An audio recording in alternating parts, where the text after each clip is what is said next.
Hello everybody and welcome to the video. First of all, I just want to give a big thank you for a great year. I could not thank you all enough for watching my videos, enjoying them, critiquing them, being a part of the Discord, and just being a part of my channel in general. And if you've clicked on this video, that means you're here for the big compilation. Now, what this is I put all of my videos, all of my analog horror videos, the ones from this year specifically, 2025, into one. So it's basically a compilation of all of my analog horror videos from 2025 with a few bonus videos here and there. Well, in this case, one bonus video. That bonus video has similar theming to my analog horror videos. And so basically, I'll just play them one by one, but in between the videos, I'll have a little bit of commentary on my thoughts on the video, how I came to make it, etc. Just some little tidbits that you wouldn't get from watching the actual video. Think of it as behind the scenes commentary, which I think is a good way to describe it. Now, if you do want to watch those videos by themselves, I obviously have them on my channel, but I'll have playlists and all of that linked in the description, as well as every video that's in this video. So if that sounds good to you, I hope you enjoy the ride and check out any video you want to. It's all there. But anyway, let's start off with the first video. Could you survive the worst of analog horror? My first video of the year. This video was inspired by Cut Cafe's top 8 worst analog horror series, other than UrbanSPOOK. You know, I wanted to try something new for the first video of the year, and I had done too many definitely beat / wouldn't survive against videos in a row, and I just thought, you know what? Let's just do something different. Let's try something new. And this is what came of it. So, I hope you enjoy.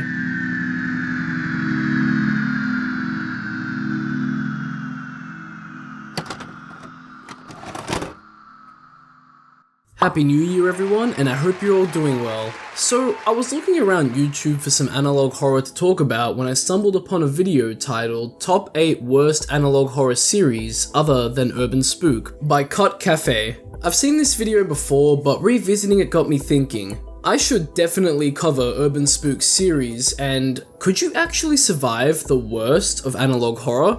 After all, Cut Cafe highlights 8 pieces of analog horror in his video along with some of his opinions, so there's a lot to analyze and consider because it's all quite interesting. However, we won't do the usual least to most powerful entity ranking at the end of the video, and that's just because it's going to be me putting things you could survive against as the least and things you couldn't at the most.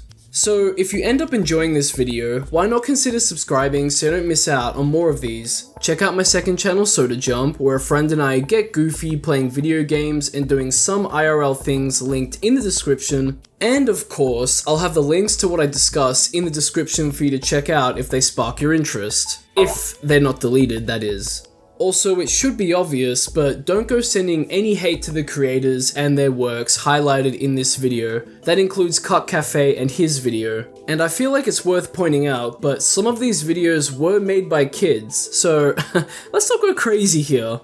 And with all of that being said, let's take a look at if you could survive the worst of analog horror.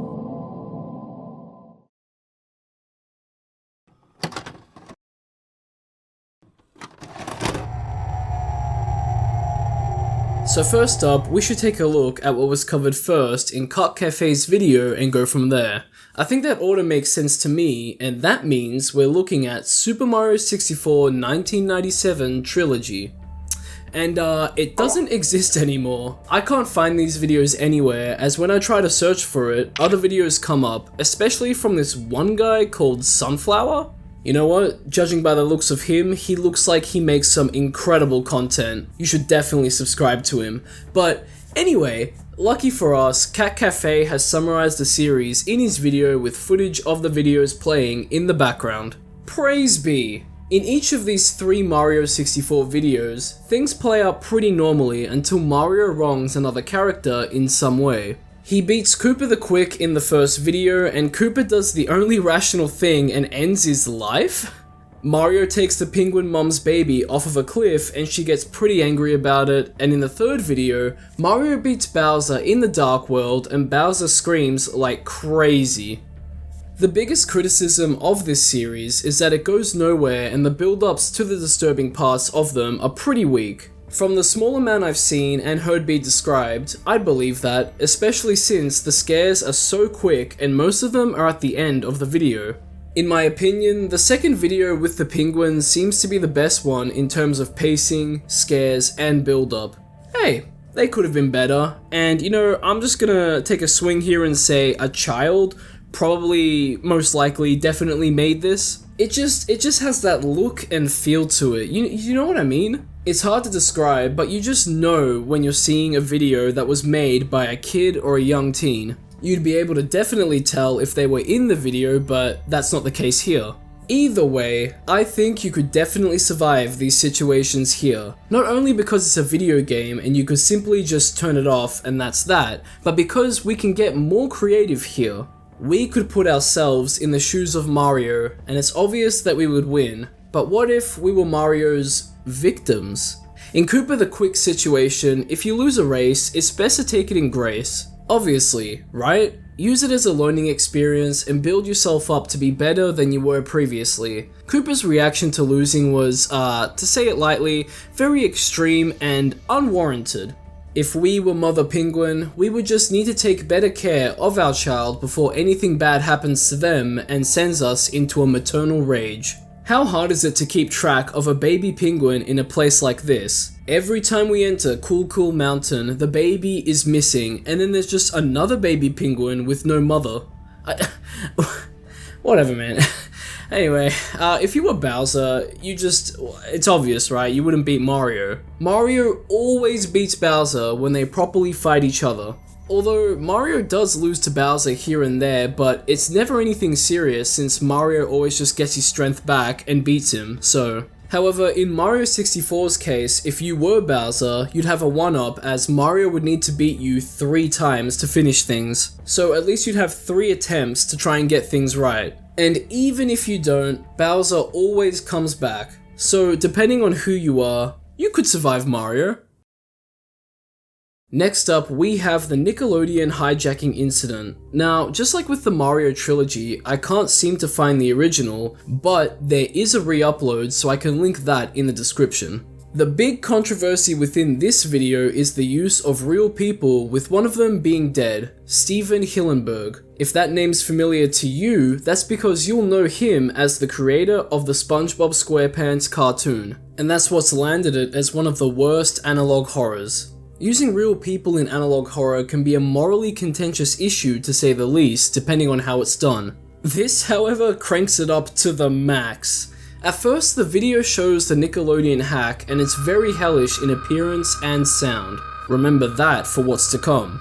Like right now, because Hillenburg is shown to be talking about why a mystery person killed him. It doesn't help that the grammar here is atrocious. Please, just double check your grammar for mistakes when making something like this. It's just, you know, the amount of times I've tried to watch a piece of analog horror or just some sort of internet horror in general and the spelling is wrong somewhere and I have to sit there and go, what is this person actually trying to say? And that's I'm losing my words here. And that's especially difficult for when I'm trying to analyze something for a video and I go, what was this person actually trying to say? And oh my goodness, don't even get me started with incorrect spelling and incorrect grammar that's been ciphered or encrypted. Oh my god. But it's all good fun in the end, right? See you in hell, Steven Hillenburg. Holy shit. The whole video basically dishonors a dead person more than Nickelodeon did when they announced their SpongeBob spin-offs right after Hillenburg's death, which is its own massive rabbit hole, which we won't get into, but anyway, it's a shame because the visuals and audio present in the hijacking analog horror video are really good. Like this screen with SpongeBob here, this looks good. I like it. And you know what? A whole series looking at a few Nickelodeon hijacking incidents and developing a story over multiple episodes could have been a great bite-sized watch. But unfortunately, we didn't get that and the creator has seemingly vanished off of YouTube. The only thing I could really find are re-uploads of their content existing as the only forms of proof of their account. If you're curious as to who the creator was, their channel name is mentioned in the description of the Nickelodeon Hijack re-upload by AffexTwinFan926. So with that being said, could you survive the Nickelodeon hijacking incident? Well, considering that it's just an illegal hijacking of a TV station, but it does seem to be a bit of a haunted one if we're to believe that Hillenburg was talking about his death through the hijacking. You would have seen it on screen, but in case you didn't, in the story, emphasis on in the story, Hillenburg's wife is the one that killed him. That is some crazy writing. But yeah. But it's safe to say that you're more than likely never to cross this person, thereby meaning that you'd survive. The next series highlighted by Cut Cafe is The Bat by Oblivion. If you've watched a few of my videos on my channel before, you'll know that I've actually covered the Bat in my more analog horror entities you definitely wouldn't survive against video. And as the title suggests, I don't think you'd survive the Bat. He's a messed up and more ruthless version of the Bruce Wayne we all know. That's because in this universe, the Joker actually killed Bruce's parents instead of the mugger, Joe Chill, and Bruce's family butler, Alfred, passed away soon after. So, with no one to guide Bruce, he went crazy. DC Comics has explored different types of Batman from other universes, so this isn't anything out of the ordinary for DC fans, and I like the origin story here. However, the issue here that lands the Bat as one of the worst analog horrors is that it's just not all that scary and was overhyped. Personally, I don't think it's one of the worst. It can make you feel uneasy, and it's simple to get clicks and overhype a piece of analog horror if there's a PNG that can be spammed in video thumbnails, and the Bat incident and the rest of the canon series certainly has that. I've even used it in a video thumbnail, and it's also just a piece of Batman media. People love Batman, so the popularity only makes sense. I will say that the fear of a deranged and fallen hero enacting his own twisted version of justice is a scary thought too. After all, no one's really been able to stop him, and he's even corrupting and killing other DC characters and Gotham City citizens. That all sounds scary, but it doesn't come out like it should in the videos. However, the visuals and audio can really pop within them. For example, the close-ups of characters and the sounds that play. Some can be scary, but some can be not so scary. The quote-unquote outdated video with the Bat incident really sticks out to me, and that's because of the Bat's face. Its frantic movements and the loud blaring that's heard makes things quite unsettling and, dare I say, a little scary. It kind of taps into your fight or flight response, or at least it did for me upon first viewing. And no, I wasn't just wigging out and freaking out in my chair, but I definitely was uneased. I think the series needed more of that to push the story and the spooks. And like I said before, no, I do not think you would survive the Bat. Like I said in my previous video, if you were targeted by the Bat, you'd be finished. He's too far gone, rich and resource heavy for you to be able to do anything. A lot of you commented on my previous video that you could simply not live in Gotham City or leave it. True, but what's stopping the Bat from going outside of Gotham? Sure, he stays in Gotham to protect it, but he's not completely restricted to it. You're done if he targets you. He has combat skills, resources, and gadgets. That makes him far more dangerous to everyone than you could be to him. Sticking to the topic of superheroes, we have another video made by Oblivion called Justice League Cartoon 1963 Superman Analog Horror. You don't need to know a whole lot about superheroes to know who Superman is and to know that he's extremely powerful, more so than Batman. And that's who the focus of this video is on. You can tell because of the title of the video and because Superman's eyes are censored.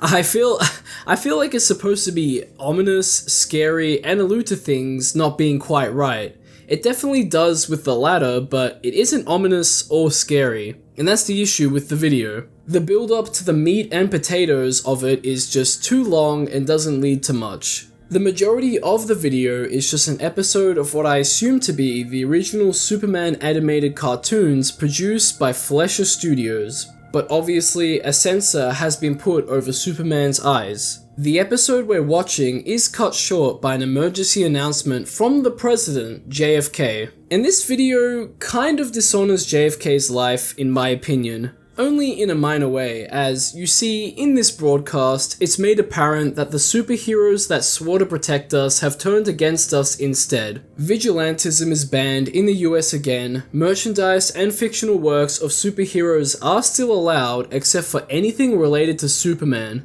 In a weird turn, JFK declares that anyone acting against these laws will be imprisoned or shot on sight. I don't see JFK ever declaring something like that, at least the shot on sight part, but it's just a really strange announcement. And then we get to the end of the video where the superheroes ghoul out, stop being heroes, and this call is made. When America falls, Earth follows. That's such a hard quote.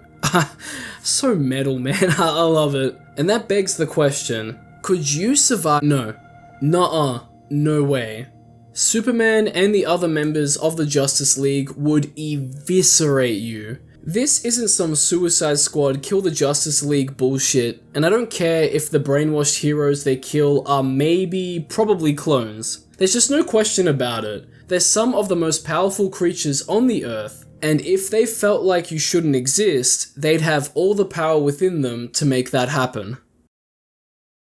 And next up, we have the Woods.mp4 by Team M-Bomb.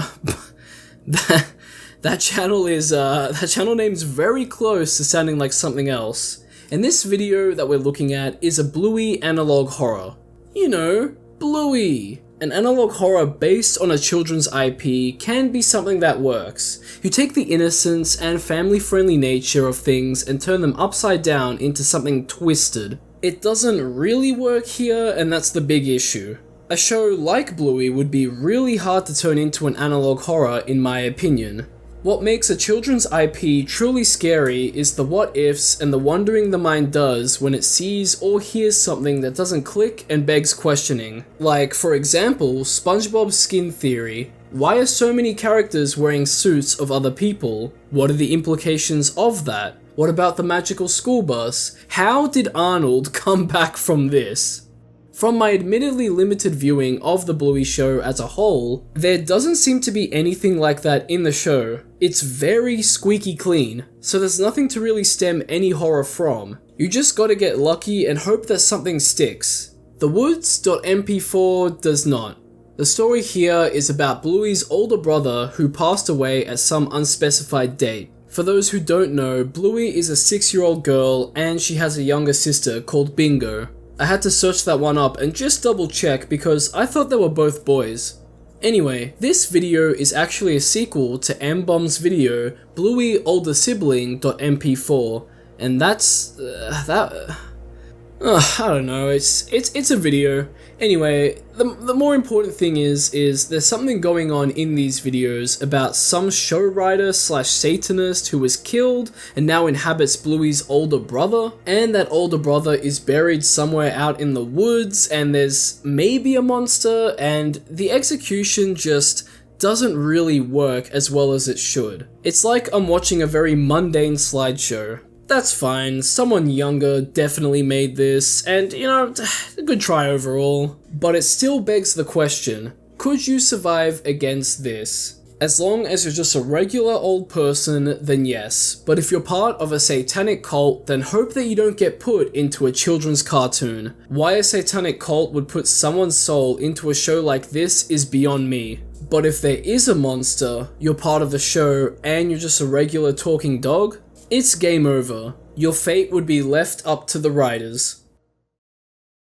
From here, we have something that's controversial and regarded as bad for completely other reasons to the ones already discussed for the other videos. Gooby and Friends is something I covered in my even more analog horror entities you could definitely beat video, and it's made by a channel of a similar name, Gooby. In this series, we get to watch a cartoon where the titular character, Gooby, teaches us what you'd usually find in a children's TV show, except it's analog horror, so obviously there's a catch. A very big catch.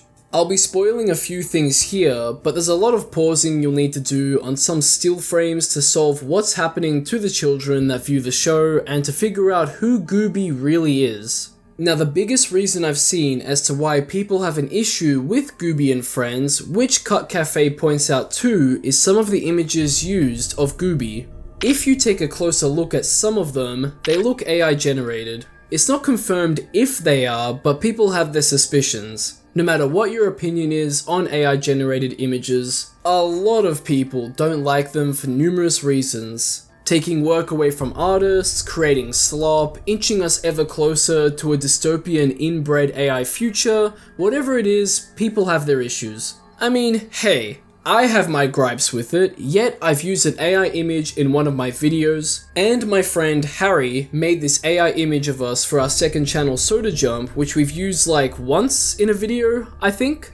It feels more like a gimmick than anything else, honestly. So everyone has their beliefs and limits regarding morally charged topics. If this was AI, I wouldn't really care, but I understand if other people would, because I know there's things to care about and question regarding AI art and AI in general. Cut Cafe also brought up the previously mentioned still frames and how he didn't like it. I for one enjoy that kind of viewing experience, and it's pretty unique to the YouTube and video platform. I like to sift through footage to see if I've missed something when watching videos like these. They're perfect for it, and I used to do it a lot when I used to first make analog horror explainer videos. Regardless, I can understand if that's not your cup of tea. Some people just don't want to do things like that to figure out the plot for a series, or they don't want that as part of their viewing experience.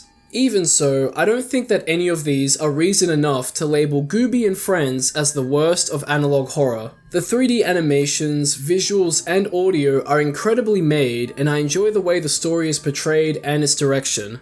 And that begs the question, could you survive against Gooby? I claimed that you could in a previous video, and I'm sticking to that decision.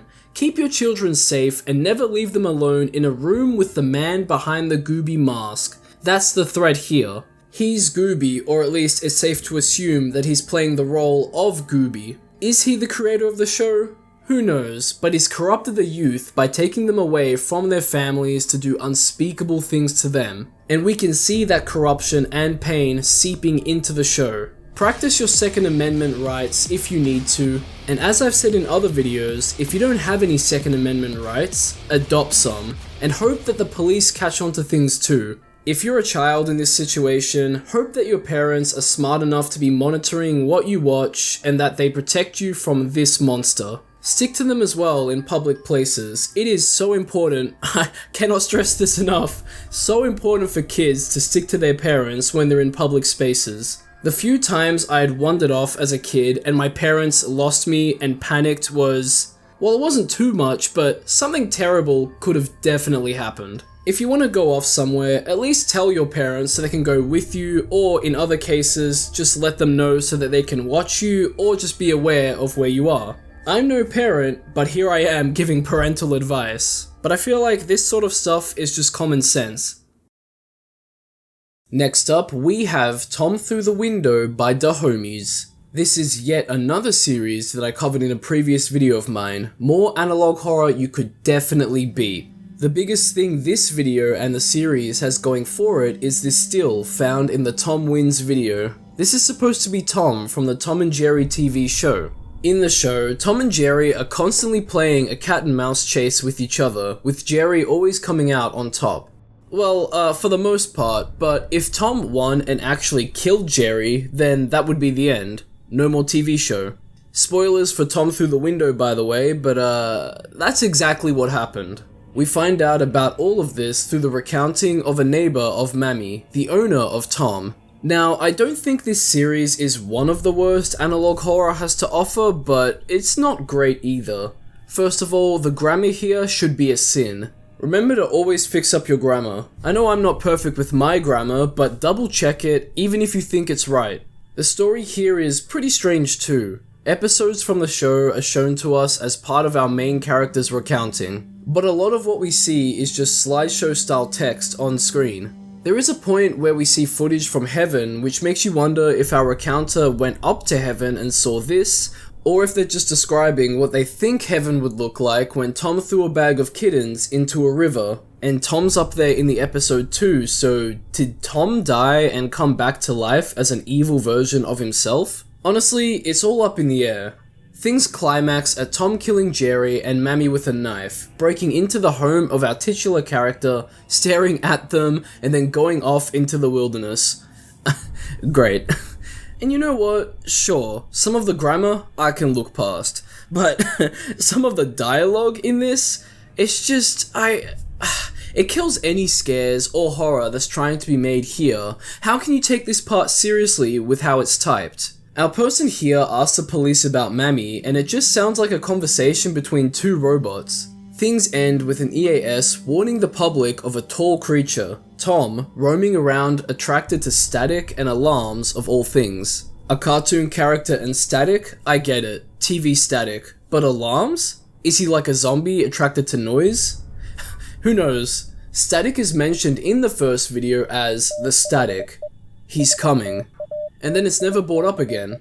Maybe he was like a sentient cartoon character that jumped out of a TV, but I don't know what to tell you. And as you can see, there are a few plot holes in this series. It ends on a bit of a mystery too, and that's that.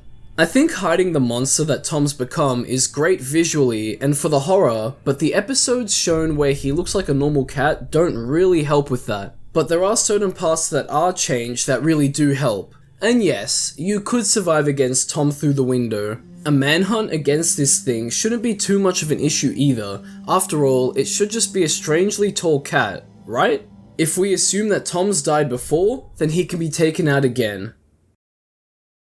And for the last video, we have Tiffany School Find Out game, which was deleted by its uploader, but was re-uploaded by Creative Vibes. This video emulates a 2009 point-and-click flash game really well. Each level has you help Tiffany clean for Mr. Jefferson by finding certain objects. Think of I Spy, but really easy. Anyway, Tiffany talks about how chummy she is with Mr. Jefferson and asks you to look for some more objects, including a glove. But there is no glove, only a hand, which Tiffany gets a little annoyed at being pointed out. She then goes on about how older men have always liked her, including Mr. Jefferson, and you can see where this is going. It's always a Mr. Jefferson, isn't it?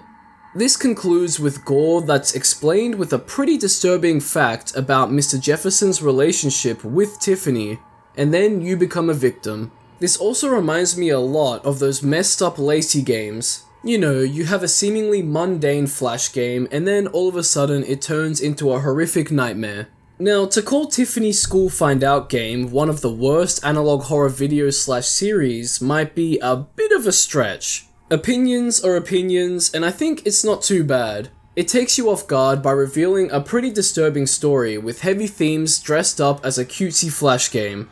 I do also want to point out the back and forth Tiffany does regarding Mr. Jefferson. She has some pretty positive things to say about him and also reveals some dark and disturbing secrets about him. I think that's a very good and easy way to display someone's influence over another person. I do wish it was done with a bit more bridging, is that the word? You know, with a little more build up to it rather than it be so abrupt. And so, could you survive this game? If you were Tiffany, you'd have a very cruel existence before your inevitable end. But all Tiffany would really need to do is go to the police and an investigation would begin. If a student reports an abusive teacher to the police, 99.9% of times it's taken very seriously. But unfortunately, Tiffany is under Mr. Jefferson's influence. But you could definitely fix that and survive if you were smart about it. As soon as you see the hand in the closet, aka Mr. Jefferson's pantry, you need to leave ASAP. Just run, leg it, and call the police. Bowl over people that are in your way, just get out of there. And if Tiffany accompanies you while all of this is happening, she may open up to you since she does so freely in the video to the player. However, she might be doing that because she knows the player is going to be slain by Mr. Jefferson, so it doesn't matter. It's the sort of thing where if Mr. Jefferson is caught and jailed, everything will turn out fine. Well, Tiffany would need some therapy and monitoring to say the least, but all should be as well as it can be. Mr. Jefferson is stupid enough to leave a severed hand in his pantry/closet in the school, which would mean that his unspeakable actions might be done on campus or at the very least start there. With enough security cameras on the school campus and enough investigating on the missing students, things would be put together pretty quickly. You just need to play it smart and not end up in his closet.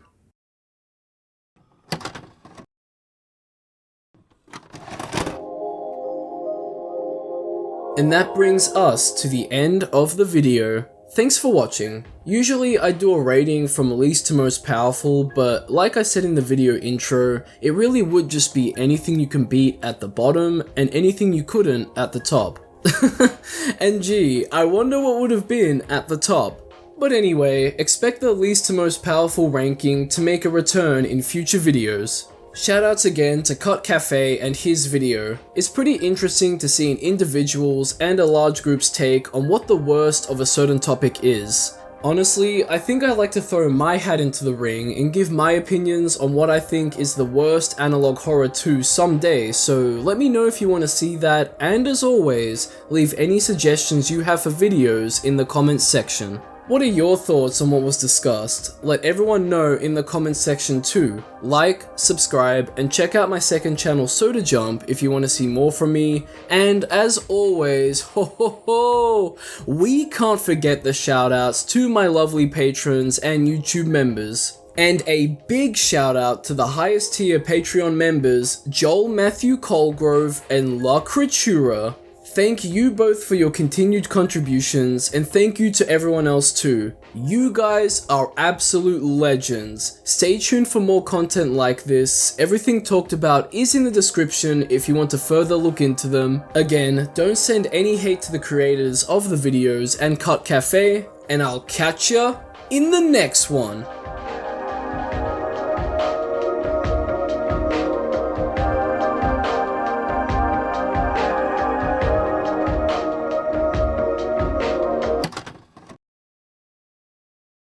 Alright, what a start. I hope you enjoyed that one. And from here we have way more analog horror entities you could definitely beat. I just went back to the formula. I thought, why not just give it another crack, see what entities and creatures and series I could find to talk about. And, you know, it's more of the usual from what we got in 2024 from my videos.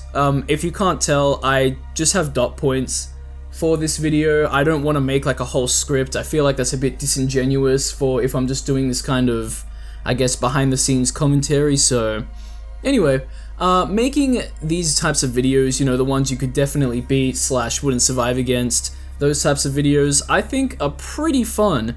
But at this point, I was really running out of entities and stuff like that to talk about. So I thought, okay, let's just do this one. I've got some stuff here that I really want to talk about, and then I'll move on to making some similar types of videos.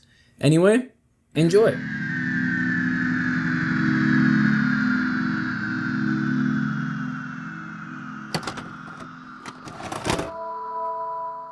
Here I am, back again with more analog horror entities you could definitely beat. And if you've watched some of my videos, then you'll know how this will go. If not, or you need a quick reminder, I'll highlight 7 analog horror videos or series with entities in them that you could definitely beat, and then at the end of the video, I'll rank them all from least to most powerful. So if you end up enjoying this video, why not consider subscribing so you don't miss out on more of these. Check out my second channel Soda Jump, where a friend and I get goofy playing video games and doing some IRL things linked in the description, and of course, I'll have the links to what I discuss in the description for you too to check out if they spark your interest. But before we start, I'm excited to announce a community-led film festival for all things horror related called Myths Crypt Film Fest. It's run by Mythical Films. Yes, the same Mythical Films behind the largely successful Stone Cold analog horror series myself and many others have taken a look at and praised. This is also the second time the fest has been run, and it's aimed at all creators, large or small, that want to create and share their horror film and video creations. If that sounds like you, then this could be a great opportunity to join in on a community event and really get your name out there in the analog horror community. Videos will be heavily promoted on the Mythical Films channel and other reaction channels, with some of them even having over 1 million subscribers. Not only that, but you could receive mentorship and collaboration possibilities for your future content. 3 winners will also be chosen through a public voting process. If you want to submit your video creation, the deadline is the 15th of March 2025. You must submit your video through the Mythical Films Discord server where more instructions can be found too. This will all be linked in the description along with any other relevant links. Good luck, and I can't wait to see what you all create. So, with all of that being said, let's dive into way more analog horror entities you could definitely beat.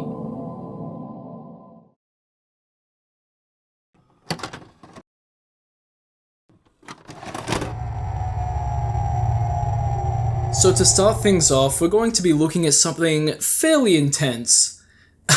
The Ugly Duckling, an analog horror by Dakila Yoshi. Wait, before you ask anything, I know, the title of the video doesn't do it justice because it's such a twisted and warped version of the Ugly Duckling kid story we all know and love. But you'll soon see why it's messed up. As a quick refresher, a mother duck looks at her 6 newly hatched ducklings and notices that one of them looks different from the others. That one was labeled as the Ugly Duckling by the other hatchlings, and after some time and conflicts, the Ugly Duckling grew into a beautiful swan. The moral of the story is to accept people for who they are on the inside, not outside, to hang on to hope for the future, and most importantly, to believe in yourself. Because this is analog horror, we don't get any of that. Things start off a little differently as the mother and her hatchlings are swans, but the Ugly Duckling stays as a duck. They're ridiculed and bullied by the other hatchlings, and they leave its family behind. The swans grow up and leave their mother, with one of them even having some remorse for their family member, the Ugly Duckling, that left so long ago, but it's already too late. The mother, who's felt neglected by her family, who hasn't visited her, tries to organize and seek out her family for a reunion. Heading to the barn, she's not met by any of her children and their offspring, but this. Every day I wrote out, and every day I was reminded that I am inadequate. You're a freak, an ugly freak. The Ugly Duckling has slaughtered the family, and now wears their feathers to become a beautiful swan like they were. No one came looking for me when I disappeared. And now, no one will come looking for you.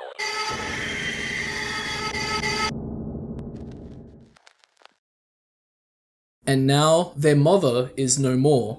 No one came for the duckling when they left, and it seems that they heard about the swans wanting to keep their bloodline pure. The duckling's mind snapped and came to the conclusion that killing their family to end the pure bloodline and to make sure no one came looking for their mother, because no one came for them when they disappeared, was the best idea. All while becoming beautiful by plucking and wearing the feathers of the family because the duckling was told that their feathers were plain and gross. And now, truly, no one will come to see the mother swan because she's dead. They're all dead, except for the duckling. This is more of a cautionary tale than the original, but still follows the main moral premise. I say that, but all I can really think of as a moral premise for this version of the story is be careful who you bully because you might get slaughtered.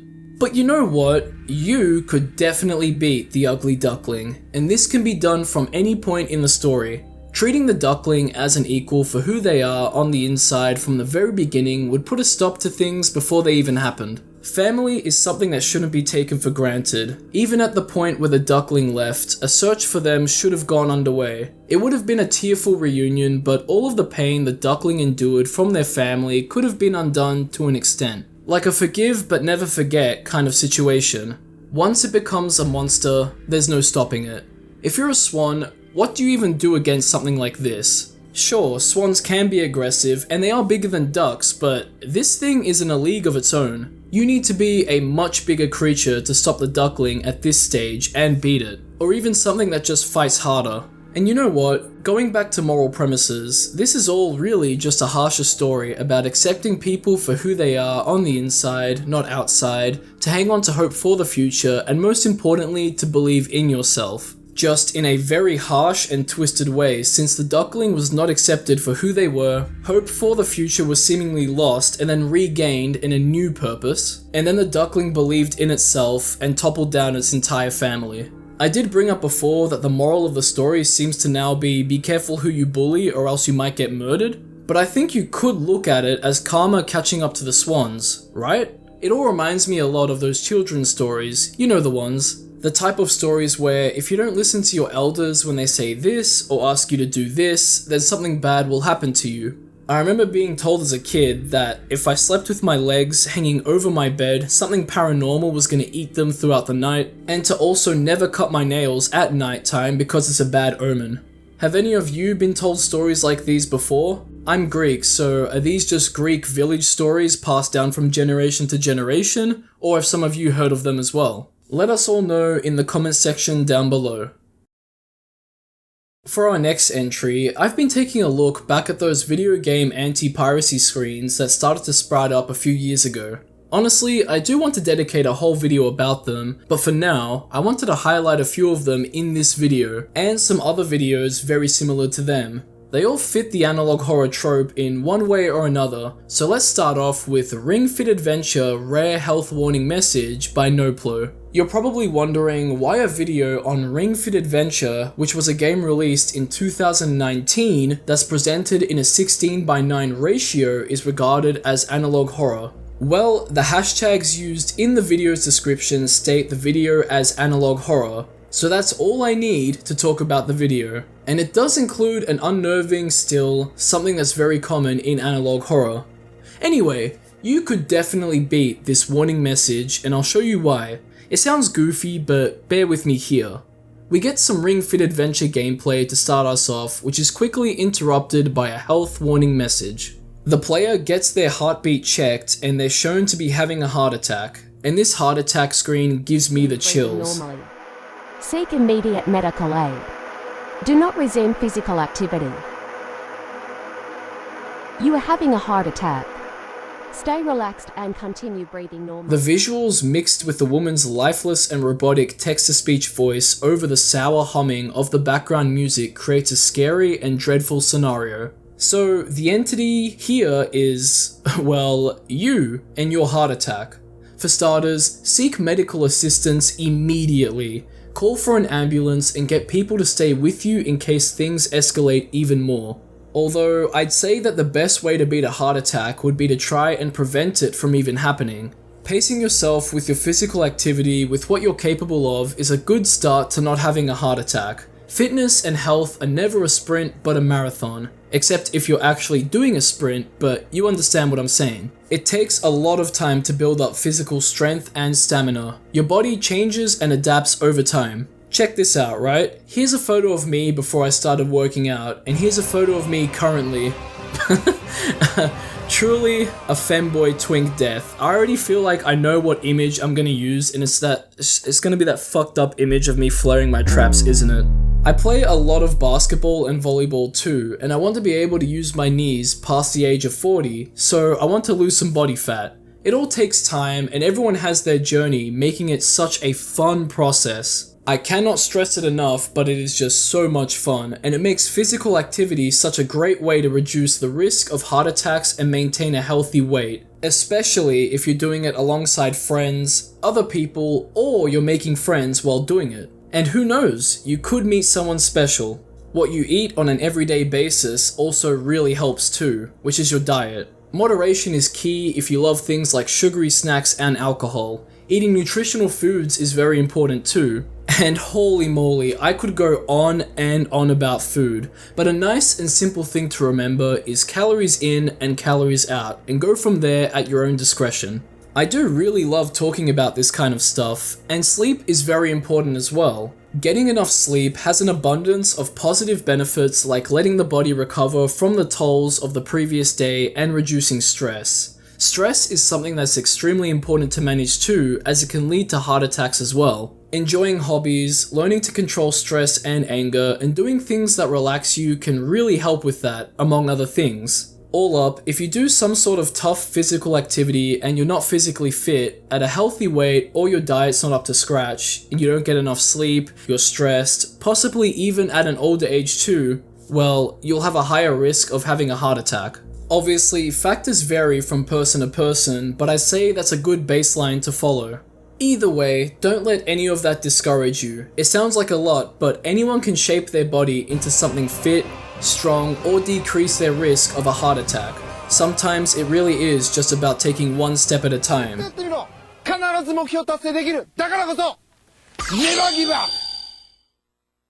Believe in yourself and enjoy the journey. Obviously, there are other ways to decrease your risk of a heart attack too that I didn't mention, and some unfortunate circumstances out of your hands that can increase it, which can sadly take you by surprise. Seeing a doctor can help with that, but either way, decreasing your likelihood is better than nothing, meaning that you could definitely beat the heart attack warning message, which would actually be beating yourself, which would be saving yourself.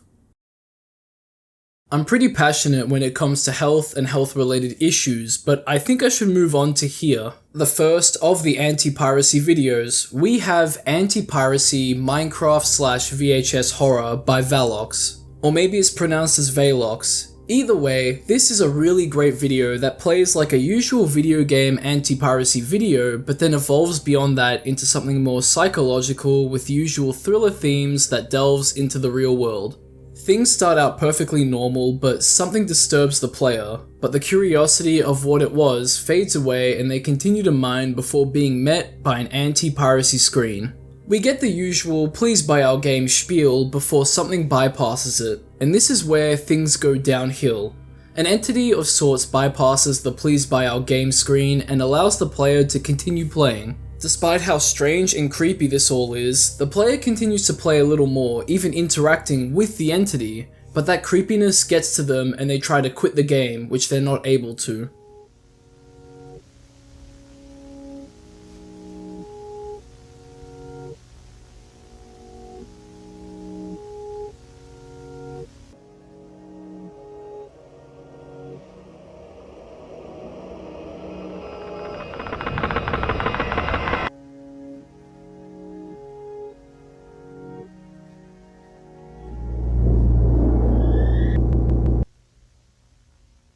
As we were just shown, the entity makes themselves seen and sends the player to a flat world where they toy with them through the use of signs and visuals. These disturbing factors don't end here, with the climax revealing that, spoilers, the entity has seeped into the real world and ends the player's life. In the description of this video, the video is dated to December 8th, 2011, with what we've seen and what I've said being confirmed too.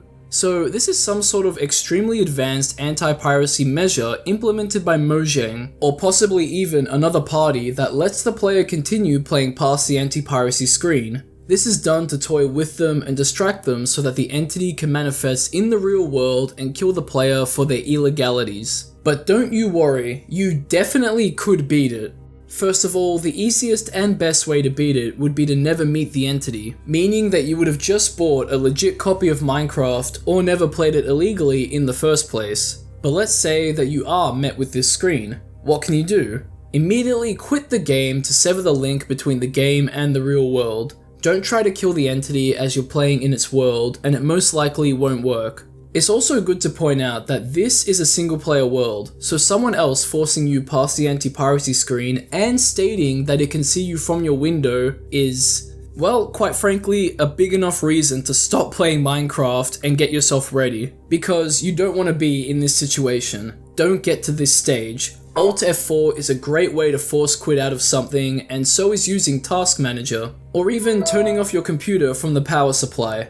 As we saw in the video, the entity disabled the save and quit to title button, so those would be your only options. Pray that fixes things, and just to be safe, grab something to defend yourself and surround yourself with people to increase your chances of nothing happening and living. I find it interesting that the entity itself only started to get hostile once the player tried to quit the game. Whether that's its trigger to kill the player or not is up for debate, but you really can't sit there playing Minecraft forever just in the hopes that the entity doesn't kill you. And honestly, if people did start mysteriously dying while playing Minecraft, people would catch on that something was up quickly, and someone or something would be held legally liable. So if you ever see a news report about any of that, you'd know not to download a cracked version of Minecraft, because after all, keeping yourself alive is the best way to beat it.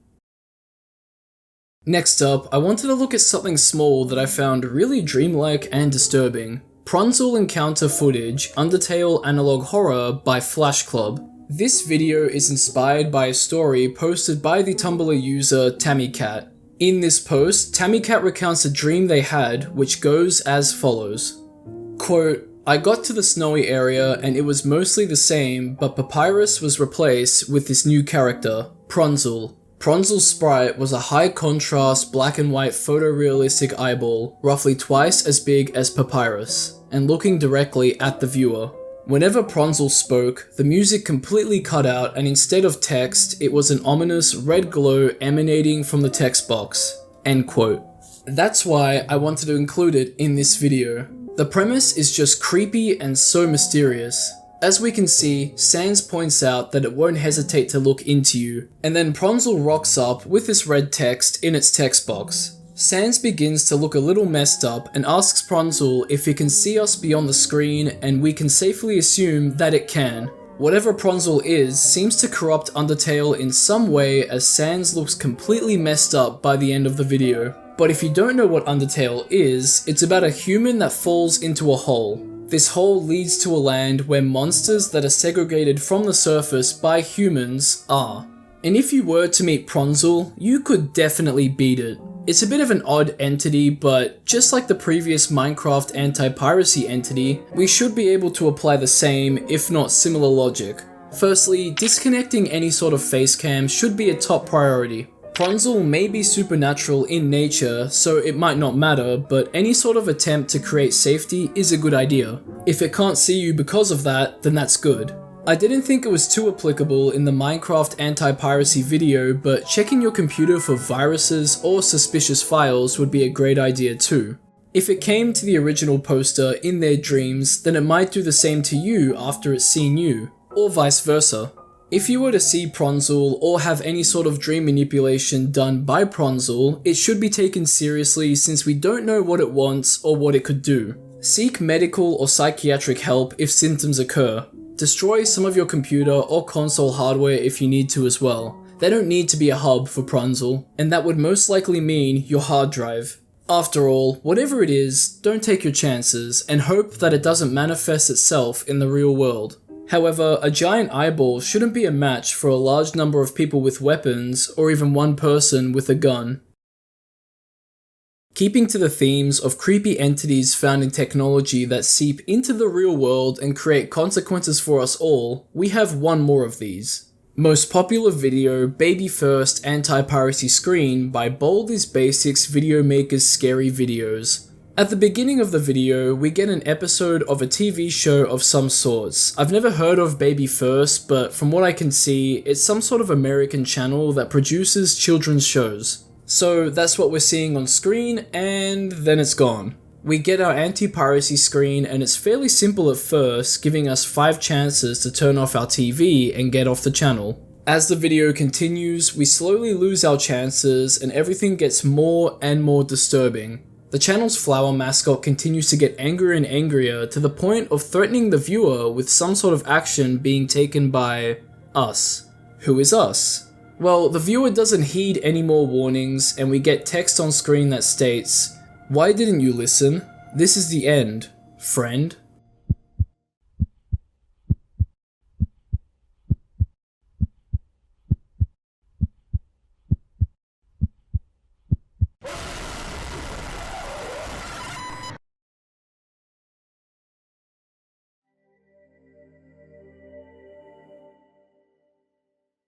You know, the flower kind of looks like my channel profile picture, but more like my old one. Anyway, if we were in the position of the viewer, we'd be seeing someone or a group of people very soon. But that doesn't mean you couldn't beat the goons sent by Baby First. After all, we have ourselves an old-fashioned house defense, or we can take a legal route. In the former, you need to stay vigilant and alert. Even though you were doing something illegal, a giant corporation threatened your life, and if you've set up the Baby First channel for your children, then it's likely they were the ones to see the anti-piracy screen and they were threatened too. Sure, whoever's coming may just ask you to get rid of your illegal viewing service or do it forcefully, or do more. Don't take your chances. Arm yourself, defend yourself, and prepare for the wrath of Baby First. The more numbered you are, the higher chance of survival you have too, especially if you have a coordinated effort to fortify and watch your house. It's a good tactic for survival, but a battle of stamina might occur, and Baby First could strike when you're at your lowest in regards to that stamina, which is why I believe that the legal route could be the better option. Notifying the police is a great start. Even if the call receiver finds what you've said to be ridiculous, the police should still be sent to your home. And if this sort of anti-piracy screen becomes a regular occurrence to not only you, but the public, it'll spread by word and over the internet like wildfire until it's on the news. When that happens, Baby First would have to explain their actions regarding the anti-piracy screen and threats within them. What a legal nightmare that would be for them, and any damages to property or people they inflict would be punished heavily. That would be enough to destroy a company and thus meaning you'd beat it. We finished up with the anti-piracy / similar kinds of videos, and now we're going to be taking a look at Analog Horror Streetlight by Zenith Initiative. Despite my opinions on EAS scenarios that look like this, it looks and feels like a very simple and digestible piece of analog horror. I think the concept found in this video is quite interesting too. Have you ever been out during the middle of the day and the sun suddenly sets? Don't panic and find the nearest street lamp in your area. Stay by the light and don't move away from it, for there may be danger lurking in the dark in the form of this four-armed monstrosity, the entity found in this EAS. I'm not sure what this text means that states, you know it has to be that way. Is that referring to the sun setting at midday? That might be the answer, but either way, once daylight returns, you can go back to doing whatever you were doing before. Great. So you can definitely beat this entity. Light is everything in this scenario. Streetlights are a great option, but so would any type of lighting, right? I mean, what's so special about a streetlight that you can't get anywhere else? Buildings are full of lights, you'd be extremely safe in there. And to anyone that would love to practice their Second Amendment, it would be easy to pick off any entities skulking around when the sun sets. Same for anyone part of any law enforcement. Out of anything I've talked about in this video, I feel the most confident with survivability and beating this one. It doesn't mean that the entity isn't tough though. Any sort of close quarters engagement should be highly discouraged and should be a last-ditch effort of defense. Like I already stated, the entities here have 4 arms and are more than likely savage and strong in nature. If you don't want to put your life on the line to take out these creatures, simply hiding in a lit room until the sun comes up is a great idea. That would mean keeping track of the sun's position by listening to a radio, TV, some sort of communication, or by looking out of a window. Being in a high place like the second story of a house to assess your outside surroundings isn't a bad idea either. It really makes you wonder just what these monsters are and what the state of the world would be in if something like this was happening. Are these monsters just humans that have succumbed to the dark? Who knows?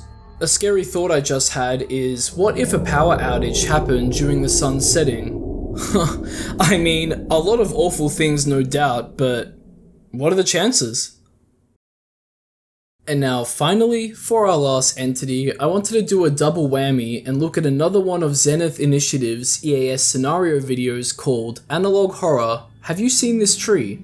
That is a great question. Have you all seen this tree? I mean, how could you have? It's been extinct for 200 million years. Well, if you somehow do encounter this tree, it means that you've fallen into a rip in the fabric of time. That's no good. But there are 3 steps you can follow to save yourself. Step 1, don't panic. Step 2, don't stare at the tree for too long. And step 3, seek help. If you don't follow these steps, you will be trapped in the Mesozoic era forever. Those are some pretty dire consequences, so if you have any doubts about a tree, just follow those steps. How nice and simple. Our steps for beating the entity, the Mesozoic tree, are laid out for us. I think the most important step in all of this is the second one. Don't stare at the tree for too long. It seems that doing so pulls you deeper into the rip in the fabric of time. Of course, not panicking is extremely important too, since time would be of the essence. Any second used panicking would bring you 1 second closer to being trapped in the Mesozoic time period forever. Seeking help is an interesting step too. It also implies that there might be some sort of agency or people you can call for help. It's some small but interesting theorizing and world building in my opinion. So those would be the best ways to beat it. Trying to destroy the tree to beat it would be dangerous to attempt, as it could pull you into the fabric tear quicker, giving you no chance of escape. And I can tell you right now, if you were trapped in the Mesozoic period, you'd be finished and you wouldn't survive. Knowledge and prevention is the best method of beating the tree's influence, and hope that it's just trees that are ripping the fabric of time and not anything else. Not anything more dangerous. This brings us to the least to most powerful ranking list for the entities showcased in this video. Starting off at the very bottom, the least most powerful entity, we have the Ugly Duckling. I get that it was a super ruthless and menacing duck that slaughtered its entire family, but it's just a duck. Whoever heard of a duck that killed a person? Alright, so it can happen, but compared to everything else, you'd have a much better chance of beating a duck, even without a weapon. Next up, I'd put the Ring Fit Adventure Heart Attack Warning. In this scenario, you're your biggest enemy and the entity. During a heart attack, seek medical assistance or have someone do it for you and stay with you for further assistance. In regards to prevention, I outlined a lot like diet, physical activity, stress management, sleep, etc. So any of that would help to beat it. But next up would be the Baby First anti-piracy screen, because they would most likely be sending a few of their representatives to your doorstep. What they would do is unknown, but there are a lot of ways to deal with them, especially with strength in numbers or legally. From there, we have the four-armed entities from Streetlight. What gives them the one-up to everything else already listed is that the entities are more than likely stronger and tougher than humans. What holds them back is their appearance during an unnatural sunset, and that light keeps them at bay. They may have previously been humans at one point, but it's hard to say and we can only speculate. Next up is Pronzel from the Undertale encounter footage. It's unknown as to what this thing is, but it seems to be able to corrupt the Undertale game it's in and can even see the player through the screen. Whether that happens because of a possible face cam connected to the computer or because of something unnatural is up for debate. Either way, going face to face with this thing would be a nightmare, but one that can be overcome. Same with the entity from the Minecraft anti-piracy screen. But in this case, prevention would be your best way to beat it, just like with the Ring Fit Adventure Heart Attack Warning. As we saw, the person playing Minecraft took every wrong turn to get themselves killed. Lucky for us, prevention and beating the entity can be done at a few steps in the video, but once the entity is out in the real world, it will become much, much harder. And that brings us to the most powerful entity shown in this video, the fucking tree from the Mesozoic period. We don't know why the tree is able to do what it does, but it appears to you in a rip in the fabric of time itself and then sucks you into it if you're not careful enough and don't distance yourself. The tree is just as powerful as a godly being, and trying to destroy it may result in a bad outcome, but prevention is key here. Stay clear of the tree and you'll be fine.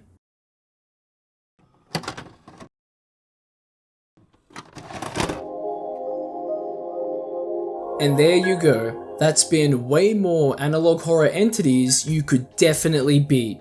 Thanks for watching. What are your thoughts on what was discussed? Let everyone know in the comments section and leave any suggestions you have for future videos there too.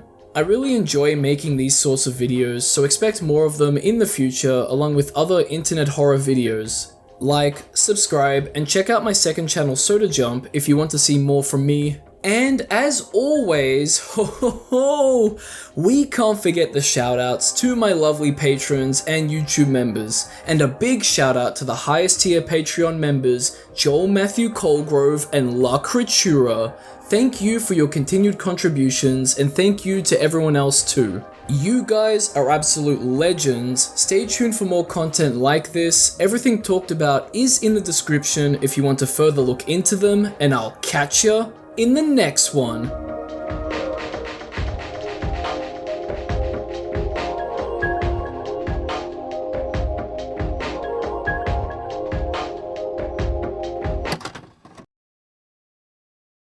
Now that was freaking epic. What a way to describe it. And then moving on from here, the next video I uploaded was ranking each kill in UrbanSPOOK's The Painter analog horror series. What a controversial series, am I right? UrbanSPOOK is obviously controversial, so I wanted to capitalize on that and make people gasp. Despite people's opinions on the series, I actually like it despite its flaws, and wanted to cover it in a way that wasn't just, I hate this sucks. I had never made a tier list video before, so I thought it was really fun. I don't know why I didn't do another tier list video this year. I guess I never had any tier list ideas that really came to mind that I really wanted to do, so just never did another one, but I really enjoyed it, so maybe in the new year, you know, I could do a tier list video, who knows. Although it was a bit messy.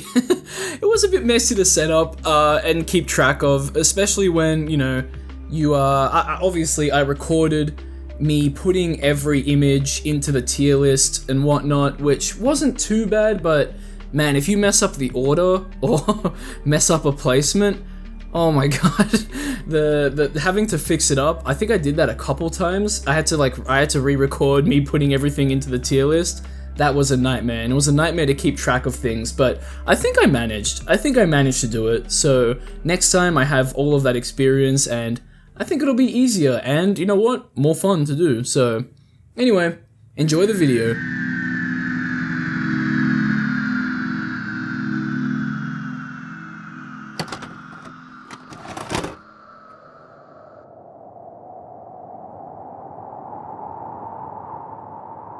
So, in one of my previous videos, I stated that I wanted to cover UrbanSPOOK's The Painter analog horror series in some ways since there was a new greatly received video in the series released a few months ago. And this is what I've decided on. I'm going to rank each kill on a tier list with Beyond Messed Up being the highest tier, and where obviously the most messed up stuff sits, and D being the lowest where the most tame stuff sits. So this isn't some sort of tier list where I sit there and say, whoa, that's a cool death, that's a sick death.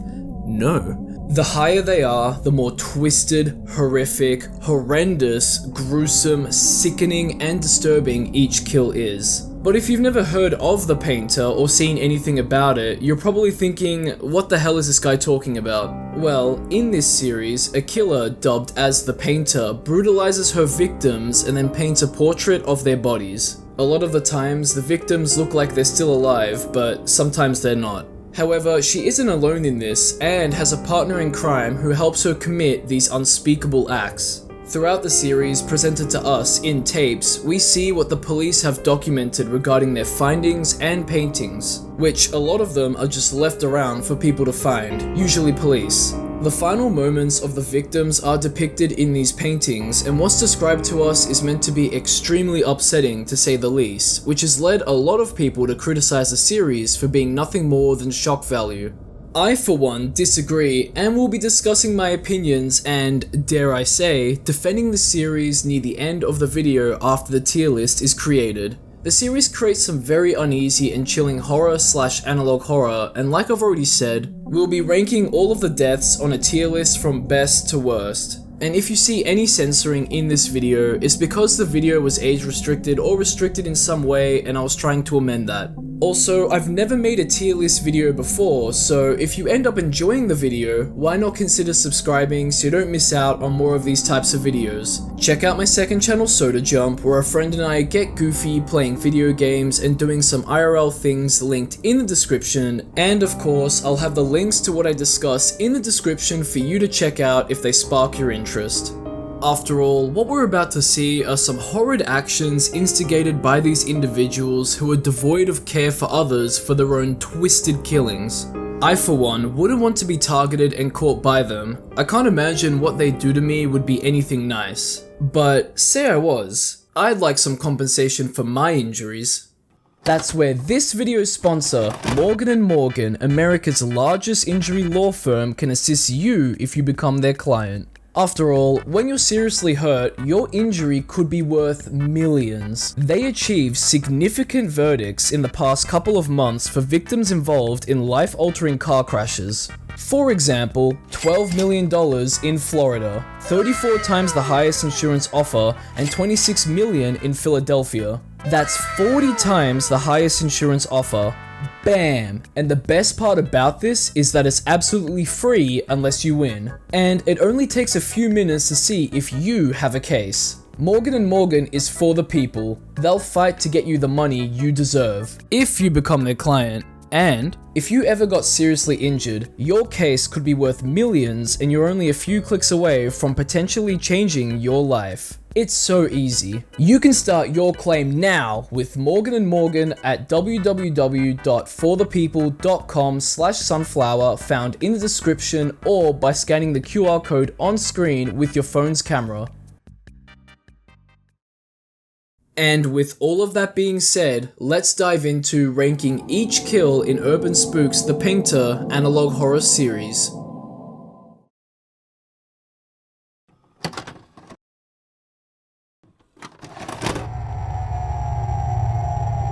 I'll be starting from UrbanSPOOK's first upload and then making our way to his latest one when ranking the kills on the tier list. The first video shows off a lot of them, and then the other videos build upon them, while of course showing new victims, so some of the kills might have their rankings changed depending on what else we find out. So let's start off with the first of 9 videos. Faces. Carla Gray is our first victim shown. She was found with 36 stab wounds to the face and all of her teeth removed, and that's where her painting, Carla's Teeth, is shown. It might seem like we're starting off strong, but trust me, this painting is somewhat tame compared to what else we're going to see. However, it's still pretty gross and gruesome. Forcefully removing teeth is a torturous and disgusting process. This could have happened before or after her death, however. But compared to everything else, it sits in B tier. Up next is our second victim, Jackie Graham, found drowned with 27 stab wounds in the perineum, and she was alive during the stabbing. It's unknown if Carla Gray was, since it isn't said, but this detail adds a whole lot more to the painting, floating Jackie. The perineum is the area of skin and tissue between the anus and genitals. That would have to be one of the worst places to be stabbed. It's nauseating to even think about. It's really making me feel just sick to my stomach, and the painting implies that she was stabbed and then left there to sit in her pain and eventually lose consciousness, drowning and bleeding out in a tub of sorts. This goes in A tier. Next up is James Miller, who was found with his face torn off and his wrist slit open. He was alive for several days without a face, so we can assume the trauma to his wrists was a way to end his life. That leaves us with James's secret face. And here comes that nauseating feeling again. Paintings can take up to hours or even days to complete, so I can't imagine how long James would have had to hold his face open like that, or have it held open for him while his wrists are cut before or after. Whether he was alive for his painting isn't known, but this goes in the beyond messed up tier. Our first and certainly not last kill to be in there. For the rest of the paintings in the video, we don't get any backstory to them, just the paintings to go off of. Wax Doll Tom. The thought of having hot wax poured all over my body, being encased in it, and having it dry up while I'm screaming so my face gets stuck in that position is a hellish thought. You can even see burns around the eyes and mouth, with blistering definitely occurring. His mouth is agape too, so he probably would have suffocated inside the wax, with the wax probably burning the insides of his mouth. A tier. Lisa's secret face is next and looks horrible even compared to James's secret face. She's missing her eyes too, but hey, at least she wasn't forced to smile. Right? S tier. Hanging Jimmy. From what we can see, it seems like he was just hung and suffocated, with some work done to his mouth. It's definitely not as grueling as the other ones, so it goes in the D tier, our first lowest rated kill. And now to the arguably most recognizable painting, Fuck Toy Corey. I don't need to explain what the name implies, you can see it all over his face, which makes me wonder if this blue and purpling on the face is from a UV light. Which I really do think it is, and the gaping mouth with seemingly no teeth is just... it goes in the beyond messed up tier for how disgusting and perverted all of this is. Gee, I hope we don't get more context to this painting in a future video to show that it's even more fucked up than initially thought. But anyway, moving on from there to Daniel after the fire, we see Daniel burnt to a crisp and positioned to be smiling for the painting. Fire hurts a lot. I know, who would have thought, and being burnt alive is one of the most painful ways to go, but it's not as sadistic as others we've seen so far. Then again, being cooked alive is an awful way to go, but compared to everything else we've seen and what we're going to see, it goes in B tier. Next up is Jennifer's last stare, which looks so haunting. Her eyes are unnaturally enlarged, meaning that Jennifer might have had her eyes forcefully removed and replaced with larger spherical objects, or her eyes are exaggerated for the painting. If it's the former, that amount of bodily stress would kill anyone. It's so creepy, especially with the cracking seen on the painting, but it's a D tier for now, only because we know nothing about it.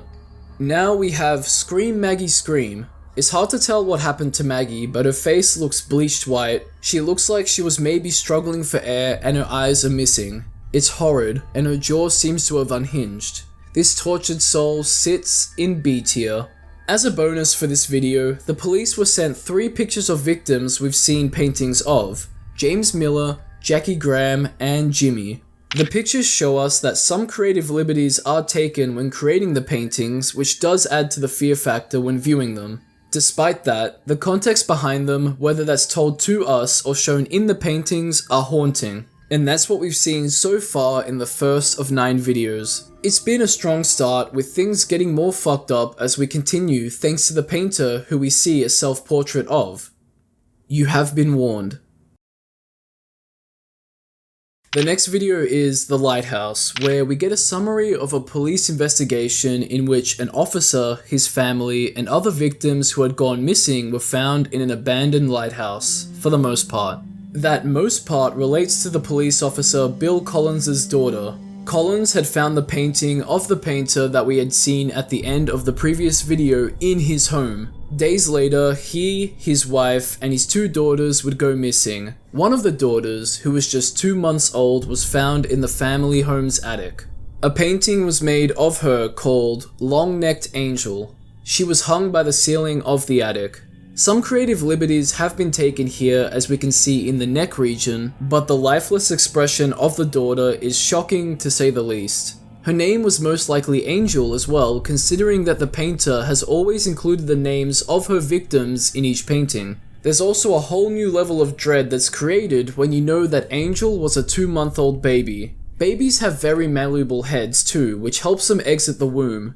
As we can see, the baby's head has been squashed and her neck's been stretched to an extent. I wouldn't be surprised if that was from the hanging itself, despite it possibly being exaggerated in the painting. This is obviously put in the beyond messed up tier for how evil a kill like this would have been. It's truly vile, and someone capable of doing this doesn't deserve to exist in the living world. From there, we have the death of a teenager whose corpse was found charred. He was a missing teenager by the name of Daniel Williams. That name might ring a bell considering that we have a painting called Daniel After the Fire that we've already seen. We also find Lisa and Jennifer White, 2 victims that we've already seen paintings of too. The fact that they were mother and daughter and were found together creates a chilling scene where their last moments together were spent with Lisa's secret face looking into the eyes or new eyes of her daughter Jennifer, which was her last stare. It's not confirmed that that's the case, but it would bump Jennifer's death up several tiers.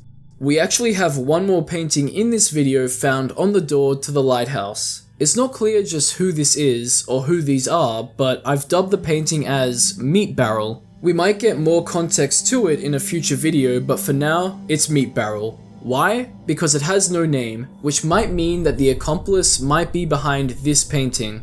If you remember at the start of the video, I said that the painter has an accomplice, and because a barrel was found in the lighthouse stuffed with chunks of meat and bones, which, well, are the rest of the Collins family, Bill Collins, his wife, and his other daughter. My theory is that this painting depicts one or more of the Collins family found in the barrel, with the main part of the painting being the skin of someone's face. Whatever it is, it's hard to tell and hard to know what even happened to the victim or victims, which lands it in C tier. I do want to quickly add that traces of amphetamines, stimulant drugs that speed up the messages that travel between the body and brain, were found in the barrel. That would mean that the Collins family was under the influence of these drugs during their deaths, and there's photo evidence of that in this video. That bumps the Meat Barrel death up a tier to tier B, assuming it's the Collins family in the painting. A slaughtering while under the influence would be a horrible way to go. You'd be scared to death and you wouldn't know what's happening. We also get a photo of the painter and she looks almost inhuman, not of this world. Her actions would dictate that. The next video in the walls, the victims are twins, Corey and Margaret Beck, both aged 11. 5 days after going missing, they were found in an abandoned paper mill sewn together. Margaret made the top half and Corey made the bottom half, with their other halves completely missing. Margaret's neck and jaw were broken in several places and she had a brick labelled meat shoved down her throat. Corey's genitalia had been forcefully removed too. All of this paints such a disgusting and foul image in one's head. Without a doubt, their deaths go in the beyond messed up tier. It reminds me of twin studies, which are studies conducted on identical and fraternal twins to understand nature versus nurture. You know, biological factors versus environmental ones. If you know of the studies and abuse conducted on Bruce and Brian Raymer, then it's like that, but even more through the roof with how fucked up it is. And that brings me to the most vile and disgusting moment of this video and what I believe to be this whole series. If the name Corey rings a bell, that's because we saw a painting of Corey in the first video. And what was the name of that painting? Fuck Toy Corey. When that realization of what happened to Corey hit, I was speechless. The painter and her lackey are truly some of the most sadistic, evil, and vile fictional antagonists in any media I've ever read or watched. It makes me sick to my stomach. So Corey sits in the highest tier for obvious reasons, and now we know where Corey's top half went, and what happened to it. Corey and Margaret got into this terrible situation because Corey was dead by his friends to spend an hour in a remote cabin. Corey went inside with a digital camera and stumbled upon a face 4 minutes into being in the cabin. He ran out screaming with a bruised left arm. Looking at the digital camera's photos, we can see that he encountered the painter, which means that she and her helper stalked Corey and kidnapped him along with his sister. And you know the rest from there.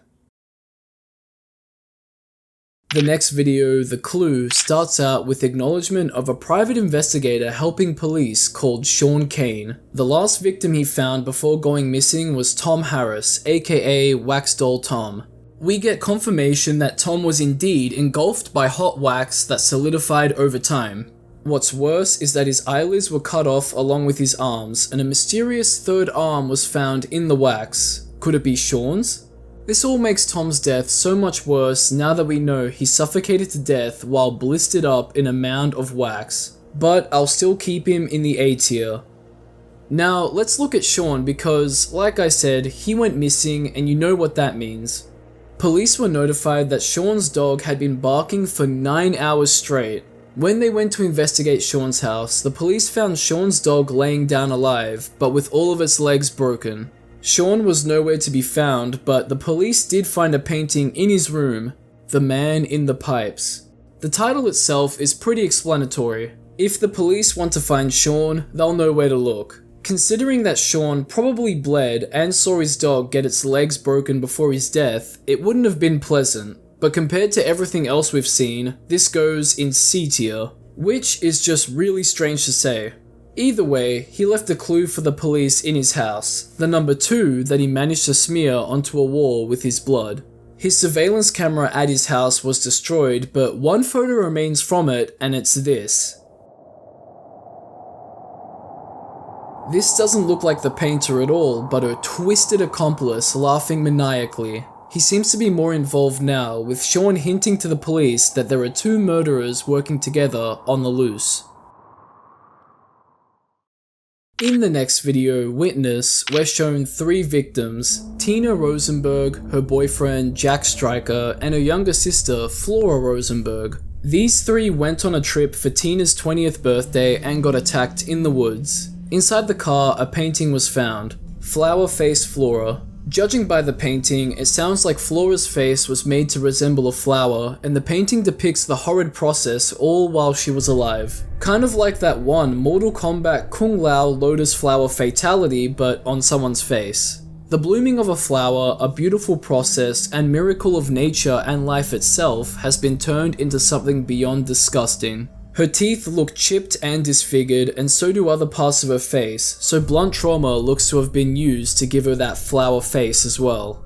Shortly after, it's confirmed that a hammer was used to cave her face in, but it's not confirmed whether or not she was alive during that process. Knowing the actions of our killers, it's safe to say she was. It's making me nauseous just thinking about it, and it goes in the beyond messed up tier. Miraculously, Tina was found still alive, tied to a tree with her feet and arms cut off. She exclaimed that the murderer was still around somewhere, meaning that only one of the duo was able to somehow subdue 3 people. Or, more than likely, Tina doesn't remember a second accomplice, considering that Tina was drugged. Sadly, police couldn't find any killers, but they found a painting titled Long Jack. He looks like a head with a spine attached and nothing more, but my god, there looks to be so much pain behind his face. His photo and his painting flicker in the video, and a commenter, Bunkerbuster, pointed this out, theorizing that it's because he was held captive to watch the killings, or was part of it. UrbanSPOOK hearted the comment, but for now, I think it's safe to assume that he was made to watch everything go down, and then he met his fate. Watching your girlfriend and her sister be brutalized right in front of you would be a nightmare that would make anyone go insane. And then on top of that, you more than likely have your head and spine forcefully removed from your body. Jack hasn't been found, and his death goes in the beyond messed up tier for how brutal and heart-wrenching it is. After that, Tina described the murderer to the police, and we see a very recognizable face. Things have been pretty intense so far, and I don't exaggerate with what I'm about to say next, but the next video, Pigs, kicks things up so many notches. Genuinely, you have been warned. Former police officer Ian Ford and his wife May Ford were recently reported missing. Naturally, police went to their farm to investigate and found a terrible scene in the barn. May Ford's hands were found handcuffed to a pole, with her body found mangled with indications that she died of internal bleeding. Since she was kept handcuffed to a pole, she may have had to watch everything that happened in the barn go down while being physically tortured, although I will get back to her later. The next creature to be found dead was a horse that suffered a heart failure thanks to sildenafil overdose. That substance is used to treat men who have problems down there, if you know what I mean. So, I'm kinda just speechless, honestly, since the implications of what could have happened here are foul. Judging by the state of the horse, I'm pretty sure we know what happened here, and I'm putting it in the beyond messed up tier. Other horrendous things happened with the sildenafil since a bloody mattress was found with bandages and penicillin. From there, the head of Ford's granddaughter, Fiona, was found wrapped in a blanket. What happened to her is unknown, but I can't imagine it was anything but horrible. Perhaps we'll find out later, but regardless, this poor child goes in the beyond messed up tier. Now, the second barn stall is where we find 4 faces belonging to previous victims nailed to the inside of the stall and 2 decapitated pig carcasses. Those 2 pigs sit in D tier since their deaths are very vague and don't seem as awful as everything else we've seen. Speaking of, another pig was found with the corpse of Ian Ford shoved into its stomach. The poor pig sits in the A tier because its eyes were replaced with Fiona's, but it's more than likely that this pig would have died from internal bleeding before Ian was placed in there. We'll get to Ian shortly because we get so many new paintings along with the rest of Fiona's body found within the tack room of the farm. For those who don't know, a tack room is a storeroom of sorts filled with horse riding equipment. We're first shown breeding Mount May. I think the disgustingly perverted and depraved use of sildenafil found around the barn is enough to really paint the picture with what's going on here with her and the horse, especially since she died of internal bleeding. May was also found in such a gory state that it was censored in the video. That's not my censoring. She will sit in the beyond messed up tier. Next up is Wet Skin George. It's obvious that George here was made to suffer by having his face ripped off, and it might even be one of the faces nailed to the wall. Whether or not that skinning goes beyond the face is hard to tell, but his skin was wet, meaning that some sort of liquid was poured onto his exposed flesh too, right? The other people whose faces were skinned weren't wet, so it adds an extra level to it, and I'm putting it in S tier. The Jigsaw Baby. The fact that this painting doesn't have a name would suggest that it wasn't made by our usual painter. Even so, to cut up a baby's face into jigsaw pieces like this is truly messed up. Thinking of the immeasurable pain and crying that each of the babies and children in this series would have had to go through is haunting. This obviously goes in the beyond messed up tier, which brings us to Ian the Pig. Looking at Ian's condition, he looks to have been starved and his face doesn't even look human anymore. And to top it all off, like I already said before, he was found stitched inside a deceased pig. He was a cop, and a derogatory term for a cop is a pig, so that explains the torture and death. How does anyone come up with this, let alone any of this? Ian has to go in the beyond messed up tier for how evil this kill is. From there, we have Blowhole Isabel. A blowhole is a hole in the ground or rock that shoots out a jet of air or water, and is also found on aquatic mammals to breathe out of the water. But for Isabel, she has a hole in her forehead where blood is squirting out. The painter is really twistedly clever with her play on words. It's so strange to say this for this kill and any other kill, but compared to everything else, it's somehow not as fucked up. So it goes in B tier. Are you feeling queasy? Well, we have to keep going with Hyde and Zeke. This painting is just a bloodied neck missing the head. We don't know much of what happened to Zeke, and this isn't as crazy as everything else we've seen so far, so it sits in D tier. That can't be said for Four Holes Fiona. With an awful, foul, and perverted title like that, you can already assume what it would mean. If you remember, Fiona was the Ford's granddaughter that had her eyes gouged, which is what we see in this painting. And then they were forcefully put into a pig's eye sockets and she was decapitated, which doesn't help deviate away from what the title means. Fiona sits in the beyond messed up tier and will continue to do so, but I'll change her image. From there, we see breathless Janice. We see a very suffocated and purple woman crying and trying to gasp for breath. It's haunting and upsetting to look at, especially since you can see all the pain in her face. Regardless, and as messed up as it sounds, it's not the worst death we've seen and sits in D tier. Things get worse with Fleshhead Fred, who we can see with all of the skin and cartilage on his face ripped off.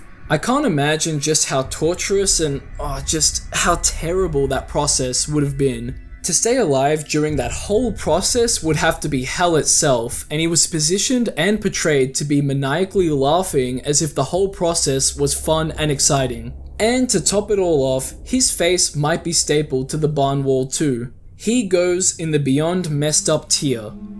Next up is something very interesting, Tina the Witness.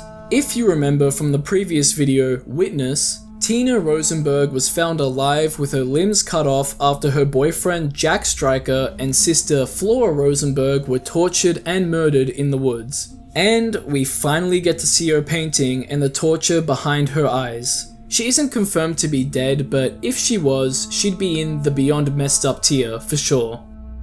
For our last kill in the Witness video, we have Observing Paul, who we can see was forced to keep his eyes open and watch everything happen in assumably the barn. Even if it wasn't in the barn, he was definitely made to watch something torturous. His mouth was sewn shut too, so his screams wouldn't be heard. His fate would have been awful, but not as awful as those he had to watch, surely. He goes in the S tier.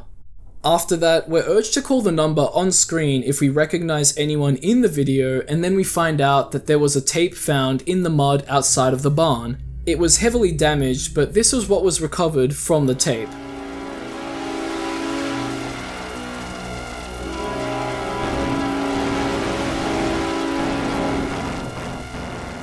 It's an unknown face breathing and clashing its teeth together. We can see that it's wearing someone else's face over its own, indicated by the stitching on the sides of the mouth and the mouth underneath the skin.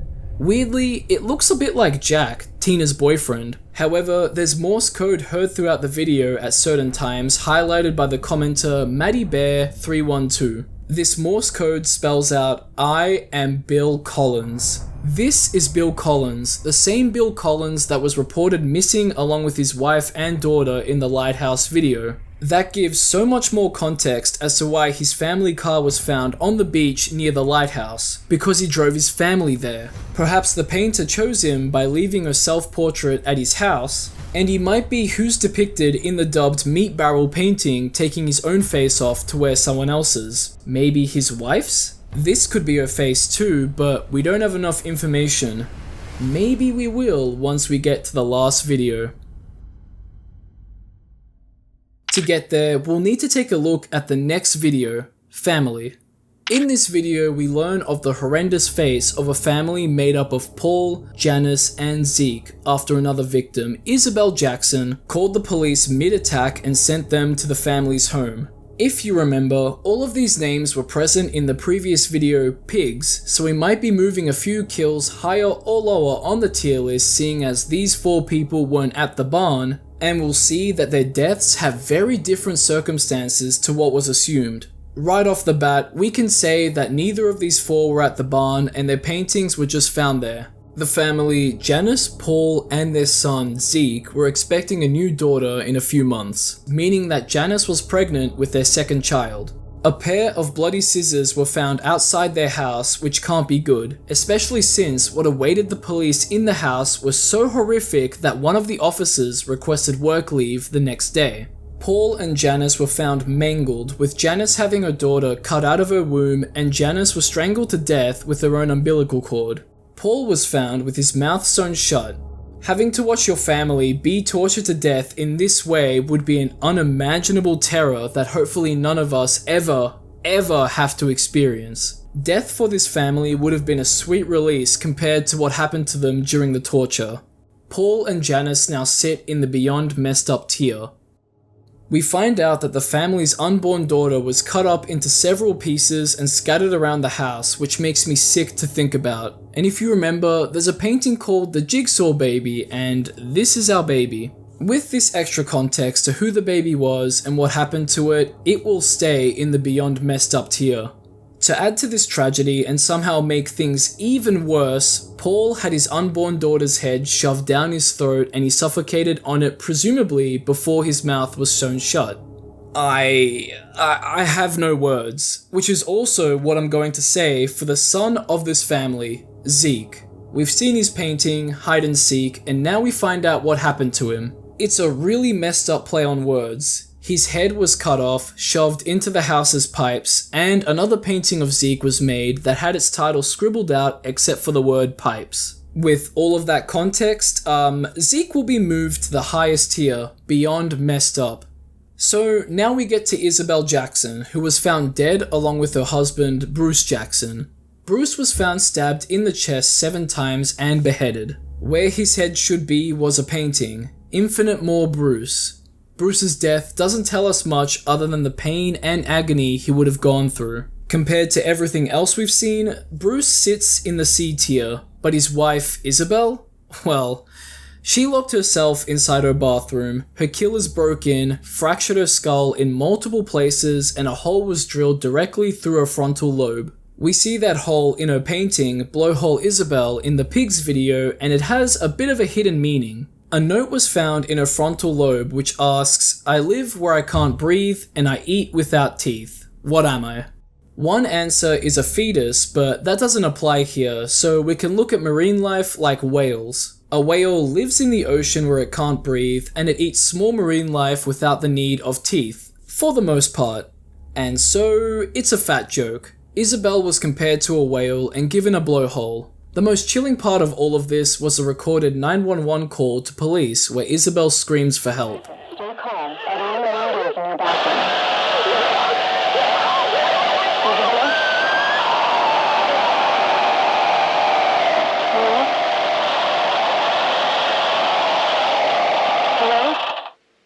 Isabel? It's pretty upsetting and creates a whole lot of mystery. Why would Isabel give police an address different to her own? Was she actually the one to make the call, or was it the killers making the call, just pretending to be her? Without a question, she's been bumped up to the beyond messed up tier. The police now firmly believe that there are two killers since there were two sets of footprints found at the scene. And that all brings us to our next video. Meet. The second last video. The killers, known as the Painters, go on an insane spree here before the extremely well received most recent video in this series. We're told that the brutal murders are on the rise and a Dr. Fred Baker failed to appear at work one day. That name's familiar. We see a painting of Fleshhead Fred in the Pigs video, so let's find out what happened to Fred. It's been believed that Fred had been stealing meds from work, which might be why the traces of sildenafil were found in his home at his death. It might also explain where the killers got those drugs from when used at the barn, but that's just speculation. Anyway, neighbors heard a dog barking at Fred's place despite him not owning a dog but a cat. The, sildenafil doesn't bode well with Fred, a cat, and a dog in the house, especially when we know Fred's painting looks like this. Fred was found with the skin of his head peeled off, but there aren't any traces of the dog or his cat anywhere. But there was a painting made for his cat called Pocket Pussy. I don't need to explain the abusive implications here, and it instantly goes into the beyond messed up tier. And what makes it even worse is that there was bloodied sandpaper found all throughout Fred's bedroom, so the cat's fur and skin was sanded away and Fred's face probably met the same fate. George White, another victim, has his wounds and death highlighted too. We've seen George's painting in the Pigs video called Wet Skin George. We now find out that not only was George's face ripped off, but he had approximately 487 stab wounds across his whole body, with 4 of those wounds containing seminal fluid. A dog was heard barking from his house despite him not having one, and we can assume that the sildenafil was likely present. That is disgusting beyond belief, and it deserves a spot on the beyond messed up tier. 3 photos were also found in George's wounds that are most likely victims we've already seen. The first one is a lady with no teeth, so that's probably Carla from the first video, Faces. The second one is hard to pinpoint, but it might be Jennifer. And the third one looks to be Fiona since the person is missing their eyes. We then get the phone number we've seen before to contact if you know the people seen, and new victims are shown, police dispatcher Sarah and Michael Stone. They're not confirmed to be dead, but they've been stated as missing. The Painters got into their house through the front door and we get to see the footage of it.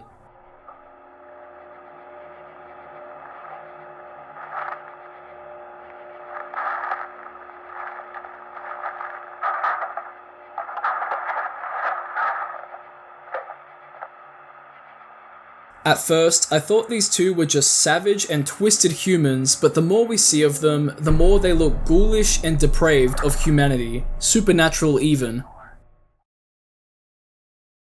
And that brings us to the final, most recent video in the series, Hell. And oh boy, does it deliver. Things start off with a phone tip the police receive that there have been trespassers in an abandoned textile and paint factory. It looks like someone, or some things, had been living here for a long time. There were countless body parts found all throughout the place, with some of them sewn together into clothes of sorts. The stench of death was everywhere, and speaking of being sewn together, the missing remains of the twin children, Corey and Margaret, were found sewn together in a cage. 3 photos were found too, and I'll tell you what, All of this confirms that a lot, if not all of this, is some sort of sick and twisted fetish. A pile of male genitalia was discovered, and so were the corpses of Jim Lee and an unidentifiable person. Jim was seen in the first video, Faces, as hanging Jimmy. He looks very decomposed, but he can stay in the tier he was placed in. Deeper inside the factory, police found what they dubbed the paint room with a bunch of paintings. One of them was unfinished, but the rest were shown, with some of them even being linked to murders that happened 5 years ago. First, we have Emma's last smile. Her nose has been chiseled off, and we don't have any other details regarding her torture or death, so for now, it sits in D tier until we learn further info. Bloated Betty. No context is given about what happened to her, but it looks like she was gorged with food or objects and possibly had some hair pulled out. We have foreign objects entering the body and suffocation. It would be a terrible way to go. A tier. Stone Loop is next, and it looks a bit strange at first, but we then find out that police dispatcher Sarah and her husband Michael from the previous video Meet were found to have been force-fed rocks and their mouths sewn to each other's anuses to form this stone loop. That's a disgustingly perverted way to go, and obviously belongs in the beyond messed up tier. Mark the Machine, who may be this guy we've seen photos of, seems to have been impaled by a large pole through his ears. That would be why he's called a machine, right? Because he has metal poking within him, and his circular mouth made to fit a pole may hint at something similar happening to that area as well, but knowing the painter and her accomplice, who knows? Regardless, the pole through the head would have been extremely painful to deal with, but would ultimately make you pass out from the pain or kill you when it shreds the brain. It just makes my skin crawl, but I'm putting it in the A tier. Milk Teeth Heath. Milk teeth are teeth children have that fall out before their fully grown or adult teeth take their place. That means that this victim is either a toddler or child, but we don't know what happened to Heath. The painting name might give a hint to it, but we can't say anything concretely. What we can guess is that it would have been something utterly disturbing and perverted given the track record with the series and what happens to children. So for now, it sits in the beyond messed up tier. Next up, we have the Collins, and there we go, that's Bill's wife and 2 daughters, despite there being a lot more sets of teeth than there should be. That's an obvious creative liberty, and if you remember, I put the family in C tier, but after finding out about Bill, I think they belong in A tier. Only because it's hard to tell if they were tortured or just slaughtered immediately. Regardless of that, their patriarch's betrayal would have left them in a dreadful state before becoming a pile of flesh and bone. So it's looking more likely that the painting I dubbed Meat Barrel is Bill's face. Let's assume that for now, which means that it's off of the list. Which brings us to the untitled painting. It looks like a face mask created by the face of a victim or multiple. Knowing the painter's track record, whoever this is would have been alive for as long as possible when their face was being cut off. The victim would have likely been scalped too, seeing as we can see their hair. What a horrible fate. S tier. I have a theory about why the painting was unfinished and untitled, which I'm pretty confident about. In the previous video Meet, we saw the number to call in case we recognized any of the victims. I'm sure anyone could call it if they had any clues or information about the investigation that would help police, but notice how the number slightly moves to the right? The same thing happens to the untitled painting in the video. I don't think that's a coincidence. I think that whoever called the police and told them about the textile and paint factory was the untitled victim. They had their skin peeled and cut off for what they did, which is one of the most painful ways to die, for obvious reasons, had begun to be painted, and then the police found the painter's base of operations, so they had to flee to not be caught. So I think that's why the painting wasn't finished and why this victim met their horrible fate, but who knows.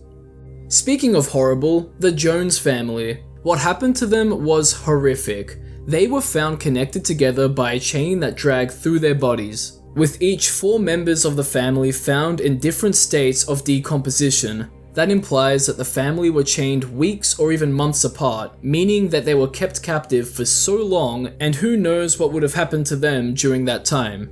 They're definitely going in the beyond messed up tier. Next, we find even more victims, with some of them being partially eaten and all of them being unidentifiable. They could be victims we've seen before in paintings or ones we'll see in the future, so for now they won't be added to the tier list. The police then enter the sewer system where they find something deemed as a turning point for the investigation. Writing was sprawled all over a wall. Some of it stated that it's the loudest here, she's the loudest, and once you've been to hell, you never come back. That's the biggest and most important quote here because Tina Rosenberg, the victim that survived her attack, has said it as well when interviewed.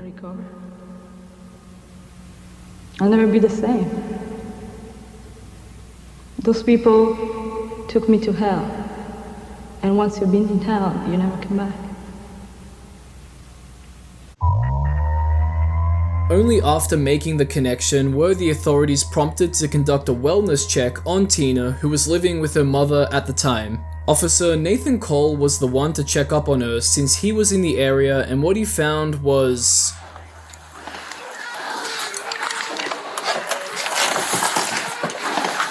Raise your hands right now! Do not move! Stop! Let me see your hands right now!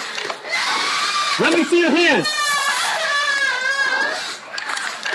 Do not move, you understand? Everything we've seen, all of the bloodshed, torture, perversion, and sick and twisted acts committed against innocent victims has stemmed from this person here, the painter, now known to us as Mona Lanius. The name Mona means noble, aristocratic, to protect, my lady, etc., and Lanius is the Latin word for butcher. So you could look at her name as meaning the Lady Butcher. And with the help of former cop Bill Collins did all of this. And they were both found puncturing Tina's eyes and ears with a sewing needle after dismembering Tina's mother, Sienna Rosenberg, in the kitchen of the house. Bill Collins was shot dead and was 100% confirmed to be Bill. He got off easy in terms of his death, and as we can see here, he's missing an arm. Could his arm be the mystery arm that was found in the wax that Tom was drowned in? It's looking likely, but regardless, fuck Bill Collins. Despite his face looking like this, he belongs in D tier, especially because of everything he's done to everyone else. His death is nothing compared to theirs.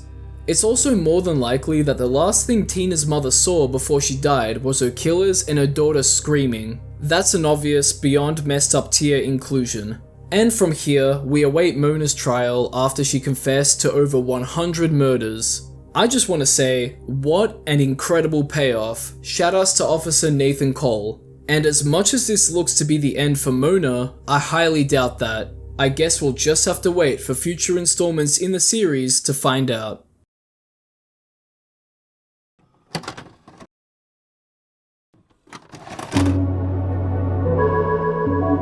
And that leaves us with this as our tier list. What do you think of it? I think the top of the list is stacked, but how could it not be? So many of the kills and brutal torture the victims had to go through were incredibly disturbing. That shock factor is the essence of this series, which, like I've said, people have had their issues with.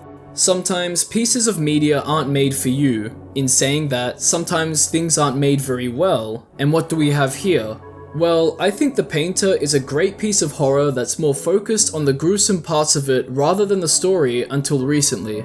Sure, the story could have unfolded a bit quicker, but I have a feeling it didn't because UrbanSPOOK wanted to work on animations, audio, and writing, and the tapes with the police investigations could have been a bit more police investigatey, with some more information and investigation tactics and plans throughout it. But what we got was setup after setup and small trickles of hints and story here and there. It creates suspense and a build-up that's very common in analog horror. Not everything needs a quick or immediate payoff.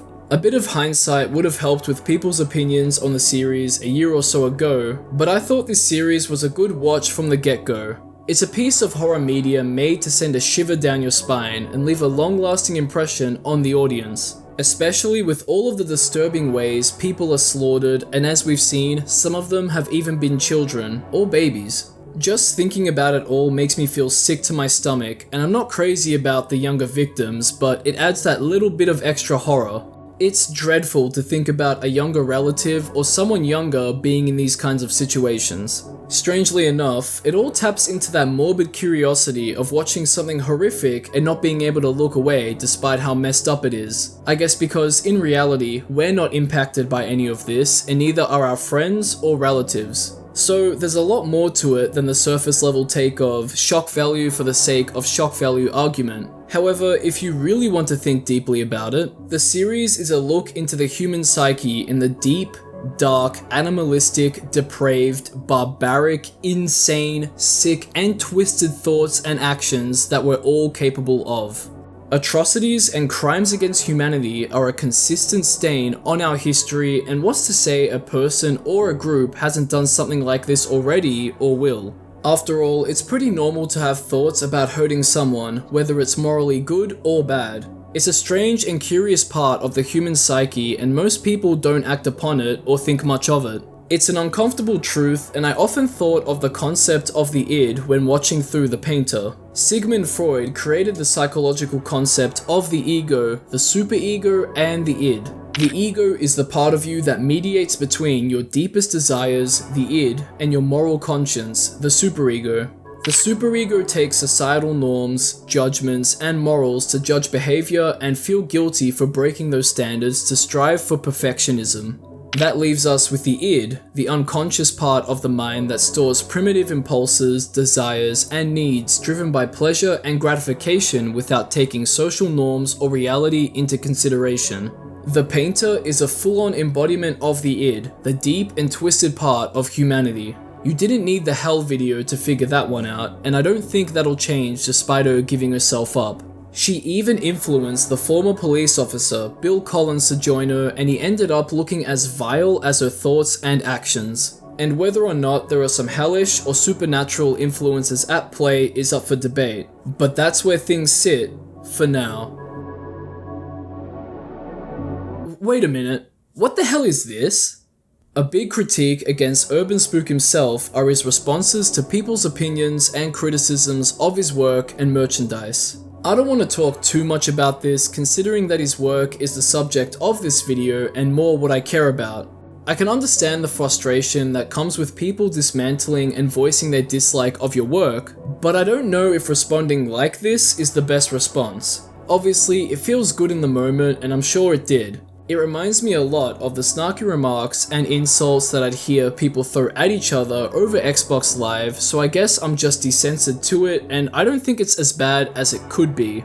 However, some of his responses that come off as trolling are a bit funny though. I like the idea of making a joke or trolling someone when responding to them in certain situations. Like if someone's giving their opinion or saying something and not backing it up and telling you why, then why not if you really want to?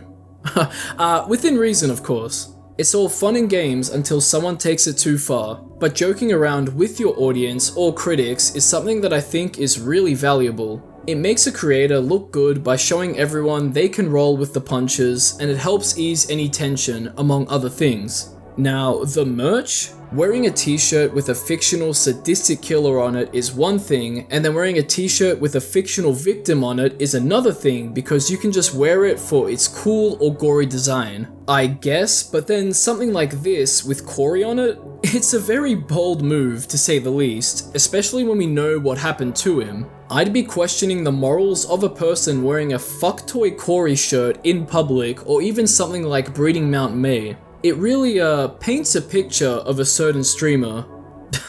Should I even make that joke? Whatever, it's done. Anyway, I get that UrbanSPOOK is wanting to sell his art, but Corey, along with some of the other designs, don't really translate well to clothing, especially when you have the context of what's on the shirt. You'd also look goofy as wearing some of the shirts too, even with context. However, a lot of the designs he sells are really good. Honestly, his art is just really good in general, and it's the type of horror and body horror that makes me squeamish and that I really like, which is especially seen in his face-tober art. There's also some neat designs on his posters too. So, if you have the time, check out UrbanSPOOK's The Painter series, which I'll have linked in the description. At one stage, he said that he wanted to improve on storytelling and animations, and I think he's really done that. Honestly, there are improvements found with every video that releases, some big and some small. Anyway, I just hope people don't start thirsting over the painter in any way. Oh my god.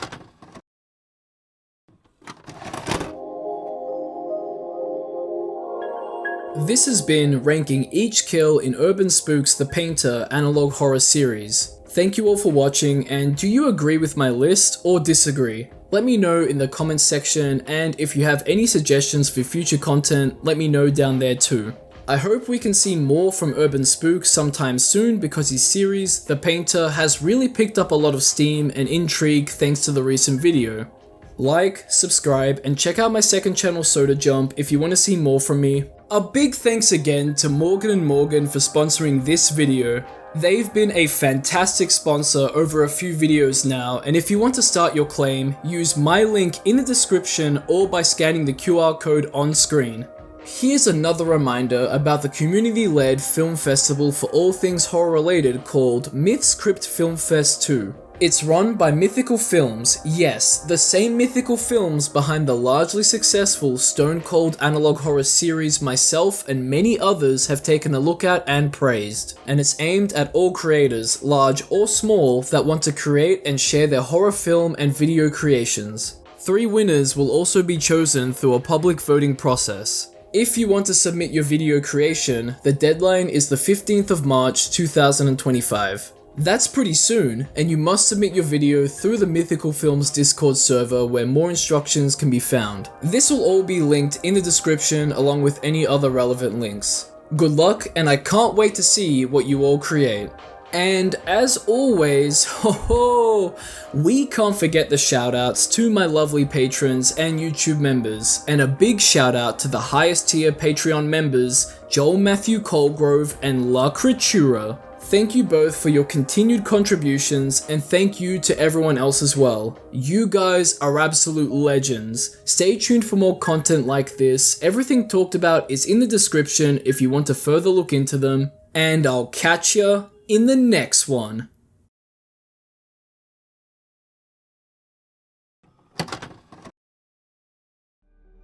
See, that wasn't so bad, right? I just realized that I wanted to make this video as well because the Hell video had come out for the series, UrbanSPOOK series, pretty recent, at least at that time. And, well, we're still waiting on, or at least when I'm recording this, we're still waiting on the final episode of the series. I've been pretty hyped for it, especially after that Hell video, because so much story and so much stuff happened, and I thought it was really good. Even the way the scares were done, at least in like the first half of the video before we get to like the big climactic part at the end, I thought that was done well because it was a bit more investigative with animations and stuff like that versus just still PNGs and descriptions on screen. I mean, we still got the descriptions, but at least we had some pretty nasty looking animations that just makes your skin crawl. And I mean, stuff was censored, but what was shown and the concepts and it's just it was nasty, man. But I guess that makes for good horror, right? I don't know. What do you think? Let me know. Anyway, from here we have the worst of analog horror's creatures and entities. I just wanted to talk about more controversial, I guess, analog horrors. I suppose it's kind of similar to the first video of the year where, you know, could you survive the worst of analog horror? Kind of like that. This one is just, yeah, like it says in the title, just controversies in terms of the topic. You know, I covered a wide range of entities and series, at least I thought so. And yeah, that's kind of it for the video. Not much else to be said of it, so I hope you enjoy.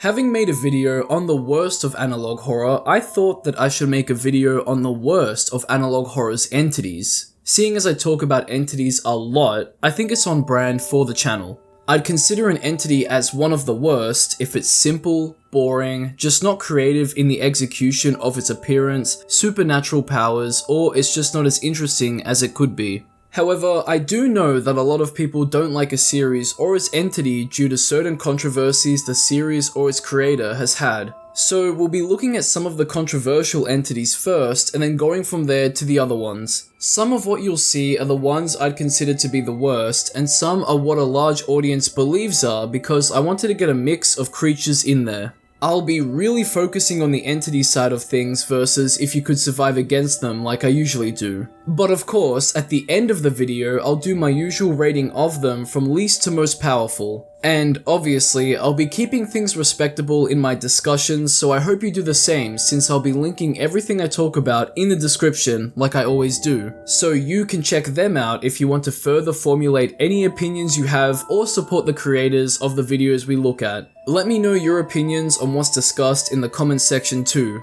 And if you end up enjoying this video, why not consider subscribing so you don't miss out on future uploads. Check out my second channel, Soda Jump, where a friend and I get goofy playing video games and doing some IRL things linked in the description. So, with all of that being said, let's dive into the worst of analog horror's creatures and entities.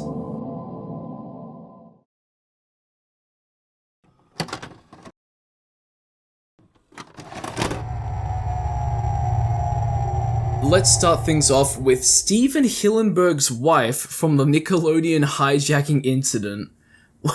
What a sentence. So the creator of this video is unknown since any trace of the creator and the original video has seemingly been wiped off of the internet. But, lucky for us, we have a re-upload by Aphex Twin Fan 926. I did cover this in a recent video where I talked about surviving the worst of analog horror. I thought it was a bit disrespectful to use Steven's name and character like this, and that's why Steven's wife in the video sits as one of the worst analog horror entities. So, long story short, the Nickelodeon hijacking was Steven Hillenburg's doing from the dead. At least, that's what I thought. A few of you pointed out that it was actually his wife communicating to him through the hijacking from the grave, and I can definitely see now that that's probably the case. I say probably because the grammar and how the info's presented trips me up a bit, and I'm sure it does to others. It sounds like Steven killed his wife and she's communicating to him and telling him that she'll see him in hell, but it also sort of sounds like his wife killed him and she'll soon see him in hell. Again, it's probably most likely the former. And to top it all off, if you didn't know, Steven passed away back in 2018 due to ALS, a neurological disease that weakens your muscles over time. It's hard to confirm whether or not this video was published before or after his death, but given that analog horror wasn't as mainstream as it is now, it's highly likely that it was made after Steven's death, and it was probably made by some kid who wanted to make something dark. Steven's wife says her piece with some booty cheek tear grammar before seizure-inducing flashing accompanied by screaming and the word "why" flash before our eyes, and we get that infamous "See you in hell, Steven Hillenburg" screen. That whole sequence could have been done a lot better. For starters, she should have elaborated a little more on what Steven did to her and put some more oomph and emotion into it. Give us something more than a generic "we were partners, why?" Establish a mystery with a little more specificity. And those flashing lights, just know that whenever you're seeing it on screen, it's been slowed down so much to not cause seizures or damage to anyone's eyes. I get that it's done to emphasize the questioning and rage of a resentful and restless spirit, but goddamn, it's way too much on the visual senses. And that brings us to the "See You in Hell" screen, which I think is a big factor on what makes this entity one of the worst. We wrap around right back to the fact that Steven's name and character were used in this video in a non-flattering way, contrasting to the real-world context of his death. This looks to be in bad taste by the creator, but I don't think there's any malice attached to it. I hope the backlash this video got didn't discourage the creator and they continue to pursue their hobbies or passions, whatever video creation may mean to them. There was potential in this video, seeing as the SpongeBob glitch screen looks great and sounds interesting, but the parts after that with Steven's wife fall very flat but had potential if written differently.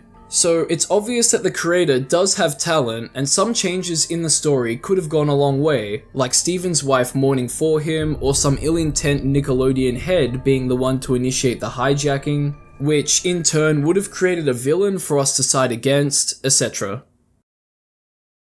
Now, let's take a look at the Smile tapes by Padariku, and long story short, there's a fungus from outer space releasing spores, and those spores affect humans in a way that makes them erratic and smile in a very unnatural way. The spores were first publicly discovered in a brand new drug that hit the streets. Story-wise, things are all good and fine here, but the entities themselves?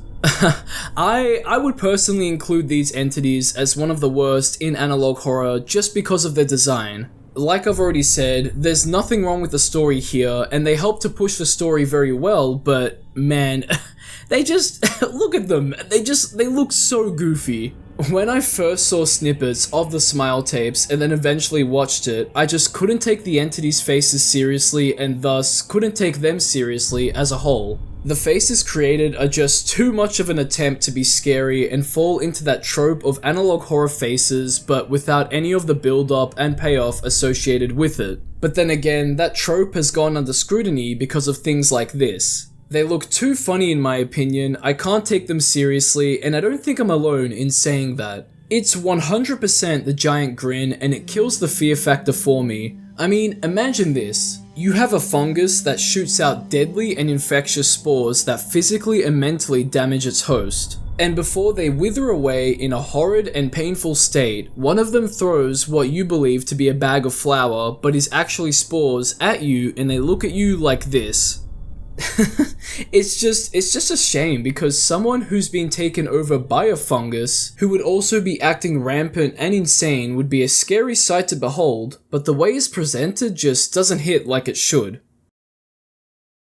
Moving on from there, I want to take a look at another real-world person and their life changed for analog horror. Supitza's The McCartney Collective series and the character of Paul McCartney in it. Also, is this creator's name meant to be pronounced as Soup Pizza, so Supitza? Or is it like the cute way you can say soup in Greek, Supitza? I just thought I'd point out my observation, but anyway, this is a small series, and when I first stumbled upon it, I was a little confused at first until I read the description, which states, I do not believe this theory, nor am I mocking the genre of analog horror. I am simply using the idea of the theory to create this story. Smiley face. We get some context and clarification, which I don't think was needed, but I understand if Supitza was worried that an internet mob would come after them. But this description here was my introduction to the theory that the famous Paul McCartney of the Beatles band actually died in a car crash in 1966. He was then replaced by a lookalike thanks to the help of Britain's MI5 secret services to spare the public from grief. However, it's believed that the truth was sprinkled throughout the band's music and album covers. Rumors of Paul's health declining and the band possibly splitting around that time aided in the theory. Honestly, this theory is a giant rabbit hole, and I won't get into it, but that's what this whole 2-video analog horror series is about. The first video has John Lennon denying the rumors, and the second is a psyop of sorts where the viewer is trained to quell rumors of Paul's death, and it ends on John stating that it wasn't his fault. However, I do think that Paul McCartney here is one of the worst analog horror entities I've ever seen. Not because the premise of him is terrible, but because he sort of just doesn't do anything. In the 2 videos we're given, only one of them has him doing the analog horror face, you know, the smiling, and that's it. And it's not like the story wasn't interesting either. Conspiracy theories are prime for storytelling. There was a clear setup outlined, and it would have been interesting to have seen where things went. So you could see it as a little unfair to say he's one of the worst, since the series seems to have stopped, or at the very least, been put on hiatus. But in fairness to what we've seen in the series, he's dead, so what could he really do? Haunt the VHS tapes or smile at the viewer? That's the most cookie-cutter thing that could be done. We've seen it 100 times over. So I hope there was something bigger planned in that regard. Hopefully, Supitza does come back because things have been left at a spot where Paul is just a few images, with one being a spooky one you'd see in your typical run-of-the-mill analog horror. I also found this comment in the second video, Staff Information 1/9, The McCartney Collective. It's been a year, Daddy. I really, really miss you.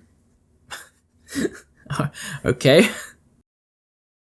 From here, I want to highlight two entities that share something in common that people have an issue with. Maybe you can guess what that is, since we'll be taking a look at Gooby from Gooby and Friends. In this series, the titular character Gooby is presented to us in a glitchy and pained state, attempting to teach kids the things you usually see in children's shows. Throughout all of this glitchiness, some of Gooby's friends appear, but so do missing children with their plights and loss of innocence flashing on screen, being reflected by the glitching. It seems that there's a man dressed as Gooby outside of the TV show kidnapping children by influencing and somehow manipulating them through the TV show and the Gooby IP. Which all sounds pretty interesting to me, but what's the catch? Well, if you've ever heard me talk about Gooby and Friends, then you'll know that I've pointed out before that Gooby looks a little waxy. You know, just like an AI image. It's not outright confirmed that the human Gooby and other stills are AI, but it's likely considering how they look. And that's led people to label Gooby and Friends as one of the worst analog horrors, thus making Gooby one of the worst entities in their eyes for the alleged use of AI art. That's the logic I'm rolling with for this video, and I've talked about how I feel about AI images and AI as a whole in my Could You Survive the Worst of Analog Horror video. Basically, I said that I personally don't think that the alleged AI images make Gooby and the series one of the worst in any way. I think it's actually far from the worst, and everyone has their limits and what's deemed acceptable with AI, and I know that I certainly do. It's really strange that the creator even used AI because they're a very talented artist and animator, as we've seen throughout the series anyway, so I'm not sure why they didn't use those skills when creating the stills that appear throughout the videos. I would have much rather that than the AI images, but it isn't a huge worry to me. But for others, it's a big issue. I understand that for every AI image or video generated, another piece of art or media is made lacking a human soul, or an artist may have lost a job opportunity. Even Harry and I on Soda Jump made an AI image of us gaming, and it's a bit of an abomination. There's just this strange curiosity that comes with pumping prompts and images into an AI and seeing what it churns out. Truly, a moment of science leaving us with moral and ethical boundaries to discuss and either cross or pull back away from. Gooby as an entity will forever sit there as a reminder of that dilemma, labeled as one of the worst by many. Moving on to our next entities, Liminal Land by the channel of the same name. Just like with Gooby, this series uses AI images throughout each video, but to a wider extent than with Gooby. And obviously, this has led people to dislike the series and the entities within them. And when I mean by wider extent, I mean like most, if not every still in this series is an AI generated image, making the entity that is the park and the entities it creates some of the worst in analog horror. At least, there are people out there that have that opinion. Although myself and a lot of other people would agree that the atmosphere and storyline presented to us in these videos are really good. Everything is shown to us in tapes, and the nature of the park and what it does to people is slowly revealed, and as you can see, the AI generated images are eerie and atmospheric, which complements what's trying to be told in the story. But it's like a double-edged sword. The park itself is an entity because it's alive, or at the very least seems to be, or at the very least as well, it has some sort of anomalous powers. And the imperfect AI images help create a picture of a morphing and shifting grotesque park that sits in an uncanny valley of sorts, but for amusement parks. And on top of that, the strange and imperfect morphing affects the park visitors by shaping them into uncanny valley nightmares too. It really does work with the story being told, but on the other side of the double-edged sword, we have the same problem we've seen in the Smile tapes. The reveal of what happens to park goers is very goofy. The uncanny look these faces have are unintentionally funny and take a lot of the scare factor away. There's just something so strange about them that doesn't necessarily scare me, and you can even see AI generated issues. You know, body parts and facial features that aren't generated properly. Are they supposed to be like that to show the audience that the park is changing them for the worse? Or is it just an AI image problem? Again, it helps paint a story, but has an effect of looking strange and goofy. You know, I see these images and I know that it would be scary to see something like this in person, but seeing and knowing that it's an AI image just takes away all that fear factor. It's like there's nothing real about it at all. Plus, AI-generated images just don't sit very well with a lot of people, like I've stated before, and that leaves you with some very divided opinions on everything. Despite that, I do enjoy the series, and I hope it's continued because it seems to have been stopped or cancelled altogether. From here, I want to take a look at Tom Through the Window by the Homies. When I was thinking of entities to cover for this video, Tom came to mind because the way he's written is a little perplexing in my eyes. For those who don't know, Tom Through the Window is about the titular characters Tom and Jerry from the Tom and Jerry show, except Tom is more of a bloodthirsty monster. His actions throughout the story are strange, don't make sense, and there's a clear missed opportunity to develop him into something coherent and truly scary. Which is a shame since there's elements of that being possible littered throughout the series. So, he's one of the worst analog horror entities I've seen despite the interesting premise and potential. Things really kick off with Tom in the third video despite there being two before it, but one's just a trailer and the other one is just some fluff. Everything we see and learn about Tom is from the perspective of a neighbor that moved in next to where Tom lives with his owner, Miss Mammy. Right off the bat, we find out that Tom, for some reason, put a bunch of kittens into a sack and drowned them in a river. Why? Who knows, it's never explained, and neither is the fact that Tom ends up in heaven too with the kittens. So, did Tom drown himself too? But he's clearly flattened in this clip, so what are we supposed to make of it? How does he look like a ghoul here, but then like a normal cat elsewhere? I get that clips from the show are used, and that's why, but there should be an explanation in the story to immerse us in. And what's with the static that's mentioned in the third video? It's mentioned through Morse code stating the static. He's coming. Which, last time I talked about Tom Through the Window, I said this happens in the first video. Clearly not. And then this static is never mentioned again until the end of the series. This tells us that static is important to Tom as an entity, but we never figure out why, and we can't even properly speculate on it either since we're given nothing to work with. He's a cartoon character, so static from like a TV would make sense to be linked to him, but in this world, he doesn't seem to be part of that TV show. And what about Tom being attracted to alarms? I guess it makes sense since anyone would be curious about the sound of an alarm, but there has to be some sort of interesting explanation, right? What Tom does to the neighbor is weird as well. He just walks into his house, opens the door to his room and stares at him. We can assume it's because the neighbor has been watching Tom through the window. Oh, I see what he did there. I see what the homies did there. But anyway, Tom caught on and that's why he's there. Over the rest of the videos, Tom's behavior is noted to get stranger because he's thought to be unwell, he eventually kills Jerry and Miss Mammy, turns into a monster, and an EAS is made warning the local area of his presence. It's all just said and shown to us in an uninteresting way, except for the reveal of Tom looking through the window.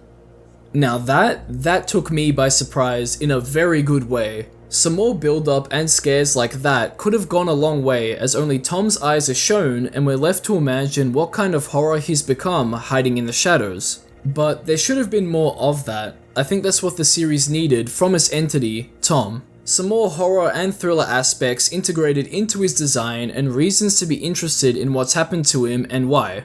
The series doesn't lure any sort of mystery or information in front of you to do that, which is a shame. And that brings us to our last entity, the Streetlight entity from Streetlight by Zenith Initiative. In no way does this creator make bad analog horror videos despite them being in that simple and a bit overused EAS presentation format, but I just think that the entity from the Streetlight video is one of the worst I've ever seen. For some unknown reason to us, these four-armed creatures come out when the sun randomly sets during the day. Why this happens is unknown, but it creates a mystery and setting. Like, do the entities come out when the sun sets normally, and what do they do? That last part is hard to say, but perhaps that's an intentional part of the horror, creating more mystery and what-ifs. After all, not revealing every single detail about something can make it scarier, but with this, there's nothing super imaginative to ponder about. When you look at this creature, you can assume that because it has 4 arms and looks humanoid, it'll be strong, maybe even animalistic or ruthless with its offensive measures. But what else does this tell us? It's red, so it's dangerous, but that's pretty much it. The limiting factor here is the visuals. It just looks like a guy with 4 arms, which sounds dangerous, but in the vast landscape of analog horror, that's as simple as they get. Usually, a humanoid entity would have some sort of factor beyond its physiology to make it interesting, but in this case, we have the sun being that interesting factor, but it's more interesting than the entity itself. The mystery of why the sun disappears for a period of time is bigger than what we can assume these creatures are. Entities, especially if they're the humanoid type that we've seen 100 times over, really need more thought and time put into them to make them a lot more intriguing. I've made a video on that before where I went more in depth with that regarding humanoid entities and the copy-paste formula of it, so check that out if you'd like to.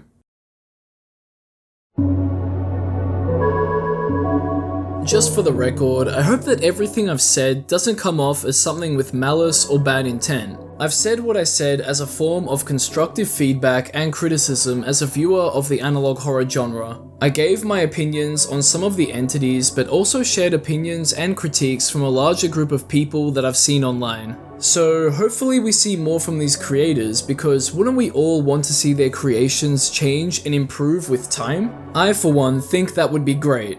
And with that being said, let's rate the entities we've seen from least to most powerful. As the least powerful, Paul McCartney from the Paul McCartney Collective. What a strange sentence. So what were we able to learn about Paul and what did he do in the 2 videos we saw? Make an analog horror smiley face and that's it. Really, he's just Paul McCartney but dead and might be a ghost haunting the tapes or his former band members. It's hard to say. Far out, man, this is my job, and I love it. From there, we have Steven Hillenberg's wife. Again, what a weird sentence given the context, but just like Paul, all she really does is sort of haunt a piece of technology. Which brings us to Gooby. He might have some sort of supernatural powers that influences children through the Gooby and Friends TV show, but he seems to just be a man behind a mask. Although I can't say the same for Tom Through the Window. Who knows why he's attracted to static and alarms, but he seems to just be a big anthropomorphic cat with serial killer tendencies, right? Don't get me wrong, that's dangerous and all, but not as dangerous as the streetlight entity. My thoughts behind this is that it has 4 arms, so it's probably stronger, but who knows. There's a lot of questioning here, so honestly, you could swap these 2 around if you wanted. But from there, we have the liminal land entity and the entities it creates. The concept of the park itself is ripe for interest and it's pretty cool, but the execution of the entities and how they look falls flat for some. Despite that, being able to create creatures and grow as a park is one hell of a strong power. Which brings us to the most powerful entity shown in this video, the Smile Tapes entities. Not only does the fungus create comically smiling entities, but it looks like the victims are compelled to further spread the fungus through spores. Which might explain why the drug mentioned at the start of the series was made up of spores from a fungus being the fungi from outer space. And same for that one person throwing a bag of what was thought to be flour at their victim. In a situation where we have an alien fungus spreading itself around through spores and creating its own victims to spread itself around, we'd all be doomed.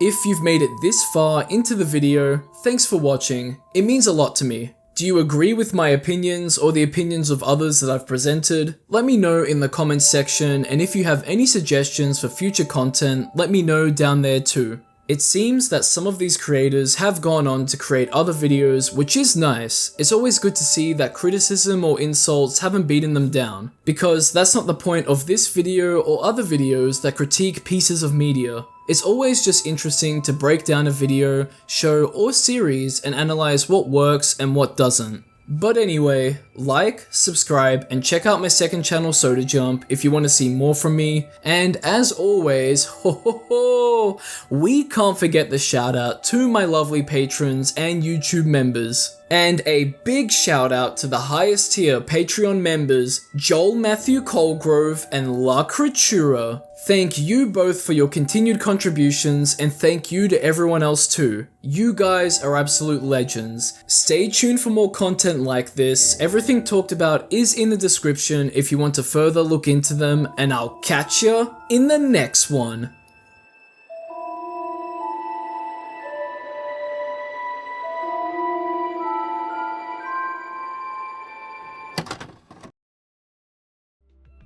That was pretty epic, and speaking of epic, from here we have JJBA's disturbing analog horror. I love JoJo's Bizarre Adventure, more so the earlier parts, but you know, I still keep up with it here and there. The last thing I read was the whole of part 8, so I guess I've read from parts 1 to part 8. I wanted to read part 9, but that first chapter I just thought, man, I can't be bothered right now. I'll wait till more chapters come out, or if it finishes, like, whatever. Anyway, I think the introduction of the characters were pretty cool though. I like that, but yeah, I just thought, I'll just wait till more of it comes out, then I'll start reading it. But yeah, you know, I saw a video by Marcel Lame called The Creepiest JJBA Analog Horror Series You've Never Seen, and that inspired me to make this video. Not the compilation video, I mean the JoJo video, but you probably got that.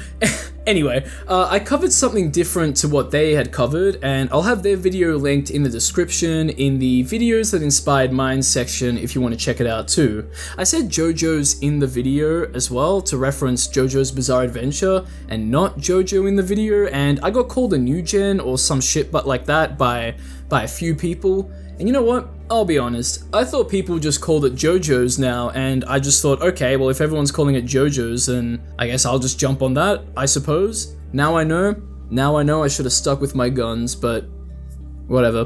Whatever, right? Seriously. I also started watching and reading it in the late 2010s, so does that make me new gen, or whatever? I don't know. Anyway, I got Soda Jump Harry to edit this one, and he did a fantastic job. And if you don't know who Harry is, he is my good buddy, and we have a channel together called Soda Jump, and we just play games and talk mad shit.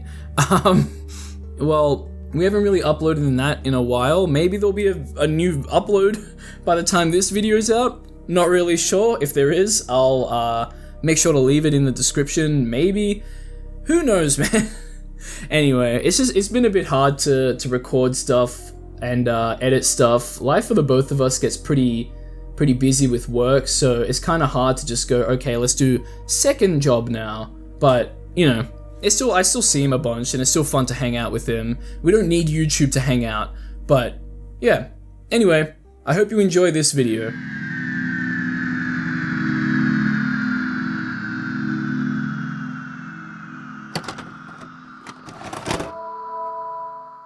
I really like JoJo's Bizarre Adventure. A story about a family's bizarre adventures from generation to generation is quite the tale. That's putting things very simply and lightly, and you know what I think? I think that JoJo's is a perfect IP for analog horror. Everything is so meticulous, action-oriented, and there in your face. But if you take a step back and really look at what's going on, what happens in each part is quite horrifying in one way or another. It's ripe for analog horror. To me at least, it's highly likely that the existence of supernatural phenomena that we see in JoJo's would be kept on the low by those who practice it, and they'd be studied or reported on in some way. And lost or damaged VHS tapes really sets the mood for what we see in the series. So we'll be taking a look at a few videos from a few creators. First up will be a video by Stumpy that covers the appearance of stands from the perspective of the Speedwagon Foundation. We'll then have a few videos from the Moriocho archive that covers a certain Kira. After that, we have a video by Siriukio that covers a crucial plot point in part 6. I hope I've said that name right, and I've also ordered everything in a way that follows how JoJo's parts are ordered. And if it wasn't obvious, I'm going to be spoiling a lot of JoJo's Bizarre Adventure, mainly part 3, 4, and 6. I assume that if you're watching this, then you've seen or read JoJo's before, or at least know what it is, but if not, you have been warned. Honestly, it's been a while since I've made one of my Something's Disturbing analog horror videos, so I'm excited to do so. And if you end up enjoying this video, why not consider subscribing so you don't miss out on future uploads? Check out my second channel, Soda Jump, where a friend and I get goofy playing video games and doing some IRL things, linked in the description, and I'll have everything I talk about linked there too for you to check out. As you'll soon see, the powers and abilities that exist in JoJo's Bizarre Adventure can be quite dangerous. If you are caught up in some sort of conflict with someone who possesses these powers and abilities, you may come out of it injured. A stand user whose stand possesses healing abilities may not be around or be able to help you with your injuries, so you'd be looking for some compensation, wouldn't you? That's where this video's sponsor, Morgan & Morgan, America's largest injury law firm, can assist you if you become their client. After all, when you're seriously hurt, your injury could be worth millions. They achieved significant verdicts in the past couple of months for victims involved in life-altering car crashes. For example, $12 million in Florida, 34 times the highest insurance offer, and $26 million in Philadelphia. That's 40 times the highest insurance offer. Bam! And the best part about this is that it's absolutely free unless you win. And it only takes a few minutes to see if you have a case. Morgan & Morgan is for the people. They'll fight to get you the money you deserve, if you become their client. And if you ever got seriously injured, your case could be worth millions and you're only a few clicks away from potentially changing your life. It's so easy. You can start your claim now with Morgan & Morgan at www.forthepeople.com/sunflower, found in the description, or by scanning the QR code on screen with your phone's camera. And with all of that being said, let's dive into JoJo's Bizarre Adventure's disturbing analog horror.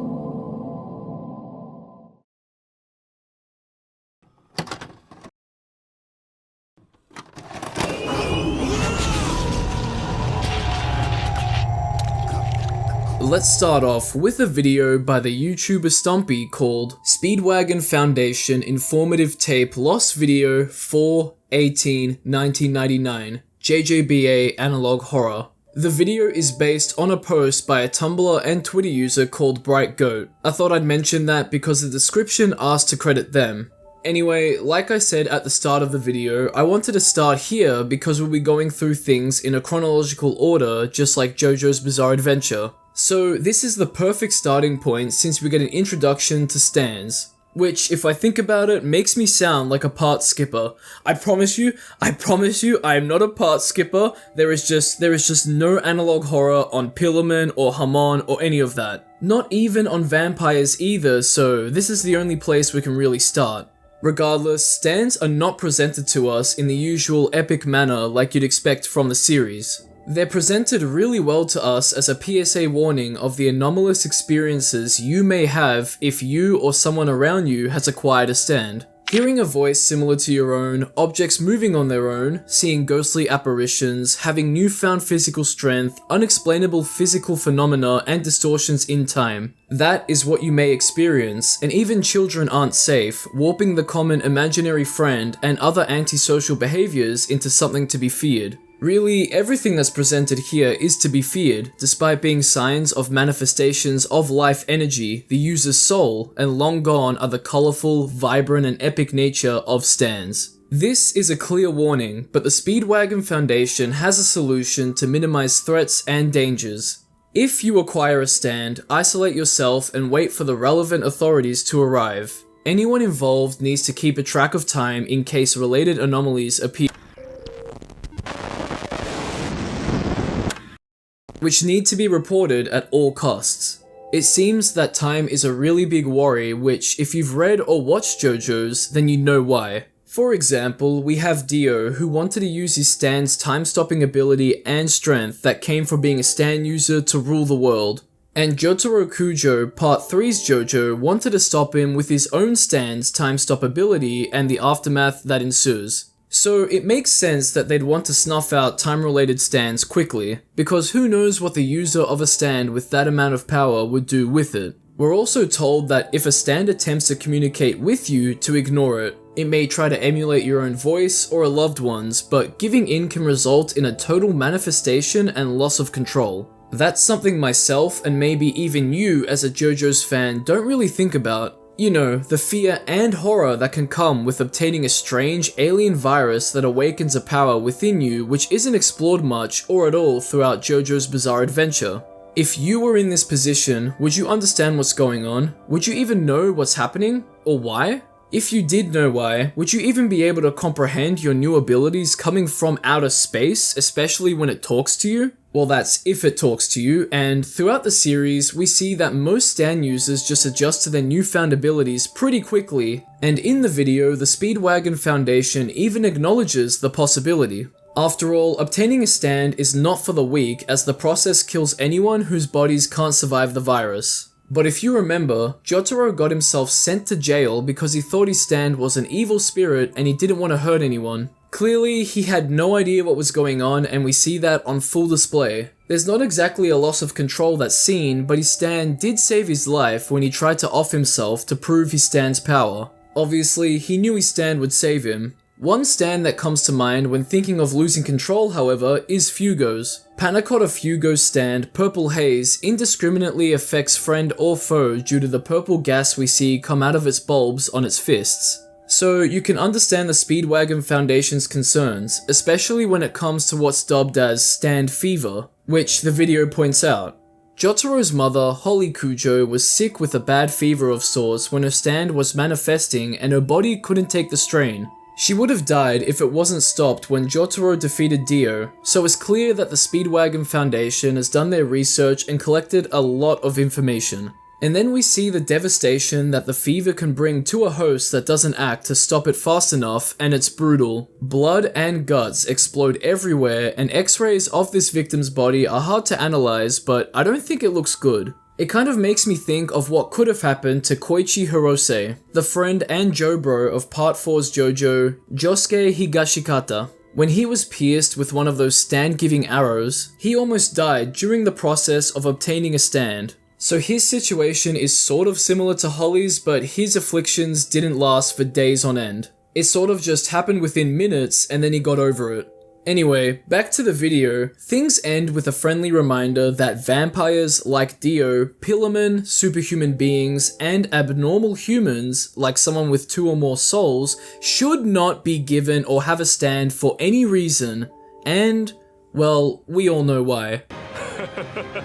やはり我がザワールドの方がパワー、精密さともに上だ。もう分かった満足だ。一気にとどめを刺してくれる。超スターの決闘の者だけは手加減せずに一気に殺すと決めていた。とどめを刺すのはやはりザワールドの真の能力。ザワールド、時を止まれ。From there, we have 3 videos from the Moriocho Archive YouTube channel. I chose these 3 videos, the first uploaded to the channel because I like them the most and they're more in line with analog horror. They really show the real-world fear and dread that would be placed in people or a population if a killer was going around murdering young women with no traces of them being found. So, you know what that means. This is all based in Morio as we witness the crimes committed by Yoshikage Kira, the antagonist of Part 4. We'll start off with the first video in the archive, Morio's Missing People. After the intro card, we're shown the photos of the people that have gone missing. It would be a pretty scary sight to see something like this interrupt your regular TV viewing, especially if you lived in the town of Morio. During Part 4, the population of the town was 58,713 people. Small towns can definitely be a lot smaller, but it's still a worrying thought that a killer who targets women and eliminates anyone else in his way is one of those 58,000 or so people. It's likely that you could brush past them on your way to school or work and you never know. Considering that Kira was born on January 30th, 1966, and one of the reported missing women dates back to 1983, he would have been 17 at minimum when he first started obsessing over these women. And I say obsessing because if you've read the manga or watched the anime, you know that Kira stalks women, blows them up with his stand Killer Queen, leaving nothing behind but their hand and some of their forearm. and then he goes crazy, obsessing over their hand and tossing it away once it decomposes too much. And here we all thought that people with foot fetishes were the freaky ones. Jokes aside, that's the general gist of things with how he acts in the manga and anime, and as we see, he's racked up a fair few victims, with one even dating back to as early as 1983. This girl's anonymous, but we can safely assume that she's Reimi Sugimoto, one of Kira's early victims who haunts the hidden street of Morio hoping to meet someone who will help her bring Kira to justice. However, only stand users can see her and her dog that's by her side. Reimi was born in 1967 and died at the age of 16, which would have been in 1983, protecting a then 4-year-old Rohan Kishibe from Kira. And that's all we get from this video, leaving us with a grim start to Kira's murders. In the next video, Morio's hidden threat, we get some familiar backdrops and audio.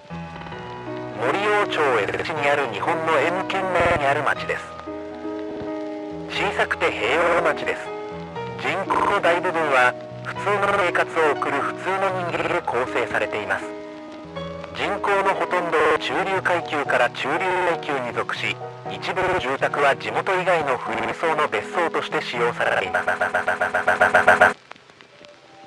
This part reminds me a lot of the Moriocho radio sequence in Part 4's anime adaptation, which is cool, but we see that it's very dark and brooding, leading up to the reveal of Kira holding a door open to a house. Despite the image looking a lot like it's AI generated, which it probably is, it's still a pretty uncomfortable and scary image. The dark and decrepit lighting with the looming threat behind the door slowly moving their body into this victim's house makes my skin crawl. Which makes it such a foreboding image as well. Whoever took this photo isn't making it out of their house alive, since Killer Queen has already touched that doorknob.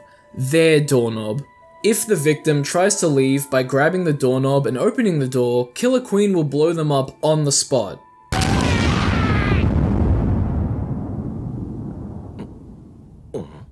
We then see some diary entries from someone we can safely assume to be Tamanaha Yumi on the 21st of April 1998 about her friend that went missing.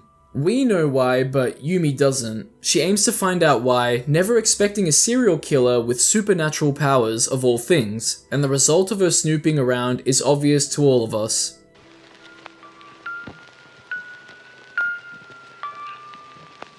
That leads us to the video Beware Yoshikage Kira. The police have finally caught on to the fact that the killings were done by Yoshikage Kira, and this is their EAS to all the people of Morio. All of the murders and missing people have led us here, and a phone number is left for us to call with a name attached to the number, Koichi Hirose.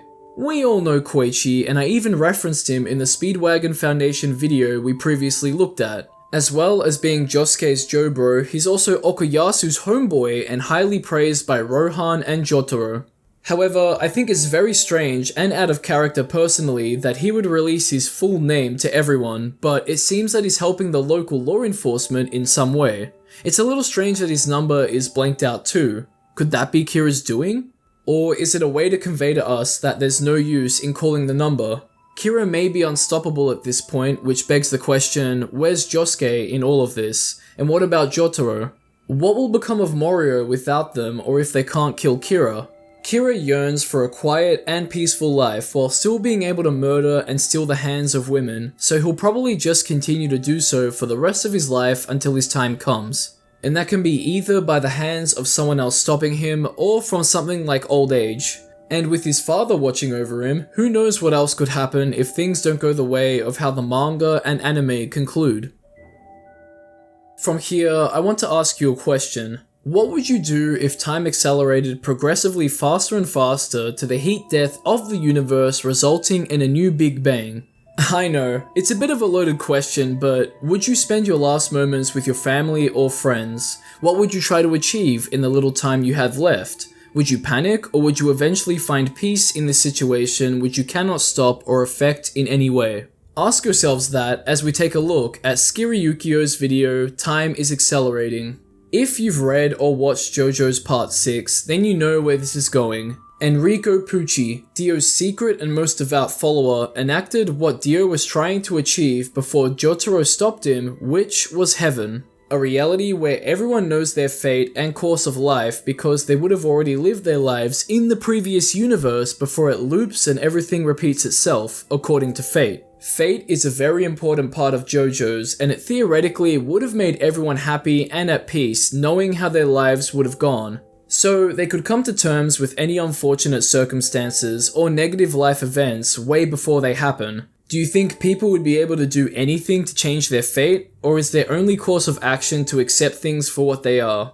Who knows, but Pucci goes through a lot of steps to make this happen, and a lot of conflict occurs. He eventually evolves his stand from White Snake to Sea Moon to Made in Heaven in an attempt to do all of this. The trials and tribulations he had to go through while fighting back against Jolene, Jotaro's daughter, and her allies tested the highest extent of his faith in Dio. But alas, we never got to see what heaven really looks like because his plans were squandered in a very bittersweet manner. It's bittersweet for the Joestars and those associated with them, but anyway, we get an EAS on the 21st of March 2011 warning the people of Florida that time is accelerating. Attention!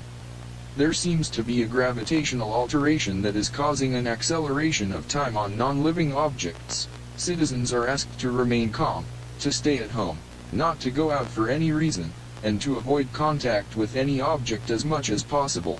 And the initial point of where this all started to happen was at Cape Canaveral Space Station in Florida. Obviously, it's not just Florida that's affected by the time acceleration, and no matter what happens, time will keep accelerating and it'll accelerate faster and faster. Everything will be made in heaven unless someone who stands a chance to stop it steps in. Which is why I asked you to consider the questions I asked when I introduced this video, because what would you do? As time keeps accelerating, you wouldn't have known that the universe would loop back on itself. And then when that happens, how would you feel about knowing your fate?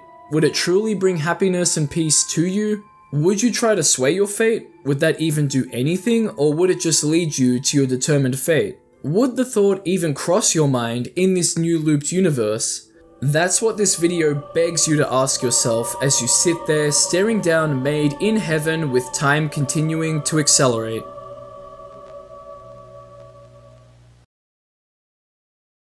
Now I just wanted to quickly point out that I did want to include and highlight more videos from other creators for this video. However, a lot of what I found were videos that just explained stands or plot points from the series, or they were just videos similar to whatever was shown already. For as well as they explain what happens in the videos, they don't add as much new ideas or story that's common and uncommon to analog horror to what's being presented. When I was explaining what happened in those videos, I felt like I was just rehashing what happens in JoJo's Bizarre Adventure, so I cut them out from this video. There was a big JoJo's analog horror series I wanted to also cover made by someone who goes by Junius B. I was away while this video was being made, so I wasn't able to cover it in the time that I wanted, but I wouldn't be opposed to doing it in the future. Obviously, you can watch it for yourself and I'll have it linked in the description for you to do so. There's also a great video by Marceline called The Creepiest JJBA Analog Horror Series You've Never Seen, and that covers the previously mentioned Junius B's JoJo's Analog Horror Series. I'll also have that video linked in the description too, and honestly, that video was the push I needed to cover JoJo's Analog Horror. So you can definitely say that Marceline's video inspired my own. I really like JoJo's Bizarre Adventure, and I got pretty into it watching and reading it a few years ago. I've definitely slowed down my consumption of the IP in the last year, but I still hold it dear to my heart. I even made a pretty cringe Plants vs Zombies Garden Warfare 2 crossover with JoJo's Bizarre Adventure. In the video, I just played the game and made a custom character called Jojio Brains. He's just one of the Super Brains characters, and I thought the intro I made for that video was pretty damn good. Anyways, if you want to watch it, I'll have it also linked in the description. Good luck, cause you're gonna need it. Also, if you've made it this far into the video, I really appreciate it, and I want to know what your favorite JoJo's part or parts are and why. Leave them down in the comments section and I'll make sure to read them. Personally, I liked part 1 and 4 the most despite how contrasting they are to each other. Part 1 has my favorite JoJo, Jonathan, and I love all of the cool characters being buff legends, defeating evil, making brave sacrifices, and testing their resolve. And part 4 is a great slice of life / the power of friendship story fit for JoJo's. Then parts 2, 3, and 6 trail not so far behind. I don't consider parts 5, 7, and 8 to be bad, but I just like the others more. Even so, holy moly, the endings for those parts are something else, especially part 8. I've only read the first few chapters of part 9, and I'm waiting for a whole lot more to come out before reading it, so I don't really have any opinions on it. And with that, we come to the end of the video. Thanks for watching. Leave your thoughts on the video and what we saw in the comments, and drop a like and subscribe if you want to see more content from me. Check out my second channel Soda Jump if you want to see even more from me too. A big thanks again to Morgan & Morgan for sponsoring this video. They've been a great sponsor over a bunch of videos now, and if you want to start your claim, use my link in the description or by scanning the QR code on screen. And as always, we can't forget the shoutouts to my lovely patrons and YouTube members. And a big shout out to the highest tier Patreon members, Joel Matthew Colgrove and La Creatura. But wait, we have a new name at the top 2 on the YouTube side, Fogman8U. Thank you 3 for your continued contributions, and thank you to everyone else too. You guys are absolute legends. Stay tuned for more content like this. Everything talked about will be in the description if you want to further look into them, and I'll catch ya in the next one.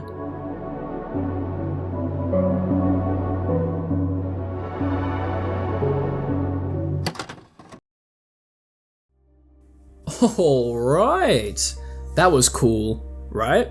Anyway, can the Doomslayer beat the demons of analog horror is up next. This one? Okay, this one. I've called other videos epic in this video, but this video, now this one is certified epic. I loved making this video so damn much. I was in a bit of a creative rut, honestly, on what video to make next. And I saw a video called Can the Doom Marine from Doom Survive Analog Horror by errorcode 9081, and the video was in my inspiration tab or whatever it is on YouTube, which I decided, you know what, I'll take a look at this, what even is this? And what a great decision that was. I'll have errorcode's video linked in the description because it inspired mine. And I'll also have an inspired my video section in the description, and that's where I'll have it.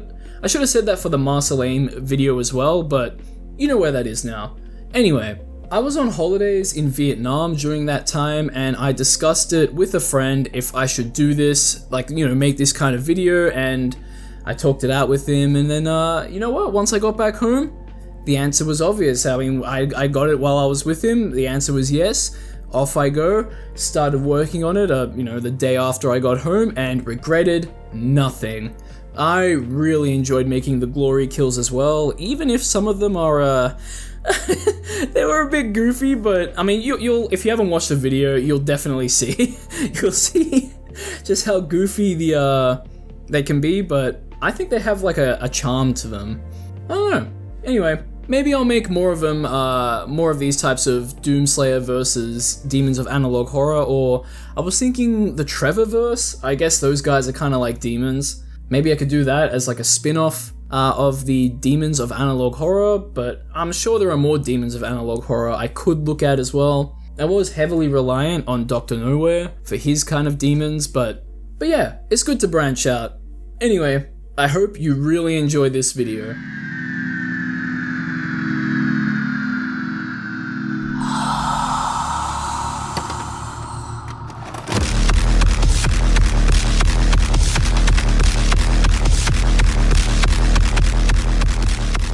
Having talked about analog horror entities you could beat and wouldn't survive against over multiple videos had me thinking, could the Doomslayer beat the creatures and entities of analog horror?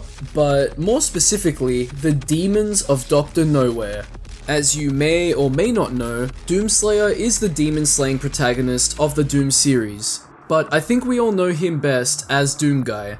Despite that, I'll be calling him the Doomslayer throughout the video because of reasons I'll get into very soon, and because it has some real punch and oomph to it. He's an unstoppable killing machine that will rip and tear through any and all of demonkind.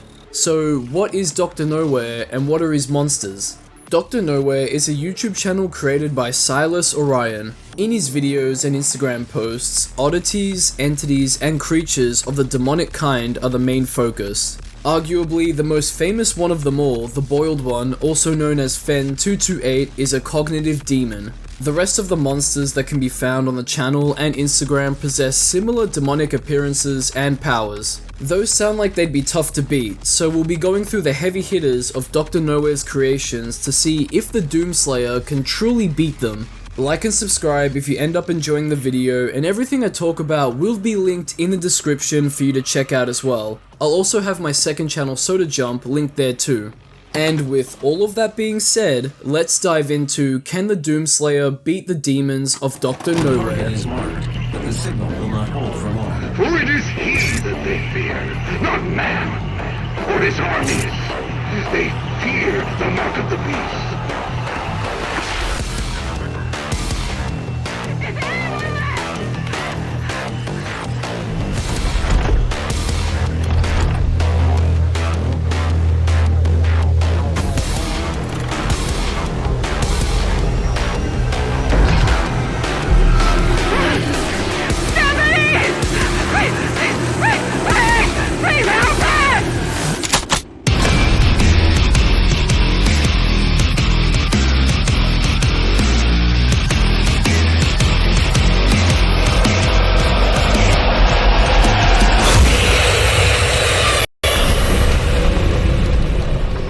The Boiled One was mentioned in the intro, and that's where we'll be starting things off. This tall, melted looking demon is something you'd never wish to bestow on even your worst enemies. It enters the minds of its victims by viewing him in video or image form. On the 13th of August 2003, a rerun of the 13th episode of a 90s now classified kids documentary series about woodland plants and animals was broadcasted seemingly out of nowhere in Pennsylvania. During this, Fen228 would hijack the broadcast and speak warm yet deeply disconcerting to the viewers in their native tongue. This is known as Broadcast 813. The footage we're shown is shortened, muffled, reversed, and dampened, but I'll have text on screen here so you can see exactly what it was saying. And as you can see, once it's seen you, you'll see it forever in your mind. It'll watch over you as you sleep, with one victim claiming that the face was living in his brain and feeding on his spine. Another even stated that they could hear trumpets playing in their ears before falling asleep. In the Bible's book of Revelation, it stated that 7 angels would sound trumpets, with each one bringing an apocalyptic event to Earth with the establishment of God's kingdom being the end result. The Boiled One doesn't seem to be part of this prophecy, but it is part of a world-ending one where what looks like blood or some other red liquid will rain down from cracks in the skies and will all be melded together. Boiled together, some may say. Worse yet, most of the victims were diagnosed with a pseudocoma, aka locked-in syndrome, an extremely rare condition leaving them to be conscious but unable to move or communicate verbally. This is all due to paralysis of the body except for vertical eye movements and blinking. And with roughly 530 residents of southern Pennsylvania seeing Broadcast 813, who knows how many more victims are experiencing all of this as well as paranoia and anxiety. And that brings us to the Doomslayer. Can he defeat Fen228, the Boiled One, a cognitive demon, or as I said in my last video talking about it, a cognitive demon? Well, let's weigh things up. The Doomslayer is a Doom Marine, but not just any old one. His legacy has spanned over many games, and he's gone from a raging demon killer to a no longer mortal raging demon killer. He was given his Doomslayer name and title after submitting himself to the divinity machine in the Chapel of Purity, offering himself to a maker known as the Seraphim to defeat a titan called the Dreadnought. He was blessed with incredible speed and power to accompany his thirst for demon blood. He took the Crucible, a weapon held for a true Sentinel Warrior King, and slayed the Dreadnought. The Sentinels then gave him the title soon after, and all of this happens before the events of Doom 2016. So, he's transcended his human physiology, no longer needing food, water, or even rest in his fight against demons spanning centuries. He's something akin to a god or a being immortal, an inhuman and immense amount of strength, speed, agility, reflexes, stamina, endurance, and durability would be what faces the Boiled One. Not only that, but the Doomslayer can use and absorb runes and Argon energy to gain new abilities, upgrades to weapons, and stats. He can also absorb the souls of those he kills to become stronger, can utilize the Berserk and Haste power-ups which would usually kill or drive a regular human mad, and on top of that, he's smart enough to be able to modify his Praetor suit. And these are his traits and abilities without a weapon. Imagine if he had one of his many weapons he's been able to use throughout the Doom series. He is massive, his arsenal is massive, and the Boiled One is finished. If the Doomslayer laid eyes on it through a broadcast or an image, he would be in charge regarding whether or not it entered his mind or not. And if he does let it enter his consciousness, he would be able to resist the pseudocoma out of sheer strength, and would never see the Boiled One watching over him as he sleeps, because he doesn't. Once the Doomslayer is aware of the Boiled One and can see him, it would only be a matter of time before Fen 228 is no more. I'd wager that the fight would be over quickly, considering that Fen just doesn't look strong and acts more like a messenger than anything. And its biggest strength is its cognitohazardous properties and ability to seemingly change its size. All of its victims become riddled with paranoia and anxiety before being paralyzed and fed on. The Doomslayer doesn't become paranoid or anxious, and as already stated, his body would simply not allow him to fall into a pseudocoma. However, more than likely, he wouldn't be able to use his conventional and unconventional weapons in his arsenal since the demon is tied to his cognition.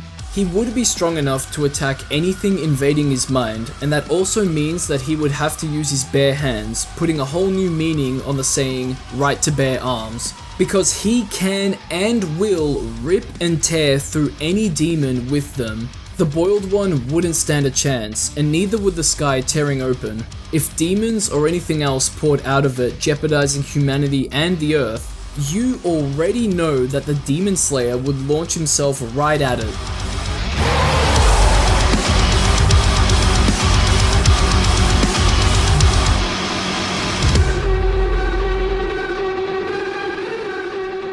Next up on the chopping block for the Doomslayer is Father Fester, also known as Father Harvest, a sickly and sadistic looking demonic creature with a long face, unhinged jaw, thin yet razor sharp teeth, pale skin, and dark, caved in eyes. Its size is massive as well, and we never actually get to see its true and full size as it's always cloaked by darkness. Probably because most of the photos we do have of it show it skulking around places that are sized well for humans but cramped for it. Now, not much is known about Father Fester, but we do see that its appearance slightly shifts from image to image. It could be changing or evolving over time. Who knows, but its biggest strength is its infinite hunger for anything and everything. I'm talking food, objects, minerals, people, souls, feelings, emotions, concepts, meanings, time, and space. Nothing is off of the table, and it'll make its way here, slowly but surely.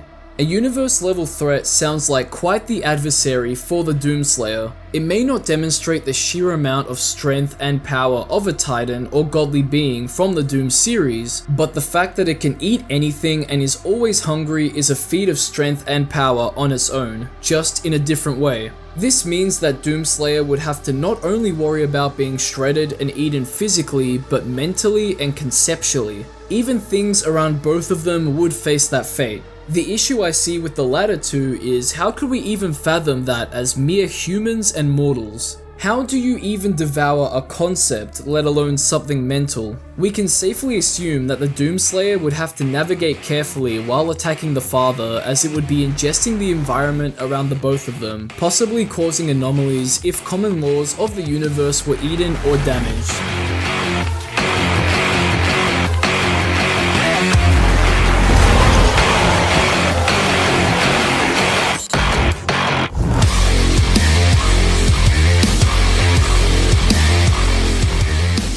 Which, again, how would Father Fester even go about doing this? It really boggles the mind, and this fight might even determine the fate of the universe. I would say that Father Festa's biggest weakness is his frail and lanky looking body. You'll notice that that's a common theme with these monsters, and despite their physical strengths, flesh is flesh, and if there's less of it, then it's easier to rip and tear through.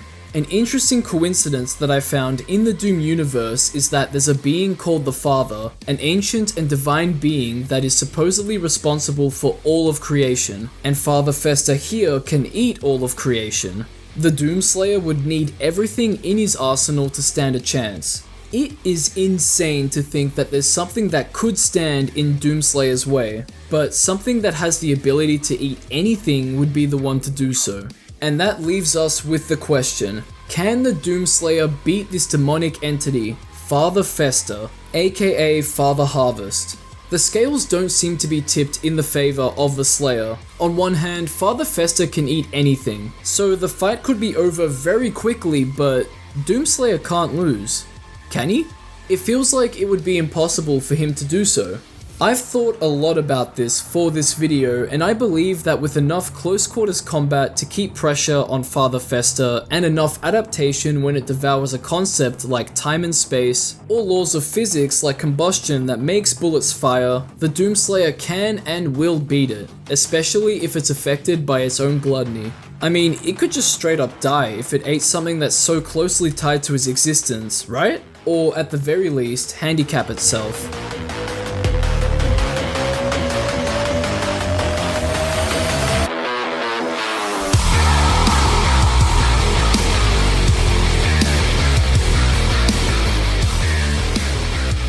Up next for the Doomslayer is something that's probably the most surreal and demonic creature in Dr. Nowhere's catalog, Neph. This Cruelty Squad looking abomination is the main protagonist in a children's TV series, The Happy Hungries, that was produced during the early 5000s. Quote, due to the escalation of famine and heat exhaustion on Earth, humanity had become physiologically shattered and created the series as a desperate attempt to emulate their innocent past.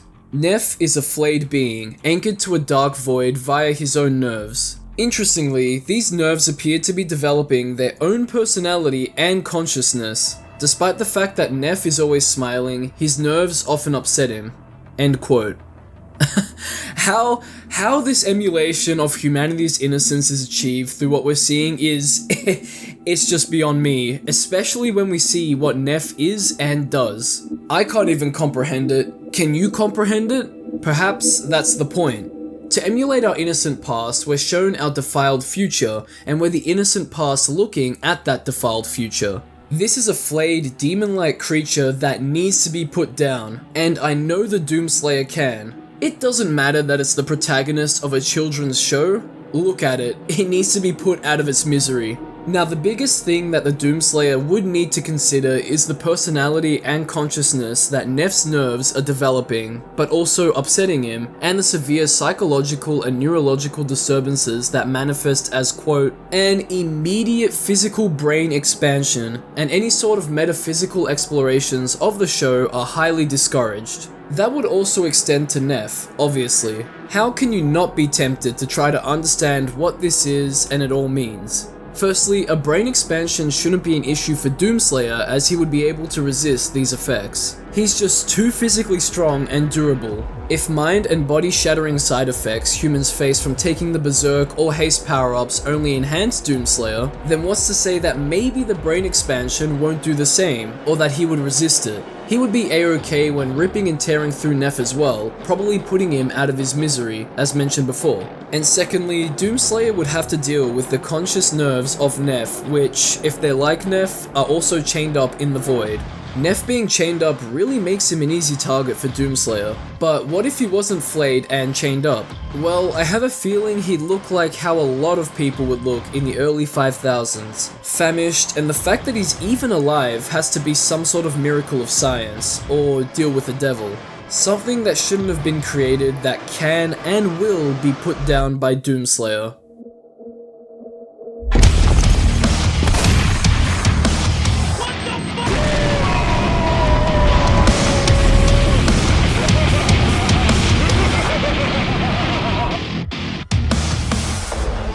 And next up, we have the monster from Dr. Nowhere's first 3 videos, TOE 1, 2, and 3, which used to be called Starving.Help, Love.Thumper, and Making.Friends. This demonic entity is called the Locust, and the 3 videos we have of it seem to be provided by the Organet Enterprise, hence the TOE titling. Now, the Locust seems to be a black and lanky biomechanical nightmare of sorts that sits way too deep in the uncanny valley. Its main way of attacking its victims is through a screen of some kind that it needs to find its way to enter, and that screen can be a computer, personal, or mobile device that the Locust can access in some way. As we see in the 3rd video, it manages to convince Dominic, the friend of a victim, to face call, and it doesn't end well for Dominic. His organs are presumably eaten just like with the other victims, and the Locust can even sit and wait in a device like a television. Just try and hide from the fucking Doomslayer. The Locust would be living in fear if it knew that there was a chance that it could go face to face with Doomslayer. After all, it does act very childish and probably is mentally to lure in prey despite it being a predatory creature. That wouldn't matter to someone like the Doomslayer. Childlike or not, a demon is a demon. What makes the Locust so strong to a regular old person like you or myself is its extreme speed and sharp razor-like arms. But Doomslayer's godly strength, speed, and endurance can and will outclass anything the Locust throws at it. He wouldn't even need his arsenal since it would make their fight even more trivial. Even so, I could see Doomslayer's meat hook coming in handy for the fight. Since the Locust is seen to be very tall outside of its weird vintage wallpaper room, a device like a hookshot used to maneuver towards it and around to go higher up would be useful. Engaging the Locust would have to be a dance between close and range combat for the Slayer, considering that its fast and childlike behavior might be erratic and it could try to flee. Honestly, it just might look a bit like the fight with Majora in The Legend of Zelda Majora's Mask. My favorite game of all time, and just without the goofy dances and more of the childish behavior. Doomslayer has an abundance of options for close and ranged weaponry, so it's no issue. Something as simple as the chainsaw or shotgun would be devastating to the wire-like appendages of the Locust, and anything like the heavy assault rifle or Gauss cannon can be used at longer ranges with ease. And just like that, it would be lights out for the Locust. Doomslayer can and will beat it.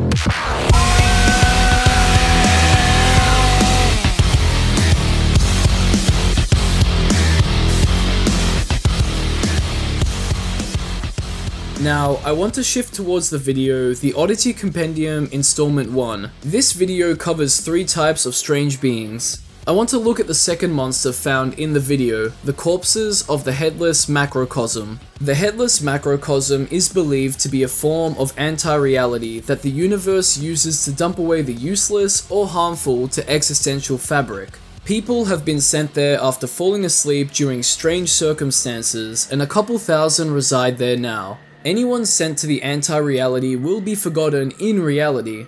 The corpses found in the reality also appeared to be long, pale, lanky, and docile for the most part. They breathe through their neck holes where their heads should be, and their hearts have been seen to convulse at random intervals. One of them, however, ripped the head off of a person and wore it to become them and leech off their existence. And that made it appear in our reality. It seems that these corpses are in a constant state of yearning to reconnect with the roots of reality again, our reality, which used to be theirs at one point as well. It's believed that they had been taken a hold of by a dangerous and contagious disease. The disease? Non-existence itself. It can affect anyone on Earth, and when it has a hold of you, the Headless Macrocosm deems you valid for residence in its anti-reality. But none of that really matters to Doomslayer because he can't sleep, therefore he wouldn't be taken to the Headless Macrocosm. For argument's sake, if he somehow found his way into the anti-reality, his body would most likely kill the non-existence disease due to how resilient and strong it is, which in theory should force him to appear back into our reality. But if the corpses suddenly started appearing in our reality after stealing someone's head, Doomslayer would be able to beat them. The corpses appear similar, but their size can change dramatically, even being taller than a house. Despite being so lanky, they possess a high amount of strength as they're able to rip the head off of a person. But because they're so lanky, that makes them all the more easier to rip and tear through. I have a feeling that the corpses may be headless macrocosm residents that have perished and had the virus warp them into demonic-looking monstrosities. Kind of like how the Zombie Man or Possessed in the Doom series are demonically reanimated humans. Doomslayer has no issue killing them, and you'd have no issue killing the corpses too. They're too far gone to be left alive if they're going to steal the heads of people and make their way back to reality by doing so. And then what? They disrupt and traumatize the lives of hundreds, thousands, maybe even millions of people? Any sort of tactic the Doomslayer employs, like mobility, weapons, you name it, is all there for him to make quick work of the corpses. And rightfully so.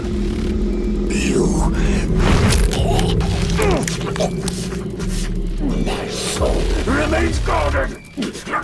You can't.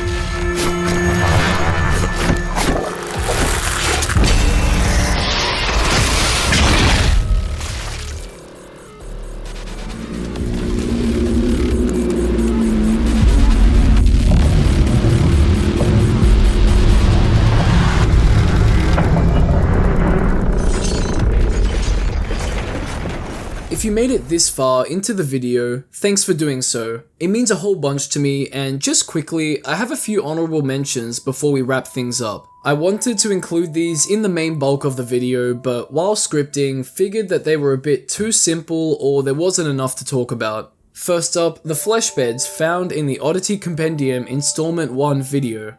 These mattress mimics are simply just too easy to beat if you really think about it. It would just take something like a chainsaw or flame belch, and that's that, honestly. Anything else simple would work too, especially since the flesh beds are noted to attack their prey while they sleep.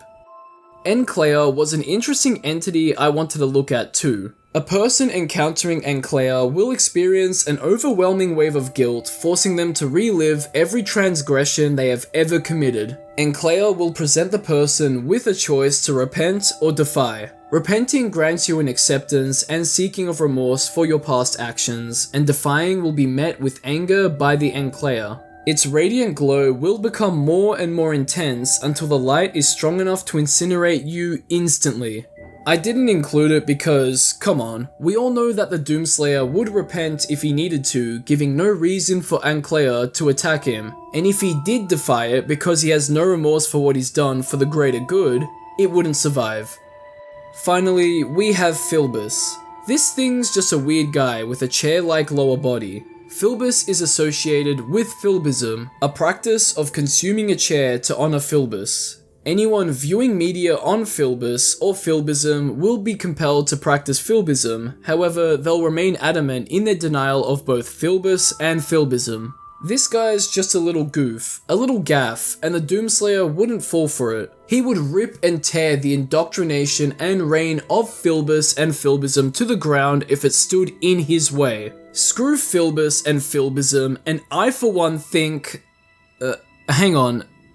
Does anyone else feel what I'm feeling? This strange, euphoric in nature sensation? I'm compelled to eat my chair, and I must do so.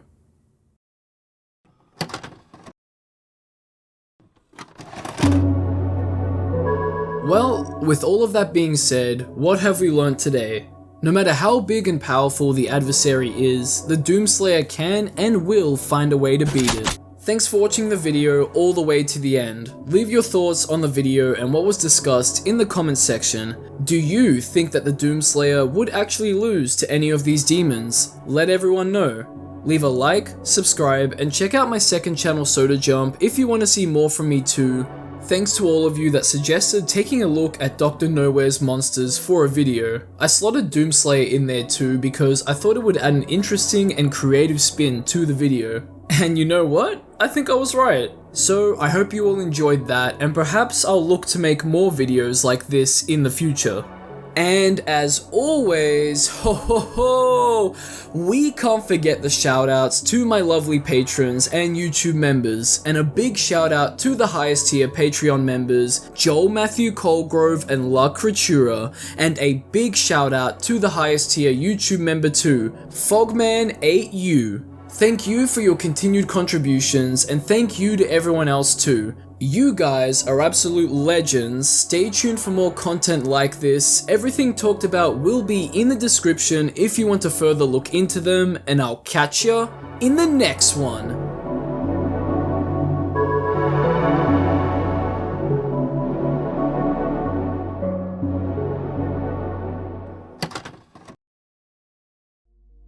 Oh yeah, that was pretty awesome, right? And we have more of it coming up now with Can the Doomslayer beat more of Analog Horror's demons?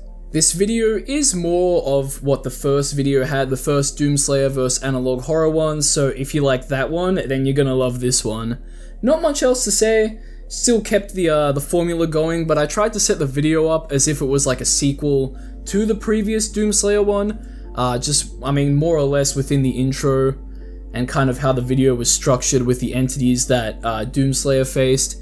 And I thought I set that up pretty cool. I like that. I like that little bit of storytelling and hints, or not hints, what do you call it? I guess references to the previous video. I really like that. I thought it was cool. Anyway, enjoy.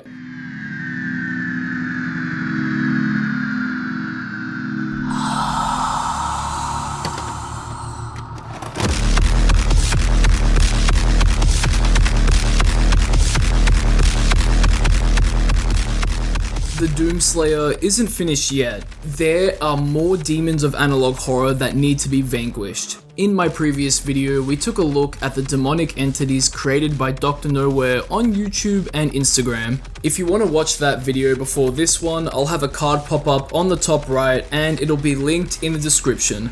Now to keep things brief, the Boiled One, Father Fester, Neff, the Locust, and the corpses of the Headless Macrocosm were all utterly devastated by Doomslayer, and more demons need to be, rightfully so. So we'll be taking a look at if the Doomslayer can beat more of Dr. Nowhere's demons. And just like in the last video, I'll include some honorable mentions at the end. However, I think we can all agree that a better question to ask would be if Analog Horror's demons can survive the Doomslayer, which many of you pointed out in the previous video.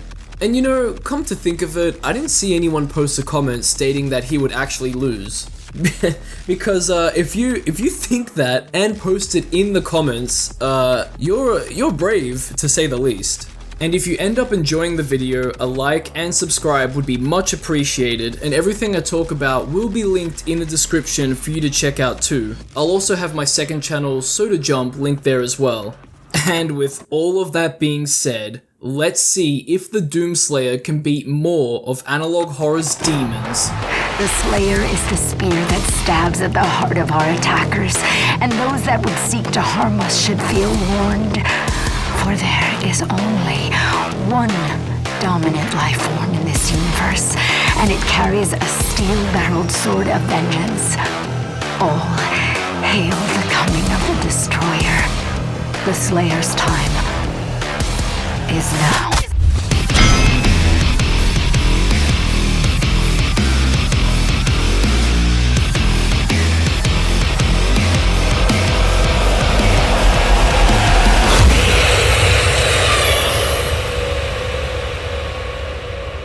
Hopefully the demons we take a look at don't keep you up at night, but if they do, I think I have a solution for you thanks to the people over at Manta Sleep. Yes, Manta Sleep, the people behind the world's best sleep masks and functional sleep accessories for all of your sleeping needs, are back with another sponsor. I already own their extremely comfortable Pro Sleep mask, so they sent me one of their standard sleep masks to try.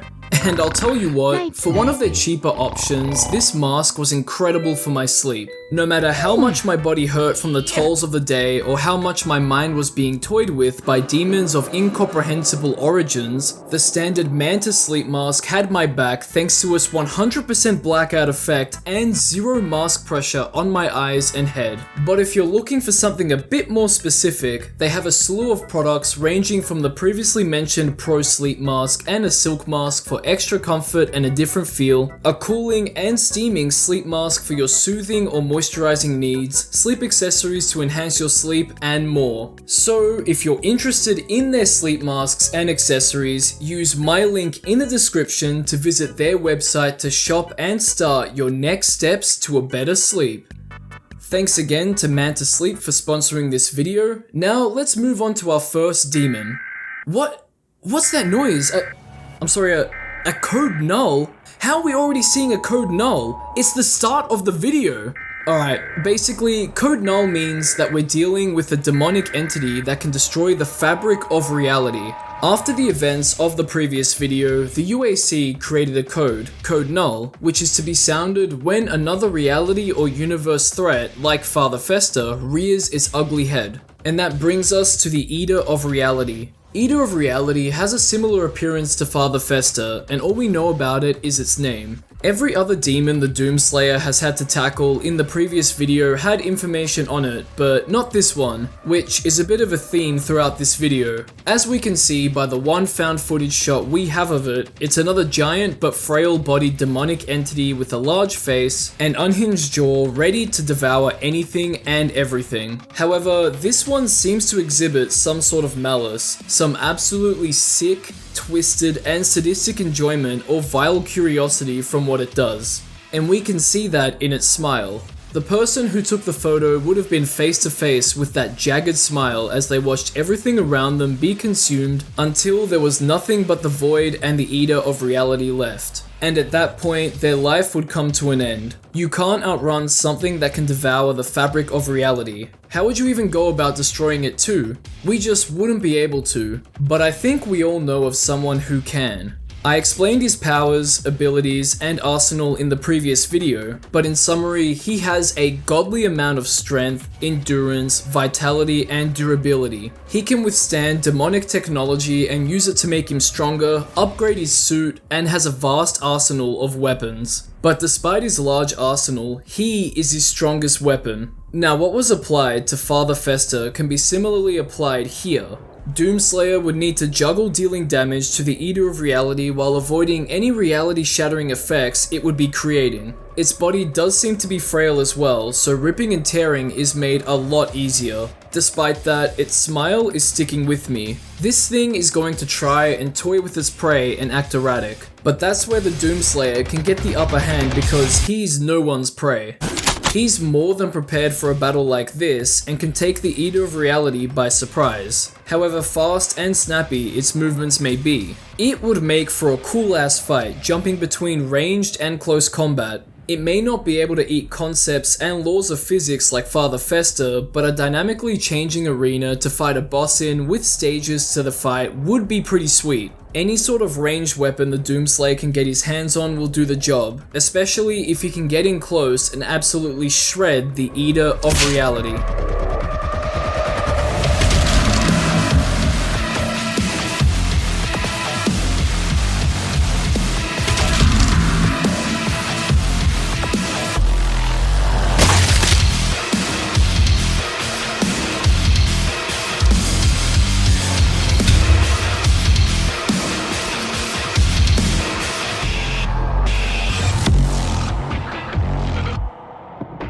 Continuing with the themes of the fabric of reality, the obelisks, also known as the obelisks of enlightenment and fathers of true north. These entities can be found in the Oddity Compendium Installment 1 video we looked at in the previous video, and they bear a resemblance to a pointy monument. They have biological matter strung throughout them, as we can see a bloodied corpse-like structure in the middle of it and a face that has been noted to look a lot like the locusts, an entity we looked at in the previous video. There probably isn't any relation, but it is interesting to see some overlap between designs, which is something we can also say for other entities of Dr. Nowhere. However, the big thing that sets the obelisks apart is what they do. They use their fleshy and stringy biological elements and unravel them into the sky to make a connection from the Earth to the universe. And you can assume that the ones that are somehow on the moon do the same thing from the moon to the universe. It's assumed that they do this as a form of knowledge worship, considering that they're immortal and have been enlightened with the infinite knowledge and secrets of the universe. They must constantly vocalize this as a means of waste to counteract the overwhelming intake of knowledge. They always face geographically north, hence their name, Fathers of True North, move a few inches a year, and decide a human's fate once they get close enough. Once a person is close enough to the obelisk to perceive the words spoken by them, their human brain will either explode or comprehend the sacred information after expanding. Anyone who becomes enlightened will be absorbed into the obelisk, and that's that. I guess it needs more and more people to join in on its painful existence of knowing everything and regurgitating it out. That pain is as infinite as knowledge itself. Remember that.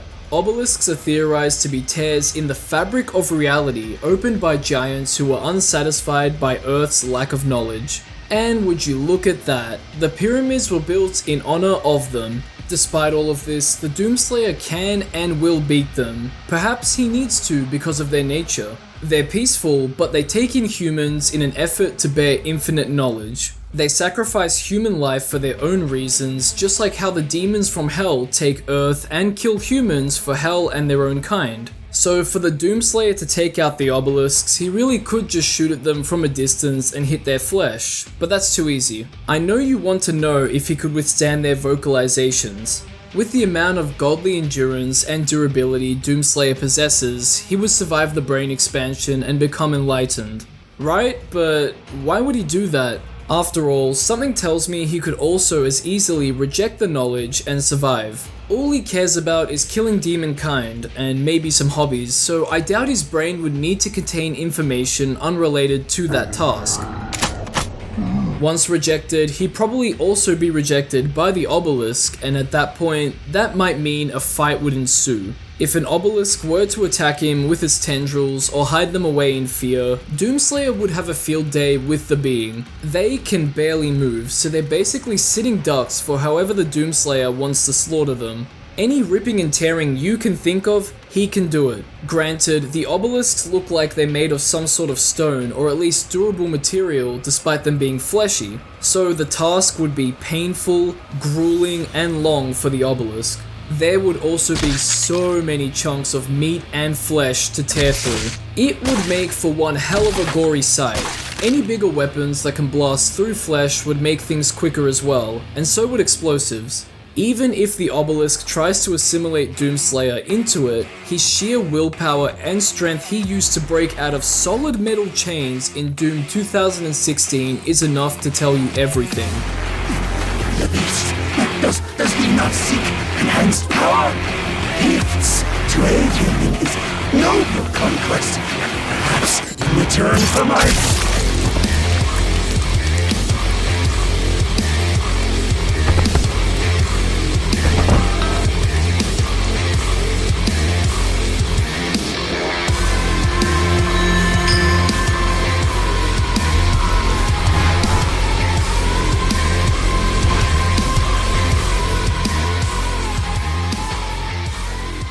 Next up is Amber, a strange name for a strange creature, but nonetheless is something that needs to be slaughtered. We have a quote from an unknown person describing their encounter with the demon. Quote, "I woke up at about 5:30 AM to a loud thumping noise on the roof. I regretted it. I whipped out my phone as fast as I could to catch it on camera, but after about one pick, it ran away in an instant. It was horrifically agile and extremely fast. It was the most terrifying thing I have ever seen. It doesn't help that children have gone missing in town lately. I get 6 Amber alerts on my phone every night. And that's why it's called Amber. Not only is it deceptively fast, it's also responsible for those children going missing. It displays violent and aggressive behavior towards humans, primarily children. It will reach into the homes of children, even breaking its hand in the process according to another witness, and it'll pick up the children and drop them into the large mouth on its chest. Why it targets children is unknown, and so as if it even needs to sustain itself with food. But people have begun boarding up their windows and doors and keeping their family inside the house at night to prepare for any unfortunate incidents that Amber would bring. It has very long limbs, so boarding and reinforcing your house is a must since it can so easily be breached by Amber. There isn't any sort of pattern to its attacks, it's all seemingly random so you can't prepare in time for its arrival. You just need to be prepared at all times, but if you're lucky enough and your prayers are heard, he will arrive. An agile yet disgustingly sick demon that eats children would be absolutely no match for him. Doomslayer is already so fast and agile that its speed wouldn't even matter, and if it somehow did, a haste power-up is all he'd need to more than just keep up with Amber. From there, crippling its legs would be the first priority to slow it down. Its limbs are so thin that anything Doomslayer does to them will absolutely shatter them. However, considering that Amber was willing to break its own hand to grab a child through a window, severing the limbs would be a better option. And Doomslayer would know that. Once it can't move from the waist down, it'll flail around and try to swat away at Doomslayer, probably destroying houses and any other building in the vicinity. That's no matter to the Slayer, as keeping his distance or grappling and severing the arms works equally as well. And with such a big maw of a mouth on its chest cavity, throwing a grenade or a few in there, a staple against the Cacodemon from the Doom series would do enough to stun it or just outright kill it. No matter what it does to try and fight back or flee, it would only be prolonging its fate at the hands of the Doomslayer.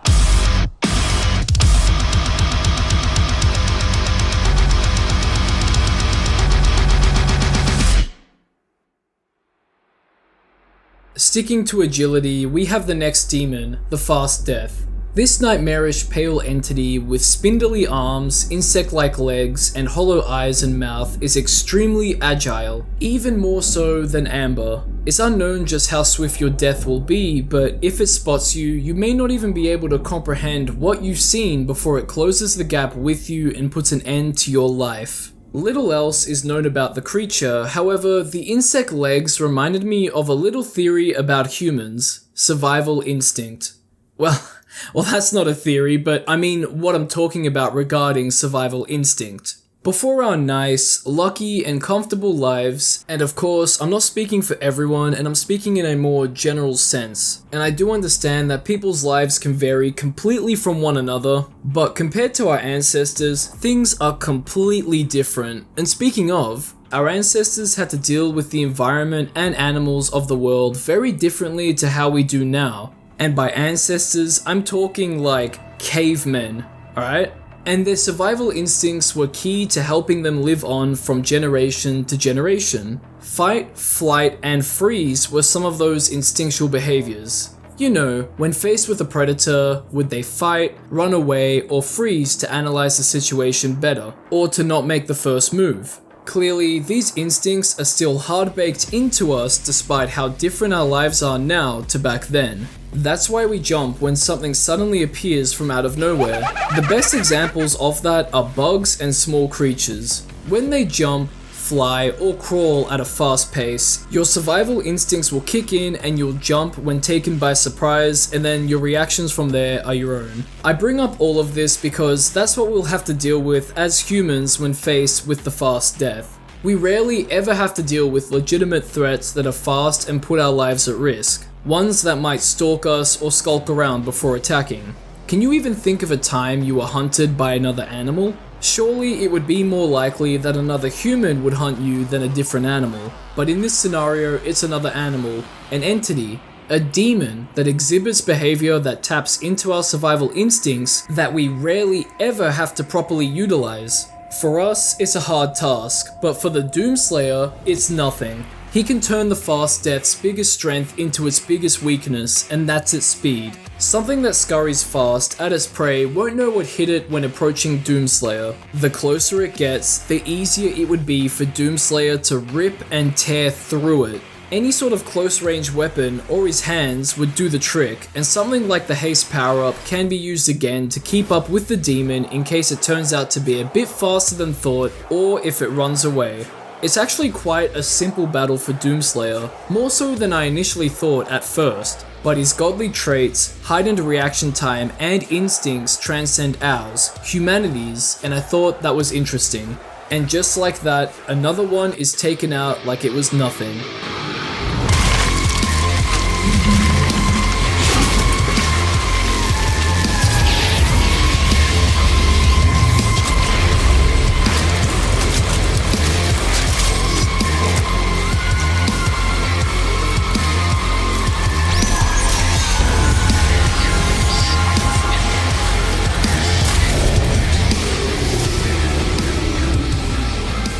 You've won.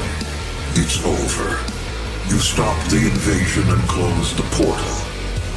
But it's come at a price. For our last demon, we're tipping our toes into cosmic horror with the monstrous creatures from a black hole. These entities appear purple, lack eyes and skin, and their name suggests that they're connected to the cosmic void. And how can they not be? They're very reminiscent of something from the Cthulhu mythos and maybe even Bloodborne. So even if there's not a lot of information on the cosmic demons, we can assume some of the powers they would have. It's safe to assume that the monstrous creatures can survive a black hole considering that they appear out of one. Just as a reminder, a black hole is an enormous and compact astronomical object that's incredibly dense, so much so that its gravity prevents anything from escaping it, and that also includes light. Once you've entered its event horizon, the point where you get sucked in, you'll be dragged in no time. The feeling also gets more and more intense the closer you get pulled in. It's implied that somehow these demons can transcend the impossible to escape pull of a black hole and emerge from them. Whether or not they live in them or use them for cosmic transport is a mystery, but we can see them in a lavender-like purple environment with a moon of the same color. Their multiple mouths also imply that they could have multiple consciousnesses or forms of intelligence, maybe even different types of consumption too. You know, the consumption of knowledge or something inconceivable like with Father Fester or the Eater of Reality. And these things look ancient, as if they've been around since the beginning of time itself. Their height and size are unknown, but if they're cosmic and can emerge from black holes, then we can assume they're gigantic, maybe even inconceivably big. Even so, the Doomslayer can't lose here, but where is here? On Dr. Nowhere's Instagram, it said that it's not Earth, and definitely not Heaven, so it's most likely the planet, realm, or reality they reside in, and people can wake up suddenly in there too. So if Doomslayer appeared in their black hole, or they emerged from their black hole, he'd need to be on guard the whole time. If he was on their home planet or where they reside, he'd need to utilize every piece of equipment he has on him to their fullest, since he probably wouldn't have access to anything else. Making use of anything he finds in this lavender-like purple environment would be highly recommended too. That would mean picking and choosing when to go on the offensive depending on what equipment and resources the Doomslayer has and can find, and when powerful aliens are involved with Doomslayer, he somehow gets more powerful, stronger, and acquires new skills and beyond human abilities. What's to say he can't do that here?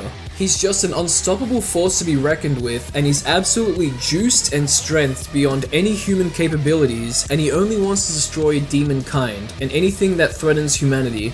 Imagine what technologies, vast knowledge, creatures, and weaponry a place like this with entities like these would have. The Doomslayer would have an absolute field day. His arsenal and the new one he would obtain would bring devastation to the monstrous creatures from a black hole. Just imagine what that would look like.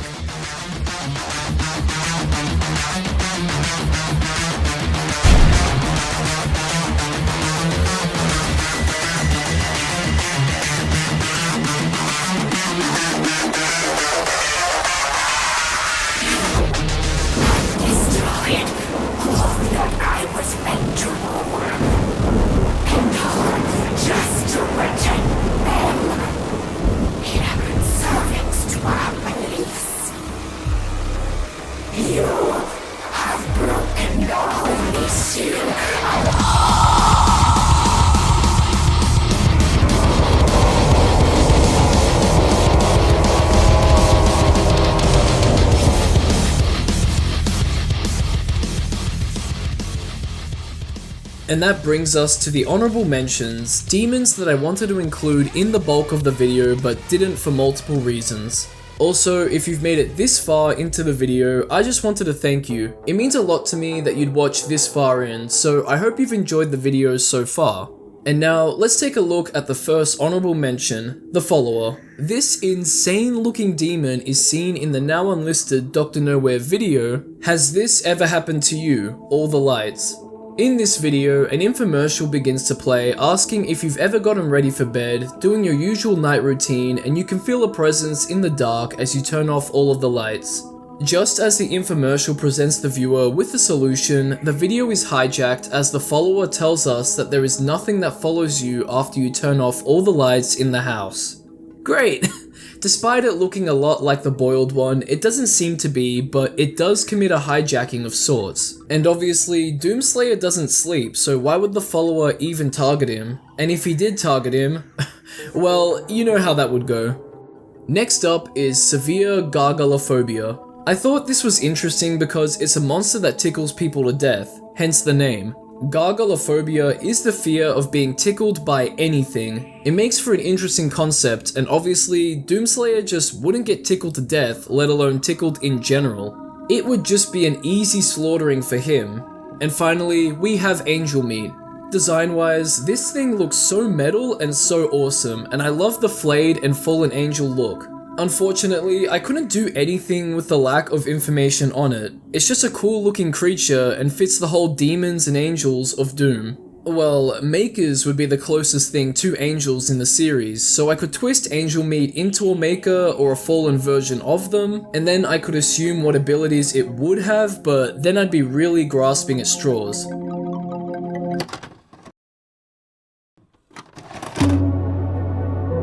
So, with everything I've shown you, and with all of that being said, what have we learned today? Again, no matter how big and how powerful the adversary is, the Doomslayer can and will find a way to beat it. It's baked into his very core. Even the gods would struggle to try to take him down. So maybe we should take a look at if analog horror demons or other entities can survive the Doomslayer. I guess that's a video for another day. Anyway, thanks for watching the video all the way to the end. Leave your thoughts on the video and what was discussed in the comments section. Leave a like, subscribe, and check out my second channel Soda Jump if you want to see more from me too. Thanks again to Manta Sleep for sponsoring this video. If you're interested in their sleep masks and accessories, use my link in the description to visit their website to shop and start your next steps to a better sleep. And as always, we can't forget the shoutouts to my lovely patrons and YouTube members. And a big shout out to the highest tier Patreon members, Joel Matthew Colgrove and La Creatura. A big shout out to the highest tier YouTube member too, Fogman8U. Thank you all for your continued contributions, and thank you to everyone else too. You guys are absolute legends. Stay tuned for more content like this. Everything talked about will be in the description if you want to further look into them, and I'll catch ya in the next one.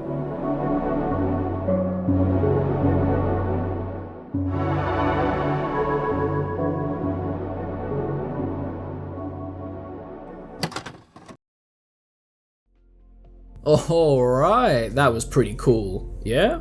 From here, I thought I'd shift from Doomslayer versus Analog Horror just to give it a little bit of a time to settle, and I shifted towards what I'd consider this video's, the compilation video's, bonus video to be, Can You Survive Home Safety Hotline's Most Disturbing Entities? I put the video here in, I guess, the structure of the compilation because I'm just going by upload date, if I'm being honest.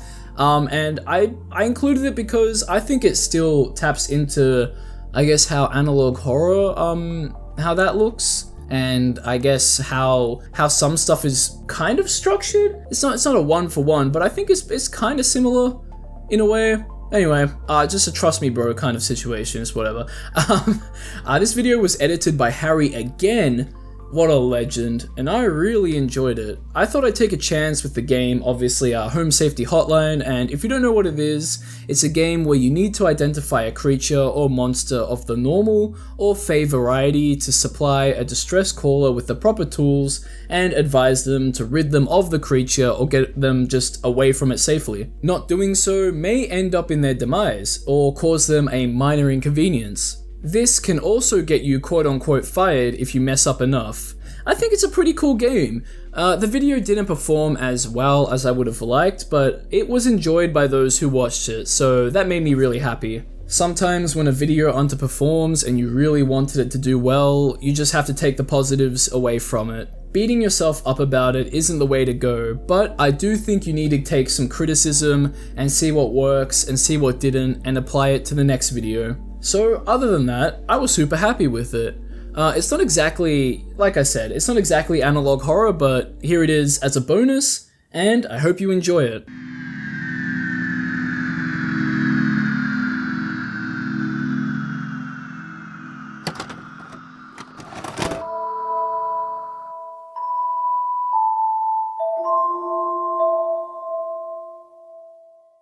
If you've been watching my recent videos, you'll know that I love to see if you or a specific fictional character can beat or survive analog horror and other fictional horrors. And now, because of a few comments I've received regarding Home Safety Hotline, I wanted to add their entities to that list. For those of you who don't know, Home Safety Hotline is a horror puzzle video game made by Night Signal Entertainment. You, the player, work for the Home Safety Hotline company as a phone operator attempting to give the correct information on how to deal with ordinary and supernatural household entities.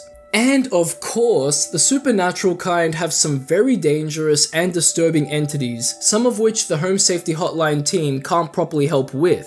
Those are what we'll be looking at and determining if you could survive them. So, if you end up enjoying the video, a like and subscribe would be much appreciated, and everything I talk about will be linked in the description for you to check out too. I'll also have my second channel, Soda Jump, linked there as well. I also just want to quickly shout out Myths Crypt Film Fest 2. I've talked about it a few times before in previous videos, and the event has come to an end. Congratulations to the winners, Racer Mania, Skybird, Edward Taylor, and Zealot Drake. My favorite video was definitely Racer's, called Lunch and Cleaning. It's that quick and snappy horror with a twist that I love. So I hope you enjoyed that video and the other winners, which will all be linked in the description for you to watch. And with all of that being said, let's see if you can survive Home Safety Hotline's most disturbing entities.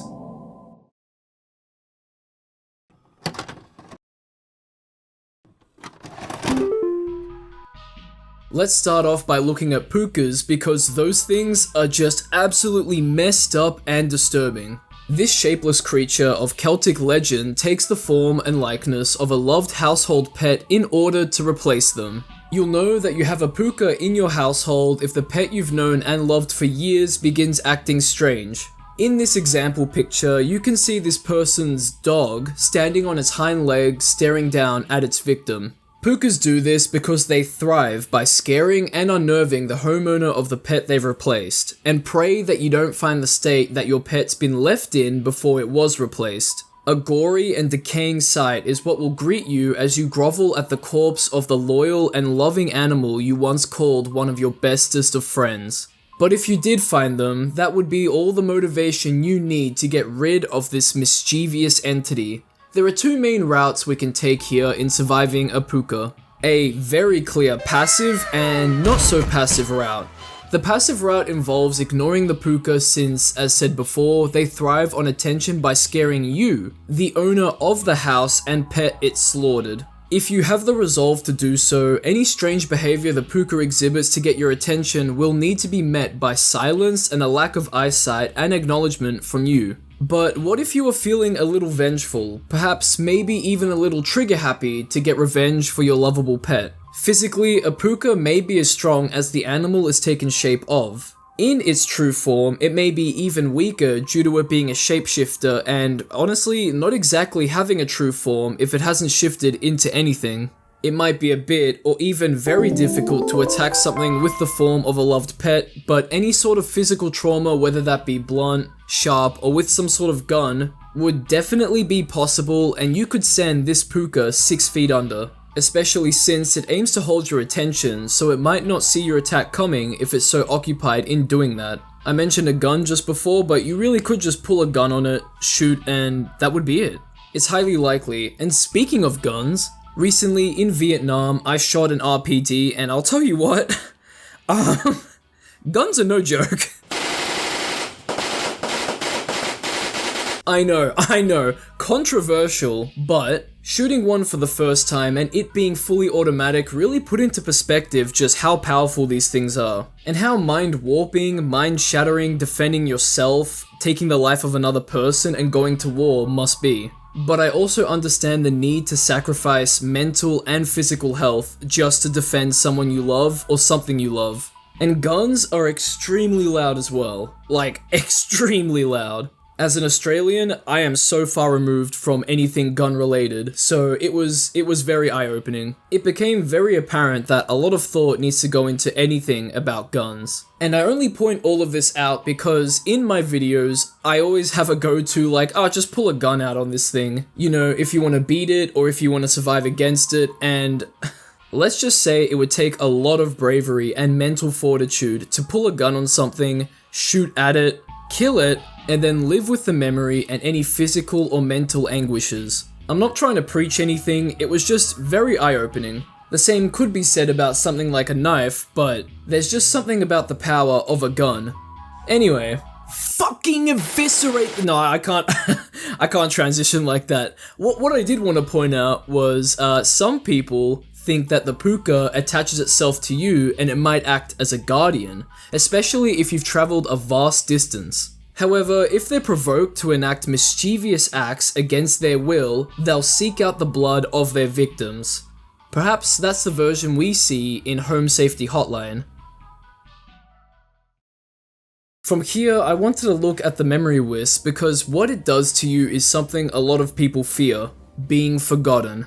These invisible and odorless entities remove memories from a home and its homeowner. That means removing pictures, photos, and photo albums, which will give you the inability to remember the faces of loved ones. This means that eventually most or all of the physical memories you have of a specific person could be erased. Now that's a disturbing and quite honestly scary thought. To be erased from the minds and consciousness of those close and not so close to you. Wait a minute! Who are you? Imagine having a long-term partner or your family slowly forgetting of your existence. I hate that thought so much, and what if it gets to a point where you try to see them in person and they threaten you with calling the police, all because they think an insane person is claiming to be their love or close family member they somehow have never heard of or have no memory of. That's quite the scary thought, and it would all be because that loved one has a memory wisp living in their home. Unfortunately, there's no saving those who are under the influence of a memory wisp. Things are 50-50 on whether or not you can attack them physically since they're wisps, meaning that they're lights or spirits. In certain mythologies, spirits have been known to be able to interact with physical objects and people. But since the wisps are invisible and odorless, it would be so hard to try to swat them out of the air, or just hit them in general. So what about if you recognize the symptoms in a person? You could try to take that person's physical memories and artifacts and hide them away, maybe even taking that person to a safe location to make sure they don't lose any more memories and you can make more. But what's to say that the memory wisp won't follow you and continue to steal more of the victim's memories? After all, memory wisps will move out of a home once the memories of a victim are successfully stolen. So if they haven't taken all of them just yet, I can see them marking and following that victim to continue stealing their memories. Physically, they're no harm, but they're relentless on a victim's mind. They can't be beaten, and you'll be left more than clueless. And that's not really surviving, is it? Next up is the mimic-like false artifact, which can devastate and change the life of a family forever. These artifacts are human-designed objects that manifest in the home of a victim seemingly out of nowhere. They make a gentle humming sound that can be heard by young children and small animals. And here's where things get fucked up. People with a false artifact in their homes often report that objects in their house are misplaced, or they're missing children and pets. Well, that's because of what happens when you leave a small child or pet alone in a room with one of these artifacts. Through unknown means, these loved ones can be encased inside the false artifact and digested. If that wasn't bad enough, what makes it worse is that while encased, their cries and sounds for help can't be heard, and they'll be digested slowly and assumably painfully, as this process can take up to several years. However, starvation and a lack of hydration are the more pressing issues when stuck inside. Even so, that might mean that a victim could see the almost digested remains of a former victim or anything else it swallowed. It would make for a hellish and torturous situation for such a young child or small animal, and you would never want it to happen to anyone that you love. Once you're inside of it, you're not surviving. It's over for you. Hope that your family and friends have access to a memory wisp to wipe the memory of you from their minds to assist in their grief. But obviously, prevention is the best cause and way to beat it. If your pet is becoming curious about an object in your home like the TV or a vase, investigate why. Also investigate it if it's something you've never seen in your house before. Pick up the object and really look at it. If nothing seems wrong with the object at first, or the object isn't in its usual spot, maybe it's time to remove or destroy it, especially if you've asked around and no one has owned up to moving the object or putting it there in the first place. If a young child is curious about an object, ask them why. Get them to keep their distance, and if they can hear a gentle humming, then you know what that means. If that's the case, remove or destroy the object from the house immediately. If you're an adult, removing it would be simple since adults aren't necessarily a target for false artifacts. I assume it's because we're just too big, but to truly defeat it, I would say that destroying the artifact would be the better choice since no one will ever have to deal with it again. I did mention that the false artifact is mimic-like, so trying to destroy it might result in something unsavory being revealed. But it's worth the risk, right? If need be, gather some people, arm yourselves, and get ready to face what your false artifact may truly be. Considering that the game doesn't list any hostile mimic-like form, in my opinion, it's still better to be safer than sorry when trying to survive it. Sticking to mimicry, we have the false beat, which is of similar misery to the false artifact. They're these strange creatures that take on the appearance of beetroot, you know, the vegetable, and they're harmless to everyone unless consumed.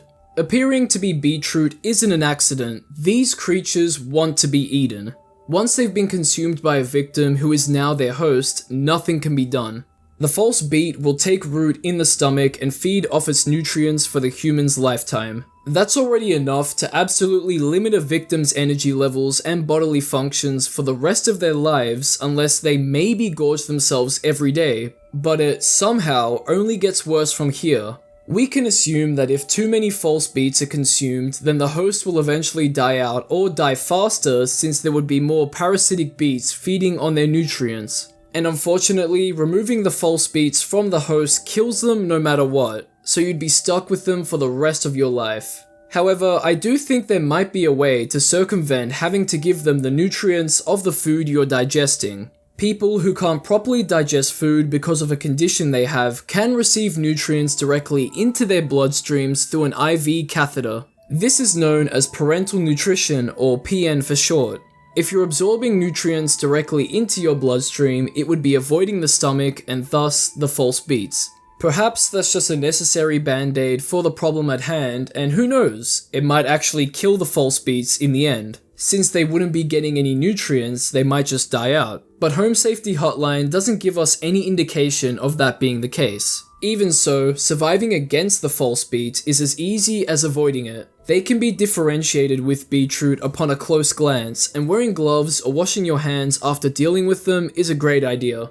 You could easily throw them away or burn them to the ground. Not growing beetroots in your garden is a good idea too, and so would not eating beetroot in general. Yeah, they're tasty, but if you had to deal with the chances of living with the parasitic mimicry of a vegetable rooting itself in your stomach and stealing the nutrients from your food for the rest of your life, wouldn't you want to lower those chances as much as possible?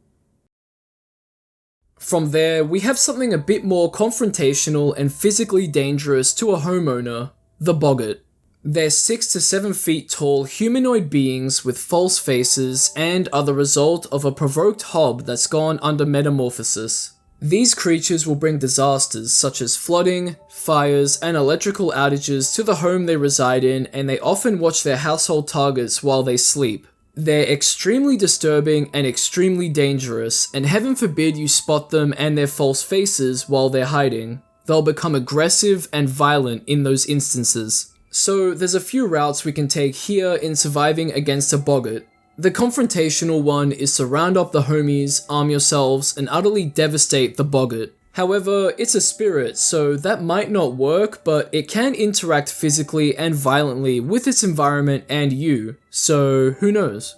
There's also a pretty good chance that someone would be injured or killed in the process. The police department might be willing to put their lives on the line, but they might lean into more passive approaches. Like, for example, just vacating the premise. As long as you and anyone else living or working at the premise don't refer to the boggart by a name or speak to it, it'll remain at that location and not follow anyone. Another much better solution is to beat it at the root cause. You see, this is a fairy folklore entity just like some of what we've already discussed. And lucky for us, the boggart is a result of a hob undergoing metamorphosis. Hobs are household spirits that help homeowners by cleaning their house. As to not irritate the creature, it's best to reward hobs with shelter, food, and fluids, and to generally just let it do its own thing.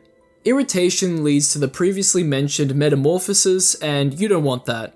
Different hobs require different needs, so it's best that you know what they like. However, this leaves you in a sort of hostage situation where you have to care for this creature so as to not irritate it for the rest of your life in your home. Unless, of course, you want to deal with a boggart. Despite that, that would be the best way to deal with it to survive against it. You know, curiously, I kind of want a hob now. Is that bad to say? I want some little guy to come and clean up where I live, and I'll give him shelter and keep him nourished. It kinda sounds like a good time, that is, if you can keep it as a good time. And for our last entity, we have something very grim and disturbing. The Dodger. It's a creature that appears in the homes through the shadow it casts upon the household. You'd have to be extremely unlucky to be targeted by one. You'll begin to feel a sense of dread, paranoia, and anxiety as you constantly look over your shoulder believing that you're being followed. These sensations will only grow as you see visions of a dark shadow lurking around. The Dodger will deliver that which it seeks. There is no coming back from deliverance. Your only method of survival is to simply not become a target. And how you become a target and how you avoid becoming one is a complete mystery. So just pray that you don't become one, because all you'll be able to do is inform your loved ones and speed up the grieving process through acceptance of the circumstances. And that's the grim and disturbing reality of Dodger. There is no happy ending. You will not and cannot survive it. This fey creature will be the last thing you see before you take a look at your life and see that there's nothing left.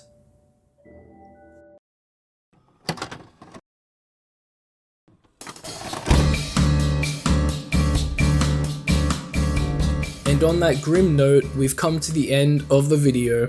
Thanks for watching all the way through, and I hope you enjoyed it. Let everyone know if you do these things differently to beat the entities we looked at in the comments. Like, subscribe, and check out my second channel, Soda Jump, if you want to see more from me. Shoutouts again to Mythical Films Myths Crypt Film Fest 2. Congratulations again to the winners, and you can find their videos and other relevant links in the description if you want to check them out.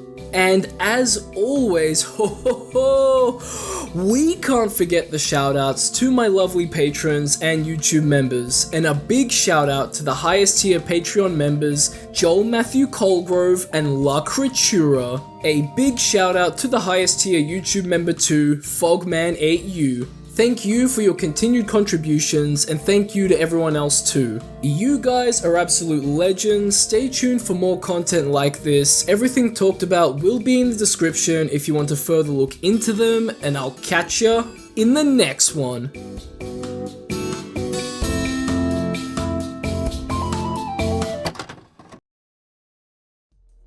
Sweet, there we go. And next up from here we have, can Sonic the Hedgehog survive analog horror? Holy moly, what a video. I used the same formula of the Doom videos and applied it to Sonic. I wanted to branch out and see if I could talk about other fictional characters, and I honestly find it so fun to do these what if battle scenarios. I love pitting fictional characters up against other fictional characters. Or, I mean, you could do non-fictional characters, you know, real people, but I don't think I've delved into that yet. So, I don't know, maybe in the future? Who knows? But yeah, these types of videos, I've always enjoyed watching them on YouTube. So I thought, well, if I enjoy it, why not just do it for the niche that I'm in, right? And that's where Sonic comes in, because, you know, you have Evanimus, yeah, I think it's pronounced Evanimus's Shin Sonic series, and I really like that series, and I love the way how Sonic is he's just warped into some complete, insane, devilish monster. Well, maybe devilish isn't the word. Demon monster, that's probably better. Devilish sounds like a deviled egg, or why? No, like someone that's being a bit like weird, horny. I don't know. I don't know where my mind's going with this. Sonic doesn't need to do that. But he is he's very demonic in the series, and there's a lot of story behind it, and I really like where the story is going, and the animations, etc., how Sonic looks, how the characters look, how they interact with each other. It's pretty I like it. I like the horror of it as well, just absolutely warping and defiling a childhood classic. Isn't that I feel like that's a pretty is that a genre of horror in itself? I feel like it might be. I don't know. Anyway, yeah. Sonic the Hedgehog is a popular guy. I really like him. I thought, I'm just gonna pick him. He's awesome. He can do this. But does he? Who knows? I guess you'll have to find out and watch the video. A special thanks to a good buddy of mine that goes by Herobrine as well for helping with fact checking on what Sonic could do, what Sonic can't do, what some entities could do to him and what he could do to them, kind of thing. I really appreciated it, and I think the video turned out really well, so enjoy.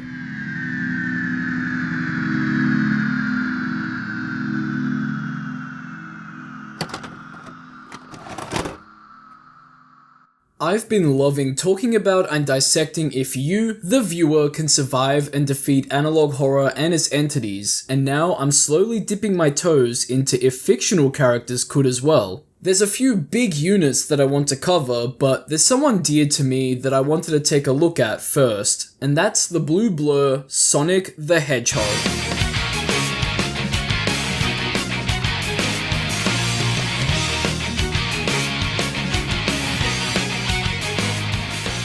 I love this guy, and he's taken on a vast array of enemies of varying strengths in his base and super forms. After all, he's fast, physically strong, cunning, durable, and acrobatic. He has an abundance of combat skills, famously his spin dash, dash boost, and homing attacks, and equipment he utilizes throughout his games and other media. So, I've gathered a bunch of analog horror entities from 5 well-known series to pit against Sonic of different strengths and weaknesses. But for this video, we'll be taking a look at base form Sonic. You know, just him and not any other forms he has. I want to save that for another video, so get excited for that in the near future, and anything that beats him in this video will be added onto the next. Sonic isn't allowed to flee, and neither are the analog horrors he's fighting. Someone has to fall. Do you think that Sonic will prevail in all of his encounters, or will they be too much for him? Now, if you end up enjoying the video, a like and subscribe would be much appreciated, and everything I talk about will be linked in the description for you to check out too. I'll also have my second channel, Soda Jump, linked there as well. And with all of that being said, let's see if Sonic can triumph over the entities, creatures, and nightmares of analog horror.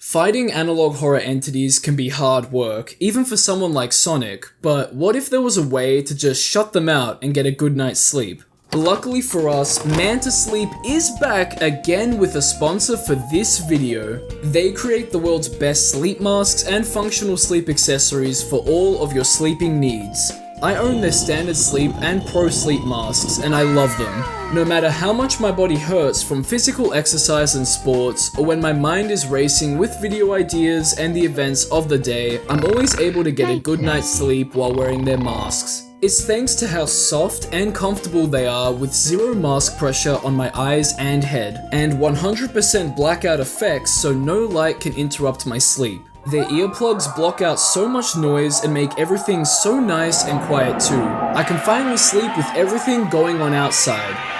Great! They also have a slew of products ranging from the previously mentioned masks, cooling and steaming masks, a weighted therapeutic mask, something silky and luxurious, a Bluetooth mask for complete control over sight and sleep, sleep accessories to enhance your sleep, and more. So, if you're interested in their sleep masks and accessories, use my link in the description to visit their website to shop and start your next steps to a better sleep. Thank you to Manta Sleep for sponsoring this video. Now, let's take a look at our first entity. If we're going to start anywhere, I think we have to start here at Shin Sonic, created by Evanimus. His series is one of my favorite analog horrors, and apparently Shin Sonic is also known as Shinnick, which is news to me. This version of Sonic is pure evil. Its only goal is to continue evolving into who knows what and wreak havoc as it does it. It first started off as this malnourished, lanky, and soulless looking Sonic before slowly turning into this monstrous abomination you see before you. In all of his forms, it's shown to only care for himself and further his own goals. It's the opposite of what Sonic truly is. It turns Sonic's best friend, Tails, into a mindless drone for it, somehow cloned them mitosis style, and it eliminated Dr. Robotnik. Because apparently, Dr. Robotnik was putting Shin Sonic's food into the robots, and it didn't like that. There also seems to be some sort of demonic and evil ritual going on that utilizes the Chaos Emeralds, giving Shin Sonic its powers too. If you've kept up with the series, you'll know that Knuckles has gone to the past to get the Super Emeralds, and there are more familiar faces at play now. I don't want to say too much as to not spoil things, but yeah. Other than eating the animals and humans Sonic once protected, what else can Shin Sonic do? It has immense destructive capabilities powered by chaos, which I've already pointed out, but it's also extremely durable and can heal its own wounds in seconds. Not even Gun, a military force in the Sonic universe, has been able to do anything to it to hurt it or slow it down despite their military power. Shin Sonic just mocked their efforts. So what can Sonic do against this powered up monstrous demon version of himself? To answer that, we should go through what base Sonic can do. We've been over how fast he is, physically strong, charismatic, durable, and strong-willed, but how would that all help him if he was faced with this? Unfortunately, not a whole lot. Shin Sonic outclasses Sonic in power and durability, arguably the more important stats to have in a confrontation of this size. Speed can only take you so far, especially against something that still might be quick but doesn't have the need to be because of how strong it is. Not even any of the equipment like shoes or bracelets Sonic can find as permanent upgrades in his games can help him out here. A few hits from this giant, or being grabbed, having the rings squeezed and shaken out of him and being devoured is all it would take. The Super Emeralds, or the Master Emerald, can neutralize the Chaos Emeralds and easily shut down Shin Sonic. But in the story, Knuckles is in the past trying to obtain the Super Emeralds, and also Knuckles is the only one that can find and give Sonic the Master Emerald. So, it would be hopeless. But what if we could go back? Not as far back in time as Knuckles, but back to when Shin Sonic was this malnourished and lanky Sonic. Sonic could definitely beat it in this state. It would be a fair enough fight considering that they'd be of similar strengths, but it's unknown just how much of his strength is drained thanks to that malnourishment, and how much stronger it could be thanks to the demonic and ritualistic powers it's gained. Demonic influences harnessing the body and soul of Sonic is no joke, and him looking at another version of himself would be weird enough too, but familiar. For our next entity, I wanted to stay on the theme of Sonic-related analog horror and see if he can take on Needle Mouse, created by Shut Up JoJo. This character and series as a whole has controversy tied to it. Long story short, near the end of 2022, Shut Up JoJo wasn't in the best of mental states and voiced that they were wanting to harm themselves. Some fans of Needlemouse were more concerned about what was going to happen to the series rather than the creator's life. It's really hard to say to what extent and how far this all went, but now the Needlemouse analog horror is no longer on their channel. Shut Up JoJo has stated that they want to distance themselves from the series and that they're indifferent to Needlemouse and don't care what people do with it. I'm indifferent to Needlemouse. I am indifferent to what people do about it. At this point, I truly don't care. Go nuts. This coincides with them wanting to let the series rest. I'm just gonna let the series just rest, you know? And part of that rest is letting go of all the shackles that I've placed upon it. You know, all the bans, the restrictions, and what you can't do, what you can't say. All that's gone. You can do whatever with the character. Be free. Go wild. Those are some very mature takes as a creator, especially with how they handle letting go of something they've created. I know it's extremely hard for me to do that, hence why I have such a strange and deep back catalogue of videos, and why I didn't just make a new channel when I wanted to get serious with making YouTube videos. If you want to watch the series, I'll have a movie-like video with every entry in the series in one by just some guy linked in the description. But anyway, let's take a look at Needlemouse. After a woman, Sarah Henderson, was killed in 1963 during a bar fight, she was buried in a lake by the friends and members of the gang she was killed by, and then they split. Sarah's spirit was unable to move on. Trapped in an empty void, her rage festered, and a strange entity appeared to her because of that and fed on her. It made her angrier and gave her powers. One day, unknowingly, Sega America built a building over her buried corpse. She hatched a revenge plan on the 3 gang members who murdered her, and her soul drifted into a Sonic the Hedgehog Sega Genesis CD, presumably Sonic 3. Those who wronged her were savagely murdered and sucked into the copy of the game to live as one of the characters and be further tortured. Obviously a lot, and I mean a lot more, happens from here, but I want to focus on if the big man can face Needlemouse and come out on top.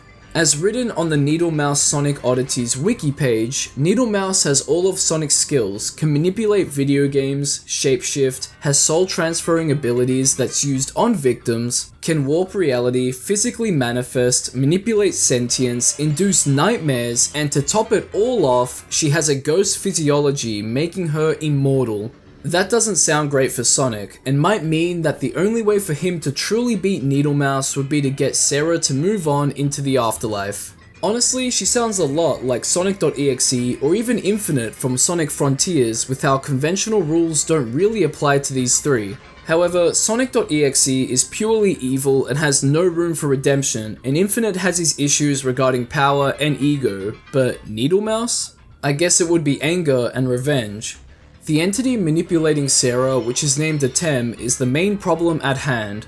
No, not that one! This one. Sonic could fight with Needlemouse, and it would be in Sonic's favor despite the extra abilities Needlemouse has. She has a copy of his body, but not his mind, so his physicality is all she'd get. Plus, Sonic has way too much experience fighting clones, copycats, whatever you want to call them, and foes of similar stature and abilities. Needlemouse does not. Sonic's charisma, strong will, and spirit are his and his alone, making some of her physiological and manipulative powers less effective against him. This would make his goal of getting Sarah to pass on into the afterlife a whole lot easier. Boss fights in the Sonic games usually revolve around avoiding the boss's attacks and then counter-attacking, with a lot of them relying on hitting a weak point of sorts. Moving on is Sarah's weak point in this case. Also, Sonic's shown that he can fight and talk at the same time countless times. This is very important because he'd need to convince Needlemouse to abandon her bloodlust during a fight, since I don't think the two could just sit in a room and talk it out. He's been able to convince foes to end their villainy, it's just something he does. He has an aura and a way with words that can soothe and swing people's minds to a better side. He also stopped Knuckles, who was known as Sir Gawain in The Black Knight, from taking his own life, so that was cool despite it being sort of played off for jokes, but the biggest obstacle during this would be Atem trying to convince Sarah to stay angry and vengeful. If she was in a physical form during the fight, Sonic could knock her over to try and get some leverage on her to show that further efforts are pointless with him around. And also, he would show her that her revenge plot has gone too far. That would be the most important thing to show her, and hopefully that ends everything. Spoilers, but Sarah does eventually realize that she needs to move on, but a lot of bad things had to happen before that. Sonic would need to convince her as soon as possible then, and Atem doesn't show much emotion when Sarah leaves either. She was just a vessel for it, which Sonic would easily be able to sniff out. So, a mix of fighting and well-placed charisma will lay Sarah to rest, leaving Sonic as the victor. Atem was originally meant to be trapped in the Sonic game CD at the end of the series, but due to the story being changed, it's now unknown what happens to it. But with Sonic around, he would simply trap it in the CD again or just destroy it entirely. And by it, I mean Atem and the CD if it is encased in it. He's defeated cruel and evil monsters of different kinds, and he can do it again here. Now let's take a look at Vita Carnus by Darian Quilloy. I like this series, and I don't really know why I haven't talked about it on my channel until now, but come to think of it, it's been a while since I've looked at it and my memory needs some rejogging, so maybe that's why. It's also been requested from you all quite a bit, so here we are. Let's quickly take a look at the different types of living meat subspecies and the story around them to rejog our memories or learn something new. These creatures have been around since World War II, eating people in the sewers of Germany. It's implied that they appeared through some sort of singularity through a deal with the world's governments to help with Earth's diminishing resources. In return, they eat humans and other organisms alike, and don't attack each other. Their name, Vita Carnus, which means living meat in Latin, is very fitting to say the least, and they come in various forms too. The Crawl, shoutouts to Spectrobes, Trimmings, Meat Snakes, Mimics, Harvesters, the hosts of influence, monoliths, and singularities. These are all in relative power from least to most, sort of, and also the order they're shown on the villain's wiki, which is neat. So let's go through them all to get a good sense of what Sonic would be dealing with. The Crawl are growths sprawled across solid surfaces that are the main sources of Vita Carnus production. They also, apparently, taste nice and make great compost for plants. Trimmings are small creatures that are sometimes kept as pets by humans and have a hive mind of sorts. Meat snakes who eat the dead, grow and wear the skulls of their victims. Mimics that attack and eat humans to blend in with them. If they've accumulated too much human flesh, they become tall, dark-skinned, and their face becomes white with a smiling expression, changing them into an elder mimic. They're the ultimate predators and are considered the main antagonists of the series. There are harvesters, which are large lumps of flesh that burrow into the ground and use their roots to attack organisms by injecting them with a blood loss toxin and a paralysis one. There's also the hosts of influence, which are humanoid-looking creatures that release hypnotizing spores to attract animals to them to eat. If the animal doesn't make it to the host within 36 hours, the hypnotizing effects wear off. Monoliths, which are 120 meters tall, which is almost 400 feet, and are invulnerable to pain. They absolutely tower over everything and are harmless unless approached. And finally, singularities, which are the supposed head of the creatures and can interfere with electrical signals. It's likely that the monoliths surround a singularity, and the singularities can turn corpses into Crawl, implying that they might be the reason for the spread of the Vita Carnus species. Alright, so now that we're caught up to speed, we can see that the Earth is spiraling towards a grotesque and fleshy-filled existence, which kind of reminds me of Dead Space. When it comes to the foes that Sonic's faced, I think it's already made clear that a lot of what we're seeing would be relatively new to him but familiar, so he can definitely take them on. Trimmings, for example, would be something akin to Eggman's basic robots, you know, the ones filled with cute animals. Could you imagine putting these into those robots to power them? That would be nasty, and you can make comparisons between the other creatures too. I think that the Djinns from Sonic and the Secret Rings and Iblis from Sonic 06 would be the closest to Vita Carnus's biological nightmares in design. I'd say that the hardest foe that Sonic would have to face would easily be the Mimics, since they can blend in with humankind, stalk, hide from their prey, and strike when the time is right. They'll prove to be tricky to deal with. But Sonic has a trick up his sleeve.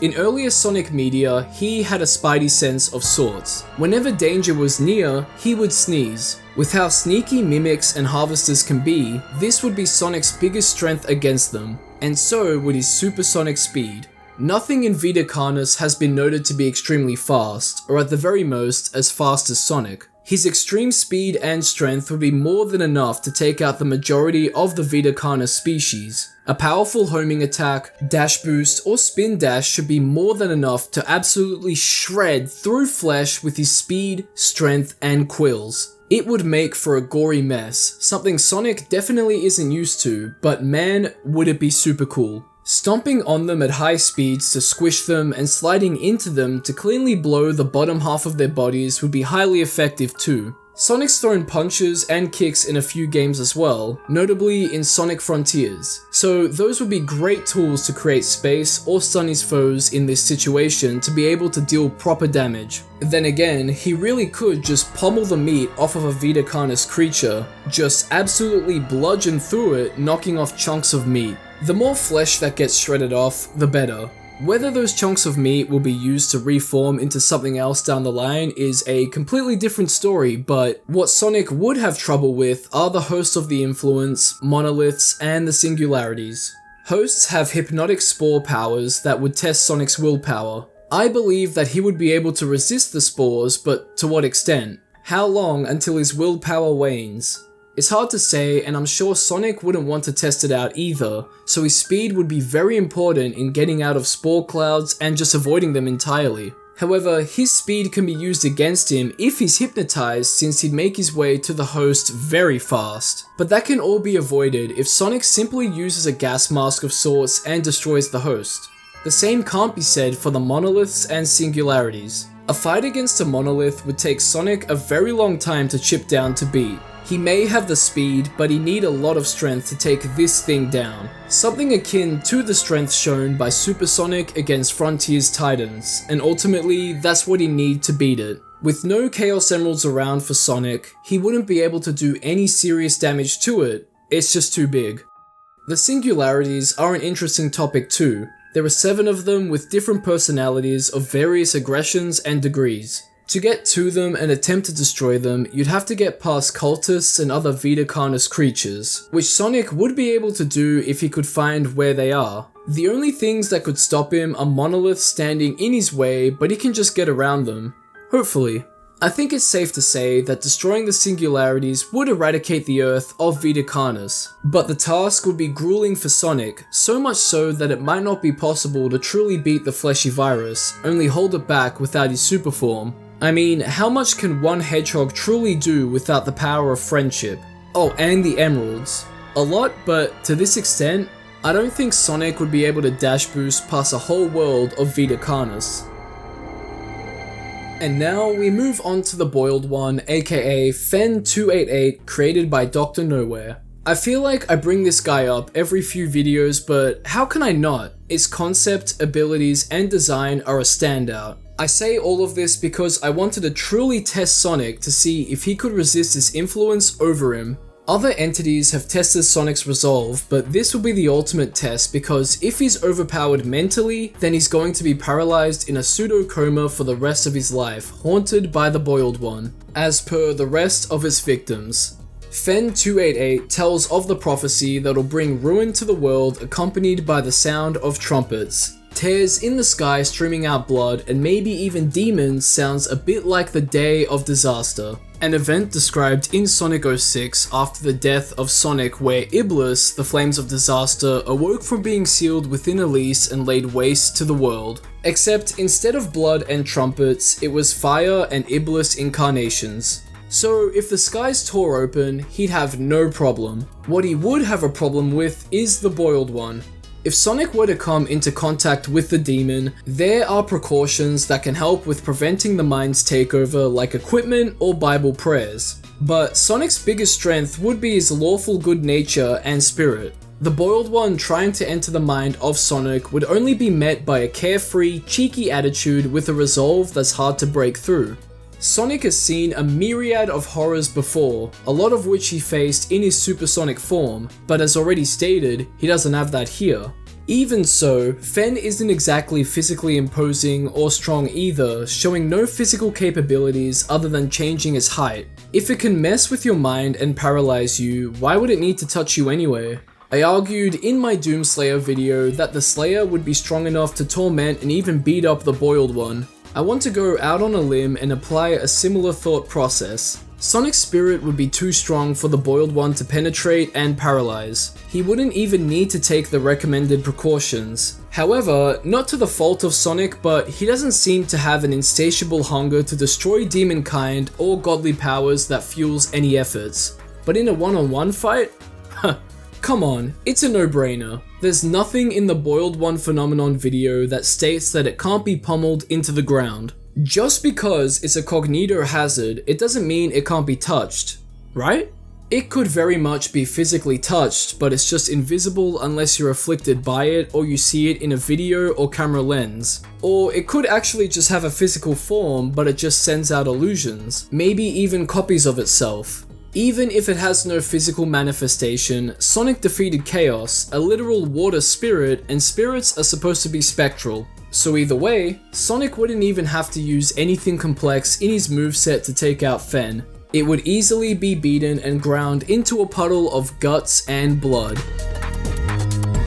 As a bonus entry, I wanted to look at the alternates from the Mandela catalog created by Alex Keister. This whole series as a whole is quite interesting. You see, alternates are demonic and evil shapeshifters who drive their victims to the point of insanity in order for them to take their own lives. Alternates do this by inflicting those victims with a torturous psychological affliction, MAD, metaphysical awareness disorder caused by exposure to verbal information that is not desired to be known. You know, among the usual evil deeds we see in analog horror. Their origins can be stemmed back to the origin of mankind on God's 6th day of creation, where the devil created an alternate to replace Adam. This might imply that the intent of driving humanity mad and killing them off was the devil's plan to begin with. So was this done to spread chaos or destroy humanity? Who knows, but let's see if Sonic can take them on. I think it's fairly obvious that Sonic could absolutely shred through a humanoid, especially one that looks like this.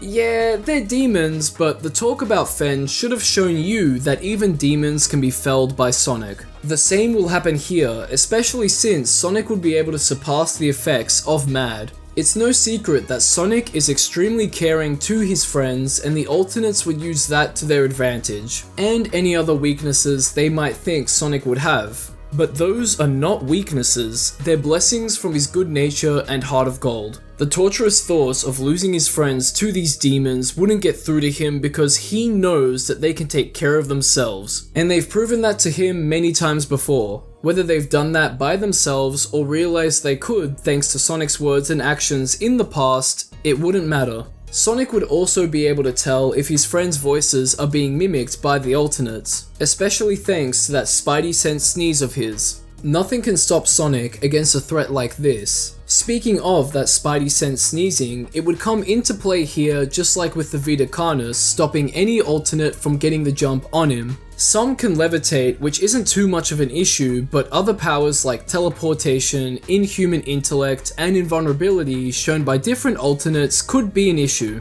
Oh, and the fact that they're said to be unkillable. Humans have only really been able to injure them to slow them down, but if there's a will or a weak point, there's a way. That's just how things go with Sonic, and I believe that he can if he gets himself mixed up in this holy war of sorts. He'd just be too fast to catch, and if enough damage is caused to an alternate, surely it would perish, right? I mean, what can a lacerated by quills and barely recognizable pile of demon do to anyone anymore? Even with their godly and inhuman demonic powers, it'll only be a matter of time before Sonic whittles them down little by little. They're humanoid after all, and Sonic's dealt with worse. But it won't be pretty. It'll be arduous, and will really test Sonic's physical and more importantly, mental fortitude, but he can beat them and come out on top. Then it's just a matter of killing them at the source. But he's killed an Iblis before, and he can do it again.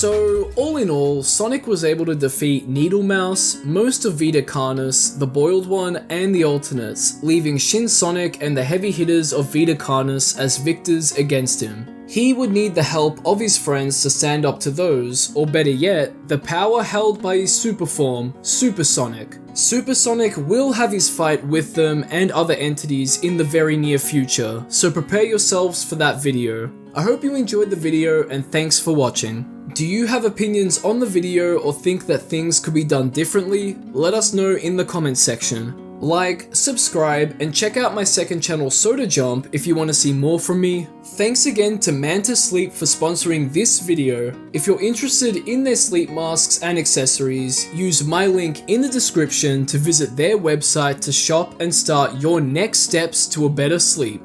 And as always, ho ho ho!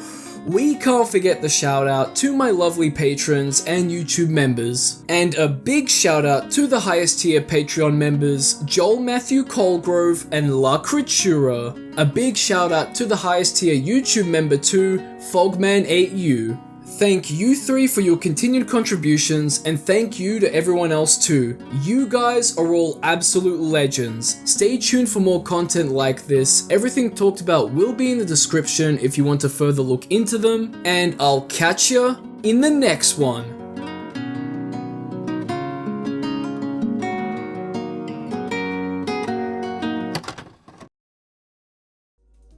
Nice, very good, right? We'll return back to Sonic in a little bit, but for now we have Can Analog Horror's Demons Survive the Doomslayer? The first video of mine where I hired a more recurring editor, my friend Chris. What a fucking legend. I was very happy with his editing, especially with the glory kills. He'd go on to edit more videos of mine, and I'll have his email linked in the description, you know, if you want to get in contact with him for image and video editing work. As his reference, I 100% back him, so I know he'll do a good job if you hire him. Anyway, this was supposed to be the final send-off for the Doomslayer vs. Analog Horror series, I suppose, or I guess trilogy of videos. I think it did really well, and I think it did that very well as well. But like I said, I am thinking of maybe reviving it and doing another one. Who knows? But I think this one is great. I think out of all three of them, I like the first one and the last one more. Maybe the last one a little more. Not really sure. But I mean, all of them honestly are a blast to make. They're a blast to edit. They're a blast to piece together. And I hope you enjoy this one because I know I sure did.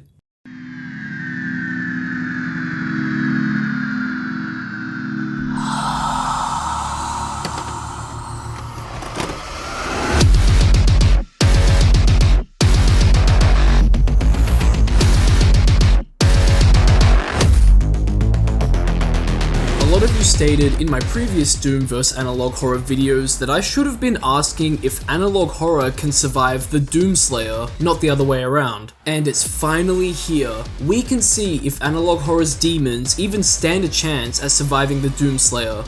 We all know who Doomslayer is. He's a human with godly strength, attributes, and only has one thing on his mind: kill all demons. That's his eternal mission, and we'll do a little power scaling throughout the video as we start with demonic entities that are standard and humanoid, and continue up towards the world-ending and celestial kind as the video goes on. That means that Doomslayer will have to face tougher and tougher adversaries made by different creators. So do you think they'll survive, or will he just rip and tear through them all? If you end up enjoying the video, a like and subscribe would be much appreciated, and everything I talk about will be linked in the description for you to check out too. I'll also have my second channel Soda Jump linked there as well.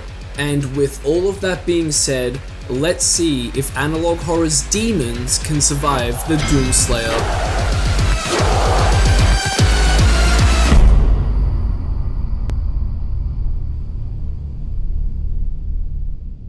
Against all the evil that hell can conjure, all the wickedness that mankind can produce, we will send unto them only you. Rip and tear until it is done.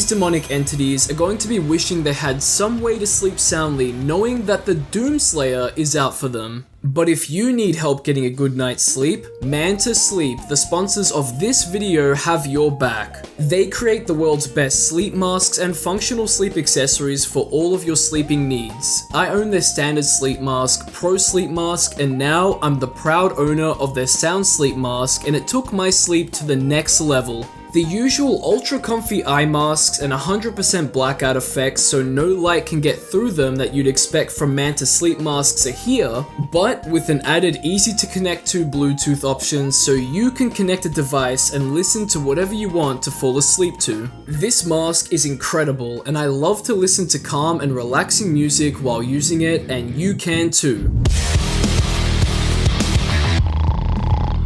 Spaghetti. 1990. I also know that people like to fall asleep listening to YouTube videos like my own, and you can do it with ease. It helps that this mask is super comfortable too, and you can easily adjust the speaker's volume with the tabs on the sides of the mask. I sleep like a bit of an oaf, sleeping on my sides and stomach, and the mask never slipped off my head throughout the night. It's been great for my sleep, and they have a slew of other products too, ranging from cooling and steaming masks, a weighted therapeutic mask, something silky and luxurious, a kid's mask, sleep accessories to enhance your sleep, and more. So if you're interested in their sleep masks and accessories, use my link in the description to visit their website to shop and start your next steps to a better sleep. Thanks to Manta Sleep for sponsoring this video. Now, let's take a look at our first demon. We're going to be starting off with the Basewood County humanoids. I've talked about them before, and here I am to do so again, but for a good reason. On a power scaling level, a humanoid like this would be right at the bottom, which is a perfect place to start. Honestly, more humanoid analog horror demons and entities would be at the bottom here too, but I chose the Basewood County ones because I just really like them. They're definitely one of my favorite humanoid creatures in the genre, and I love the way the series is presented visually and from a story standpoint. Now, these things are the creations of Darkmind, a creator and artist who specializes in these designs. These entities have turned Basewood County and the surrounding areas into their hunting grounds. They'll stalk their potential victims and strike when the time is right. Usually, that means when they're alone, vulnerable, and their bodies are snatched up and worn by the humanoids and controlled. The process isn't very pretty, and it's quite grotesque with how the humanoids steal your physical shell. In the series, there's a surprising amount of other details on how humanoids work, where they come from, and how they take over a victim's body. But let's focus on the big question at hand. Can the humanoids of Basewood County survive Doomslayer? Haha, well, he doesn't eat, drink, or even rest in his fight against demons spanning centuries. He's something akin to a god or being immortal. An inhuman and immense amount of strength, speed, agility, reflexes, stamina, endurance, and durability would be what faces the humanoids and everything else we'll be looking at. He can also use and absorb runes and argon energy to gain new abilities, upgrades to weapons, and stats. Absorbing the souls of the demons he kills to become stronger isn't off of the table either. He can utilize the Berserk and Haste power-ups, which would kill or drive a regular human mad, and he's smart enough to be able to modify his prey to suit. Shoutouts to you all that mentioned to me that in lore, Doomslayer is so strong that he doesn't need to use guns to kill most things, but does so because it would be too easy otherwise. And obviously, this is done from a gameplay and tactical perspective too. I knew that he was super strong and could punch whatever he wanted, but I didn't think it ran that deep. It really puts into perspective just how much he can do to take down any demon. The possibilities are endless, and that's what this goober and many others are going to have to deal with. For starters, the humanoids, they're not winning, okay? They are incredibly weak compared to the Doomslayer, let alone anything in his arsenal, and they're going to have to run and hide from him indefinitely. Depending on how recently they've taken a victim's body will determine how great their imitation will be. The longer time has passed, the better, which means that a humanoid could just blend into society to hide from the Doomslayer. Humanoids could also hide in extremely low traffic areas like sewers, abandoned buildings, and forests. Unfortunately for them, they're putting the lives of humans at risk, and the Doomslayer won't stand for that. So that means that they're going to be hunted all the way to the source. So if they hide on Earth, that means there's less humanoids to defend their realm where they come from. They come to Earth via a window in a chamber within Basewood County. The building was noted to look futuristic when first discovered, so their civilization may be more advanced than ours, but no matter. They have access to Earth, which means that Doomslayer can have access to their world. After all, he could just enter the window if he wanted to. So the only feasible way I can see humanoids surviving is if they stay on the low and honestly keep to themselves in the chamber and their realm. But they want to crawl into the skin of humans, and as soon as people start going missing, the Doomslayer will know and he won't be merciful. The whole of the humanoid species would feel his wrath, so I don't think they would survive because of their gluttony.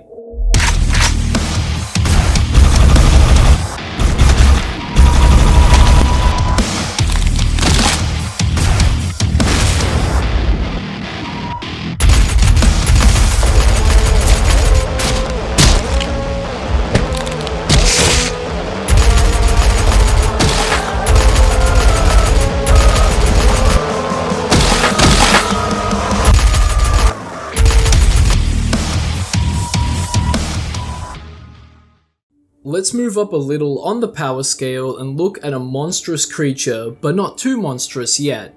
AZUN Studios, creator of the Prehistoric Emergence analog horror series, has us covered here with the Beast of the Earth, also known as the Dubba. In Islamic teachings, the Dubba is a creature that will emerge from the earth, signaling the day of judgment, and that day has come for humanity.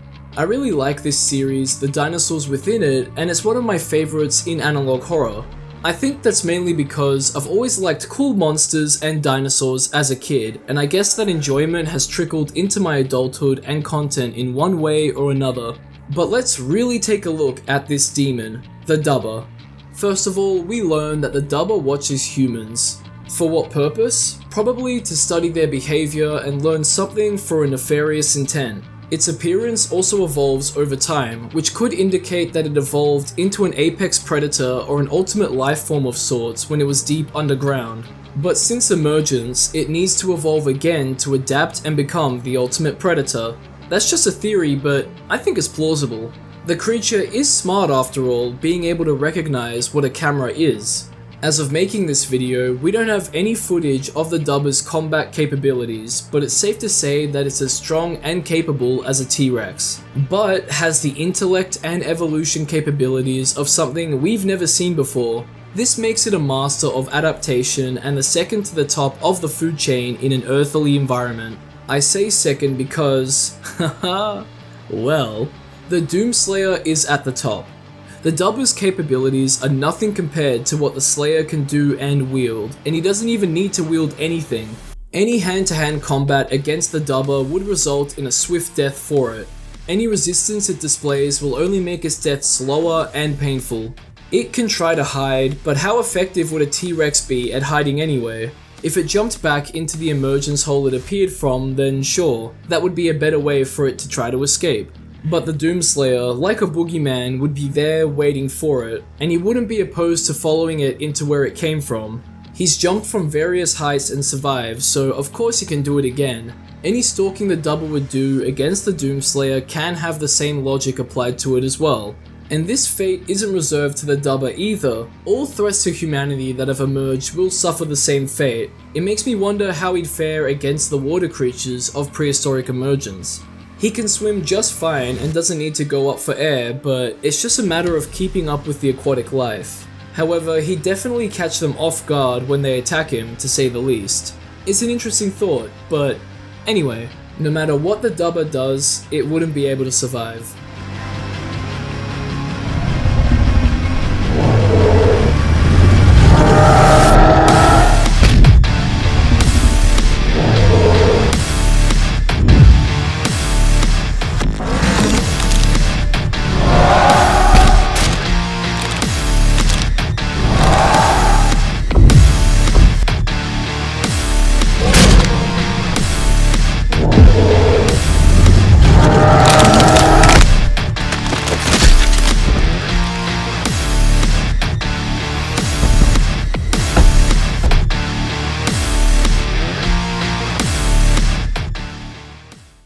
Moving up the power scale, we have Shin Sonic, or Shinnick as he's also known as by Evanimus. This demon is a fave of mine and I've talked about him quite a bit recently, but I have a good reason to bring him up again. This giant, titan-like demon versus humanity's savior.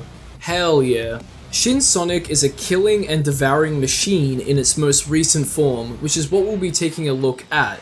It's powered up by Chaos thanks to the Chaos Emeralds, well, 5 out of 7 of them, and is extremely durable, so much so that it can regenerate its wounds in seconds. Not even a nuclear bomb was able to hurt Shin Sonic. That's a crucial piece of information the Doomslayer would need to come out on top. Blowing holes into Shin Sonic with his fists or with weaponry wouldn't prove to be useful if the damage can just be regenerated, although I do wonder how the BFG 10,000 would fare against it.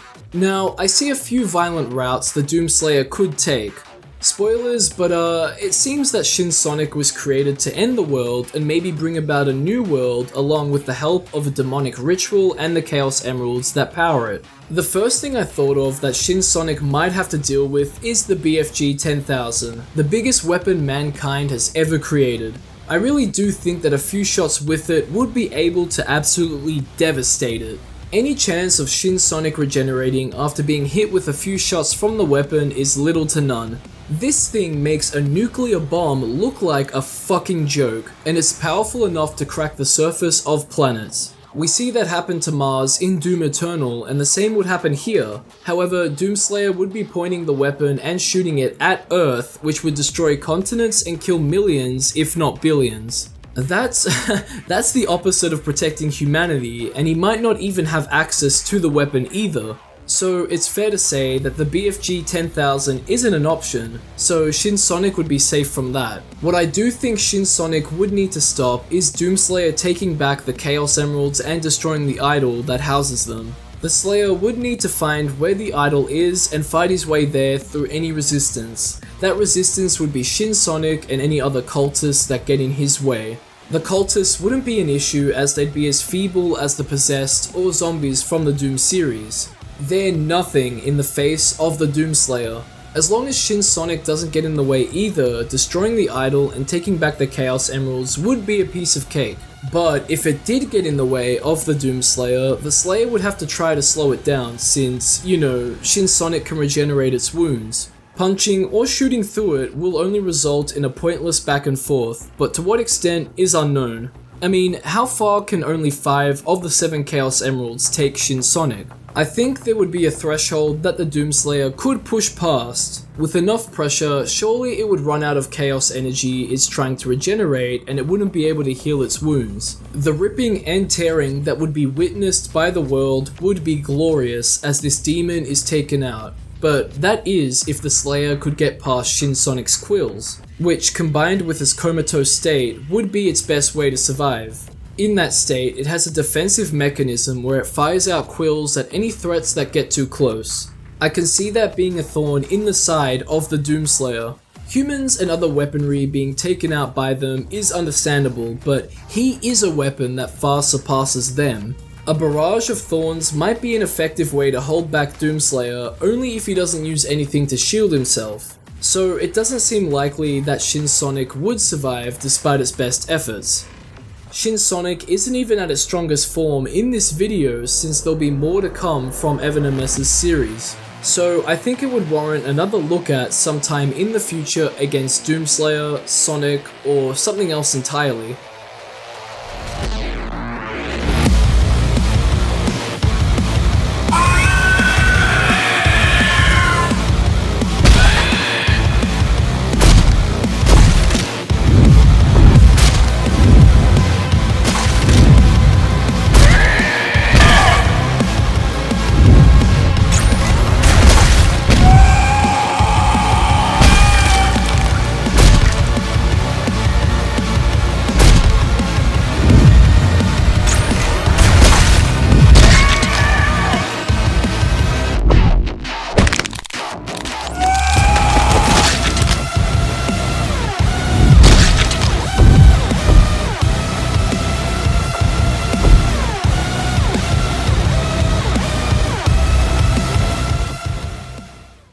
Next up on the power scale is something that can be seen as of similar strength to Shin Sonic, but I think it sits higher because we haven't seen what Shin is fully capable of.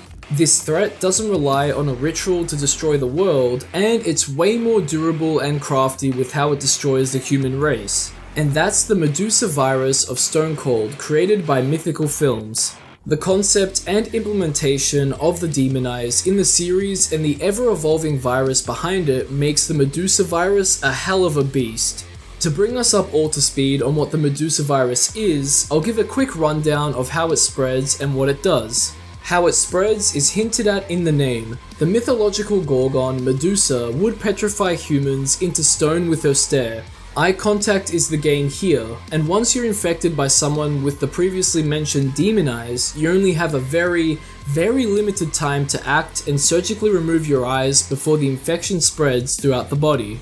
If it spreads, your pupils would abnormally expand, you may feel heavy sweats, nausea, and pain in your upper face. Next comes muscle loss, near paralysis, blindness, extreme pain, possible severe nausea, vertigo, fainting, and possible death. In the final stage of things, more muscle mass is lost, the body goes through full paralysis from the neck down, loud voices can be heard, the victim will start screaming, and they may whimper for help. Strokes may occur, and the eyeballs will explode. If that all sounds very scary, yet familiar to you, that's because I talked about it in my more analog horror entities you wouldn't survive against video.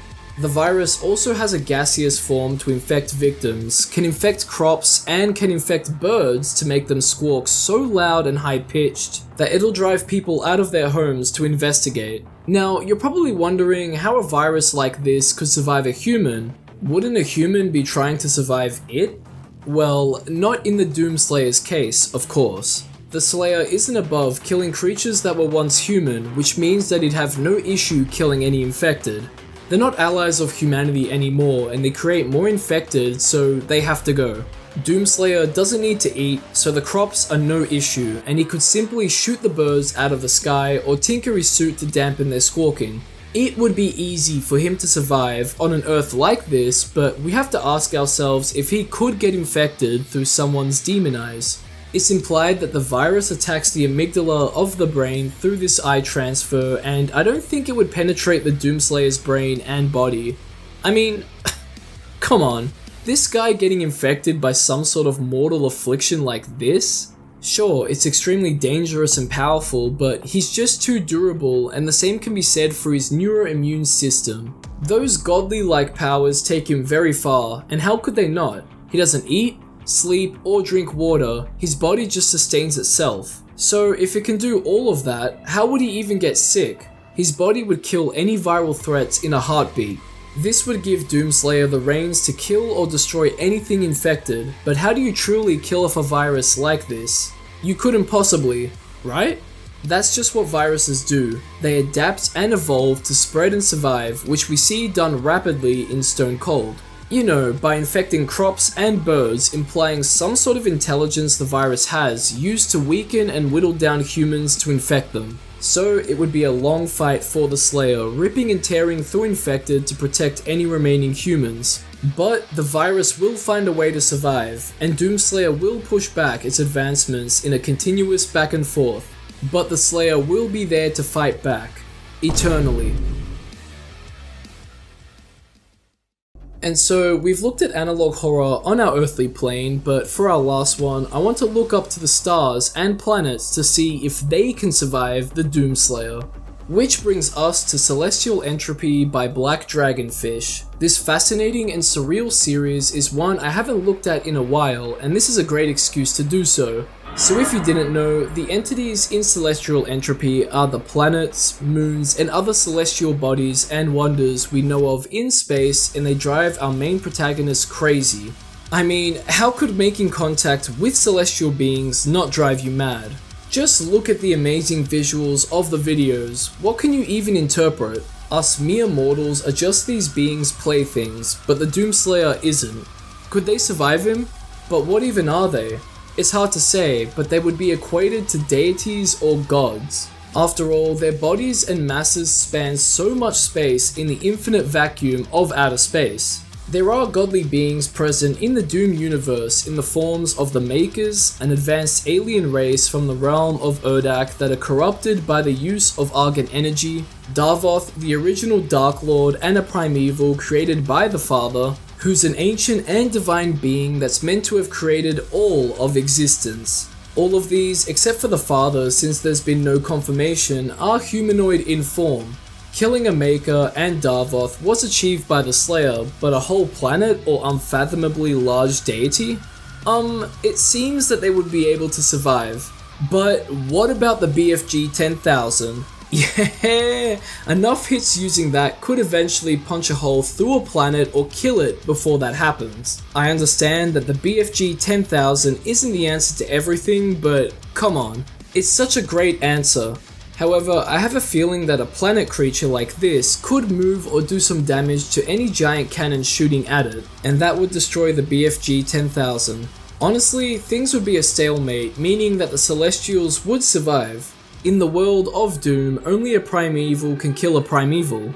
The Slayer was made a primeval and he was able to kill Darvoth, so it's safe to say that the same could be said here. Doomslayer could kill the Celestials and they could kill him if there was a way and if they needed to. Celestials could even communicate with the Slayer or haunt him as well, but why would they?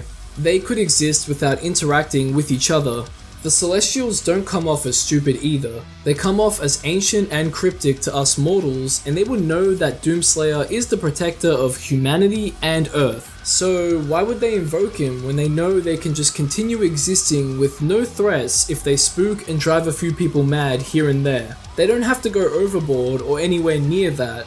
They're very far away from the Earth, but they wouldn't want to test the extent of the Doomslayer. They'll survive if they don't, because he'll find a way to destroy them if he needs to, some way and somehow.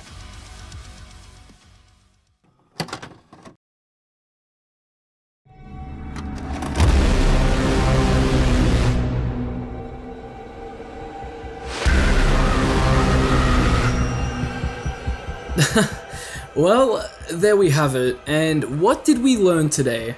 It's fair to say that the only way for any analog horror demon to survive the Doomslayer would be if they didn't threaten the Earth and the lives of us humans. Even so, a lot of them just can't help themselves, and the ones who can are one slip up away from the Slayer's wrath. They know that, and they know not to invoke him, so they'll live as long as they don't. But that doesn't mean that the Doomslayer can't beat them, far from it.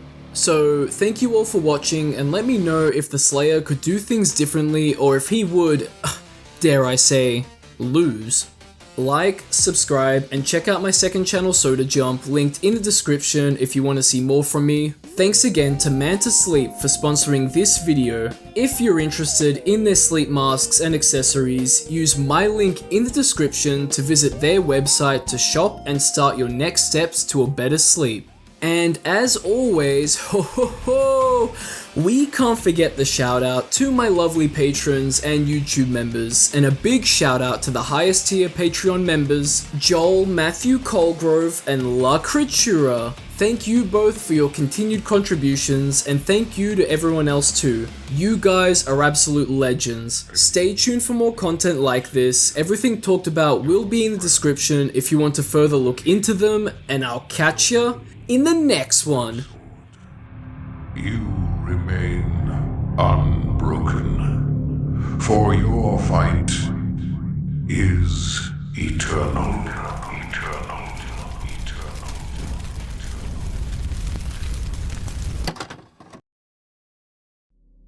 What a way to tie things up, am I right? And speaking of, we have Can Supersonic Beat Analog Horror? My whole idea for the Sonic videos were to have one where Sonic versus Analog Horror and then one where Supersonic versus Analog Horror. They do verse the same entities, but obviously in the Sonic one, he isn't able to beat all of them. The power of friendship and the emeralds is what he needs to truly beat the ones that he couldn't, and here he is to do so. Shoutouts again to Herobrine for helping with this video. He even had a bigger role in it, so I was very thankful for his work on it, and yeah. I'll also have his channel in the description if you want to check that out. He makes video game styled essays and some other stuff here and there. Anyways, enjoy.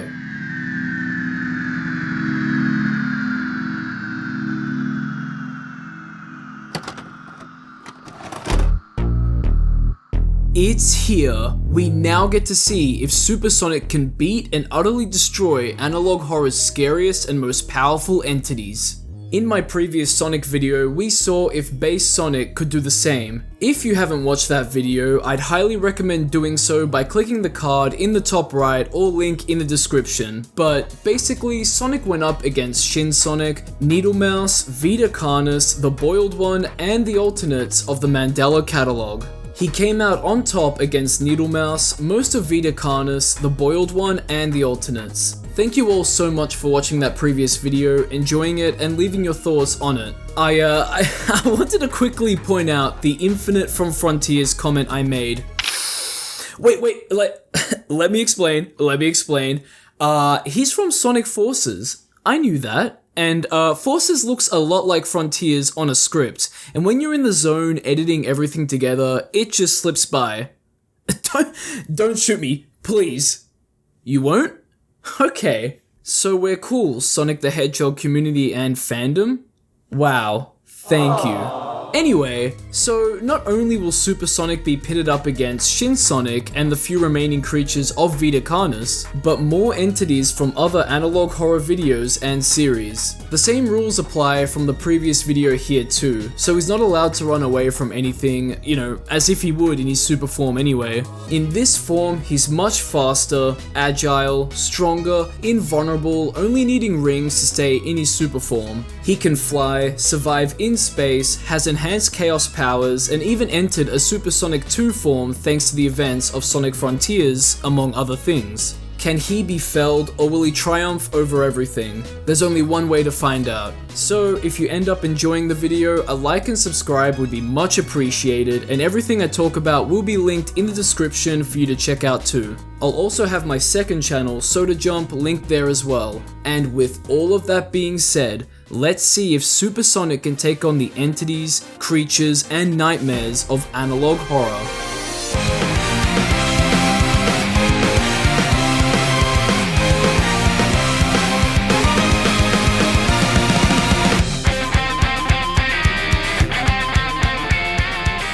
First, we'll start with Shin Sonic by Evanimus from the previous video. Realistically, we have to use our imagination to create a situation where Super Sonic would be fighting Shin Sonic. That's because Sonic is Shin Sonic after a demonic ritual of some kind, and it harnesses the power of the Chaos Emeralds. So, for the sake of the argument, another Sonic, whether or not he came from the past and bought the 7 Chaos Emeralds from there too, or there's another reason, doesn't matter a whole lot, in his super form will be fighting Shin Sonic with 5 out of 7 of its Chaos Emeralds. Or, as seen in the Sonic 3 movie, 2 beings can utilize the powers of the Chaos Emeralds, so negative energy for one and positive for the other.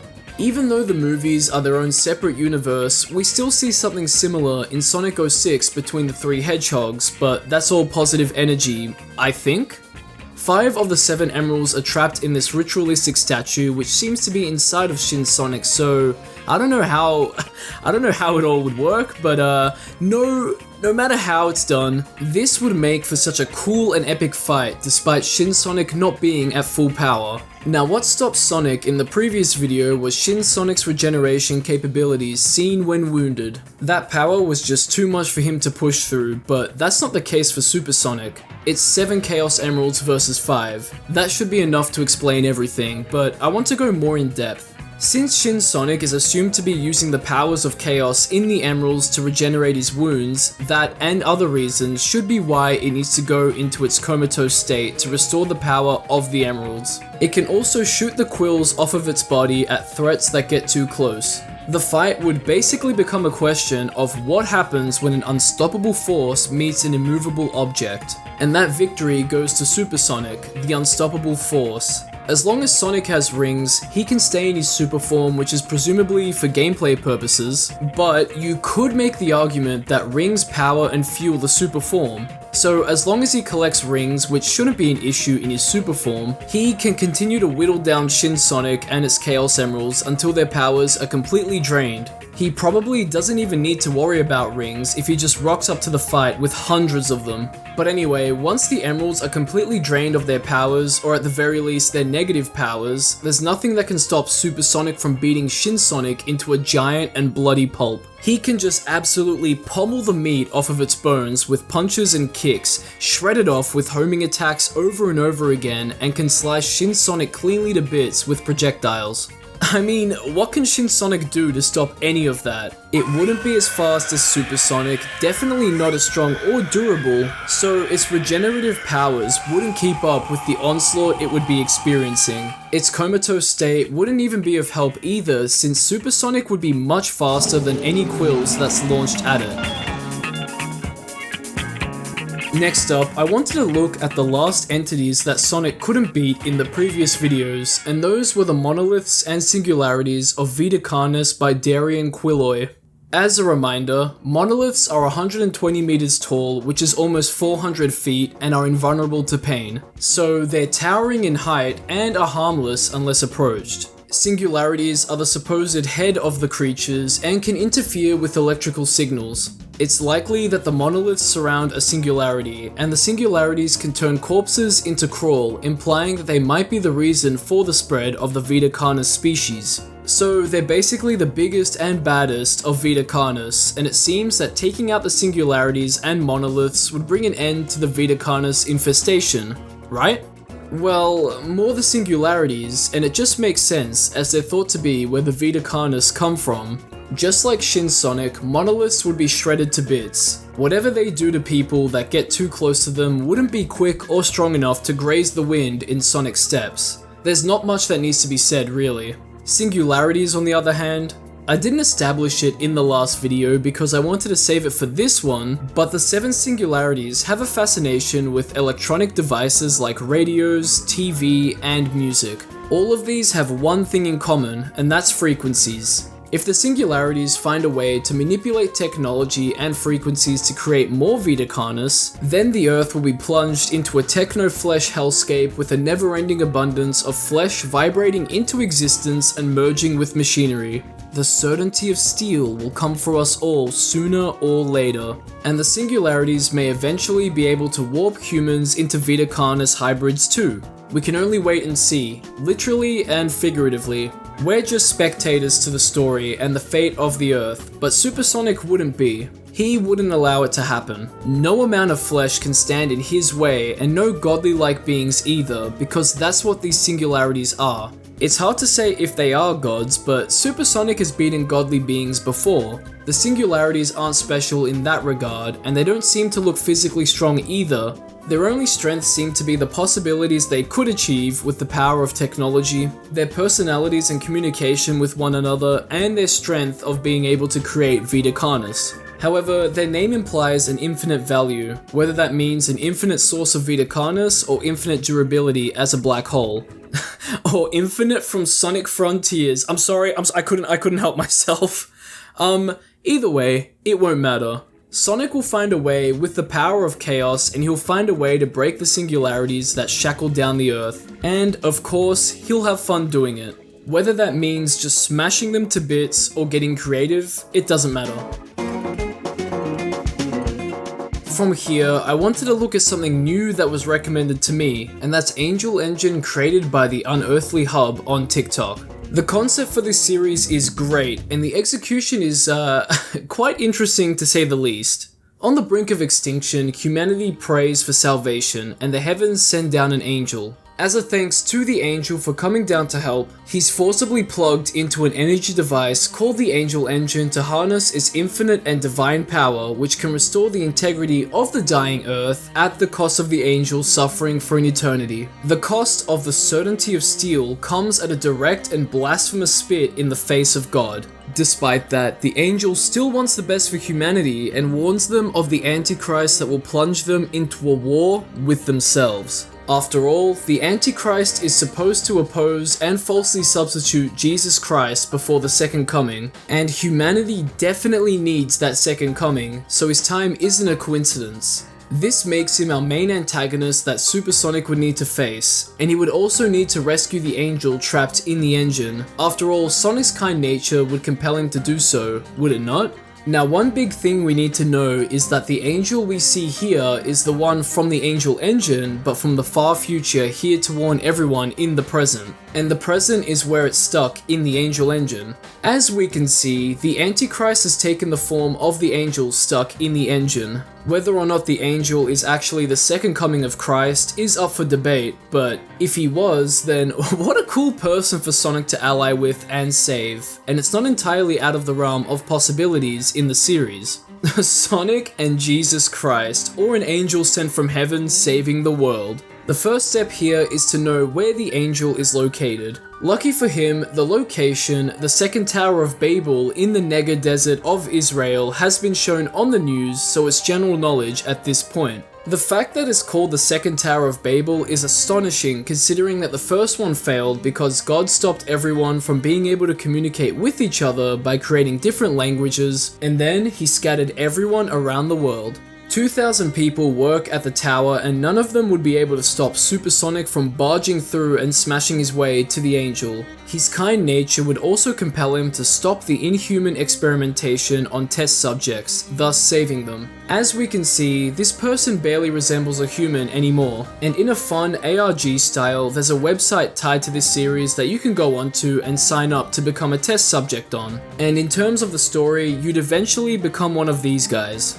Now, a doctor by the name of Jeff Ernstom is the lead scientist behind all of this, and he clearly fears no god, but hopefully Sonic can put the fear of something else into him. Sonic may also be met with the Antichrist on his way to the tower too, and if you remember what I said about Sonic's unbreakable will in the previous video, then you know that the Antichrist wouldn't be able to whisper sweet nothings into Sonic's ear. I don't think I used that phrase properly, but Sonic would be the one taunting him, and you know what? I think the Antichrist would have to be taken out before freeing the angel and humanity. But the Forgotten might try to stop Sonic too. These marauders inhabit the Holy Land near the second Tower of Babel and don't take kindly to foreigners. To Supersonic, they'd be the equivalent of a fly on a window, despite how cool they look. Sonic could just run or fly through them, it's as simple as that. And what can we say about the Antichrist? His biggest strength would be his manipulation and deception to rise to power and destroy humanity. But could he be physically imposing? I think so. Devils have some wicked strength and powers, and we haven't seen his true potential shown yet, or even his true form, but the implications of how powerful he is are there. It could be something akin to Solaris, or its one half of its split form, Iblis. I guess Iblis would be the more appropriate monster in this situation, and Sonic beat Iblis in his base form and Solaris in his super form, granted with the help of Shadow and Silver in their super forms, but regardless of that, he's fought many gods and godlike entities by himself in his super form, and the outcome would be the same here. Next up, I wanted to take a look at Gemini Home Entertainment created by Remy Abode under the YouTube channel Gemini Home Entertainment. If you know anything about this series, you'll know that it's pretty damn good and that there's a lot going on. We have a company, Gemini Home Entertainment, releasing and distributing various VHS tapes with commercials, educational videos, home videos, and PSAs that are produced by a number of companies. A lot of the VHS tapes seem fairly normal at first until extraterrestrials, creatures, parasites, etc. are referenced and shown. These are wood crawlers, nature's mockeries, gardeners, the wretch, roots, fake people, etc., and the iris. So through this, the series explores the general and impending doom of our world. I think out of all of the entities to focus on, it should be the iris, since, come on, look at this thing.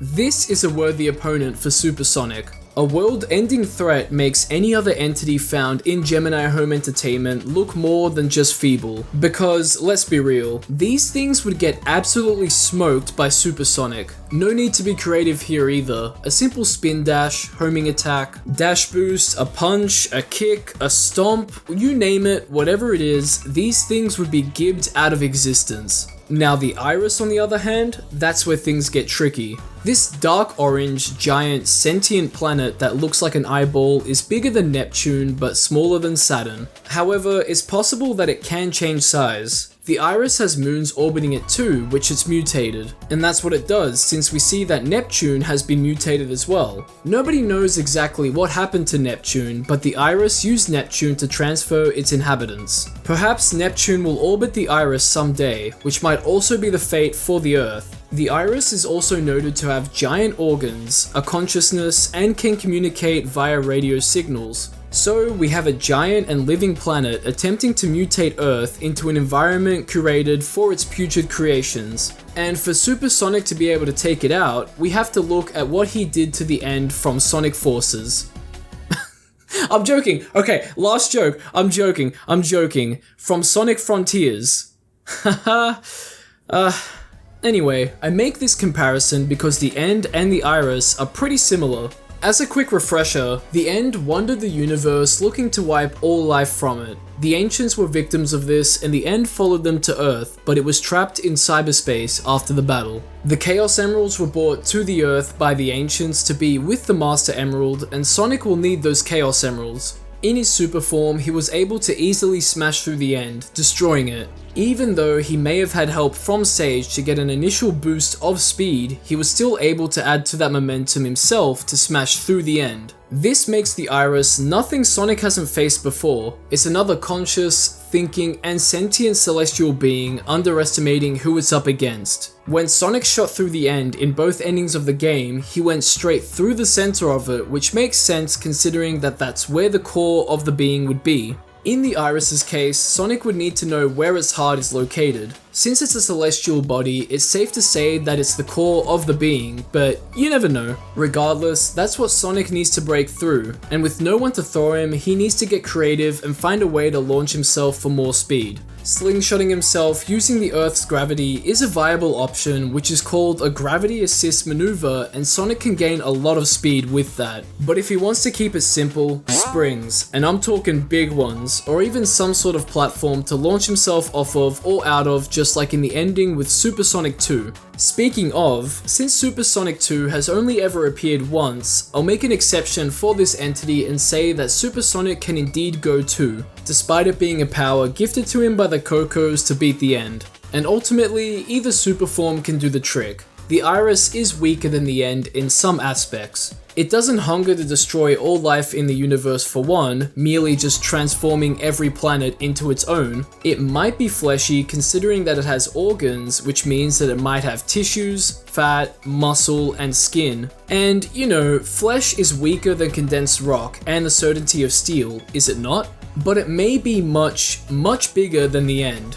Honestly, even without a spring, platform, or cannon to shoot out of, Sonic could hypothetically generate enough speed to just fly himself through it regardless. The Iris also shows no signs of physical attacks, only mental and through its inhabitants. Sonic can easily defeat those, even if it launches new ones we haven't seen before, and any mental games and communication it tries to play on him are pointless thanks to his good nature and willpower. He's just so powerful in his super forms, I cannot overstate that, and especially with what we see in Sonic Frontiers. I think it's the best we've seen in terms of style, power, and dominance of his super forms, and the added swagger and absolute cool factor shown in Super 2 is the final of many nails in the coffin for the Iris. And fuck it, if Sonic has the energy and rings to do it, he should put a hole in the Iris's moons as well. Just absolutely destroy them all and any inhabitants it can create. Now for our last entity, I wanted to pit Supersonic up against another regenerating and seemingly invincible entity, the man in the suit from the series of the same name by Unknowingly. The man in the suit also goes by Gojira or Goji, and I love the series, and if you've been keeping up with it, you'll know of the sad news that all production of the series has been ceased by Unknowingly. Long story short, a group of disgruntled fans of the original Godzilla saw this series as a disrespect and ridicule to the late actor who played Godzilla in the original. Some of those disgruntled fans sent death threats to Unknowingly and even doxed him. This all got so bad that he unfortunately tried to end his own life, which hospitalized him. After all of this, it seems that he's doing better now, and he's focusing on making a Murder Drones analog horror series. When I first heard all of this, it really just pissed me off so much, like made my blood boil. And so, to all the fans that did all of this, you're all vile and deplorable human beings, absolute scum of the earth to drive someone to end themselves over a passion project. A lack of accountability and consequences makes people like this do some terrible things to others. And it's just so terrible that a life was threatened and almost lost because of a fan-made series. However, I still wanted to talk about the man in the suit for this video because of how much I like the series and how cool a fight between the man in the suit and Supersonic would be. It reminds me a lot of how Supersonic vs Shinsonic went because the man in the suit does have regenerative properties as well. In the most recent entry in the series, Gojira has his head blown clean off with a shotgun, but it regenerates. This was in response to him infecting an actor that was in the Ghidorah suit, and then a chase sequence happens between him and another individual. The infection process begins when Gojira's acidic blood reacts with a person. After that, they're fused to their suit. After all, that's what happened to the man in the suit, but he was fused in there by unknown means. On top of that, he also gets the abilities of his kaiju. He also has the potential to mutate and grow to the height of Godzilla himself, towering over buildings. He has boiling blood projectiles akin to Godzilla's atomic breath that melts through stones and metals. He has sharp claws and an immense amount of physical strength, and he's still intelligent despite being a godly monster. I mean, he was able to put together a threatening tape aimed at Americans, so the intelligence is still there. He seems to have done this as a reaction to the loss of his family due to the World War II atomic bombs that hit Hiroshima and Nagasaki, so he clearly holds a lot of anger for Americans. Perhaps this is his revenge plot against America. He's putting together a monstrous force of nature made up of mutated humans merged with their suits, and if those actors get to the stage of mutation where they're giant kaijus, then it might be over for America and even the world. The film theorists have a pretty good video going over that if you want to check it out too. But now, let's bring it back to Sonic. The biggest danger to Sonic would be Goji's strength and boiling blood projectile. If he's grabbed and can't escape, the man in the suit will boil the rings out of him and boil him alive with the Chaos Emeralds. That's no good. However, Sonic's just too fast for something like that to happen. Oh, and did I forget to mention the whole thing with the acidic blood? Blowing chunks off of Gojira would be a safer task without the risk of acidic blood. Luckily for Sonic, he just needs one or more rings to keep his super form going, but that acid will surely melt his supply away faster thanks to the chaos protecting him. So taking on Gojira might be a bit of a time-sensitive task or a balance between attacking and regaining rings, and that's also because of Gojira's regeneration. How far can it truly go? I think it's safe to assume that it can regenerate from almost anything. If that's the case, then Sonic could ground it up into a pulp, freeze it, or throw it into a fire to incinerate it for good. After all, it can't regenerate if it's completely frozen, and it can't regenerate if it's been completely burnt into nothingness. Another method that I thought would be pretty awesome is if he launched Gojira into the sun. That way, he'd truly be dead. If the vacuum of space doesn't kill him quick enough, then the heat of the sun will. Same goes for the other kaijus he's created. We don't need any more infected. Eviscerate them and then throw them into the fucking sun. Sonic's been able to pick up and move heavier creatures before, so it should be no issue at all for him.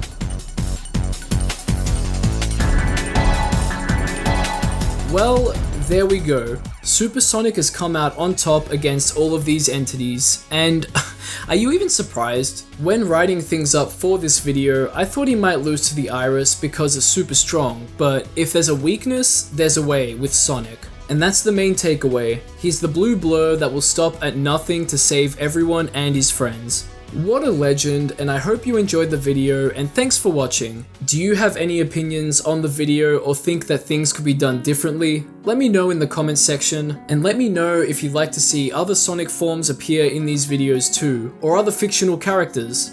Like, subscribe, and check out my second channel Soda Jump if you want to see more from me, and as always, we can't forget the shout out to my lovely patrons and YouTube members, and a big shout out to the highest tier Patreon members, Joel, Matthew Colgrove, and La Critura. Thank you both for your continued contributions, and thank you to everyone else too. You guys are absolute legends. Stay tuned for more content like this. Everything talked about will be in the description if you want to further look into them, and I'll catch ya in the next one.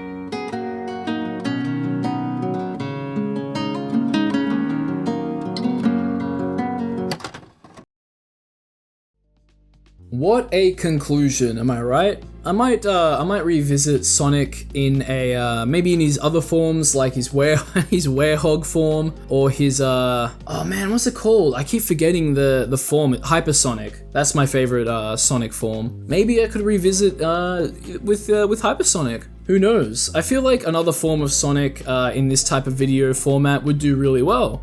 But, anyway, from here we have AI has infested analog horror. Ew, right? Stinky AI, come on, man.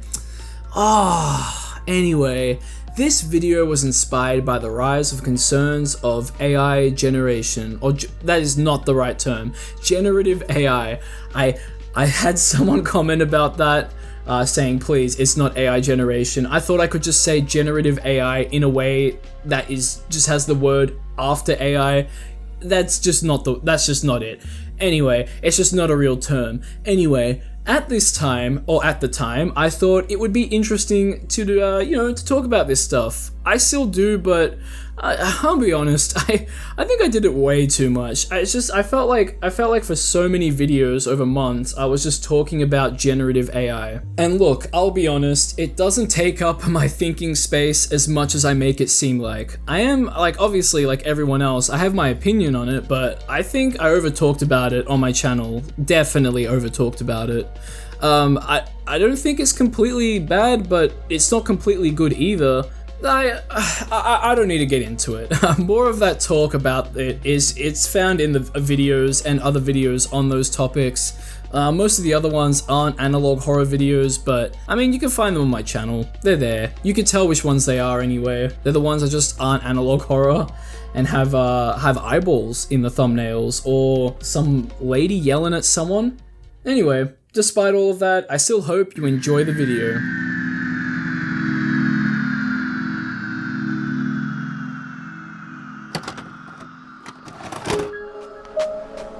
I've been around the block when it comes to analog horror. After all, it's part of my job to do so. I mean, who doesn't love a spooky and suspenseful video mimicking old found footage in a 4:3 ratio? Hell, I've even taken inspiration from the look and feel of those videos, as all of my analog horror videos are now in that ratio too, and I try to make it look like an old videotape.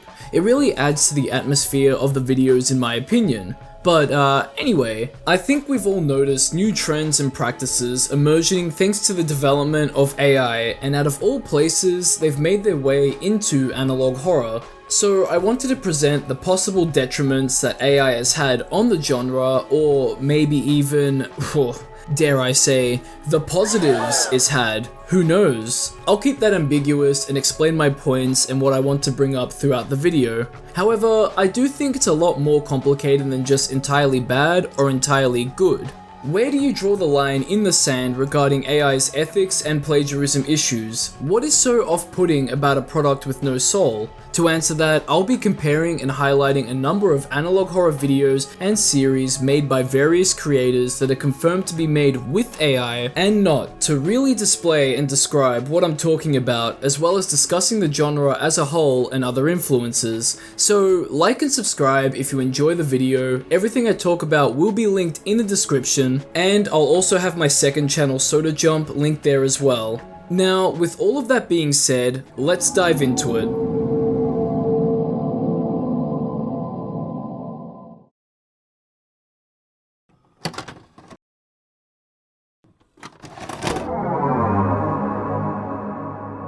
Now, the biggest use of AI in analog horror has to be Angel Engine, created by the Unearthly Hub. Just by looking at it, you can tell that all of the visuals and voiceovers are AI generated, and I wouldn't be surprised if the Lavender Town remix that plays is somehow tweaked with AI too. And it's all part of the Unearthly Hub's brand. Is it ironic that Angel Engine, a story about humanity imprisoning and utilizing an angel's infinite and holy energy to save their dying world, you know, a religious story, and religions, or in this case Christianity, believe that humans have souls, AI creations have no souls because they're machines, etc., and then the visuals and audio for that are made by AI. I don't know, seems a bit ironic to me, but despite that, I'm surprised that the AI looks the way it does. The stills that are used don't actually look too bad by themselves, mostly, but the overall consistency of the angel's appearance varies slightly. I would call that a consistency issue, and where we see a dramatic difference is when the art style is tweaked or when we cut from future to present within the story. At least, that's what looks like is happening, since the angel is warning us, the viewer, of the impending danger we humans are in as our hubris allows for the slow rise of the Antichrist. And it's interesting because the story here is pretty solid. I've talked about the angel, referenced an Antichrist, but there's other Bible references littered throughout like the Holy Lands and a second Tower of Babel. But it begs the question of if the story was written by an AI too, because if the visuals and some or all of the audio are, then what's to stop the creator from using AI to write the story? I brought up the changing visuals since they look spooky here and then very anime at other times, which is a bit of an artistic clash, honestly. Plus, I think it's fair to say that using AI visuals will never make a case of being better than a human's, certainly not here and certainly not ever. You could argue that certain scenarios that people imagine and make using AI can be pretty interesting and funny to watch, but the people being represented, fictional or not, may never be recorded doing what you want them to do, so I guess that would be the appeal, but it can definitely be a bit of a novelty and also a giant, massively giant moral issue that could start or even escalate a conflict more than anything. I think a human could have done better here for the Angel engine and certainly would have kept everything to a similar visual art style more easily, so no improvements to the storytelling are made in that regard. I mean, just look at this test subject for example. He looks fucked up from the experiments conducted on him and that's conveyed really well, but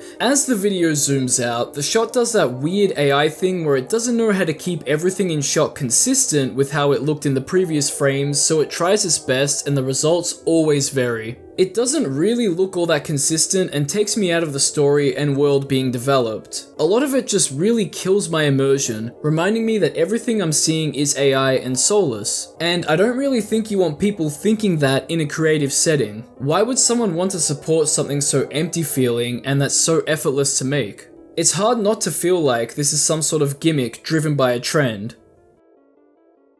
And I do think it is a bit of a gimmick, but I think the best application of it that I've ever seen is on Liminal Land created by the channel of the same name. Now, if you take a look at a few stills from it, it looks like the AI slop you'd see in the early days. Considering that the series' first upload was 2 or so years ago, that checks out, but that's where things work in favor of Liminal Land. I know I'm giving AI praise here, but please don't go crazy, just hear me out, okay? In the series, people have gone missing while attending or working at the Liminal Land amusement park. The amusement park had an anomalous ride that would seemingly entice people to ride it, which would deform them beyond recognition. All of these images we see on screen are AI, but it works?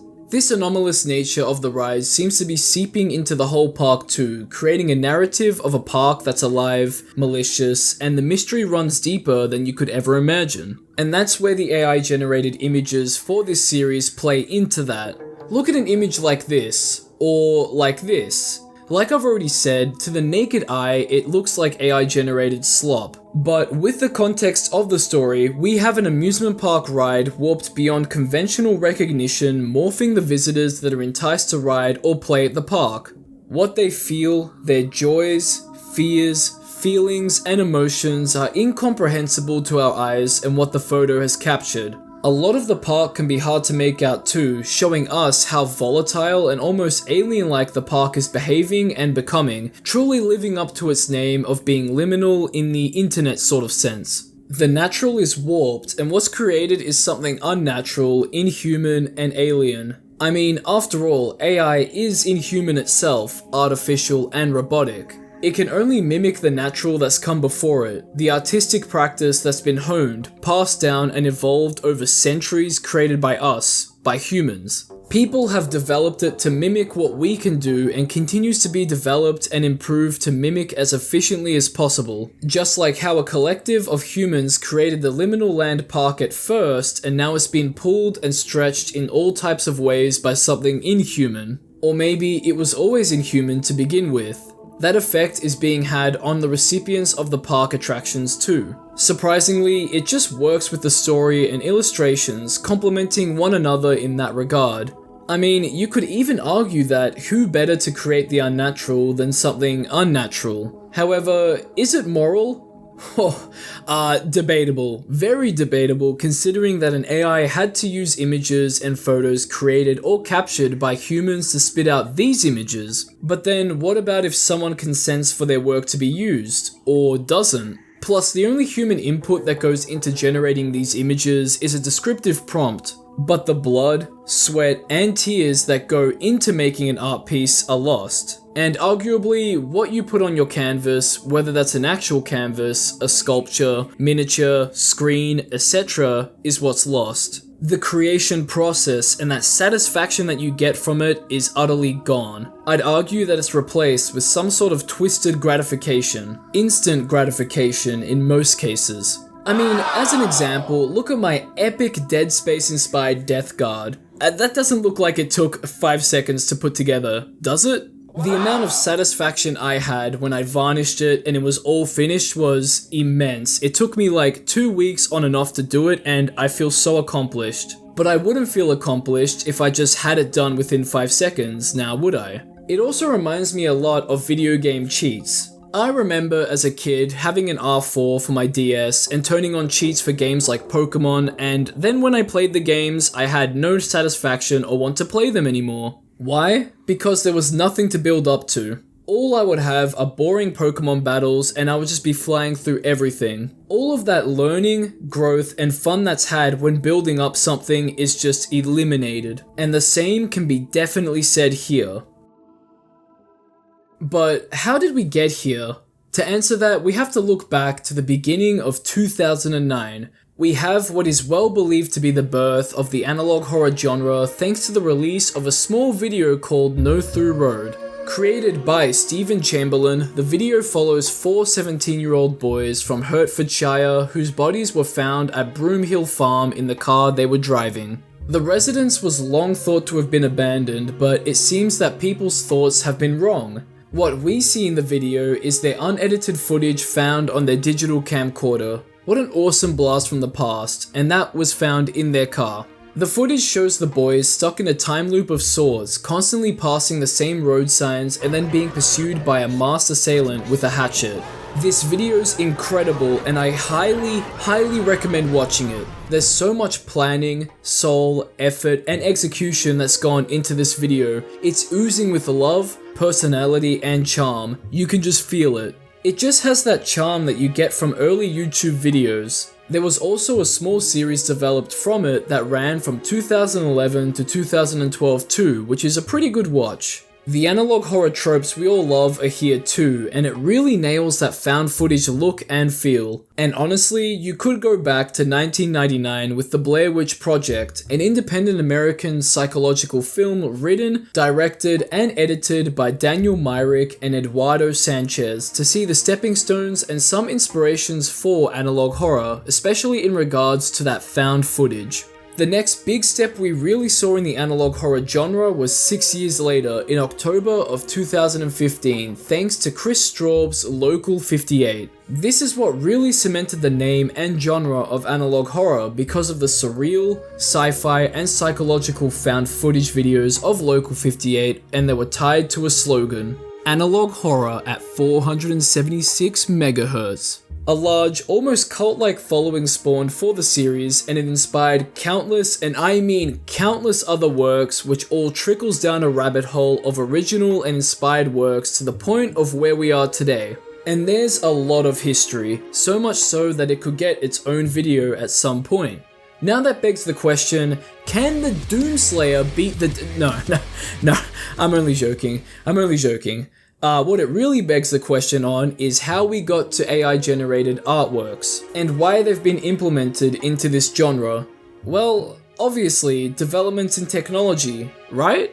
But I think there's more to it. This seems to be a trend for any sort of hobby or passion once it gets more and more popular, especially when there's money involved. That's just how things can go when tools and ease of access are made abundant for better or worse. Video games are a great example of this for many, many reasons. Now that sort of discussion could turn into a shit show, but something smaller would be like iceberg videos. It's something that I have a first-hand account on since Mishkoz created his Super Mario 64 iceberg video back in June of 2020, and then a whole wave of iceberg videos on that topic and many others sprung up in response to that, and that's where I got my first big breakout on YouTube since I made my first iceberg video on that same topic. But I really tried to add more to the entries and discuss the last one. But while writing this part of the script, I actually found out that I have a Wikitubia page which, oh boy, it is barren and out of date, but it's pretty cool.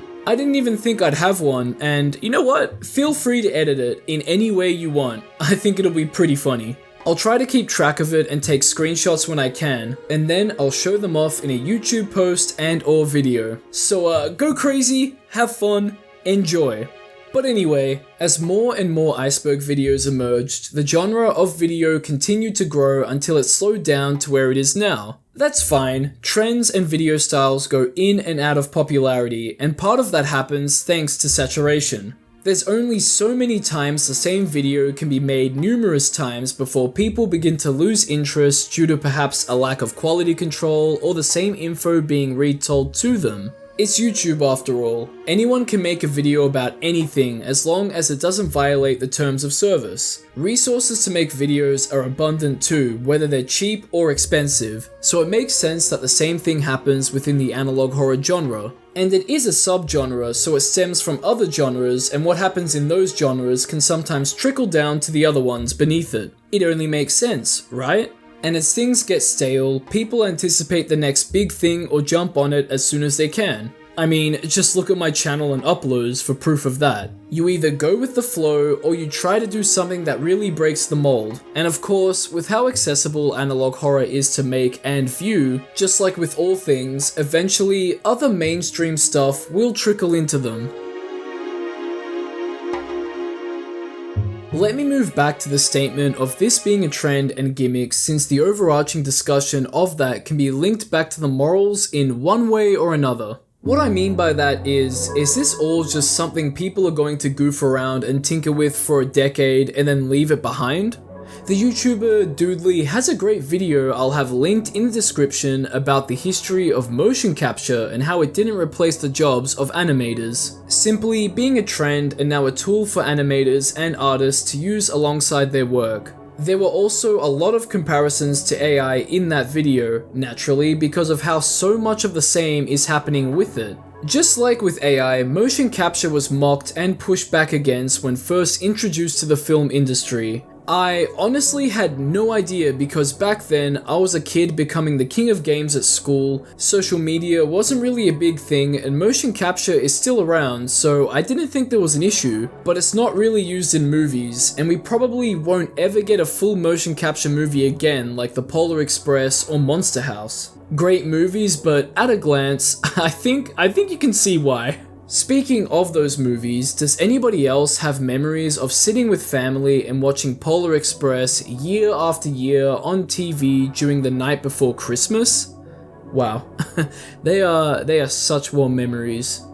When we do see motion capture now, it's used as a tool more than anything for animators and artists to use alongside their work. Off the top of my head, I've only really seen it be used for complicated movements like dancing and a lot in big budget games as of recent, but no one's been replaced because despite what out-of-touch CEOs think, you can't replace a human when making a product. There always is and always will be a human factor, no matter how big or small. Realistic movements never translated too well to cartoonish looking models, and some people thought it was soulless. There's also a trend of trying to save money on human resource costs, but what money is there to save? You can either spend millions of dollars or even billions developing technology just to get it to a point where it won't be important in the next decade, or you can just continue paying and supporting people that have passion and want to create something they can be proud of. The choice is so obvious, and even though AI is getting better, it just means we're getting closer and closer to it being pushed aside. There's so many moral and ethical issues with something like this that I'm sure it's going to be regulated at some point that'll make it limited. People already don't like it, and how it removes the soul from a product, how it's being marketed and pushed to replace humans, and how it can misrepresent people. It's really not a viable artistic choice and monetary choice to a certain extent for companies or individuals to pursue. It's just not morally sound, and as more people catch on, it'll be pushed further and further away, until it becomes nothing more than a small tool in an artist's arsenal of many. But this could all just be a big scare that they'll replace humans and then they get solidified as tools for human work. But I don't blame people for being worried or scared, because as we've stated before, jobs are being put on the line and morals and ethics that should be considered in any field of work or hobbies need to be considered here as well. In regards to analog horror, we've seen what AI has been able to make with Angel Engine and Liminal Land in the form of the characters, some or all of the audio, and some of the places we see. I'm pretty sure that Liminal Land has some 3D modeling work in it, but I could be wrong about that. Either way, what's been made has an interesting story and is weirdly thematic and ironic with what's been created. I guess you could say the same for Angel Engine as well. However, that look and human-crafted feeling is lacking, and that takes a lot from it. Much more than motion capture could ever do, because at the very least, the movements, models, and voices are made by humans. How can you even dare to think of replacing the greatness and standards created by so many other people by something so inhuman in any field? It's impossible. Humans and the soul are irreplaceable despite what some questionable people will have you believe. AI will be nothing but a gimmick and trend until that fades away.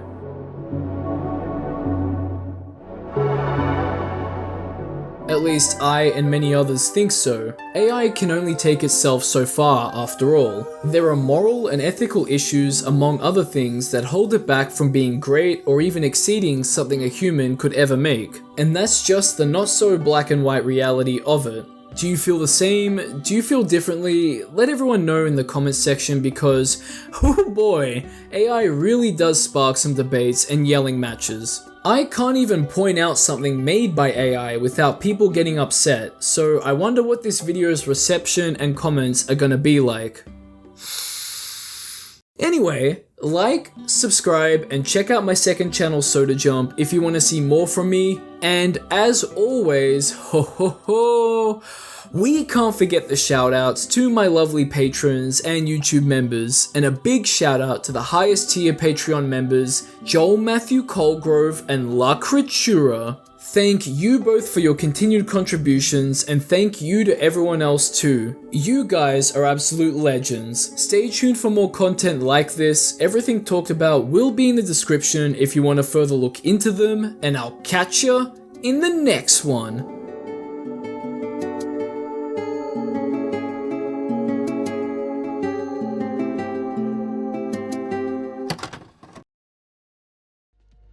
Nice, there we go. Now speaking of nice, up next, oh my goodness, we have can a Warhammer 40k Space Marine survive and beat analog horror?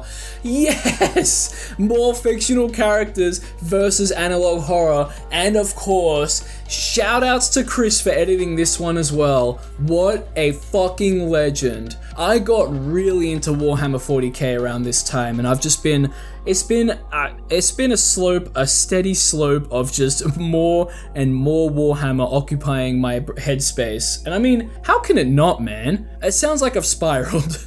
I mean, just look at this stuff. Check out some of my paint jobs. Pretty cool, right? It's so much fun. I like painting, but I don't know, I just never find myself wanting to paint stuff. And then you give me a little minifigure of a guy, some badass dude with a gun, and I think, holy moly, I gotta paint that right now. You know, I thought this is a no-brainer. In 40k, it's a whole ass tabletop game, and it's similar to D&D, and you have an army, and there's plenty of different armies to choose from, a ton of lore and a ton of units to make your army the way you want, and of course you can paint them the way you want. You can go for lore accurate paint jobs, or you can just make your own shit up or change colors very slightly. That's kind of what I do. I just change the colors slightly, and I've written down a dot point that says I don't need to go into it because I'll be talking about it forever if I do, and I was so right about that, holy shit.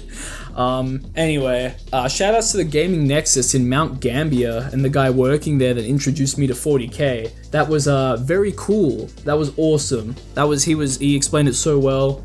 I got it. I understood it, and then I dived deep into that rabbit hole. My girlfriend, I have sucked her into it, but my suck is still not strong enough for her to be absolutely engulfed by it.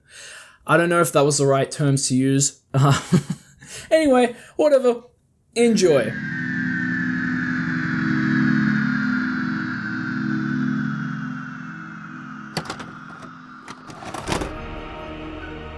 I'm really enjoying discussing and showcasing if certain fictional characters with a badass set of skills can defeat and survive analog horror. So naturally, I wanted to take a look at Warhammer 40k Space Marines and see if one of them could beat analog horror.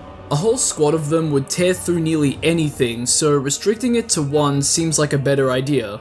I've also just recently gotten into Warhammer 40k, and it's some of the most fun I've ever had with a hobby. For those who don't know or need a refresher, Warhammer 40k is a miniature tabletop wargame with an expansive, dark, and grim story full of supernatural, sci-fi, and some fantasy elements set around the 41st millennium, created by Games Workshop. Reading up on the lore, piecing together the minis, painting them, and playing them is such an incredible experience for my friends and I. And you know what? Shoutouts to the Gaming Nexus in Mount Gambier. I was holidaying in the South Australian town with my girlfriend, and little did I know that my 30-minute conversation with the worker there explaining the hobby to me at 10 PM while my girlfriend wished she was anywhere else would change my life. My girlfriend's life for a better or worse, and the lives of my friends I've roped into the hobby. There will be no escape for any of us, just like there won't be any for the analog horror entities that are in this video. So we'll be focusing on the previously mentioned Space Marines. Simply put, they're genetically modified super soldiers who fight for the Imperium of Man. There are lots of different types of Space Marines, but I want to pick the Ultramarines chapter because they're the most recognizable ones on top of their large arsenal of tools and weapons for slaughtering heretics. I'll discuss those in detail throughout the video, and I wanted to structure the video in a way where I can connect certain analog horror creatures or series to different Chaos factions for our Space Marine to take on, and that's because it would be on topic and I thought it'd be a fun thing to do for the video. So like and subscribe if you enjoy this video. Everything I talk about and show will be linked in the description, and I'll also have my second channel, Soda Jump, linked there as well. Now, with all of that being said, let's see if a Space Marine can beat and survive analog horror.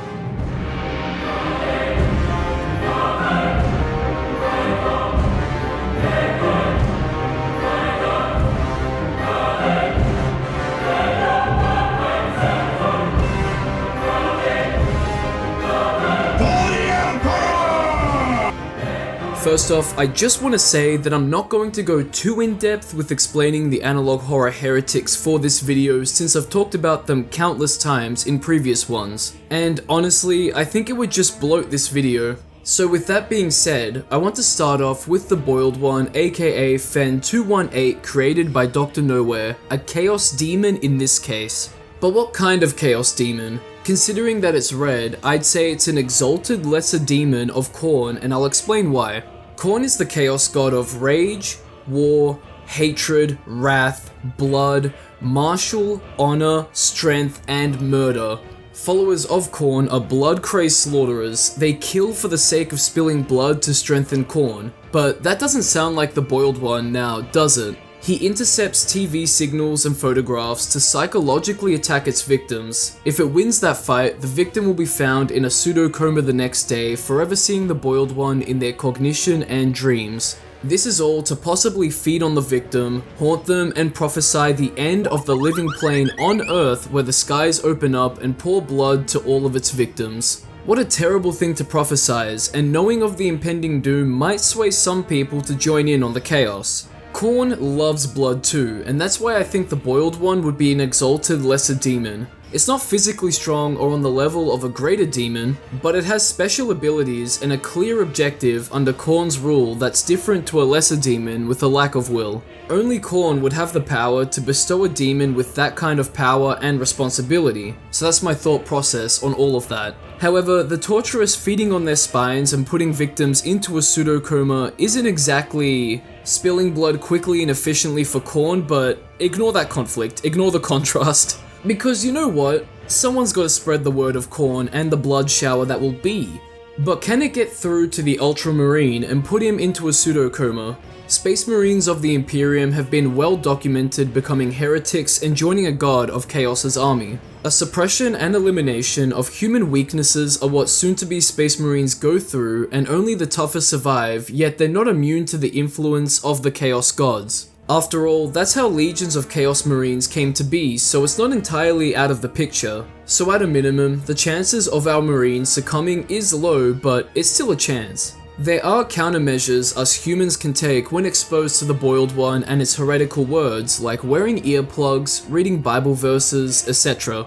The Lone Marine can definitely utilize similar things to the same effect. An equivalent to the earplugs would be something like the Marine's helmet or other relevant communication devices he has. Honestly, that can be said for all of the countermeasures. I can't really find anything about Marine helmets being able to mute the outside world, but I'm sure their psychic conditioning and mental fortitude would definitely help them. That would be a key countermeasure for our Space Marine while he witnesses Fen through a video.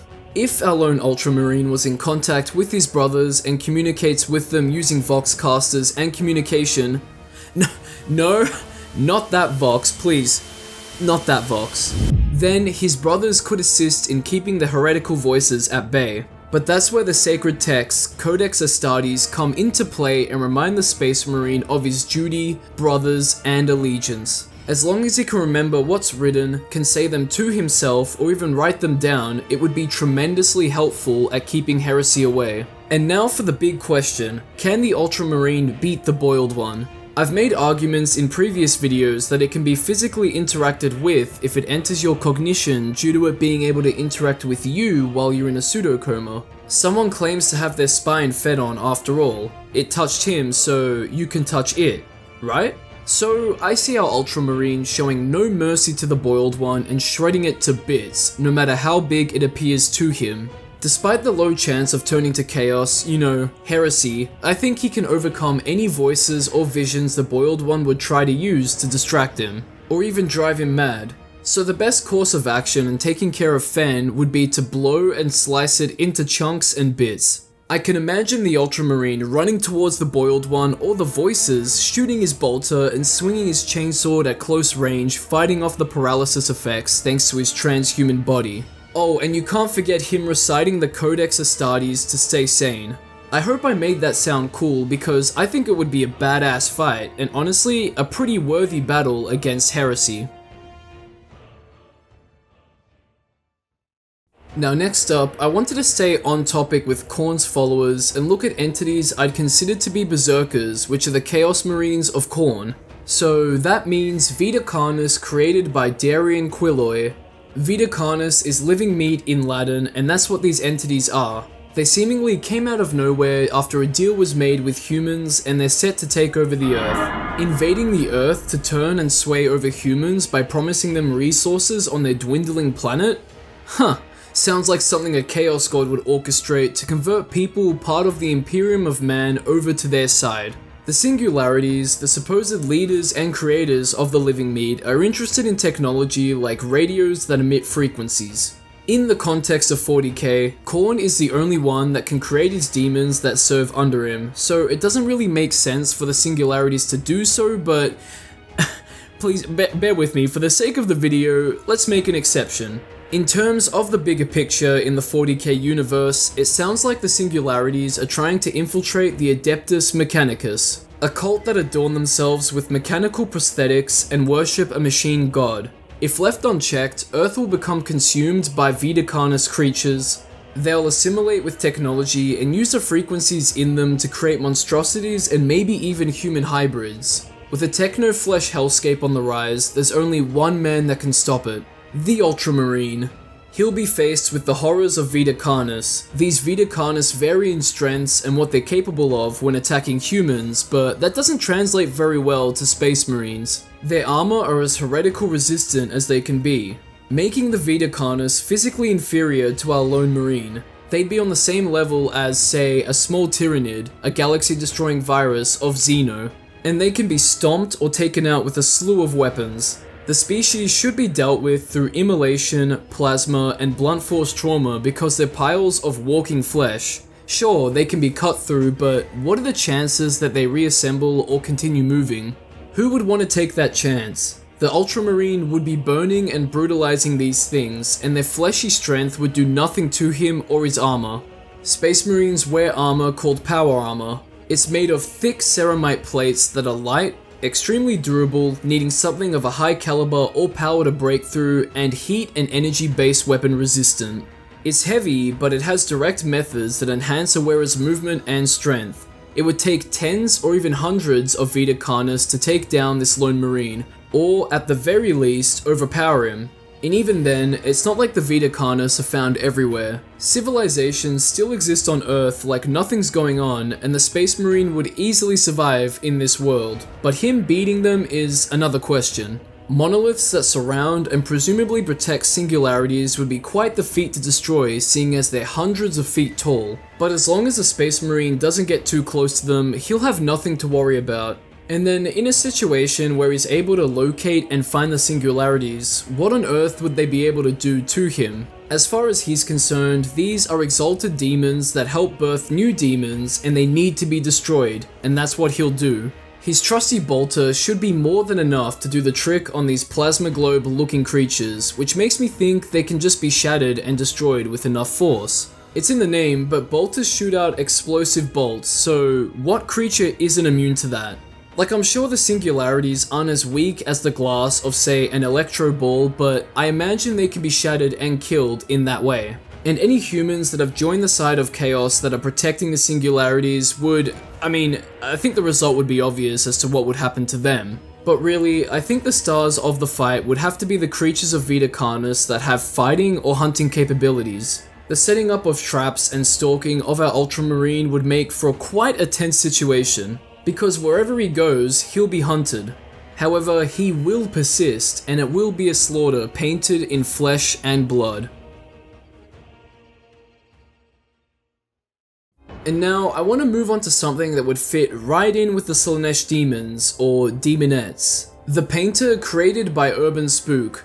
Wait, don't click off of the video. I know the series is controversial, but the antagonist, the painter, and her lackey fit right into this faction. Worshippers of the Chaos God Slaanesh show off their dedication to their god by eroticizing their appearance in various ways. After all, Slaanesh is the god of excess, and that is abundant here, and the thrill and enjoyment of inflicting pain and other feelings is what fuels Slaanesh and their worshippers. The painter is a killer that thrives in inflicting as much pain and suffering to her victims as possible for her own warped and sexual gratification. Her senses and feelings that make her feel alive have clearly been numbed, and regular killings don't do it for her anymore. So she goes to vile, putrid, and inhuman extremes to feed her desires, just like many of the Emperor's children, a legion of Chaos Space Marines devoted to Slaanesh. Or, you know, her and her lackey kind of look like demons too, so it all just fits in. But anyway, if you've heard of the painter, then you've probably heard of the horse incident or the infamous child victim dubbed Fuck Toy Corey.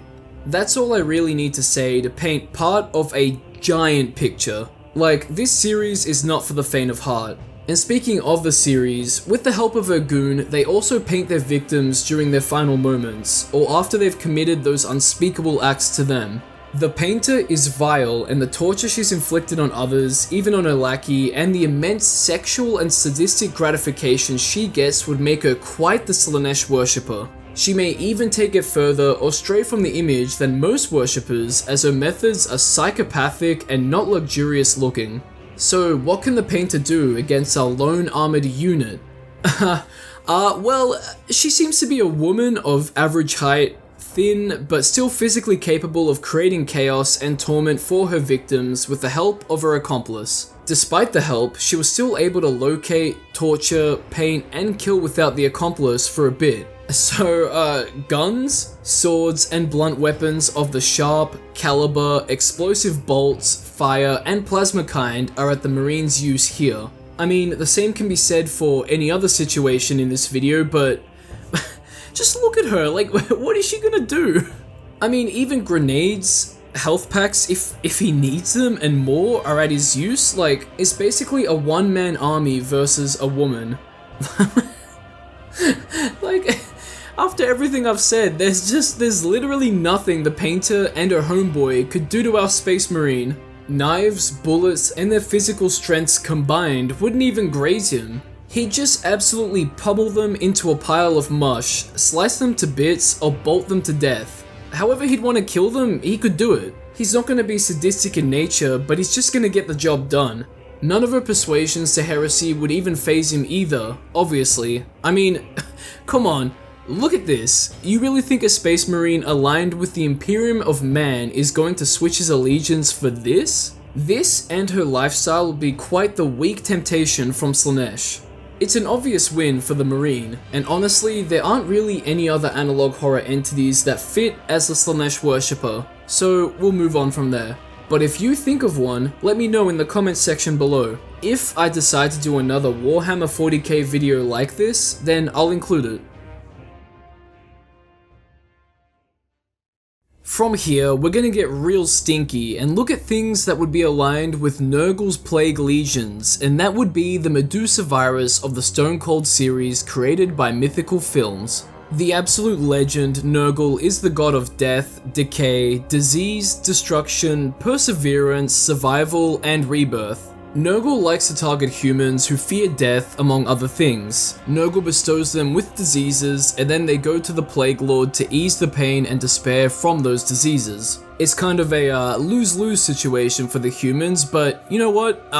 Doing so makes looking like this livable. And then there's no more fear of death since it leads to decay, which is a rebirth and another important part of life as taught by Nurgle. Life in death. So in the context of 40k, something like the Medusa virus would be a rebirth into a new life through the plague, living with it until dying. I've talked about this analog horror virus a lot, so in one sentence, the virus infects victims through their eyes. And if they can't remove their eyes in time, nausea, loss of pain, muscle loss, paralysis, and more in varying stages of infection are seen in victims. In the earlier stages, I can see victims writhing in pain and their impending doom, but looking to Nurgle and then joining the Chaos Legion. So, can our lone Ultramarine survive the virus?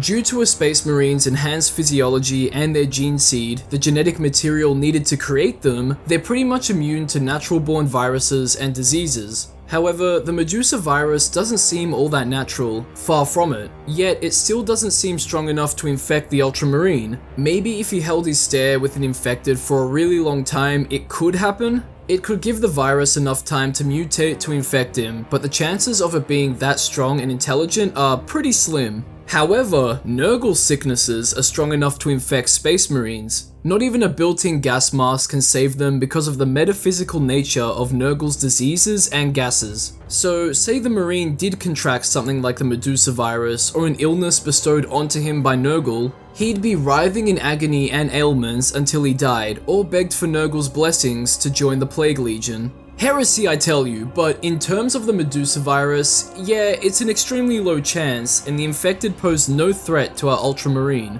He wouldn't even need a weapon to take them out. His fists will do, especially since the virus slowly debilitates and kills its hosts. So, in a way, it helps the Ultramarine beat it, but it won't be truly beaten until every host dies. Sure, he could theoretically hunt down each infected until there's no more, but he could also just wait it out, or do a mix of both. Anything works, really. And that brings us to our final analog horror entity and series, which will be the fungus from the Smile tapes created by Padariku. In the tapes, we're clued into a drug being sold in the streets that causes people to smile uncontrollably, and that's because the drugs are laced with a mysterious fungus. So, more of Nurgle's Plague Legions, which I wanted to stay on the topic of. Once someone is infected, they'll progressively become more and more violent, deranged, and sickly looking with a smile that looks to break the human limits on how big a smile can be. Now that's the smile of a heretic, and the fungus can somehow detect each other in other hosts as the infected only attack those who aren't infected. So it's basically a zombie infection, and the zombies are referred to as smileys. The name doesn't really strike fear now, does it? But kind of like Nurgle, you know? So maybe that's intentional. Either way, I think we can safely say that we can treat the smileys similarly to those that were infected with the Medusa virus. Looking at the build of the infected, we can see that they're still human, just extremely erratic, manic, and violent with a large smile plastered on their face. May I refer you to this image to show you just how big Space Marines, give or take, are compared to the average human? Also, 6 foot is the average human height? Oh my. Anyone under 6 foot is now considered a Nurgling. And someone now classified to be a Nurgling or your average human wouldn't stand a chance against our lone Ultramarine. He's just way too big and strong to fall to a horde of zombies, especially with his trusty bolter. The icing on the cake is that as the fungal infection really matures, the host is left withered and physically weak, making them all the more easier to kill but probably more efficient in infecting others. Pummeling or slicing through a smiley so easily allows the fungus to spread into the air. Luckily for our Space Marine, his helmet and every other Marine's are fitted with a respiratory connected to the Vox grill that can filter out gases, poisons, and toxins while also being able to shut off with a thought. When this is done, oxygen is breathed in from an internal oxygen supply, so it can be filtered out or completely shut out. Either option is perfect for the Marine, but what would happen if he breathed in the fungus? Would he survive? Funguses are natural born, so his physiology should be able to fight off the spores and kill them. If not, I think the infection time and stages would be much longer than when a human is infected. I imagine it looking a lot like the Black Rage seen in Blood Angels. The chance of this happening is minuscule, so I think that the Marine can survive the Smile Tape's fungus. This means he could definitely beat it as well by easily outliving any infected and taking them out. To minimize the spread of the fungus, blunt and fire weaponry should be prioritized being used. That way, open wounds are minimized and the fire can burn any traces of fungus and spores. It doesn't seem like the world is infected with the fungus either, so killing those that are infected to put them out of their misery and to stop the spread of the infections is the key to beating it, and our Marine would gladly do so for the Imperium of mankind. Just, don't look into the civilian casualties.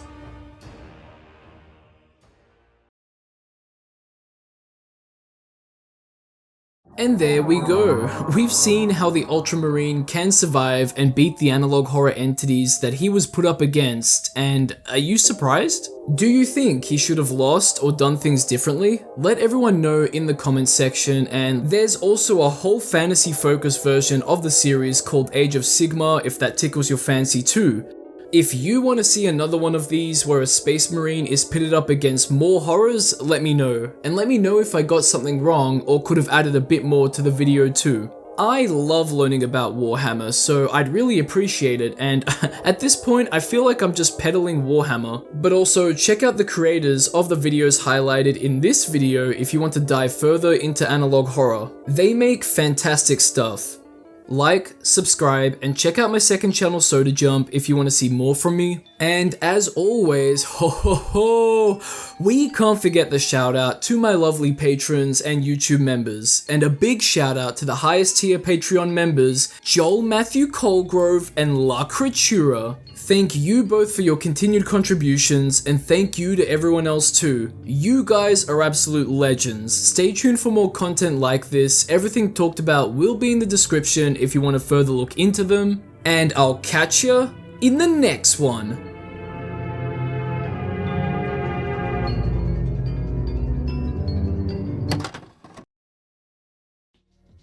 Now that was very cool, but speaking of something being very cool, the opposite. Not my video, the stuff we talked about in it. Is this an AI analog horror content farm, BlackWatchCorps? Or is it Corpse? Anyway, I wanted to make this video and talk about this series I found on YouTube by that channel, and I won't lie, I was fooled at first, absolutely fooled. And then after some digging, I found out that it was an AI content farm of sorts. AI in the sense of the videos likely being written by ChatGPT, images and voiceovers created by it in one way or another. It sucked, and I wanted to point it out, and you'll definitely see why. So I hope you enjoy the video.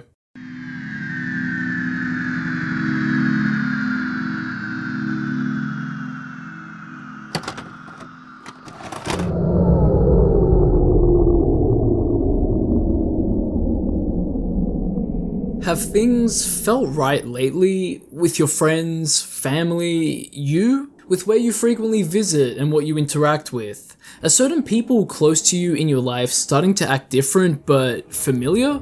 They're acting more like you, right? Not in a sincere way because you've rubbed off on them, but in a cold and unnatural way, almost out of the blue. Do crowds of people start to blend together and look the same but act inhuman? Does your reflection follow itself in a mirror, or is something off? Do people refer to events in detail like you were there but never were? And doesn't each year feel the same as the last? If so, you may have seen this video in your recommended titled, "This video will be deleted soon" by BlackWatchCorps. With a thumbnail and title like that, you just had to click on it, didn't you? You weren't meant to find this. Not yet. Not here. But now that you're seeing it, don't look away. Don't close the app. Don't scroll. This and many other videos like it are hosted on the BlackWatchCorps YouTube channel. This cryptic channel story is a warning to us, a warning about something that's happened to our reality in the story. We don't have the whole picture yet, but I'll still give my thoughts and opinions on it because this goes much deeper than the BlackWatchCorps channel. The more research I do, the more I see that it spans other channels and it's all very, very suspicious. Something strange and uncanny is going on. So if you enjoy the video and everything that's talked about, I'll have that all linked in the description for you to check out, and I'll have other relevant links down there too. Now with that being said, let's dive in.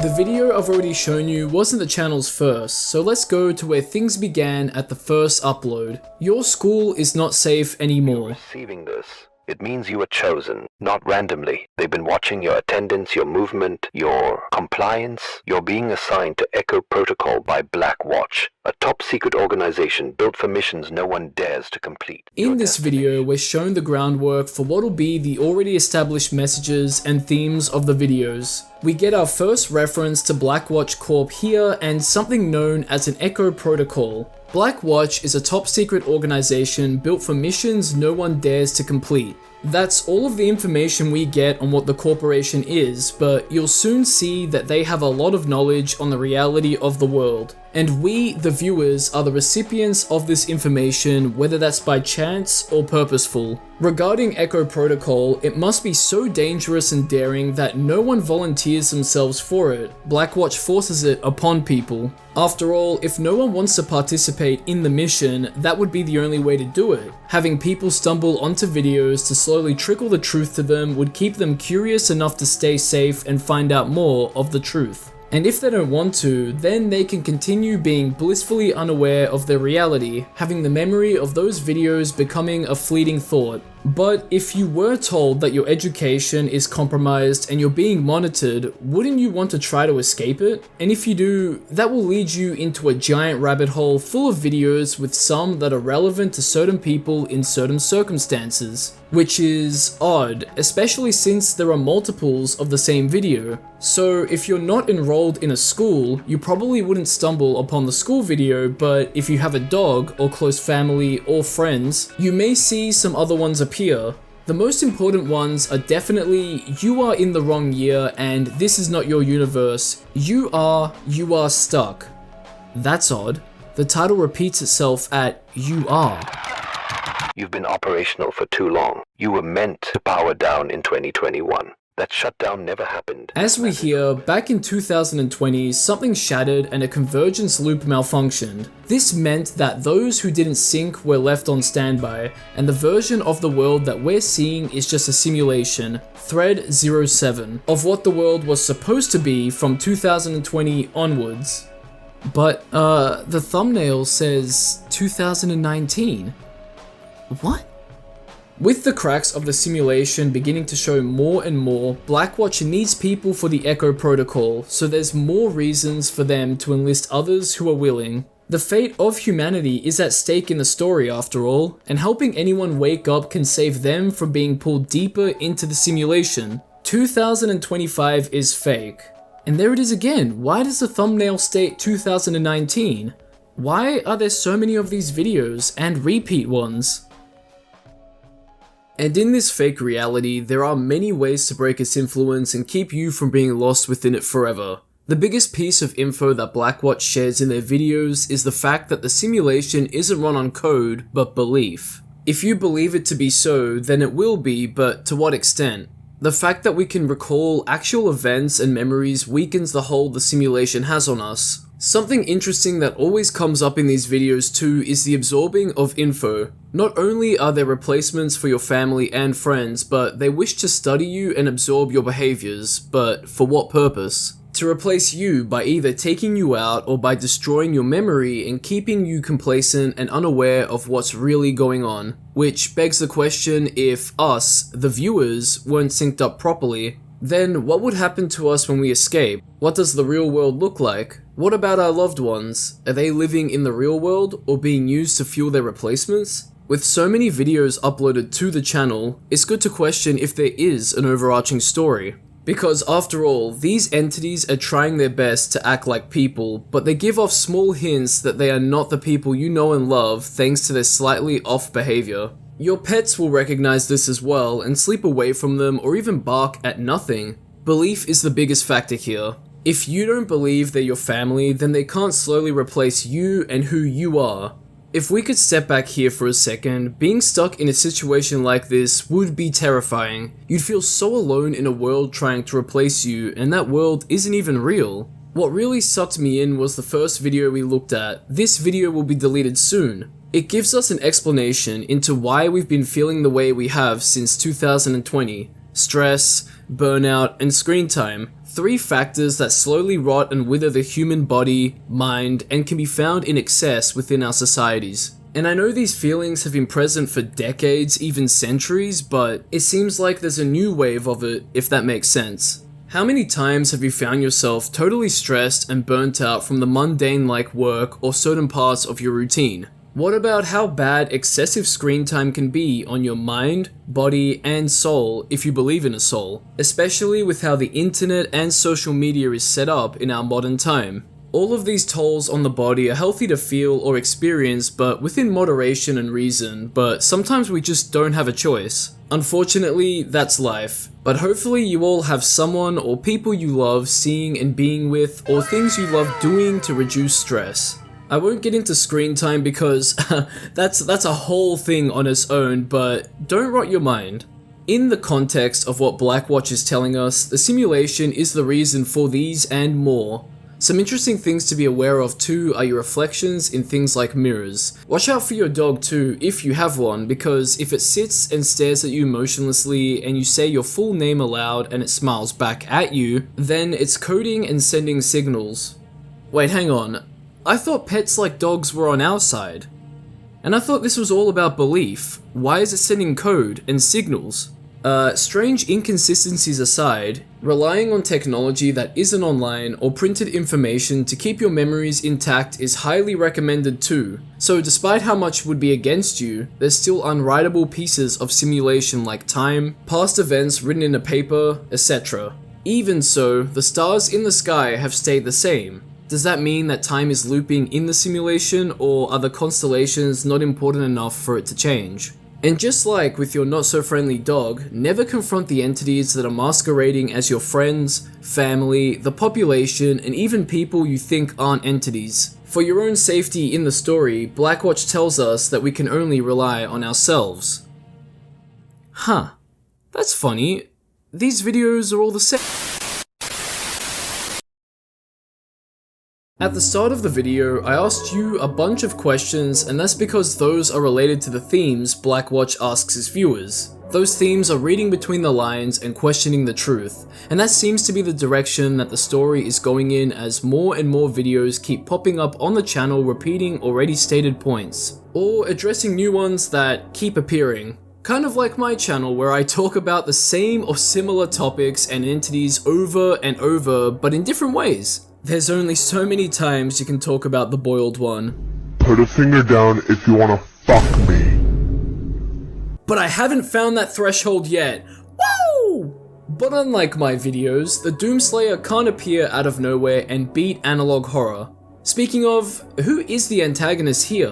BlackWatch tells us that there's a threat, but what really is it? There's nothing in the videos that would hint at what it would be, but we can safely assume it's a corporation similar to BlackWatch, but much larger and in control of things oppressing the human race, or at the very least, keeping us sterile in one way or another to assimilate us into the false reality. I think it's clear that a possible inspiration for this series is the Matrix movie trilogy, well, at the very least, the first of the 3 movies.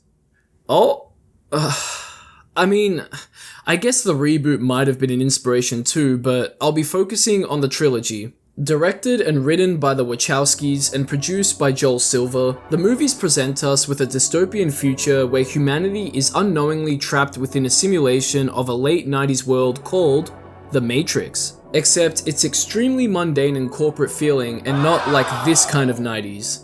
Neo, the main protagonist, is prophesied to be the one to defeat the robot overlords that have enslaved humanity to the Matrix. There are massive themes of questioning the truth in this trilogy, especially in the first film with Neo being famously given the red and blue pill by the character Morpheus, a leader who recruits Neo to the rebellion against the machines. In Greek, Neo means new or in some contexts young, but in this context it's an anagram for one, the one to save humanity. Kind of like how one of us could very much be the one to save humanity and complete the Echo Protocol in the context of the story.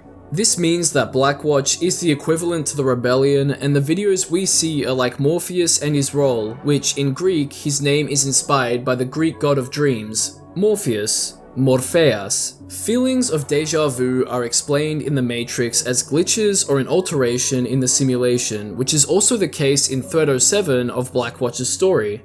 That name as well, Thread 07, implies there were 6 simulations beforehand, or 6 others being used to trap people, maybe even more, into the double or triple digits.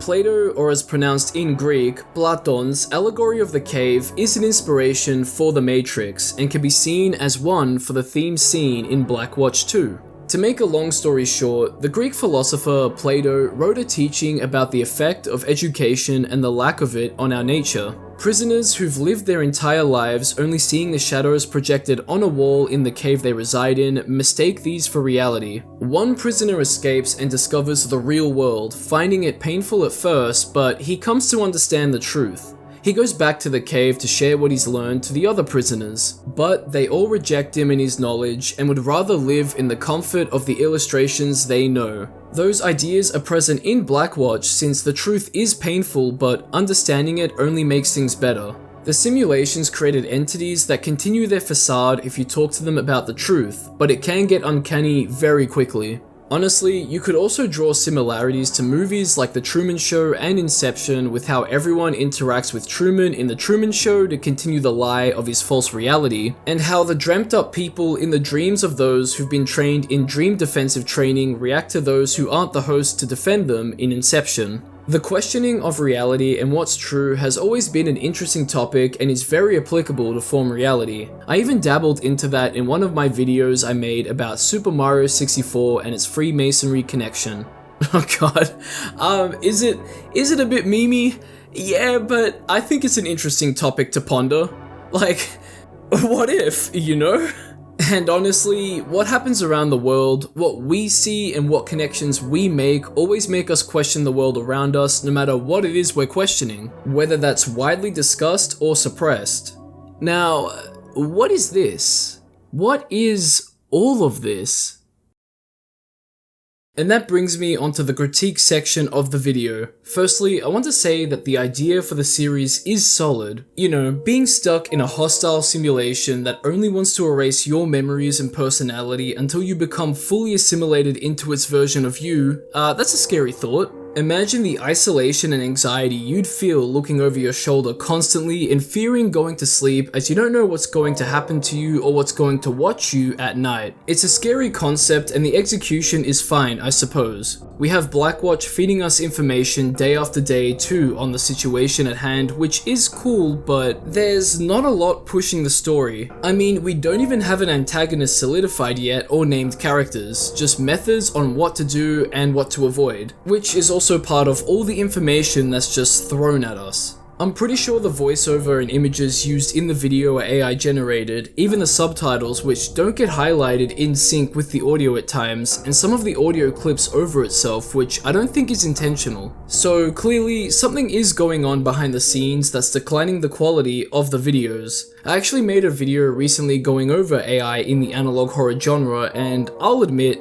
I didn't properly convey my points regarding specifics. I definitely should have used the term AI generated art or images because that's more of the issue at hand that I was trying to portray, so maybe I should make a follow-up video to it answering comments, but I don't know. Anyway, I don't want to go too into that topic, but it does make me question the Blackwatch series quality going forward. Will this be the best we get in terms of storytelling, or will there be something more? While watching the series, I was also recommended very similar analog horror videos with presumably AI-generated images and voiceovers used to create them. Like I said, I'm assuming that, but I think I have a pretty good reason to do so. There's got to be more to this, right? Why are there so many videos about a hidden truth about your dog, and why do they all look and feel so AI generated?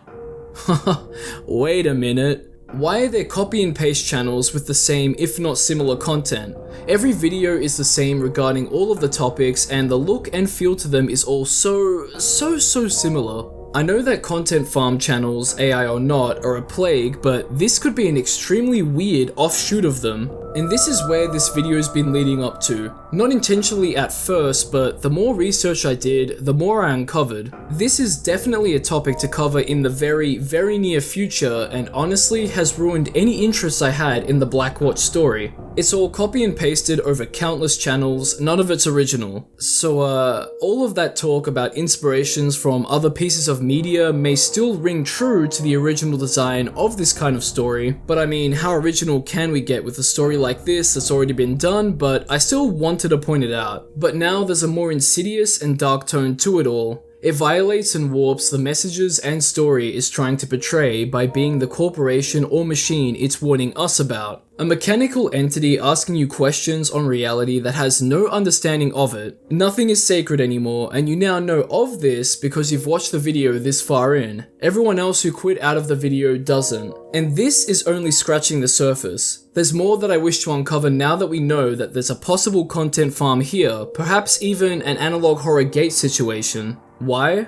Just because of a certain setting that a lot of the videos are based in, and because of some of the scenarios the videos are depicting. It might be a bit extreme to call it that, but it does make me wonder, and I hope it makes you wonder too.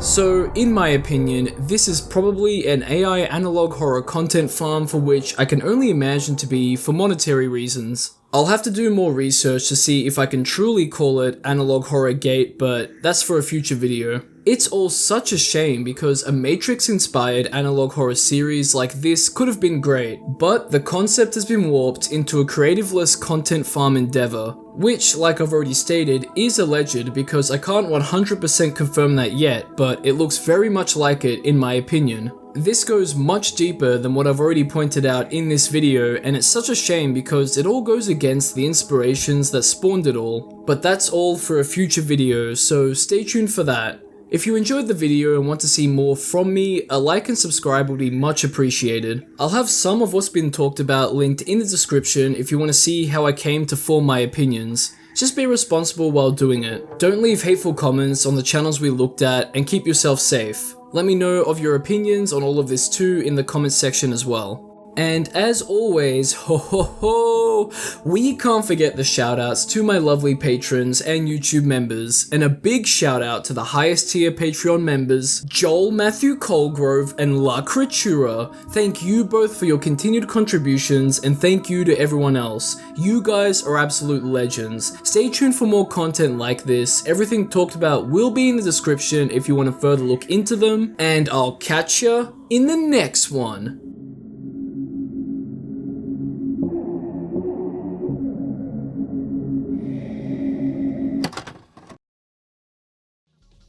Alright, well there's definitely more where that came from as we look at the disturbing rise of AI analog horror content farms, which is, I guess, a sequel to the previous video. In this video, I look at more videos with generative AI assets and stuff like that in them. I guess slop is a big issue in the current era of YouTube. I won't get into it, I'll have the video do that for me, but not all slop is bad, right? But I think these analog horror ones are pretty bad. I also had BD Studios as a guest star in the video. He's a homie that also makes analog horror videos, and he reached out to me asking for my opinions on my favorite series from the genre. I'll have that video ranking the 15 scariest analog horror series ever linked in the description if you want to check it out. It'll be linked where I have my playlists linked in the description, so I guess that section.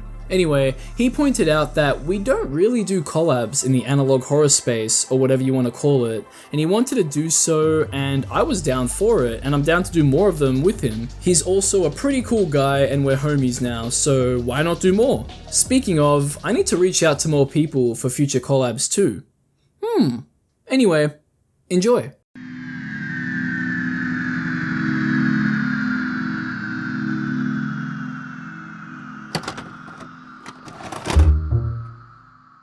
In a previous video, I explored the YouTube channel BlackWatch, looking at the analog horror videos found on that channel. I'd recommend watching that previous video before this one, which I'll have linked in the description and will appear in a card in the top right. But to summarize, the analog horror videos seemed interesting and painted a story about a simulation the viewer is trapped in away from the real world. And then we found out that the channel isn't even original and there's tens of channels like it posting the same, most likely AI generated videos. So how far does this go? I think this all definitely looks like an AI content farm over many channels. A content farm, for those who are unaware, is content created to satisfy algorithms with the goal of generating as much content as possible for the lowest cost possible in order to generate as much revenue as possible. Simple, right? And can we truly call this analog horror gate? I asked that kind of question because of some of the settings present in these videos. So to understand everything and the clear issues at hand regarding morals, quality control and more, we'll need to see how far this all goes back and see how everything is connected, which I'll be doing in this video because things go very deep, much more than you'd think. A friend and analog horror enthusiast YouTuber, BD Studios, will be chiming in at certain sections about all of this in the video too. So, like and subscribe if you enjoy the video and want to see more from me. I'll have relevant links related to what's discussed linked in the description along with my second channel, Soda Jump. Just be safe and respectful if you choose to check out some of these channels we look at. And with that being said, let's take a deep dive into this rabbit hole.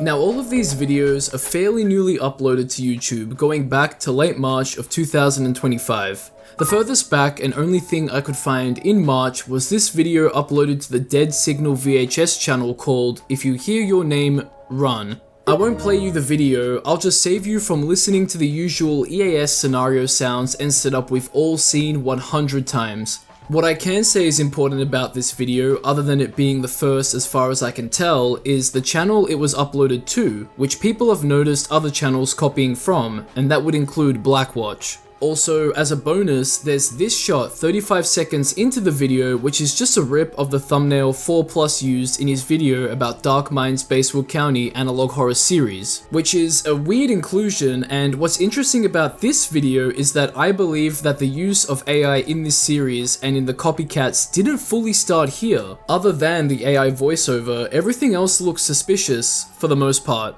However, these clip art looking graphics may very well be AI generated, especially since they used a little bit in this video and everywhere else soon after. Speaking of, from here, the next upload on the channel, if you see yourself outside, do not open the door, is where we truly see all of the consistencies and similarities that all of the rest of these videos on the Dead Signal VHS channel have with each other and with the copycat channels. This video was uploaded on the same day as the previous one too, and has more of that EAS scenario look we all know, and familiar faces popping up in the video and thumbnail. We can really start to see everything trickling down, so I think it's very safe to assume and say that this has spawned one of numerous AI content farms. With how easy and simple these videos look to make and concepts are to talk about, are you even surprised? Making something like this would take little to no effort from someone sitting at their computer, and that's because the blueprints are all clearly there for people to copy and spam onto multiple channels. But why is that the case? Why do I keep saying these videos are all the same? I say all of this because there's a clear formula that's been established for making these videos. At first, they were just generic EAS scenarios, and then they started to delve into what I can only describe as a Matrix-style story. Obviously, not all of them are like this, but there's a lot of themes shared around so many of these videos and channels on our fake reality in the story, or at the very least, an illusion or lie of our reality. You'll notice that everything is always kept vague in these videos too. Nothing is allowed to pass the surface level in terms of what's discussed and the story. In my previous video, I pointed out that the channel BlackWatch has videos themed around a simulation and us, the viewers, living in a false reality controlled by a nameless and faceless corporation. Not much of a story is established, and all we're given is a sea of information in each video presented in an EAS scenario format, and that's kind of it. Now, if you're looking for something that's not made with AI and had love and effort put into it, then I think this video's sponsor, Man to Sleep, has you covered. They create the world's best sleep masks and functional sleep accessories for all of your sleeping needs. I own their standard sleep mask, pro sleep mask, sound sleep mask, and now I have their new sound sleep mask V2, which comes out in early August 2025. That's really soon, and this model improves on the old one in every way. Obviously, it still has the ultra thin and high quality Bluetooth earphones the previous model had that's easy and simple to connect to your device with. It still has the true 100% blackout eye cups like all of their masks, the easy to adjust volume tabs for the speakers, but the materials of the mask are softer and comfier. The battery life is 20% longer than the original's 20-hour long battery, and it fits around the ears and head better for a more stable all-night wear. It's like I'm getting a nice and warm hug around my head. Not only that, but they have a slew of other products too, ranging from masks and sleep accessories for all of your needs to enhance your sleep. So, if you're interested in their sleep masks and accessories, use my link in the description and pinned comment to visit their website to shop and start your next steps to a better sleep. Thank you to Man to Sleep for sponsoring this video, and now, back to the video. These surface level info, regurgitation, EAS, formatted videos can share so much with each other that they just kind of blend in with each other and share titles that are so similar. After all, they're videos that mimic analog horror, its tropes, and what's already been done. Other than the AI generated images and voice present in the videos, this is the biggest piece of evidence to all of this being an AI content farm.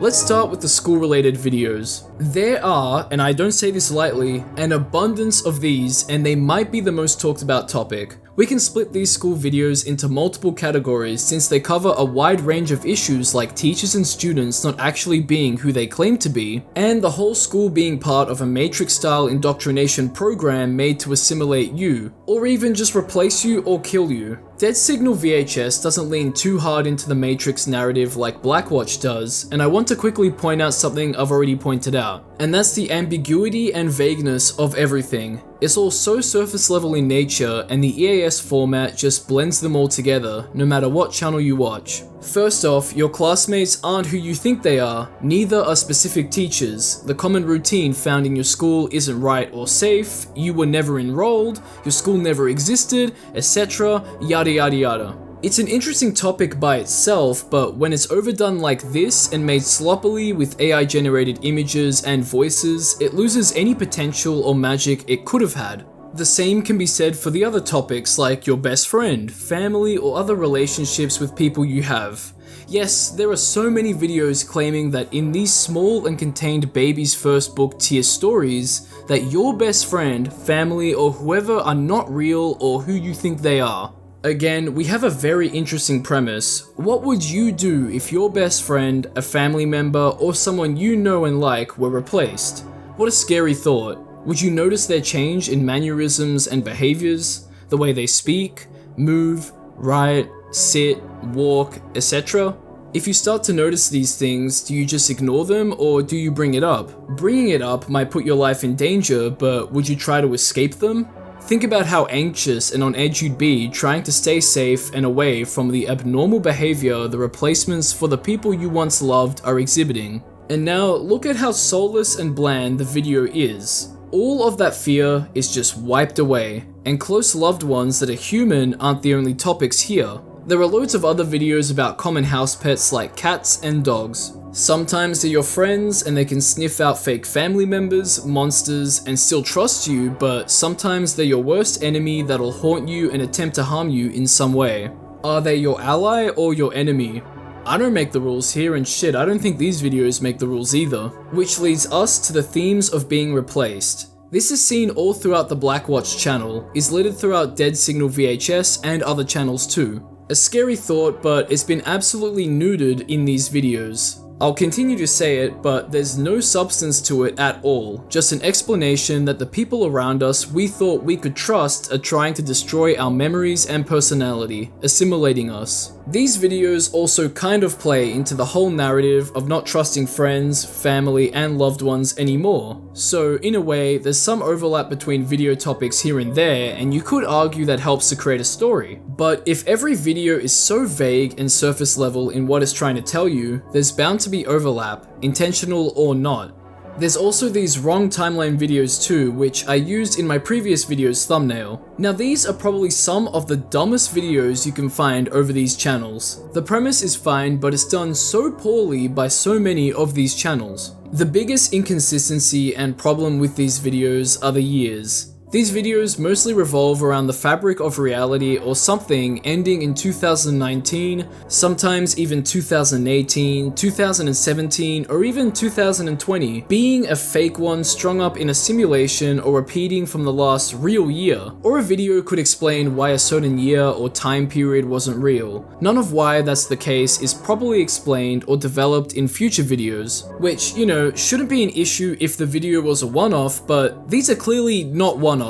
And oh my god, the inconsistency of the dates. They don't even match up to the videos themselves. Sometimes a video thumbnail will give you a certain date, and then the audio in the video will give you a different one regarding when the world's years stopped. Sometimes that's present in the video thumbnails, and you might also notice grammatical errors in the video thumbnails and video titles too. That's a big reason as to why I believe this is an AI content farm, but more on that soon. Of course, there's some other topics sprinkled around here and there, but of all things, politics have somehow managed to find its way into these videos too. I don't even know why you would want to make something like this. It's topical since Elon and Trump aren't big old homies anymore, sure, but it's just so lame, especially this video by Dead Signal VHS called Elon Built You, You Chose Trump.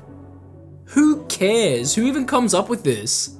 This video and everything in it had to have been spawned by an AI prompt. Surely. No one was asking for this, nor was anyone hoping for it to have been made. Could you imagine kids at a schoolyard pointing fingers at each other screaming, "No, you're Donald Trump's butt, I'm with Elon," and then Elon and Trump's names getting added to the dreaded banned words list? What a depressing sight. Anyway, it's clear that this was just made because it's topical and nothing more. This is the worst type of video inspired by real-world events. My immersion was already so low going into a video like this, and I didn't think it could get any lower, but it did. And I mean, what's next? I don't know, Skibidi Toilet? Analog horror? Is Skibidi Toilet even relevant? Let me just go take a look and... Oh... Oh no, okay. Anyway, on that bombshell, I'm gonna pass it over to BD Studios.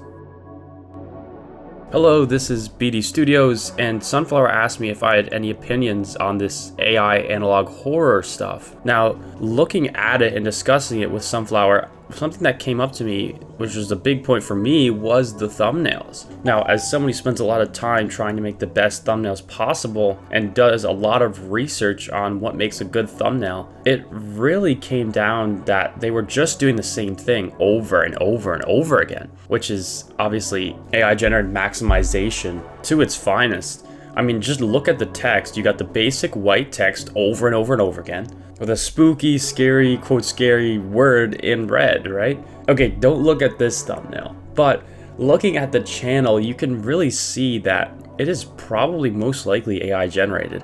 I mean, look at even the main character in a lot of these thumbnails. It's the classic stereotypical analog horror face, just with a few different variations. And it really does have like a 3D glossy look to him, which is typical AI generation. I bring all this up because it is disheartening a bit with so many creators spending so much time and learning and experiencing how to make a good thumbnail, and artists spending years learning how to draw art to make these thumbnails. Just to see the AI generated laziness just being pumped over and over again really disheartens me a bit, and takes away what little value and creativity could be pushed into this series. Obviously, there are lots of moral issues surrounding the use of AI and AI-generated work, and I don't want to go into it in this video because we've heard it all before. What I want to go on about is the quality of the videos being created here because they hint at this being a content farm. I firmly believe that these videos are involved in one. I've already pointed out the reusing of video ideas, themes, structures in the videos, titles, and thumbnails, but let me elaborate a little more. Is this what people meant by AI becoming inbred since it's learning and generating from other AIs? And honestly, I wouldn't be surprised if these videos cost anything at all to make beyond buying computers or handheld hardware and software. Well, AI software. Everything we're seeing here is extremely cost effective, and I'd imagine it's time effective too thanks to AI doing a bulk of the work. I mean, imagine how many of these videos you could churn out a day if you sat at your desk and treated it like a 9-to-5 job. This all reminds me of those monkeys jumping on the bed bullshit animations that use characters from established IPs. The only difference between each video was the characters pasted over the reused animations. As you can imagine, this led to so many of these videos being made and presumably a lot of revenue for the person or people running this content farm, and that name too, content farm. Despite these being videos, they don't look like it, do they? The term video is blank in nature, but we associate it with an art form and personality. The term content is corporate and unimaginative in nature, too serious and devoid of personality, and that's what we see here. Nothing separates itself from the other copy and paste channels, especially when they copy the style and feel of the videos, thumbnails, titles, and even the channel names. Unfortunately, this type of content has a way to degrade whatever it's associated with. I mean, remember when those nursery rhymes first came to light all those years ago? It and other forms of content farms tanked the opinions of children's content on YouTube, and some of that was thanks to the content farm associated with ElsaGate, which I'll get into very soon. Now, what I think you're all wondering is whether or not all of these channels are owned by the same person, company, or if they're owned by multiple people under different businesses or whatnot. The thing I checked first are the descriptions of these channels to try and find any shared links or emails. However, what I first noticed were the clearly AI generated descriptions for these channels. Some of them are also very similar to each other. Like, way too similar. I'll have them up on screen, and if you've ever had AI write you something, you'll recognize the patterns here. I don't want to throw anyone under the boat here, but these descriptions sound a lot like a Watch Mojo video intro, and I think that's a clear giveaway to AI being used to write these. But if you have no idea what I'm talking about, there's a certain pattern and structure to these sentences that give it away. It's unconventional, and no one talks or describes things like this naturally. As far as I've been able to see, these channels don't share the same creators if we're to believe the emails and links you can find in the channel's descriptions. That would make the people behind them truly copycats jumping into what they believe to be easy money for views. I mean, why else would you do all of this? But then again, why do I make videos? For views and money? Yes, it's my job after all, and you could argue that these people are also trying to make it their jobs. But I love talking about and making videos on topics I'm interested in to share with other people. I bet a lot of YouTubers you watch can say the same thing. Can AI or even the creators behind these channels say the same? So no, what we're seeing here isn't some conglomerate run by a person or a team of people. It's people, mainly those from US states or Asian countries, who saw the success of one AI channel and decided to jump on the trend and see if they could strike it big. Surely. And I'm gonna take a wild guess and say that the people who set these channels up are in their teens or 20s too. I don't really see many people above that age bracket doing anything like this, but you never know. And now to pivot to another analog horror of sorts, Textify, which is almost like a content farmception, and I think you're gonna see what I'm trying to say. Textify, for those who don't know, is a YouTube channel that posts analog horror spooky stories over gameplay, with images and AI voiceover to boot. Textify caught my attention while I was researching Dead Signal VHS and all of those other channels. This is kind of an analog horror content farm in and of itself, taking from other channels and just putting gameplay over it. And look at that upload schedule. A new video every day. If it pops off, it pops off. That got me thinking, are these channels connected? No, surely not. But then you look at the video's description. Who do we see here? Dead Signal VHS. A content farm on top of another content farm. Again, no hate. Me and Sunflower both made content on already established IPs. We simply point this out to show that the farm spreads mainly more than you could even see, with bits and pieces really everywhere. And I think definitely some of these pieces could warrant a video in the future. But now we're here at the big question, is this an analog horror gate situation? Well, first off, I want to say that I suspected this because a lot of the video subjects we've taken a look at are more geared towards children. Which, yeah, by itself, I know it sounds strange, but there's just this feeling you get with certain kids' content, you know? Some stuff just looks unsettling, doesn't it? Humans have great pattern recognition, and after a few strange and unsettling types of video gets outed, then we have the pattern recognized, do we not? For context, a gate scandal is a scandal with a gate suffix, which originated from the Watergate scandal, so I'm implying that there could be some sort of scandal or controversy at play or ready to rear its ugly head out. These video topics and questioning of if there is an analog horror gate led me thinking back to Elsa Gate. If you remember, this was a controversy surrounding YouTube videos that were seen as kid-friendly, but had a lot of themes in them that were definitely too inappropriate for children. The videos featured fictional characters from family-oriented media, so that's why they were looked at as child-friendly. You'd find a lot of abuse and fetish acts and theming in these videos, so much so that there's anecdotal stories from people stating that these videos messed them up during their developmental stages growing up, or they knew someone that happened too.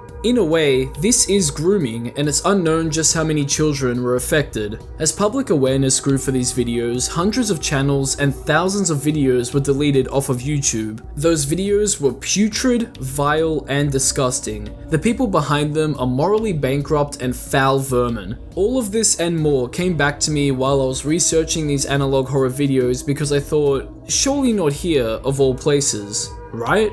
Because after all, this disgusting fetish content is still on YouTube here and there, it's just in different forms disguised as kids content. I wasn't going into any of this thinking that the creator behind the Dead Signal VHS channel or any other of the channels are evil people that want to groom children. I just thought of the what if, the possibility of someone using this video format to do something evil or questionable. So I did my digging.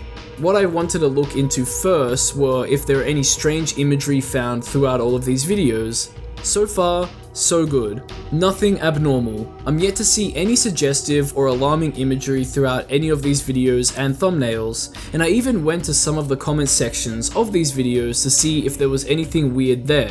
If you don't know, the comment sections of YouTube videos have been used by dangerous and evil people to share some terrible images of children.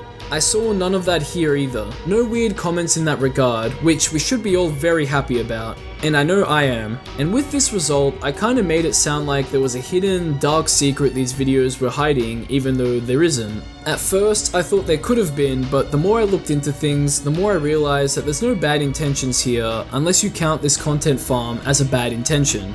But hey, at least the kids are safe. But now, where to from here? For us, perhaps our investigation is done. What we'll be seeing from these channels is more of the same. One will make a video on a topic that gets views and the others will just copy it. And they'll all continue to reuse topics they've already talked about and shovel out easy to make content. That's a content farm for you. And I wonder what new topics will be talked about. After all, we saw that Donald Trump and Elon Musk made their way into a video. What are some current world events that could be used for videos? Actually, on second thoughts, maybe that's not such a good idea, or at the very least, an idea that can't be monetized. Regardless, topical analog horror does seem like an interesting idea.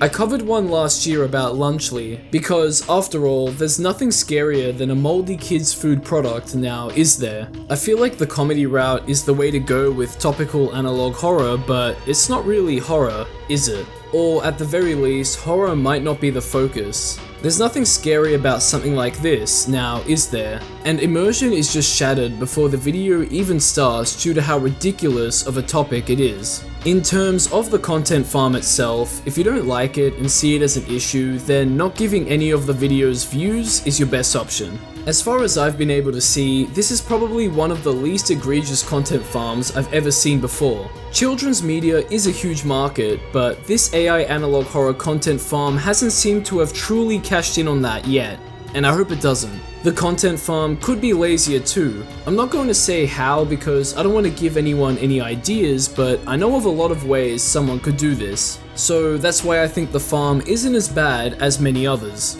I wanted to quickly add something BD Studios pointed out to me, and that's as of July 15th, 2025, YouTube rolled out a minor update to their monetization policy which was aimed at low effort, AI generated, easy to produce videos. So they're basically targeting AI slop and spammed videos that are easier to create thanks to generative AI tools. All of that stuff I said about making money may not even matter anymore as these channels are going to be affected. At least according to the monetization update, they should be. So we'll have to wait and see what happens to these content farms. Speaking of, I mentioned that I could look into other content farms and I think that would make for some pretty interesting videos, especially since there are so many across YouTube and just in general really. It could be a nice pivot for my channel and I love this sort of investigative and rabbit hole style of videos, so I'd love to do more. So if you have any suggestions, please let me know down in the comments section.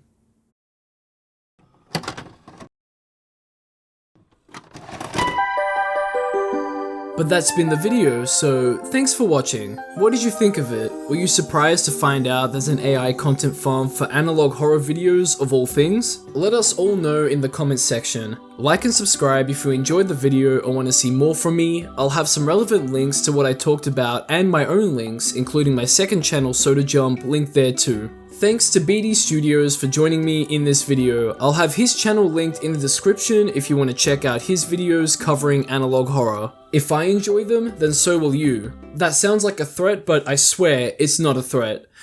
Anyway, thanks again to Man to Sleep for sponsoring this video too. If you're interested in their sleep masks and accessories, use my link in the description to visit their website to shop and start your next steps to a better sleep. And as always, we can't forget the shout out to my lovely patrons and YouTube members. And a big shout out to the highest tier Patreon members, Joel, Matthew Colgrove, and La Critura. Thank you both for your continued contributions, and thank you to everyone else too. You guys are absolute legends. Stay tuned for more content like this. Everything talked about will be in the description if you want to further look into them. And I'll catch ya in the next one.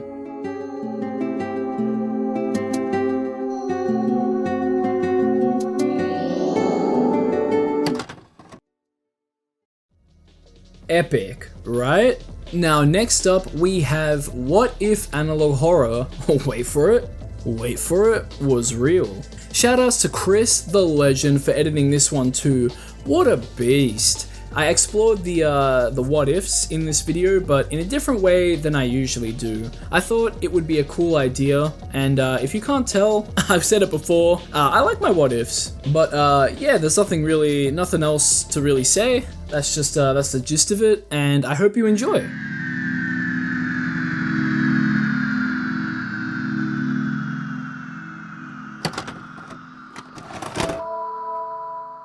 Oh, hey, I didn't see you there. I hope you're enjoying the 16:9 ratio content that my last few videos have been in, but let's go back to 4:3.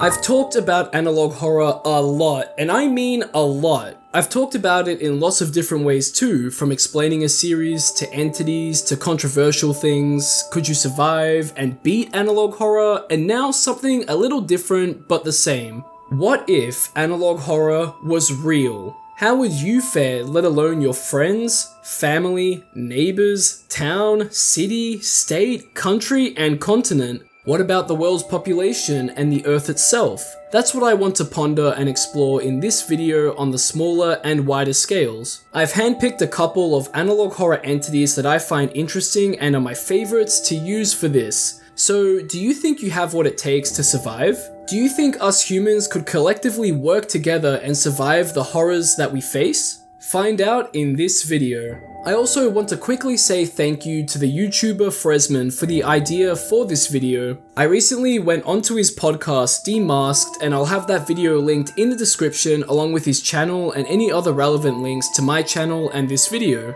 And now let's see what would happen to us if analog horror was real.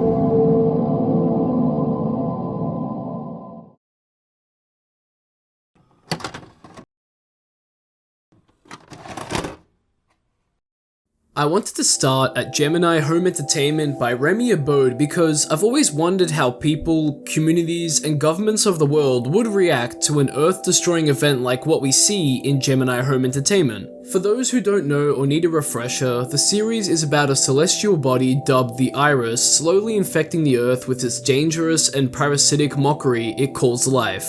I say spoilers for the series, but it's been out for so long. Anyway, from what we're able to see throughout the series, the assimilation of our planet, Earth, is slow and gradual. It doesn't look like we're being destroyed all in one day, it seems to be a very slow and deliberate collapse of Earth. Something low-key as to not arouse too much suspicion. The Iris can transport the beings it's created onto planets to take over small areas. They're not entirely defenseless or weak, but they're not some sort of overly large threat either. We got wood crawlers that steal people and convert them into fake people that attempt to act human and scream for help to attract humans, the wretch that absorbs the bodies of humans, roots that act as parasites and create nature's mockeries, which are reddish and deadish looking plants that eventually birth something out of it, etc. So it's clear that everything the Iris sends to the planet and does is to wound the Earth and infect all of its inhabitants, us, into its image.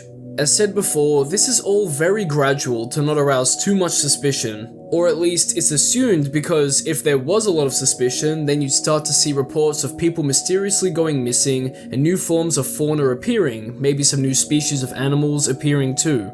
But eventually, you will start to see these things. At first, it may not be completely obvious that these are aliens, but the appearance of them and disappearance of people will be connected very quickly. This will create a sense of fear in affected communities, towns, suburbs, etc., and local law enforcement will be called in to protect the people. If they don't, local militias made up of everyday people will certainly rise up. The ones that have guns will obviously have an advantage over those who don't, but things could lean into dangerous territory if some people go a little power hungry. You know, bad acts or bad acts undertaken with good intentions. Not just the militias and law enforcement, but everybody should be learning how to spot a fake person and the other entities. I can see it being broadcast over the news and taught in schools and over social media. That would be the best way to keep safe during everyday life. It would be wise to stay inside at nighttime too. There's no way it would be safe if you have aliens running around trying to steal people away. which is why martial law across the world would definitely be called in. Patrolling the streets and eliminating threats would be of high importance, and so would fortifying houses. You would definitely need to board up your windows and doors. As we see, the entities, no matter what they are, would have no issue breaking into someone's home. All of what I've said would vary depending on if you live in a country town, a largely populated one near a city, etc., thanks to population densities. Naturally, more resources would be poured into populated areas, so it's more likely that country towns and smaller places would be more in danger of attack. That even looks to be the case in Gemini Home Entertainment. That could cause people to flee their homes and seek refuge in cities. They'd be safer there, but it might cause strain on public services and people living in those areas in general. And with so many people in one area, what are the chances a mass attack occurs? Water and food products would become heavily monitored too. I mean, what are the chances that roots can grow or stay alive in liquids or foods and then infect a host on consumption? I'm sure that government bodies wouldn't want to take that risk. Speaking of food, it'll become much more scarce as time goes on. All of the food we take for granted would eventually disappear and we'd be left with a lot of canned food and goods. Sure, we still have crops, but for how long? This and everything else I've highlighted will create a heavily guarded and monitored population run by the military or civilian militias or marauders in places that the military can't reach or doesn't have enough influence over.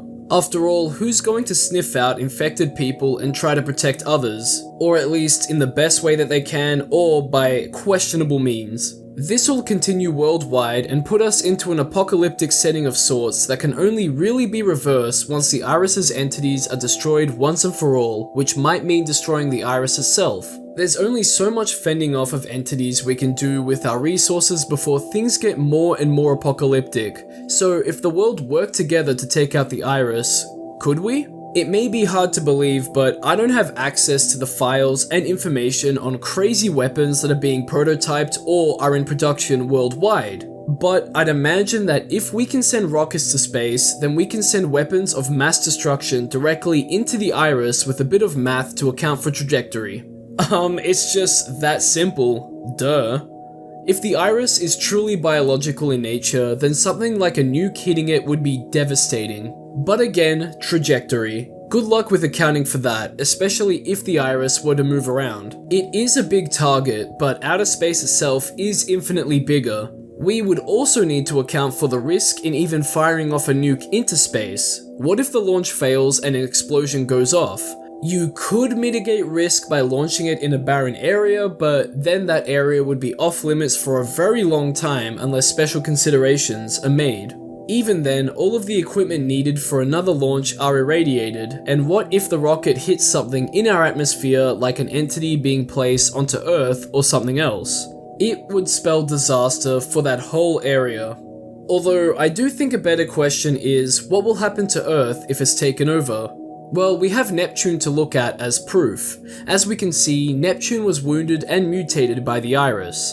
The Iris transported its beings onto Neptune and also planted a tree on it. We could assume that this tree roots itself into a planet and mutates it over time, so if we see anything like that on Earth, we'd have to torch it immediately. And judging by the other creations made by the Iris, I don't think it's going to be a very subtle tree, which would make it very easy to spot. Honestly, speaking of torching, the same goes for any creature or entity of the Iris. Singe them to the ground, engulf them in pain, for that's what they'd want to do to you. So, all in all, at a minimum, we will be put into an apocalyptic setting slowly but surely. From there, we just have to hope and pray that things go our way with taking care of any entities the Iris throws at us, and destroying the Iris before we run out of resources and have to become underground bunker-living mole rat humans for all of eternity on a forever mutating Earth. Board up your houses, take care of your loved ones, your friends, your family, your community, and band together. But who knows, maybe we'll all be assimilated into the wounded flesh too because of our rapidly changing food, resources, and environment.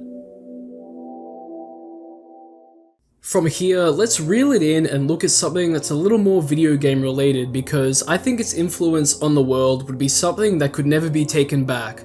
Too Much Kirby, or TMK, by Maple Riot is something that can scratch that itch, and if you've watched my Kirby's Disturbing analog horror video, you'll know I talked about this series. So in reference to the Kirby Superstar ad of the same name, a child's life is ended thanks to the game or something in the game. And look, when it comes to the ad, I have a feeling that this kid is straight up killed by the nurse. But who knows? I mean, maybe he deflated back into a not ball-shaped kid and lived his life just like the rest of these children. I don't know, but what I do know is that in the analog horror, Brent Cole, a 13-year-old who played Kirby Superstar, was driven to his self-slaughter by the game. Throughout the series, there's a lot of other characters we follow and stuff that happens, but I want to follow the cause for Brent Cole's death, TMK.exe. Oh boy, I hear you saying, another EXE entity. But this one's cool, I swear it's cool. This is a virus that was created during the development of Kirby Superstar that got out of hand and ignored. It has a 1 in 1 million chance of appearing in someone's copy of the game, and if it does, you're going to be met with your demise or psychologically tortured by it. People can be infected by the sentient virus, causing them hallucinations. A victim will start to see the world and people as if it is Kirby Superstar. I'll get into all the other symptoms and abilities soon as well, but let's start at how many copies of the original game were sold before we get into the public panic, media coverage, legal issues, etc. 1.44 million copies. Huh.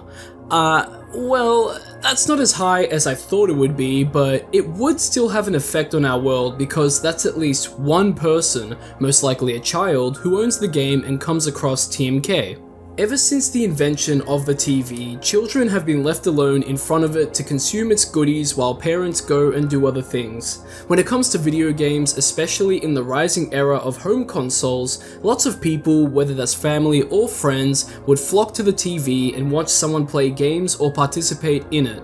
Or unless you had an older brother or relative and they played games on their PC, then you would walk into their mystical room and you wouldn't know what the hell anything was. So sure, TMK could infect multiple children, but I don't think it would attempt it or attempt it properly if adults were around the game and console playing or watching. If that adult was connected to the wider outside world by some sort of workplace or family, I'm sure TMK wouldn't target them despite what happens in the series, but would target your kids when you're away, which we see it clearly do. One thing that TMK can also do is enter the physical world and bring people into the game world. In Brent Cole's case, he was so bewildered by Kirby Superstar and TMK that he literally wanted too much Kirby, and that drove him to kill his physical form. His family found his hanging corpse tied from the ceiling, and then policing efforts stepped in, and the media got a hold of the dangerous Kirby game story. Or at least, that's what it looked like at first glance. We don't get to see too much of that police and media response, as what we see from memory is pretty brief,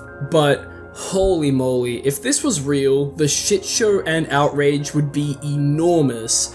After all, a company, in this case a game testing company, developed a sentient video game virus that infects and kills people. This company is going to be sued into the ground by the affected parties like families, HAL Laboratories, the dev team behind the Kirby series, and Nintendo, the publishers. The testing company may even be forced to close its doors. However, they had developed an AI that can do all of this and may have even made others for other games. So if HAL Laboratories and Nintendo knew about this AI being put into their video game and let it happen, they could be just as liable too. So I'm sure that technology is going to be destroyed, locked away, or given to very responsible and ethically sound people, right?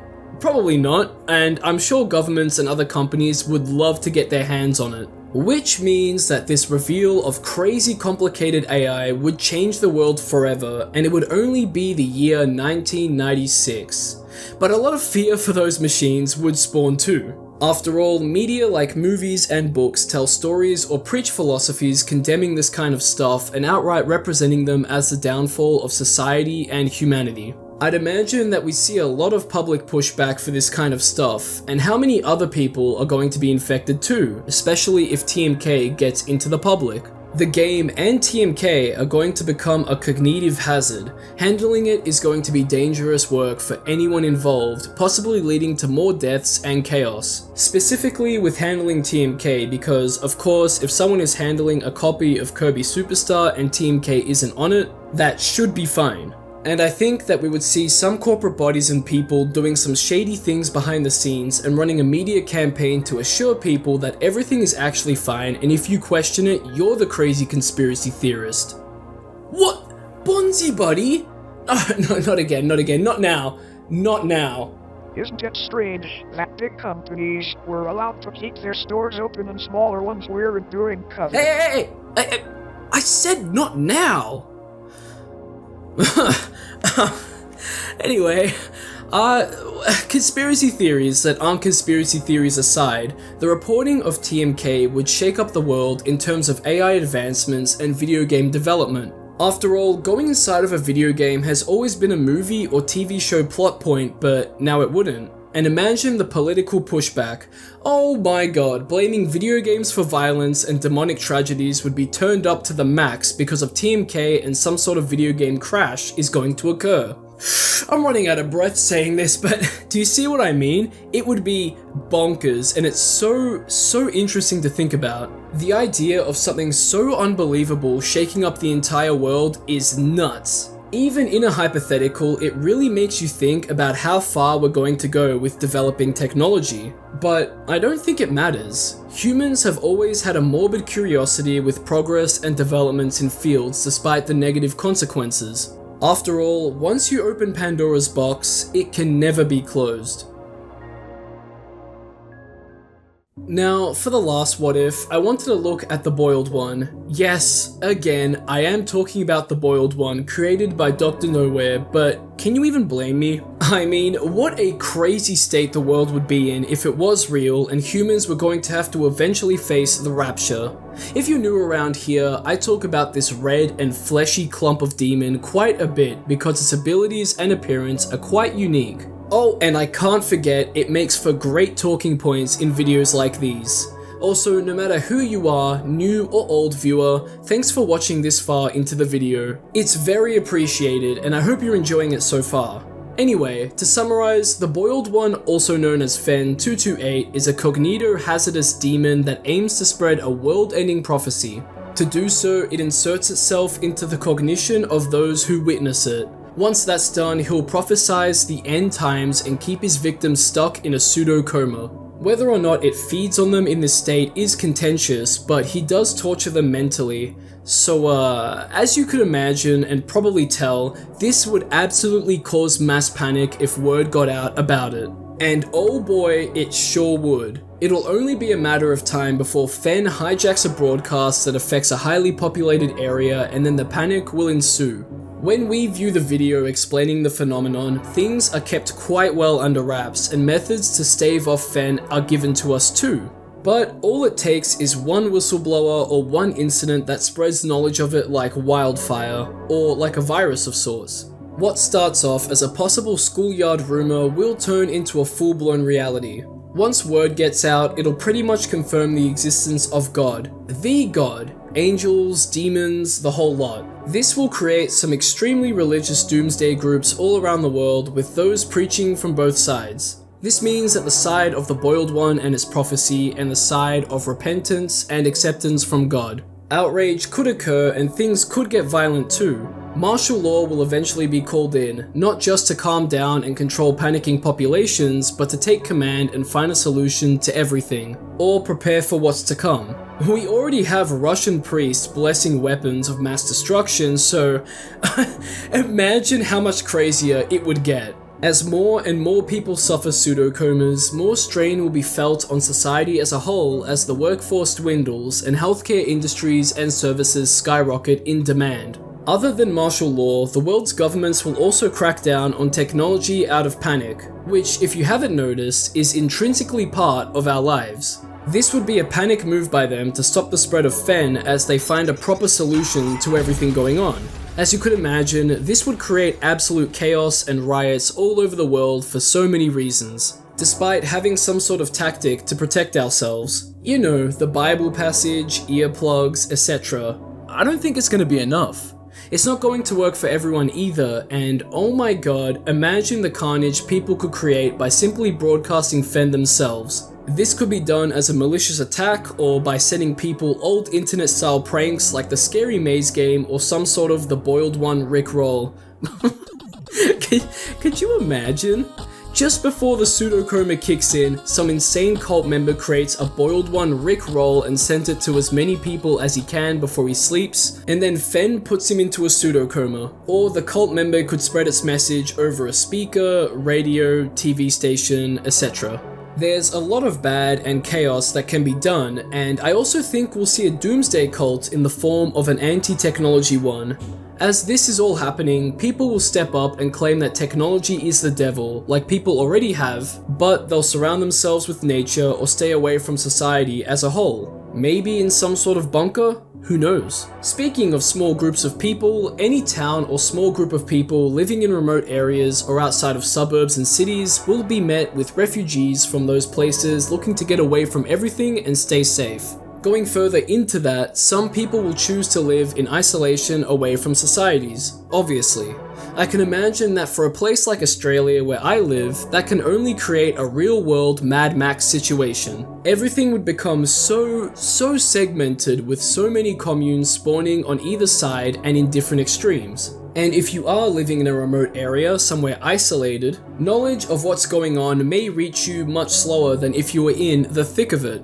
Regardless, the end times will come for us at some point too, obviously. But it might not be that obvious. As we see, the sky rips open and blood pours out from it. Does it happen abruptly, or are there signs that it's going to happen soon? Who knows? Either way, everyone is going to be preparing for that day. I think efforts to go into space could be made, but it's probably more likely that people will just bunker up. We can look to a game series like Fallout to see how that really goes down. Oh, that's not good. Oh no. Well, I guess there's nothing left to do but hit some trick shots on some Fen ghouls. Fen ghouls? What? No, I get cause it's Fen 228 and I don't know, cultists, ghouls, I don't know, something. So I was making some sort of connection how they're just gonna look like ghouls cause they're cultists, and Fen like I just thought of fentanyl, man, I swear to God. Anyway, it all makes me wonder if a deal can be made with the demon or demons. The Fen demons? Because I don't think that, it would be a good idea, and it would definitely plunge the earth into a hellscape regardless, but some selfish people would get to profit in some way thanks to that deal, or just be used as a puppet. So once the blood pours from the skies and the gates of hell are opened and demons pour out, there's not really anything that can be done unless we have some sort of Doomslayer level legend to save humanity. But I don't think we have that, so good luck.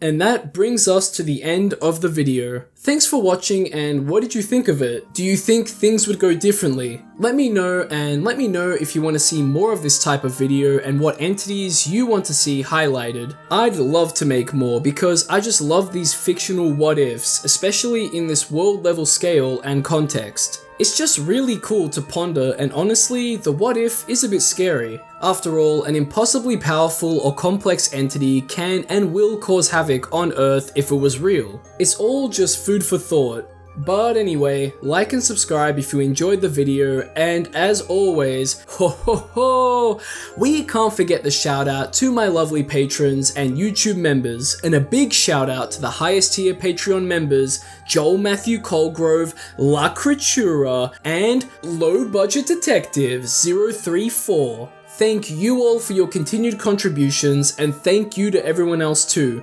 You guys are absolute legends. Stay tuned for more content like this. Everything talked about will be in the description if you want to further look into them, and I'll catch ya in the next one.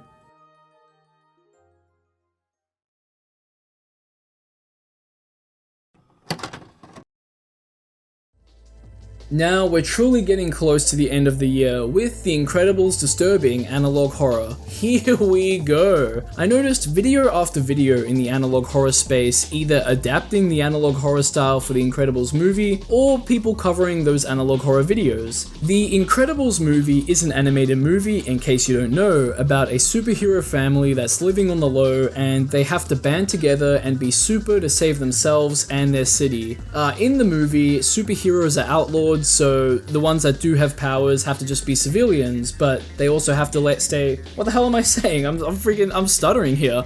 They have to stay on the low, like I said. Honestly, this movie is one of my favorite films of all time, so I knew I had to cover it, and as a cheeky bonus, people were getting a bunch of views for making and covering the analog horror, so I thought, hey, I get to talk about one of my favorite films, maybe that'll trickle down here as well. And you know what? We all had a laugh from the quality and scares of some of what was looked at too.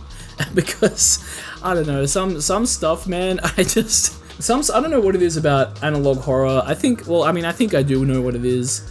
Just how, I guess, easy it is to get into and create stuff for it. But some stuff people make, it makes me laugh rather than actually spook me, which I don't think that's the intentional, no. I do not think so.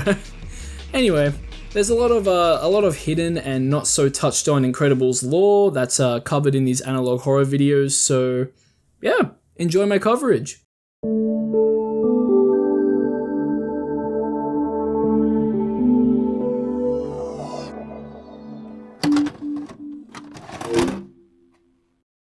If you've been around the internet over the last few months, you may have noticed a small resurgence in discussion and videos regarding the 2004 animated film The Incredibles. This animated film about a family getting back into the groove of being superheroes and regular citizens was produced by Pixar for Disney. Ever since I was a kid, I've absolutely loved this movie, and the film has some very dark undertones and backstories on the supers, this universe's versions of humans with superpowers and other things present that a lot of people, not including myself because I'm freaking awesome, didn't notice were there. Granted, some of this stuff is surface level knowledge, but a lot of it is beyond that surface as bonus content on the movie's DVD.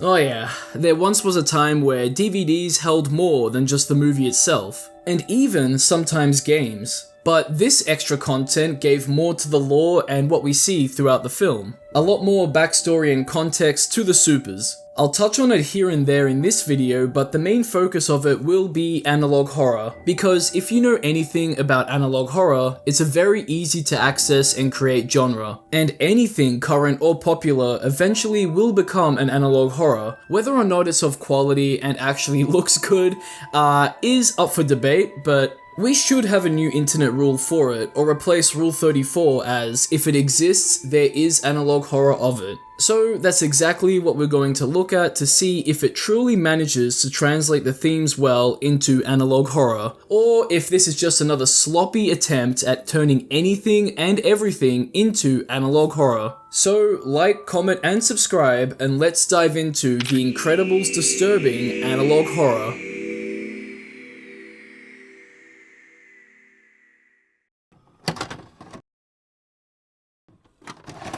Who wants the pressure of being super all the time? Oh, that's a good start.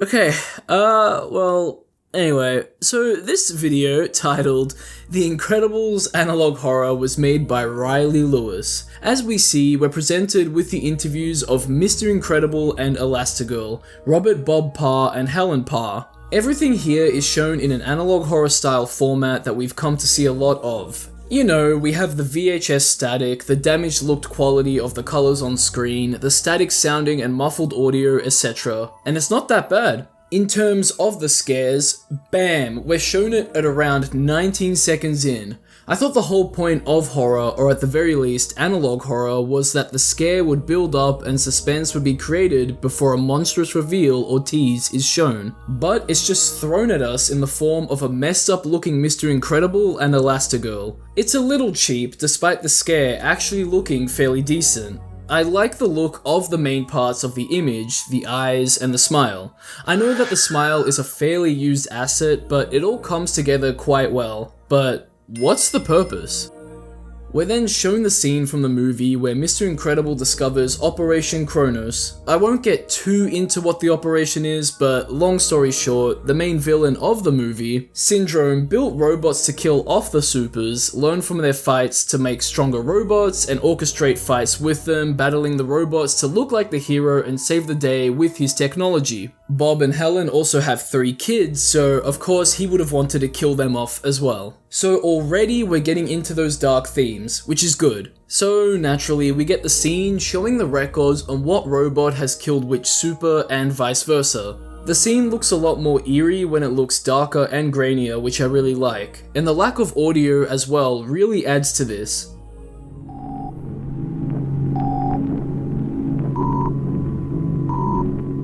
It's all so creepy, and it would be, right? If you were Mr. Incredible in this situation and it wasn't a movie, you wouldn't be hearing the music we can hear watching the film now, would you? It would be an eerily quiet room, you could hear a drop of water hitting the ground, and you'd be worried that someone might find you snooping around in the room, wouldn't you? I think this video portrays that excellently, and then it murders all of that.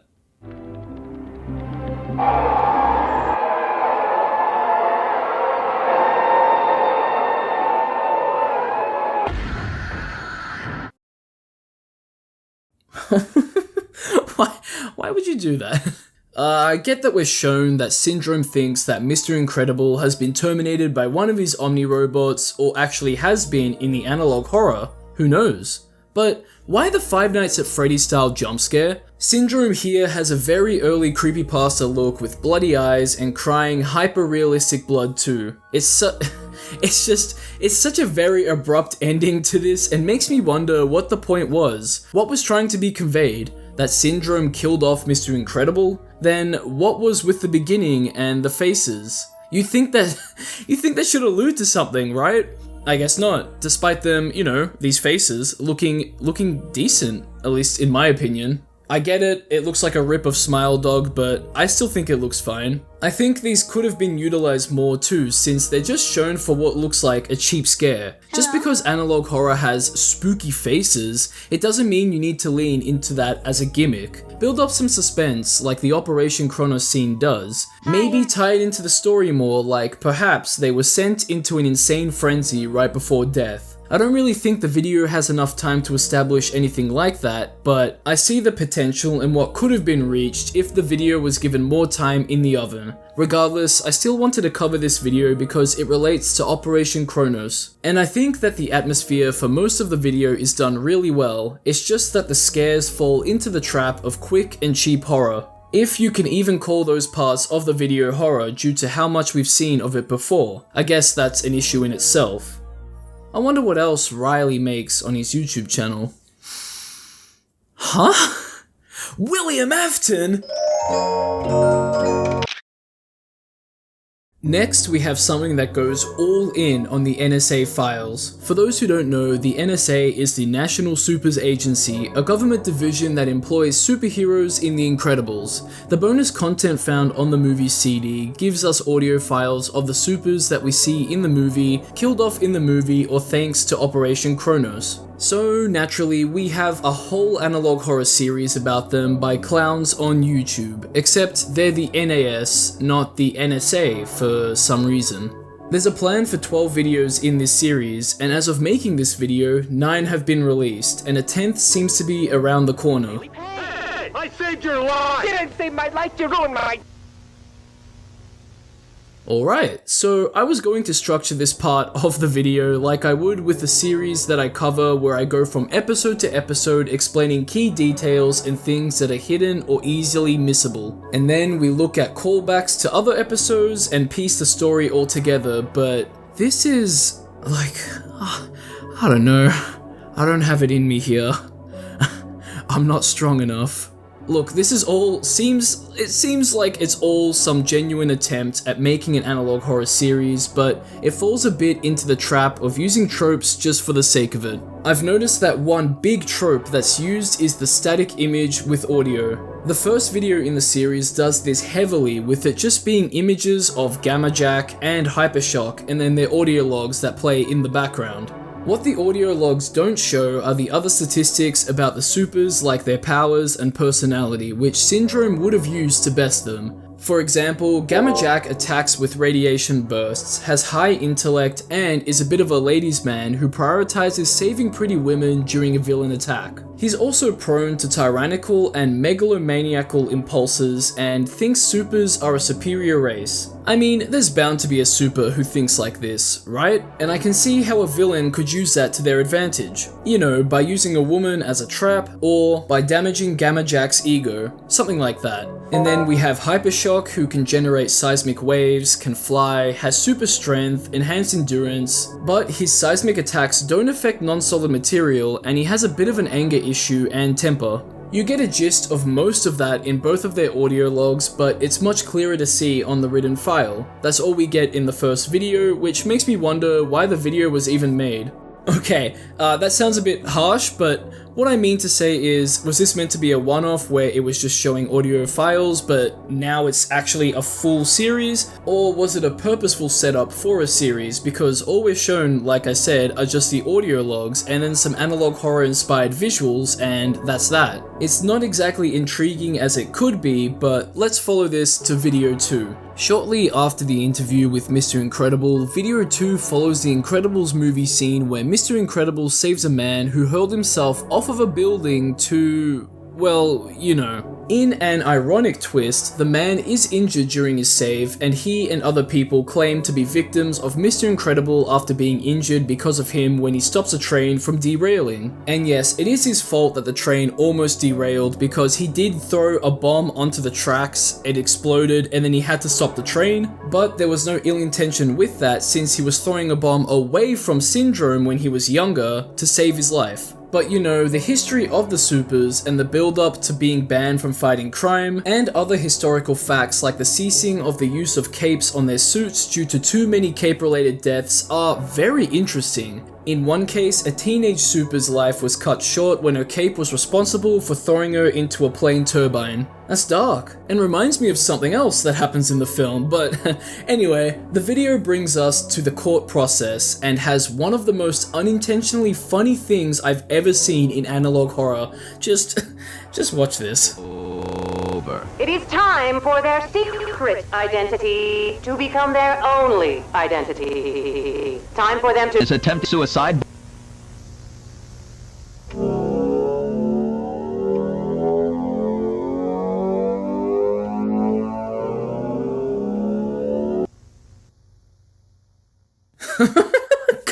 Come on! He looks like he's ready to make out with me as he sits seductively on a couch or bed or just something. And that droning noise that plays adds to the humor. I gotta use that in my videos, holy moly.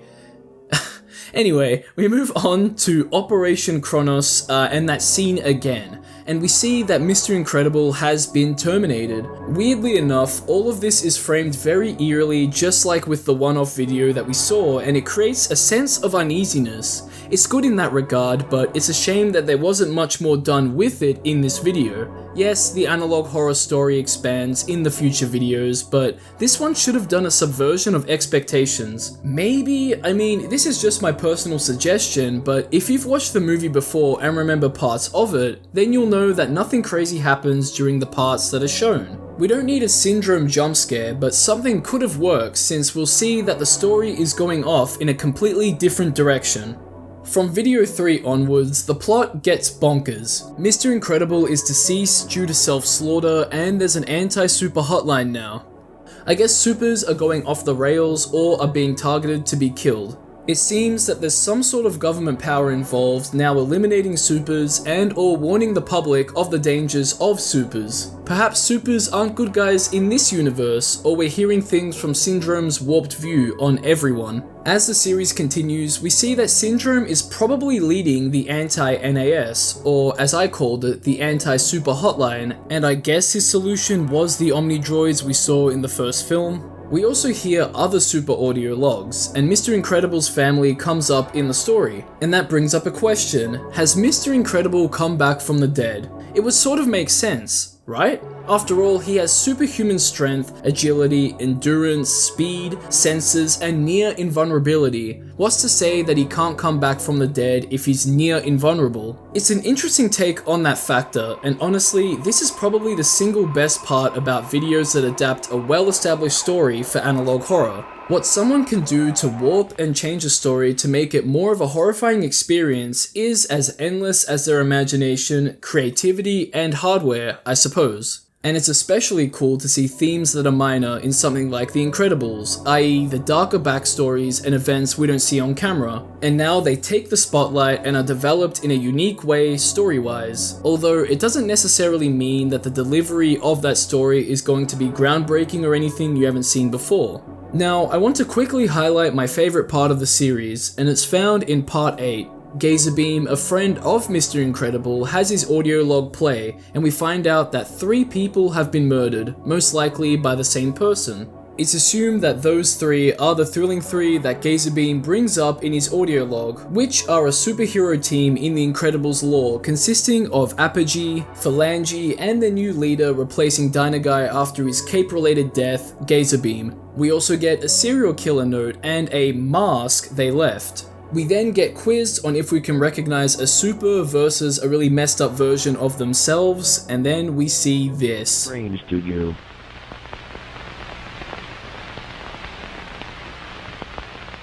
It's looking like Mr. Incredible ripped his wife's face off, right?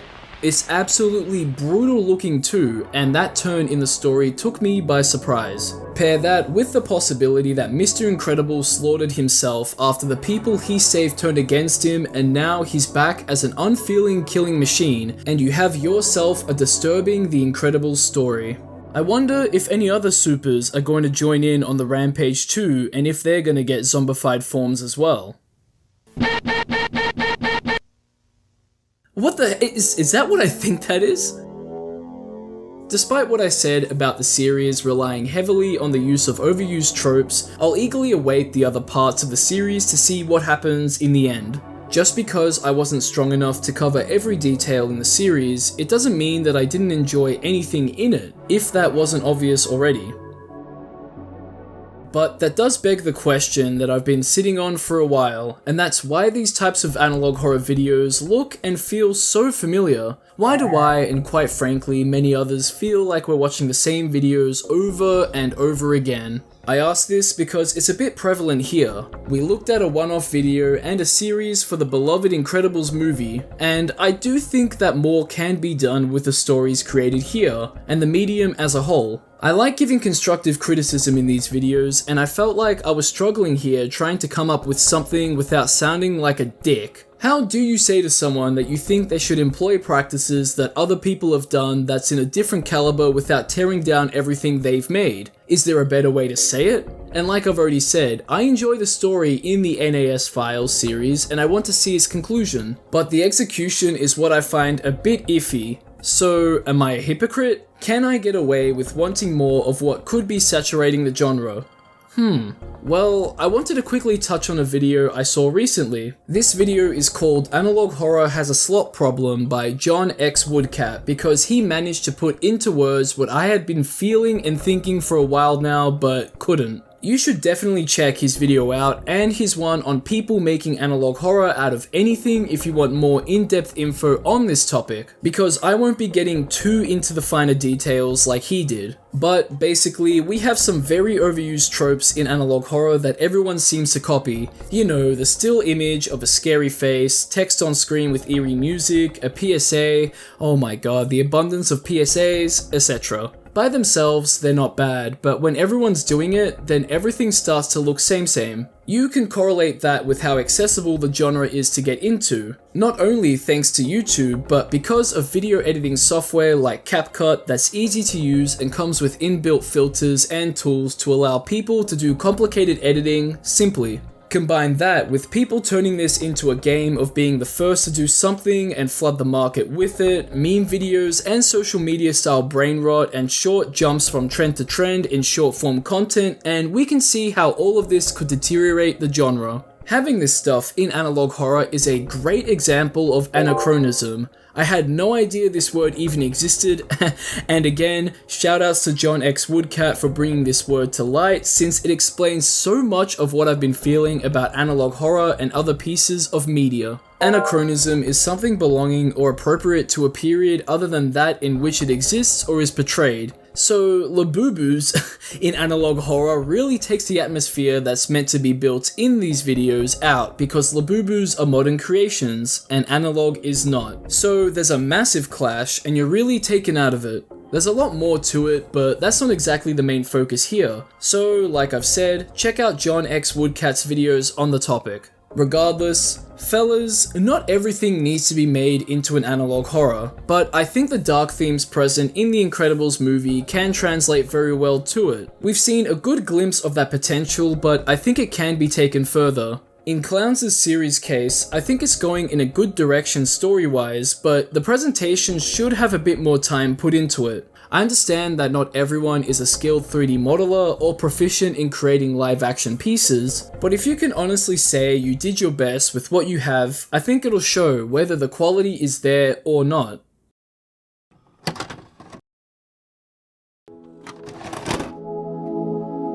And with that being said, that's been the video. Thanks for watching. Did you find anything we looked at disturbing? Let me know if you did or didn't in the comments section, and let me know if you agree with what I was talking about before with everything feeling the same. Or if you disagree, and like and subscribe if you'd like to see more analog horror videos like this in general or just more of my videos. And as always, we can't forget the shout out to my lovely patrons and YouTube members, and a big shout out to the highest tier Patreon members Joel Matthew Colgrove, La Creatura, and Low Budget Detective 034. Thank you all for your continued contributions, and thank you to everyone else too. You guys are absolute legends. Stay tuned for more videos like this. Relevant links will be in the description if you want to further look into them, and I'll catch ya in the next one.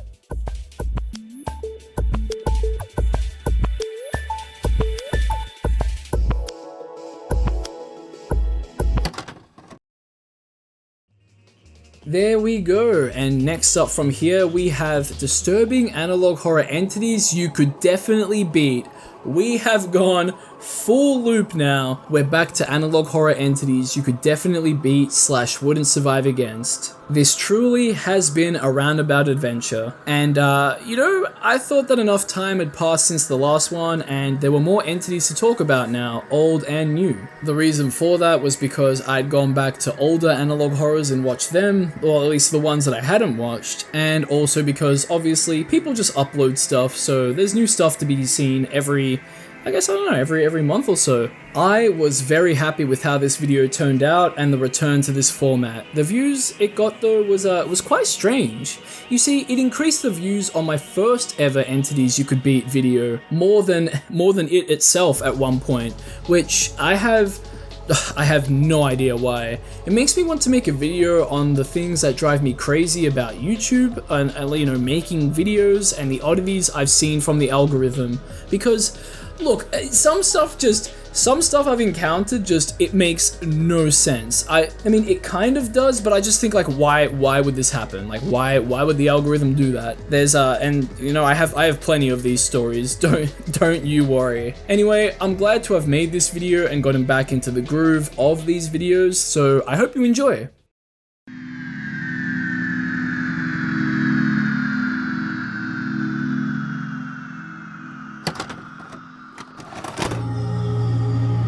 After a long hiatus on this series, I wanted to make another video for it because honestly, I just really love making these videos. And if you're just tuning into the channel, Hey, I'm Sunflower, and I talk about analog horror, internet horror, I guess video game horror as well, and video games, and just whatever I find interesting. I'll also have a playlist linked with all of my previous Analog Horror Entities videos in the top right if you want to check those out too. So, for those who don't know, in this series, I present to you a bunch of Analog Horror Entities made by various individuals, what they are, and I tell you why and how you could beat them. After that, I rate them from least to most powerful, and we wrap things up. So if that sounds good to you, join me as we look at the disturbing Analog Horror Entities you could definitely beat.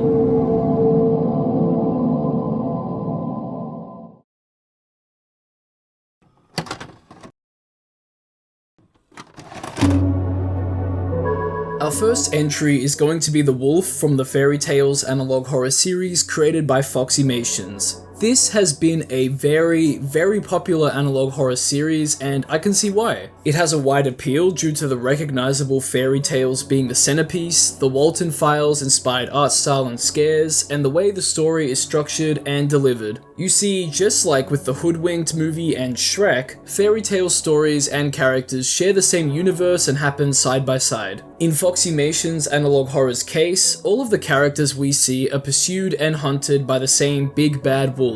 Although there is another villain at play here too, the witch from the Hansel and Gretel story. Through the story that Foxymations has set up, we get to learn about what the big bad wolf is and what can kill it. To summarize without spoiling too much, fairy tale stories that have a big bad wolf in them now share the same big bad wolf. A lot of characters in those stories get absolutely massacred and their souls needed to be laid to rest. There's also a witch involved pulling some strings, and at the witch's house is where Gretel finds out that the way to truly defeat the big bad wolf is with fire. I guess Hansel and a lot of other characters honestly find that out the hard way. Speaking of everyone, oh my god, there's this scene from the Three Little Pigs video where the wolf shows off the decapitated head of one of the pigs to his brother. That was quite a shock and a great scare, especially with how erratic the wolf moves. I have younger brothers too, so it cuts a little.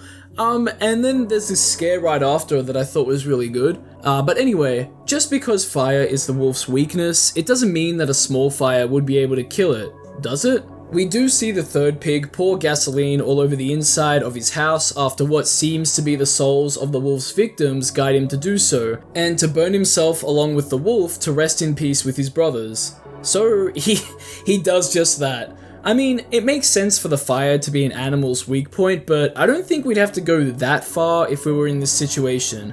Hopefully you wouldn't be in a situation where martyrdom to be with your deceased relatives is what your heart desires, or what those said relatives are telling you to do from purgatory, but anyway. A wolf's pelt is flammable to a degree, but gasoline is far more flammable. Pouring it onto the house's flooring at the entrances and trailing it back to you so you can light it up could be all that's needed. And by the entrances, I mean the windows too. That could be risky, but you could still get out of the house alive. The wolf seems to just beeline it for his victims. It doesn't seem to employ any complicated tactics either. And as long as you know that fire is the answer, you could lure him into a trap no problem. Your problems would arise if you were to use conventional weapons, but strength in numbers can definitely help you out here, assuming those numbers are armed. I'm sure you could stab and blast the wolf's flesh and bones away, right? Maybe his bones or bodily structure in general are simply too strong for conventional weapons? Who knows? We do see the wolf lose an eye and have very deep wounds inflicted on it, but that doesn't seem to stop him. Fire stopped him right in his tracks, pretty much immobilizing him, so you'd have no need to worry about him running at you while on fire. Anything you can do to set his body ablaze is all you'll need to do.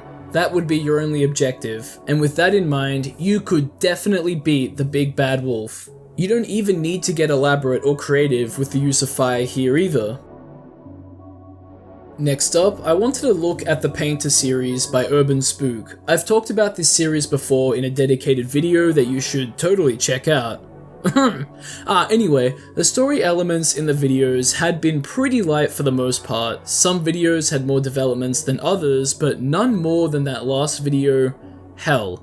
That's probably the best way you could even describe that video in the first place. And holy moly does it deliver. But one issue I have with the series is, how the hell can a decrepit goblin of a man and woman that don't look like they have any physical strength do all of this to people? Children are smaller, so I get that they can be overpowered easily, but all of these adults? That has to be some sort of plot armor, doesn't it? Although I think it does paint the picture that the painter is very meticulous in what she does, even in her decrepit and disgusting state. Even in saying that, I think you could beat the painter, and everything I explain here can also be applied to a goon too. To beat her though, you'd need to know a little bit about her. So she's a vile person who lives in complete filth, going from place to place and enacting deprived and sadistic acts onto her victims. The results of these acts would be painted by her and left at the scene for police investigators to find, and that's what we see in the majority of the series. She also had a previously mentioned assistant to help her out. I won't spoil too much of the story, but that's the gist of it. Now, listen, I don't need to be the one to tell you that a small and scrawny goblin of a woman can very easily be outmuscled by any adult and teenager who's fit or at the very least, nourished. However, like I said before, she is crafty, clearly attacking her victims when they least expect it and skulking off into the night without a trace other than her paintings. Even then, there's so much about her planning that we don't know about. Mona over here's biggest strength would be that surprise factor. It starts with the basics like locking your doors at night, closing and locking windows, etc. You need to be prepared to not be surprised. Word of a psychotic killer should spark caution and some sort of panic in people to keep household members and loved ones safe as well, right? One other big factor is staying off of her radar, which is easier said than done. If you just exist and have a regular old job, you could fairly easily do this, but if you accidentally stumbled upon something, were really unlucky, then you would be stalked and tracked down until the worst happens. That's what happened to a few victims. Same thing goes for policemen. Them and their families become targets too. Let's say you did become a target then. Let's be honest, you're a goober. You've witnessed something you could only describe as ungodly, and now you can feel a presence looking at you on your usual way home that's never there, something peering at you through your home. And even when you're alone, you never truly feel like you are. Firstly, alert local authorities since they'd be on high alert for the killer. Even if they think you're experiencing paranoia, you could tell them that you've seen crime scenes or have stumbled upon her and you want to keep yourself and your family protected.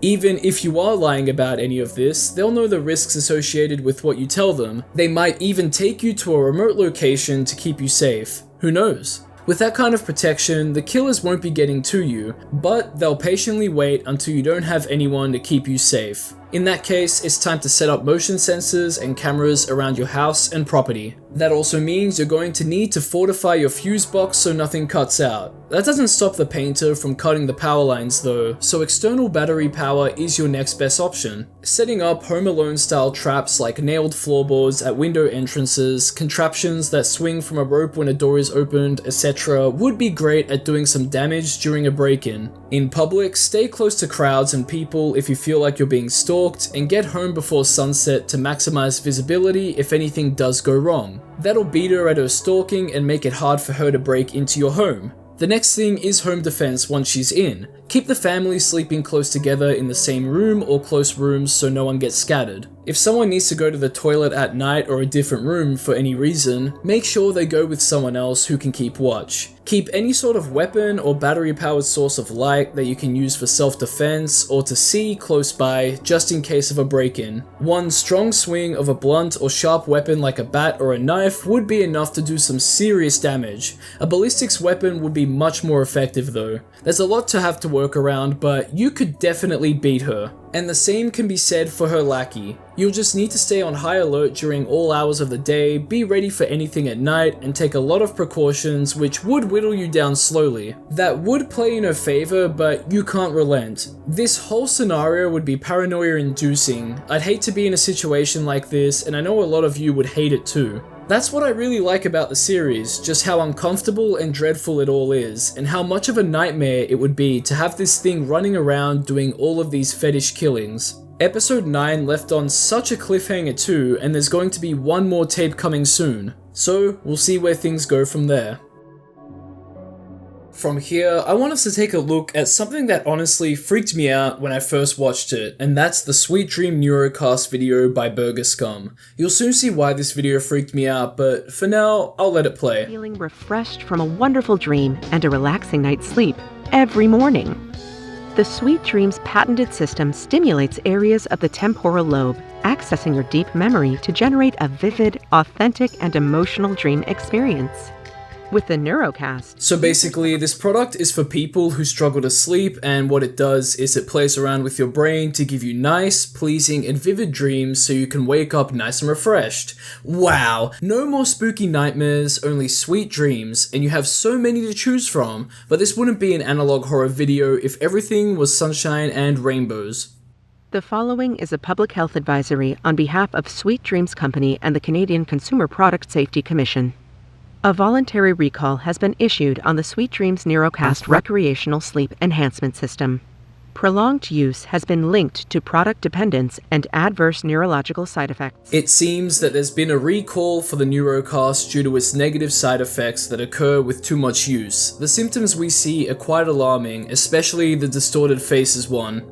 I'd hate to look at a loved one or a crowd of people and see these, and then we see it, the thing that freaked me out. This is an unnamed person with a sick and twisted appearance you can find in your Neurocast dreams, and we're recommended to not engage or talk to them. The emergency wake-up procedure is recommended to be used if you see this person too. It reminds me a lot of that Ever Dream This Man image. In this case, the look of them, what they could do to your psyche, the thought of something like this happening. Ugh, and the lack of music during this recall section made my skin crawl the first time I watched it, and it still does. And this is our entity. To beat it, we could go about it in various ways. Ways to escape and fend off the individual, and ways to not need a Neurocast to begin with. A way to escape and in a way beat the individual is that previously mentioned emergency wake-up procedure. I'd assume that the more influence it has over you, the harder it will be to wake up, and the more side effects you'll feel when you're in the waking world. Well, assuming this individual is responsible for that. Prevention is the best solution here as well, but I do wonder if you could engage it in a lucid dream-like state. That way you could shape the dream the way you want and rid it from your dreams in any way you'd want. Then again, if you could get a good night's sleep and do that, you probably wouldn't need the Neurocast to begin with and thus never see the individual. So the best option would be to never have to use the Neurocast in the first place then, right? Even if you have trouble sleeping, you could just look at this product and realize it looks like something out of Black Mirror and nothing good can come from it. But if you're on the cusp of buying the product, you can do a few things to save your sleep and psyche. Let's Google Gamer this real quick. So the biggest thing you'd have to do is have a consistent sleep and wake up schedule. Get that circadian rhythm regulated, you know? Your 24-hour wake and sleep cycle. One thing you could do as well is to not force yourself to sleep, which I haven't heard of before. I guess that makes sense, right? If you can't fall asleep, instead of stressing yourself out and glancing at the time constantly, you could do something relaxing, preferably not around blue light, until you feel sleepy again. Daily physical exercise also helps to make you tired before bed, and there are other things you can do with your diet, etc. Obviously, you're an individual, and what works for you might not work for others, but there's general information that could help anyone, and if you were visited by the individual and you've had some bad side effects, then perhaps there's a way you can get compensated for it.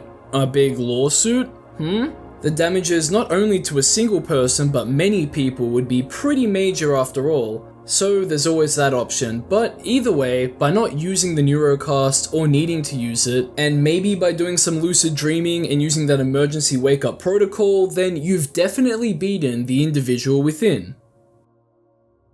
So next up, we have the SIV-24 virus outbreak seen in the video of the same name by Rogue Signal. When I first came across this channel, I was immediately reminded of those AI slop analog horror channels I looked at in my video critiquing them. But despite the name and look of the channel and its videos, it doesn't seem to be one of them. So, peep this, right? We have a video that presents us with a viral outbreak EAS scenario that interrupts a broadcast. Different EASs continue on over different days of the viral outbreak and shows just how bad the decline is. But before we look at that, what the hell is a Pepto-Bismol Oreo?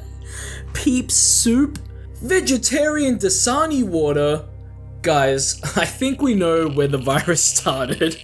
But as time goes on, the spread of the virus does get worse, and we learn that it turns people into zombie-like beings that go and, you know what a zombie does. They bite, they scratch people, and that's how they infect them. We've seen this kind of stuff before, but it takes a unique twist where it looks like someone is intercepting the broadcast to give it a little more information. And there's some pretty interesting information and twists we see happen over the course of days and months. It all adds to that ominous mood the video has. Luckily for us, if we were in this situation, we would just have to keep our TVs and radios on for a broadcast announcement and see what we should do to survive, right?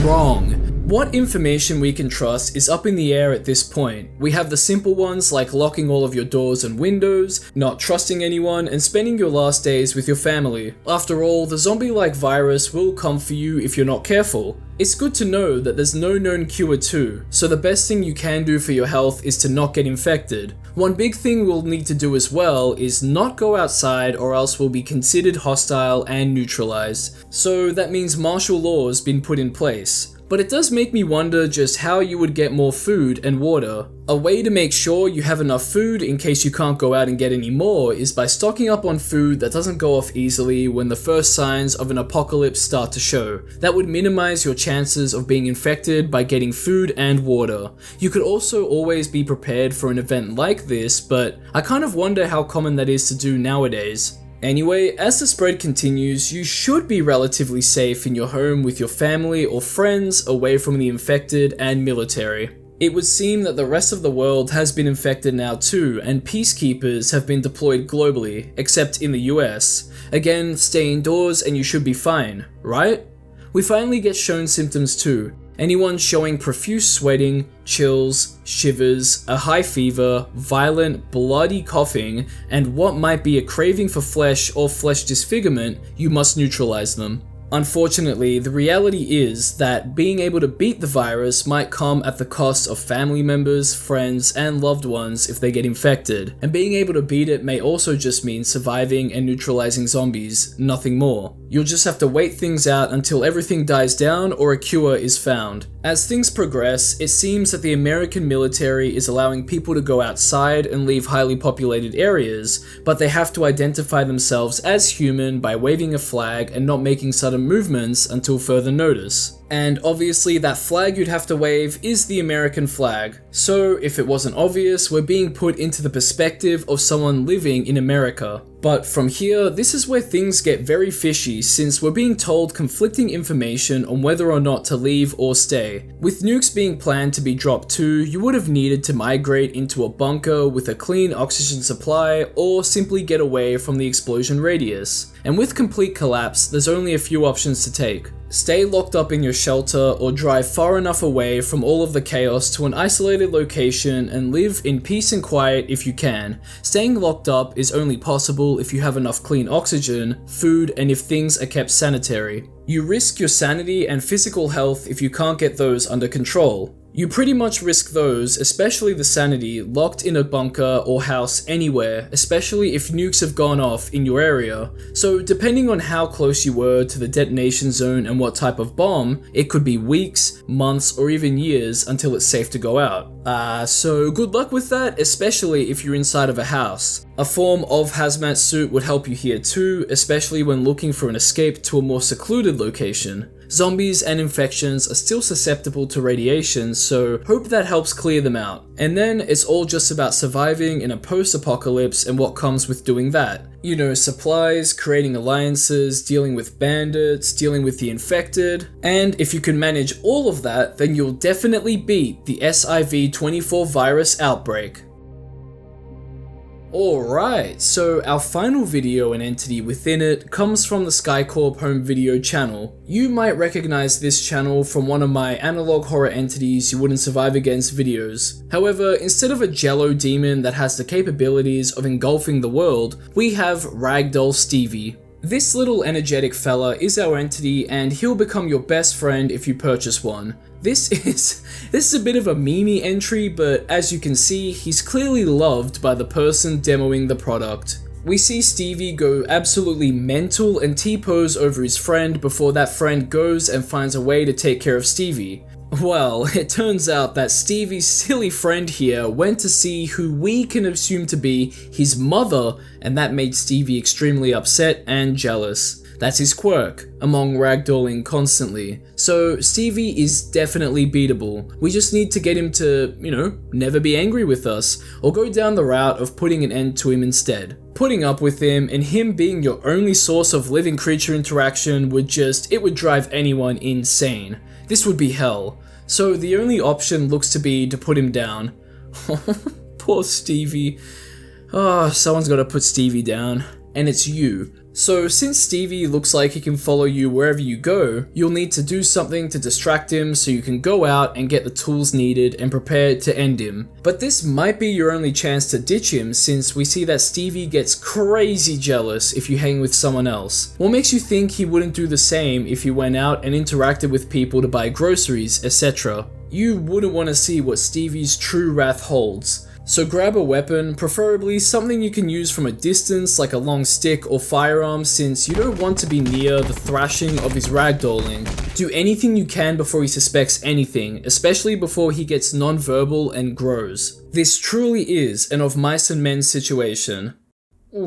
Okay, maybe it's a lot more brutal and way less heartfelt than that, but my point is, you have to destroy Stevie before he gets a chance to retaliate by whatever means necessary, meaning that you could definitely beat him. I also think that a good way to beat him is to just straight up never buy him. There are better virtual pets and pet-style toys and games out there as alternatives. And go and make friends in the real world or online or something, lest you want to deal with Stevie.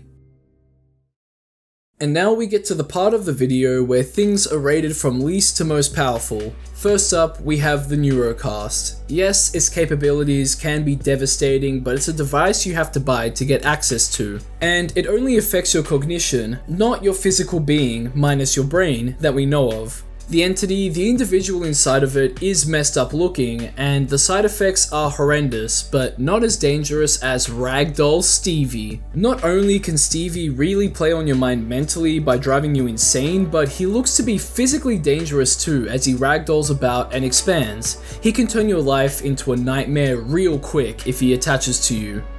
And then next up from there is the Painter. She, at the very least, is smarter in her approaches to getting the upper hand on her victims before she does unspeakable things to them. Stevie does not think like that. He is clearly a very simple person. And what those approaches by the Painter could be are up for debate, but looking at what she's been able to do, they're definitely deadly. So with the final episode drawing near, we'll see where things go. One thing she doesn't have, however, is physical resistance like the Big Bad Wolf. This guy was ruthless in his strength and killing capabilities, only having one true weakness: fire.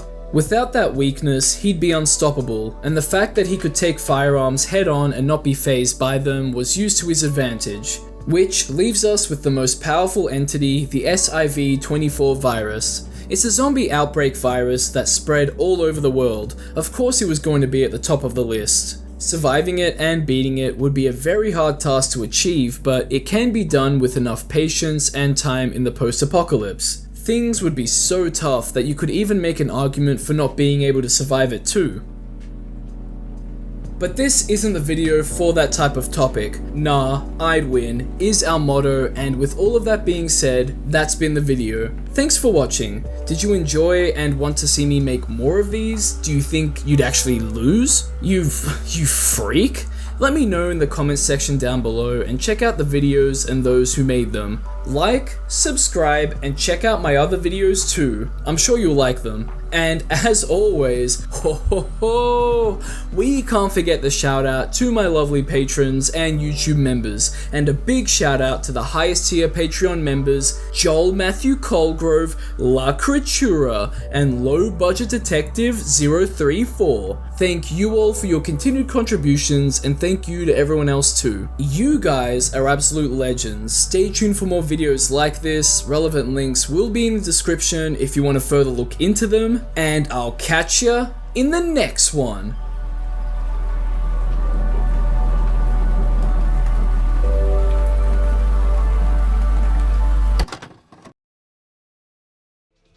Cool. Now, from here we have disturbing analog horror entities you definitely wouldn't survive against. Full loop yet again, and I thought, well, I've done definitely can beat, so why not definitely wouldn't survive against, get that going again.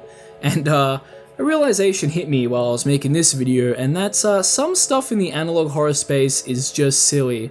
Again, I did say that while covering The Incredibles, but I just this one really like stuck out to me like a sore thumb in terms of silliness. After all, here's a new internet rule: if it exists, there's analog horror of it. Keep that in mind, especially with the with the 6'7" kid. God, that meme is it's just so stupid, it's so dumb. I won't get into it, I do so in the video. The quality of that part of the video I think is still good despite the jokes and what we're looking at, and I think the other parts of the video where I'm more serious are really good as well. No bias there, no bias for any time I've ever said that my videos are good, no bias. It's just, I'm looking at it from a clearly objective opinion. Anyway, it's all just a nice return to form. I like making these videos, so I thought, oh, why not? Anyway, so I hope you enjoy it.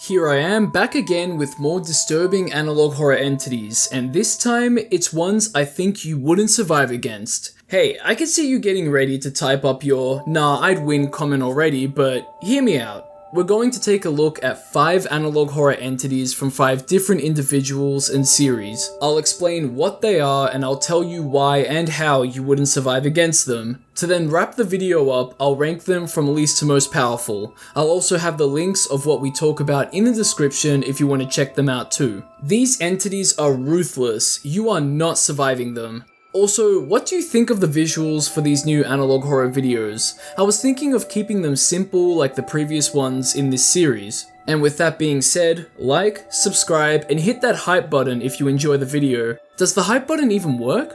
I don't know, maybe you should test it out.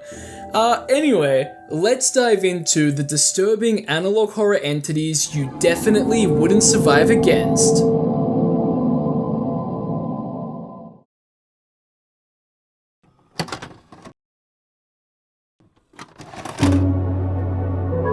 First up, we have Godzilla Bloodbath by Apricottle Animations. I've wanted to talk about this Goji for a while now because I think the concept and design for it is just so cool. Apricottle has done a fantastic job here. Basically, we're given a version of Godzilla that looks to be or have evolved from a Basilosaurus, a large predatory prehistoric whale whose name means King Lizard.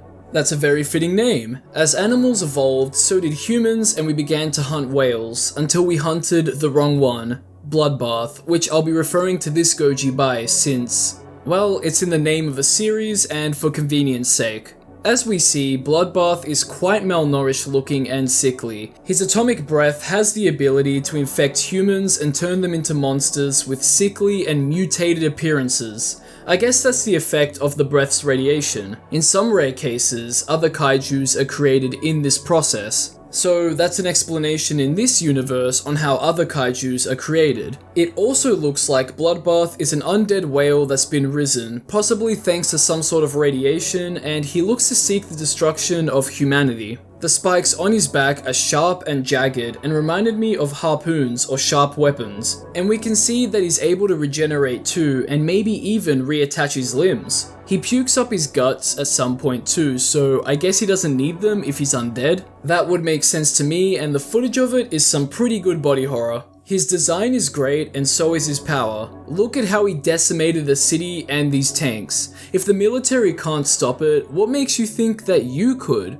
One hit from his atomic breath and you're finished. A fate worse than death may be in store for you too if you get turned into a mutant, undead monstrosity. I mean, I guess that would explain why there's another one of him? Or it's just another spirit of a dead whale, something like that. And don't think that being undead is a loophole to being able to survive either. It makes me wonder if the oxygen destroyer that can beat Godzilla can be used here to wipe out Bloodbath. I mean, probably not. right? The weapon destroys oxygen molecules in a radius to suffocate and kill living things, emphasis on living, so I don't think it can be used on Bloodbath since he's undead. Engulfing it in flame may be the best solution here to maybe stop him from regenerating, but we don't know how that all works, and if a military would even be able to do that. I wonder if enough military firepower in general will be able to take him out. He wouldn't be as resistant as Godzilla, but being undead comes with those regenerative perks on par with or better than Godzilla's,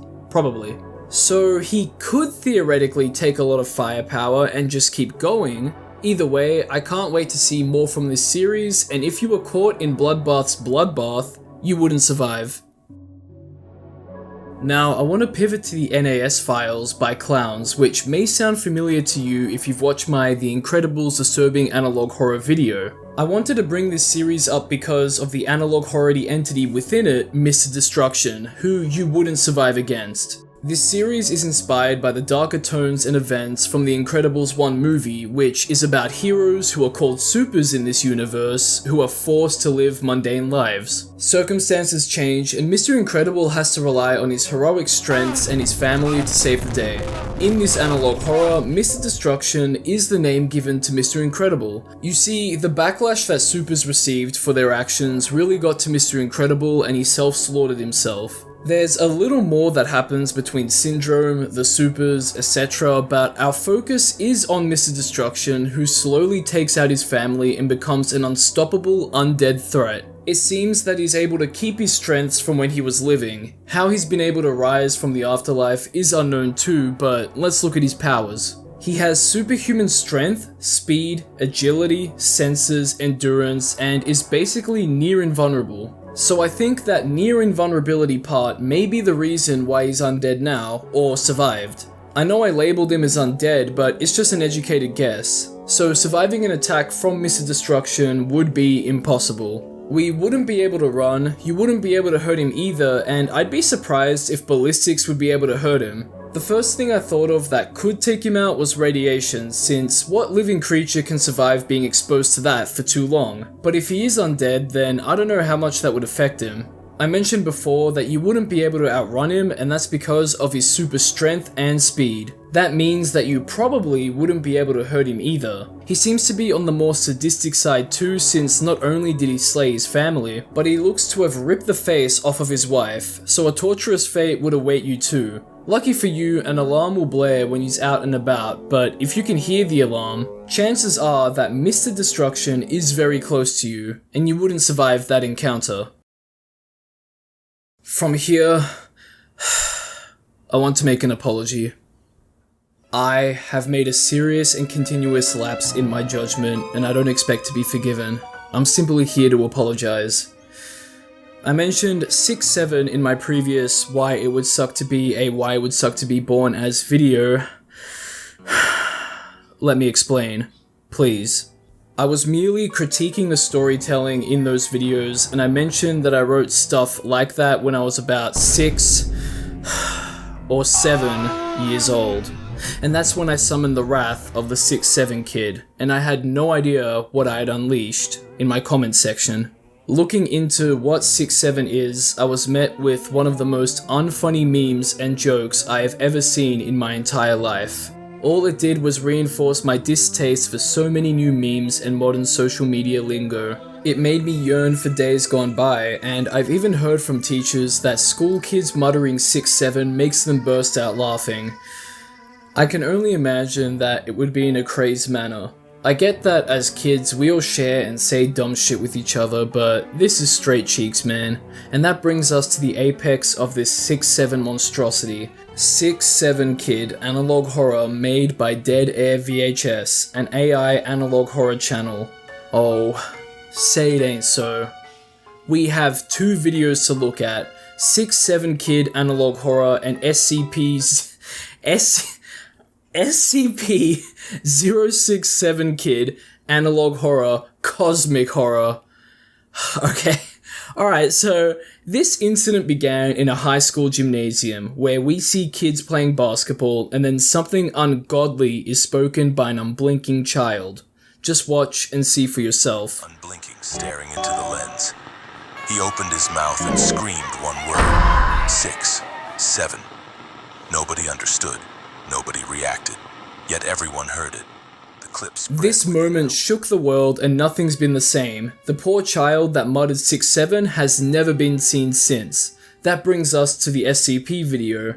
With the child missing, life moved on, did it not? Just as everyone had forgotten the incident that stirred the world, they were reminded in a moment that ended humanity. The 6-7 kid devours the Earth in a cosmic horror level extinction event, and that was that. I'm sorry to say, but you definitely would not survive this. I don't even need to explain why, you can just see it. And say for example you were on the moon when this happened, well, technically you survived the extinction event, but you're now stuck on the moon with no home to go back to. Nothing is your friend in outer space, and you'll live on whatever food and water you have left until it all runs out and your body withers away.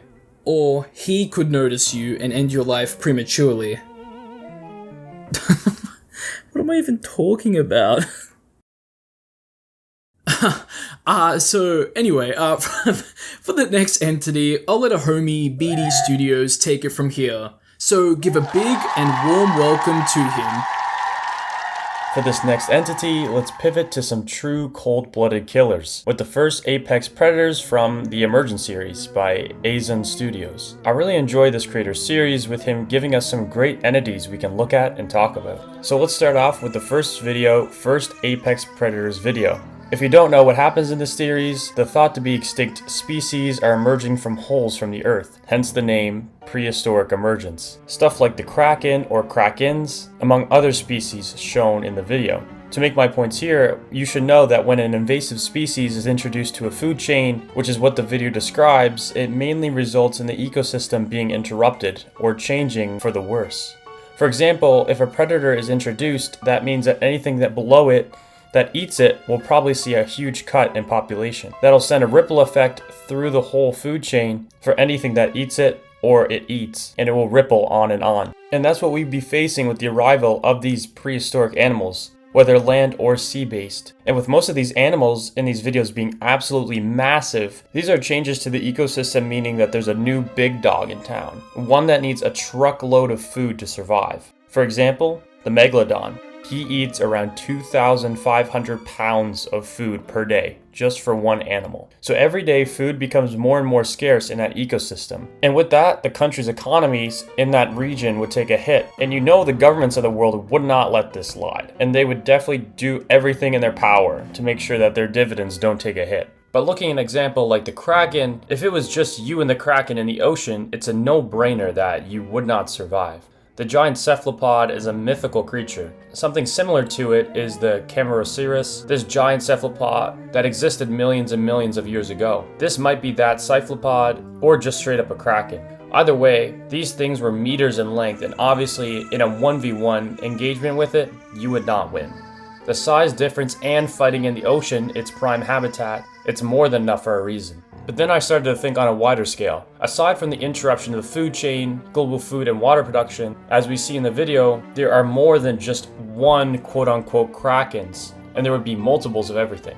It would make no sense for just one creature from a species to make its way to the surface. How else would it have survived down there for millions of years? So I would not be surprised if there was more devise, a hyper-intelligent dinosaur of sorts, that emerge. And if you think about it, humans have been able to prosper at the top of the food chain for so long because a lot of these very big and deadly creatures above us aren't in the chain. Introducing these creatures into our lives would drastically change everything, even if it was just a few. But would things really be fine if it was tens, hundreds, even thousands? There's no chance of survival in the long term. It would be equivalent to an alien invasion, and that really wouldn't end well, would it? You can hide and rely on others to make you safe, but how realistically will that last? When will the emergence end? How can we even stop the emergence? How many entities will we keep at bay before it becomes hopeless? And how do we minimize damages to infrastructure or society in general? It's hard to say, and as the emergence gets worse, we'll eventually be majorly overtaken as the apex predators of the world.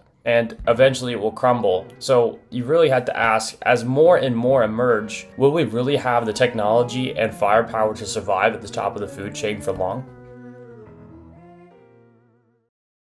For the rest of the video, I, Sunflower, will be jumping back in.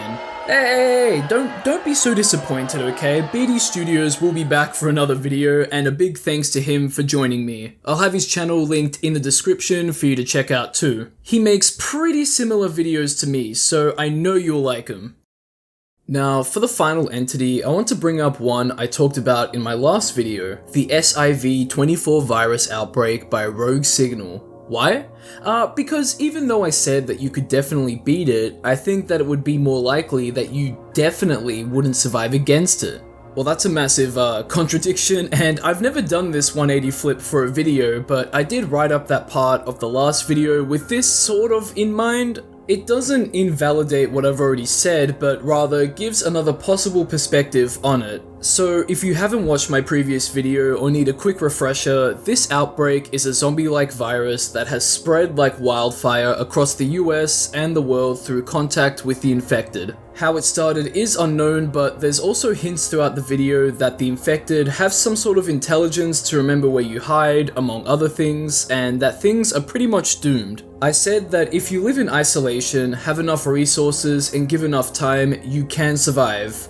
I mean, yeah, I guess, but what are the chances of that happening? That's why I wanted to present the opposite and say you're doomed. It doesn't really matter what part of the world you live in either. If you go outside for whatever reason, like for food, water, medicine, supplies, etc., not only do you risk being attacked by the infected, you risk being attacked by the military, peacekeepers, and any marauders, etc.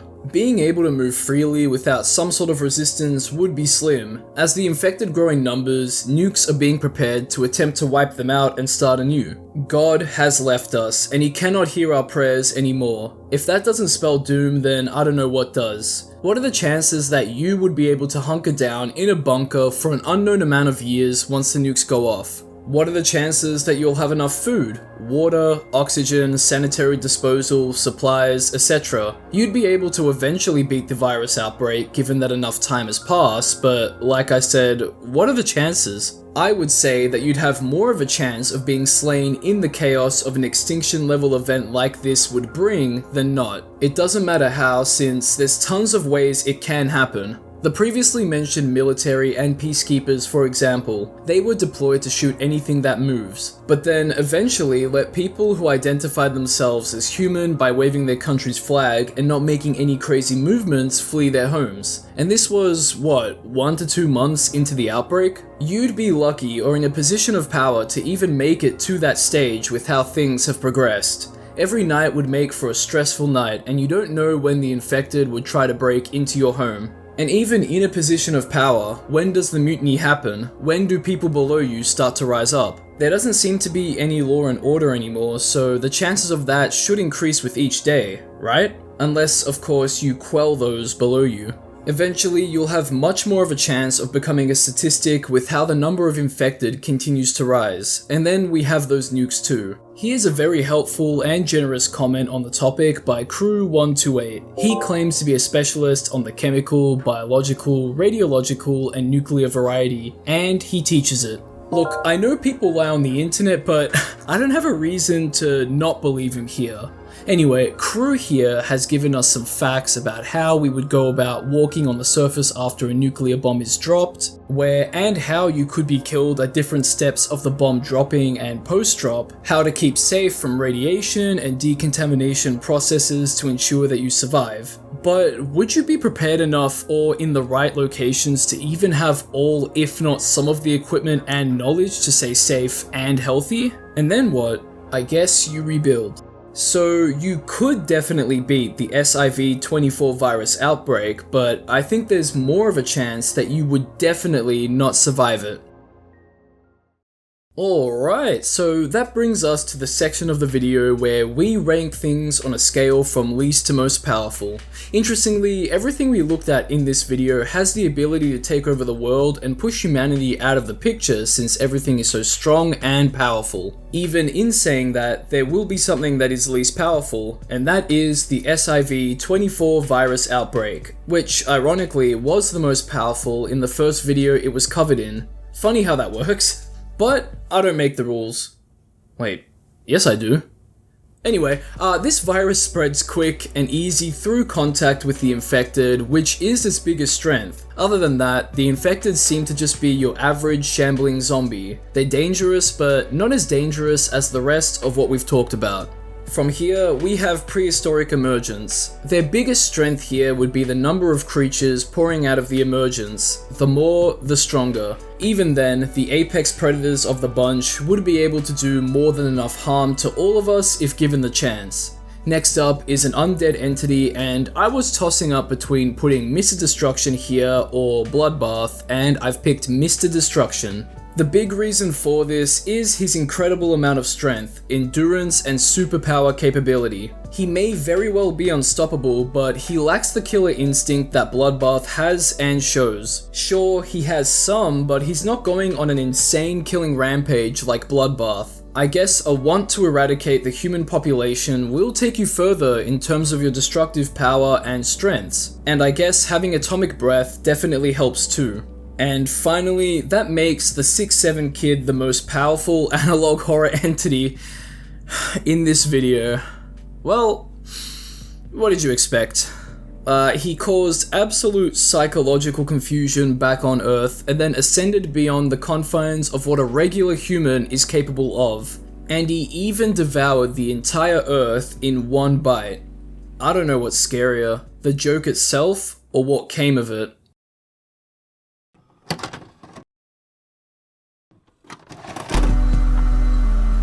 And with all of that being said, that's been the video. Thanks for watching. Did you enjoy and want to see me make more of these? Do you think you'd actually win? Let me know in the comments section down below, and check out the videos and those who made them. Thanks again to BD Studios for joining me for this video. He makes some great analog horror videos similar to mine, so be sure to check his channel out and let him know I sent ya.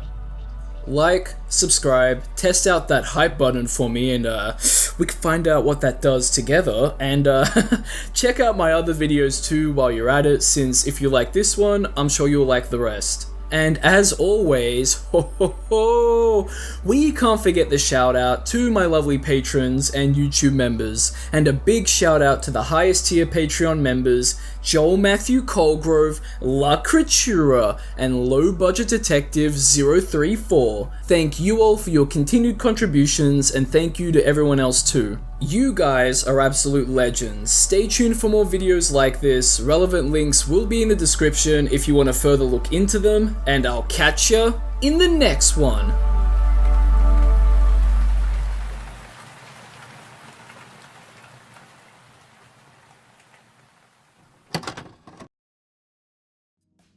And next up from here is horrifying analog horror entities you could definitely beat. I am still running with it, but just changing the first word in the title of the video. This video didn't explode in views, but I was very happy to see a lot of subscribers were watching it.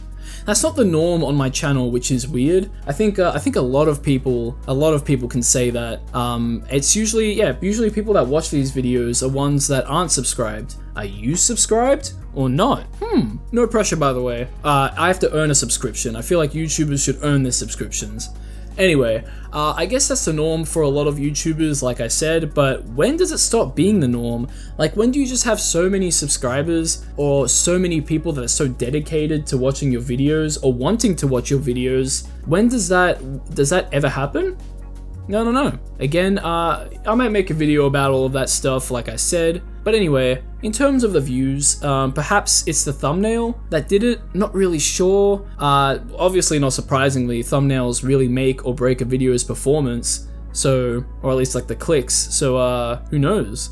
I also talked about the silencer in this video. This time it is not sponsored. If you know, you know. Long story short, I didn't make it too obvious that I was sponsored by the creator of the series when I first talked about it in a sponsor, and I got some flack for it. In my defense, I wanted to make things sound a bit mysterious and natural, but I don't think it came off like that very well. Again, that's my fault and my responsibility, not the creators. His analog horror series is really good. I really like it, and it tackles some mature themes, so I wanted to do it justice in this video.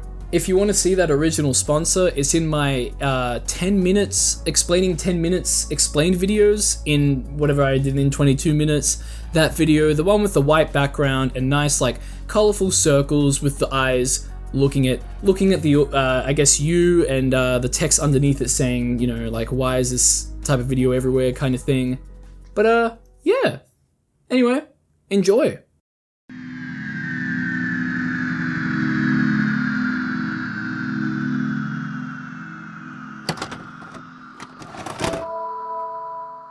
Here I am, back again with some more horrifying analog horror entities you could definitely beat. I thought I'd revive the series, and it seems that a lot of you enjoy it, so you know how this goes. I show you 5 analog horror entities from different YouTubers and individuals, we analyze them, and I teach you how to definitely beat them. After that, we rank them on a scale from least to most powerful, and then I close out the video. So, if that sounds good to you and you enjoy the video, I make a lot of analog horror and other similar horror videos, so I know you'll like them too. And I'll have playlists and those videos linked in the description and on clickable cards throughout the video. I'll also have the videos and works of the YouTubers and individuals showcased in the video linked in the description if you want to check them out too. They all make great stuff. Like, subscribe, hit that hype button, and check out my YouTube members and Patreon if you want to further support me, and let's dive into the horrifying analog horror entities you could definitely beat.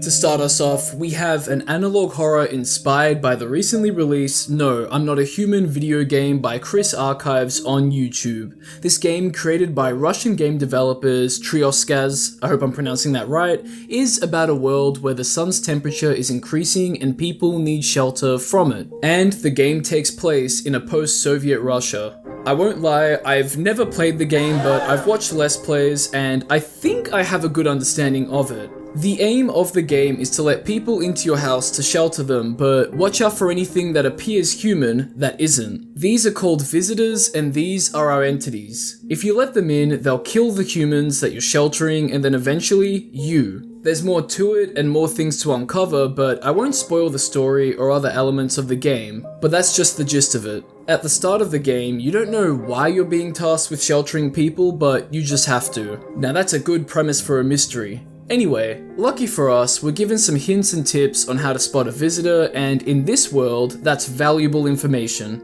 So if you were tasked with letting humans into your house to shelter them for unknown reasons, here's what you need to look out for so you can definitely beat them. Perfectly white teeth, dirty fingernails, bloodshot eyes, black patches in aura photos, blurred photos, insects inside ears, bleeding gums, skin irritation, rapid pupil movement, and fungal under the armpits. If you see these characteristics in something knocking at your door asking to come in, not only do you risk the lives of the humans in your house, but you risk yours by letting them in.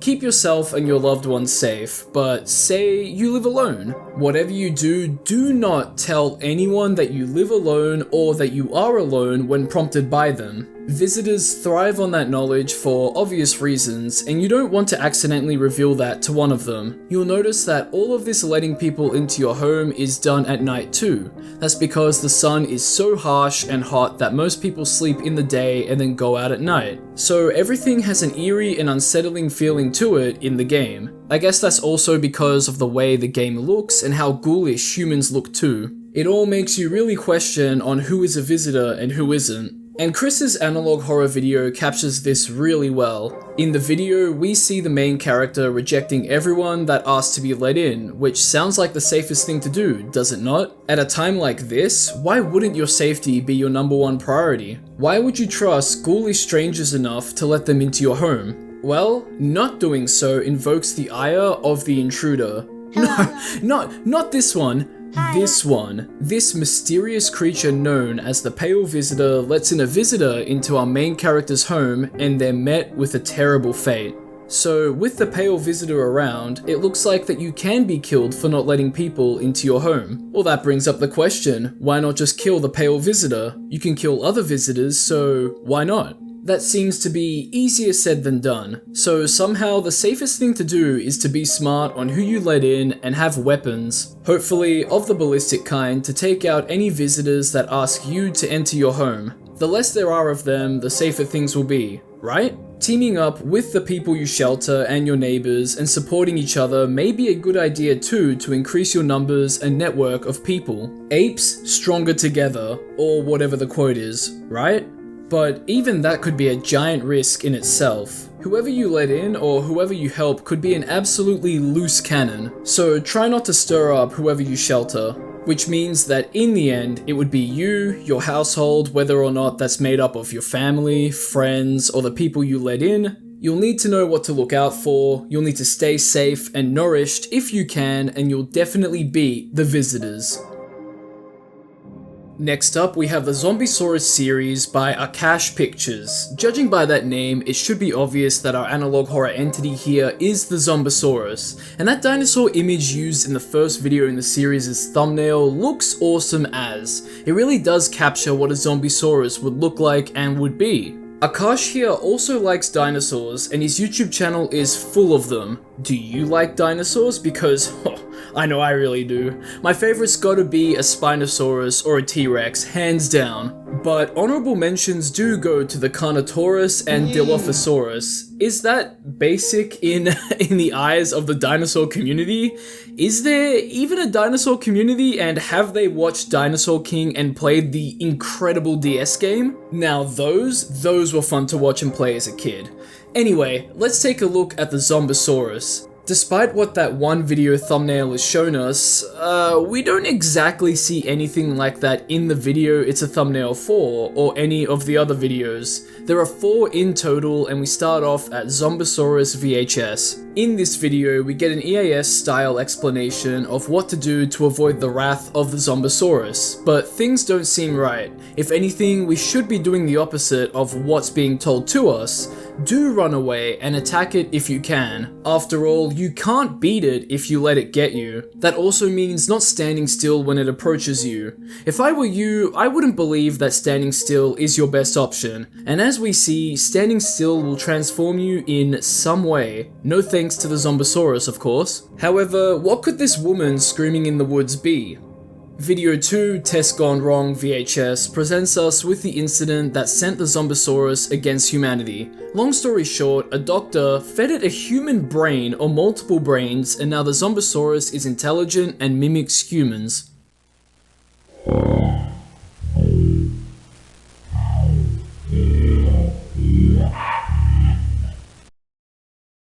So we'll need to watch out for any mimicking, or at least be aware of the potential of that to happen. I also wonder why the doctor did that and where he got those human brains from, but anyway.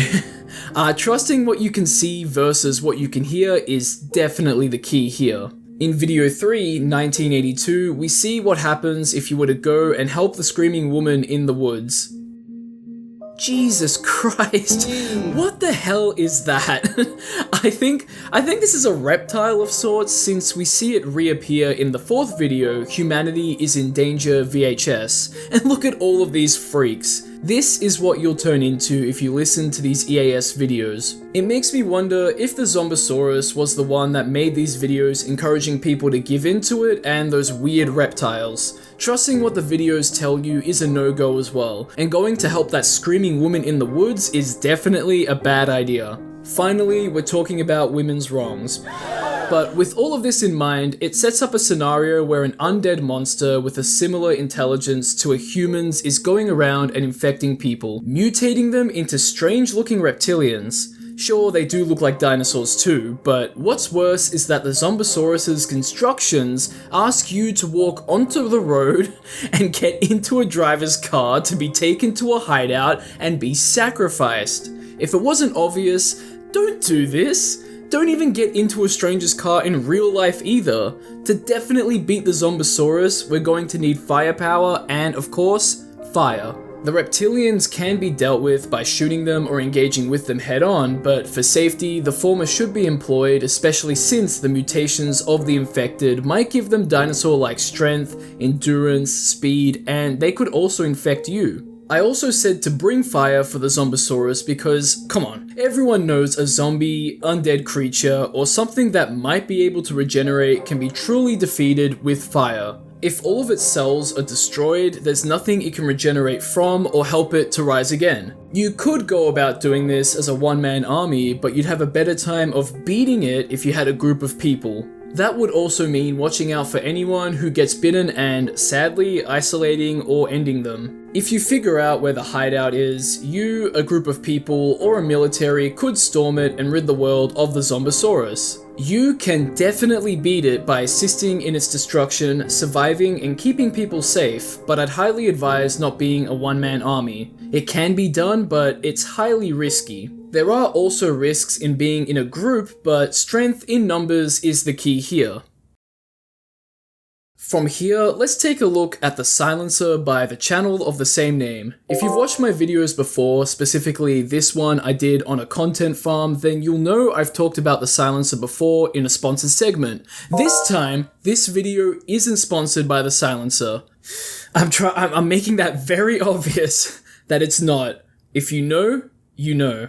I wanted to talk about it and showcase it in this video because I genuinely enjoy the series, and I thought it would be good to talk about in terms of beating it due to the dark themes in the videos. And with only 3 videos released for the series, we don't have the full picture on everything yet, but we can still make some connections, especially after the newer Silencer video that was recently released. I also won't go and spoil a lot of the series either, so let's begin. The first video in the series, Can You Hear Me?, gives us a character, Sophia. She monologues about a creature that silences her, doesn't like when she speaks loudly, and changes what she says. This is our entity, the Silencer, this messed up looking monster which I do believe is a cognitive anomaly that haunts Sophia and silences and affects those she cares about. That doesn't seem to be her fault, but there does seem to be some sort of connection with an event that happened to all of them. But in this scenario, we can definitely beat it. As the series goes on, we see how the Silencer may have come to be. A traumatic experience happened to Sophia and who we can assume to be her brother Julio when they were kids. It looks to have been an incident involving physical trauma, but it's hard to say.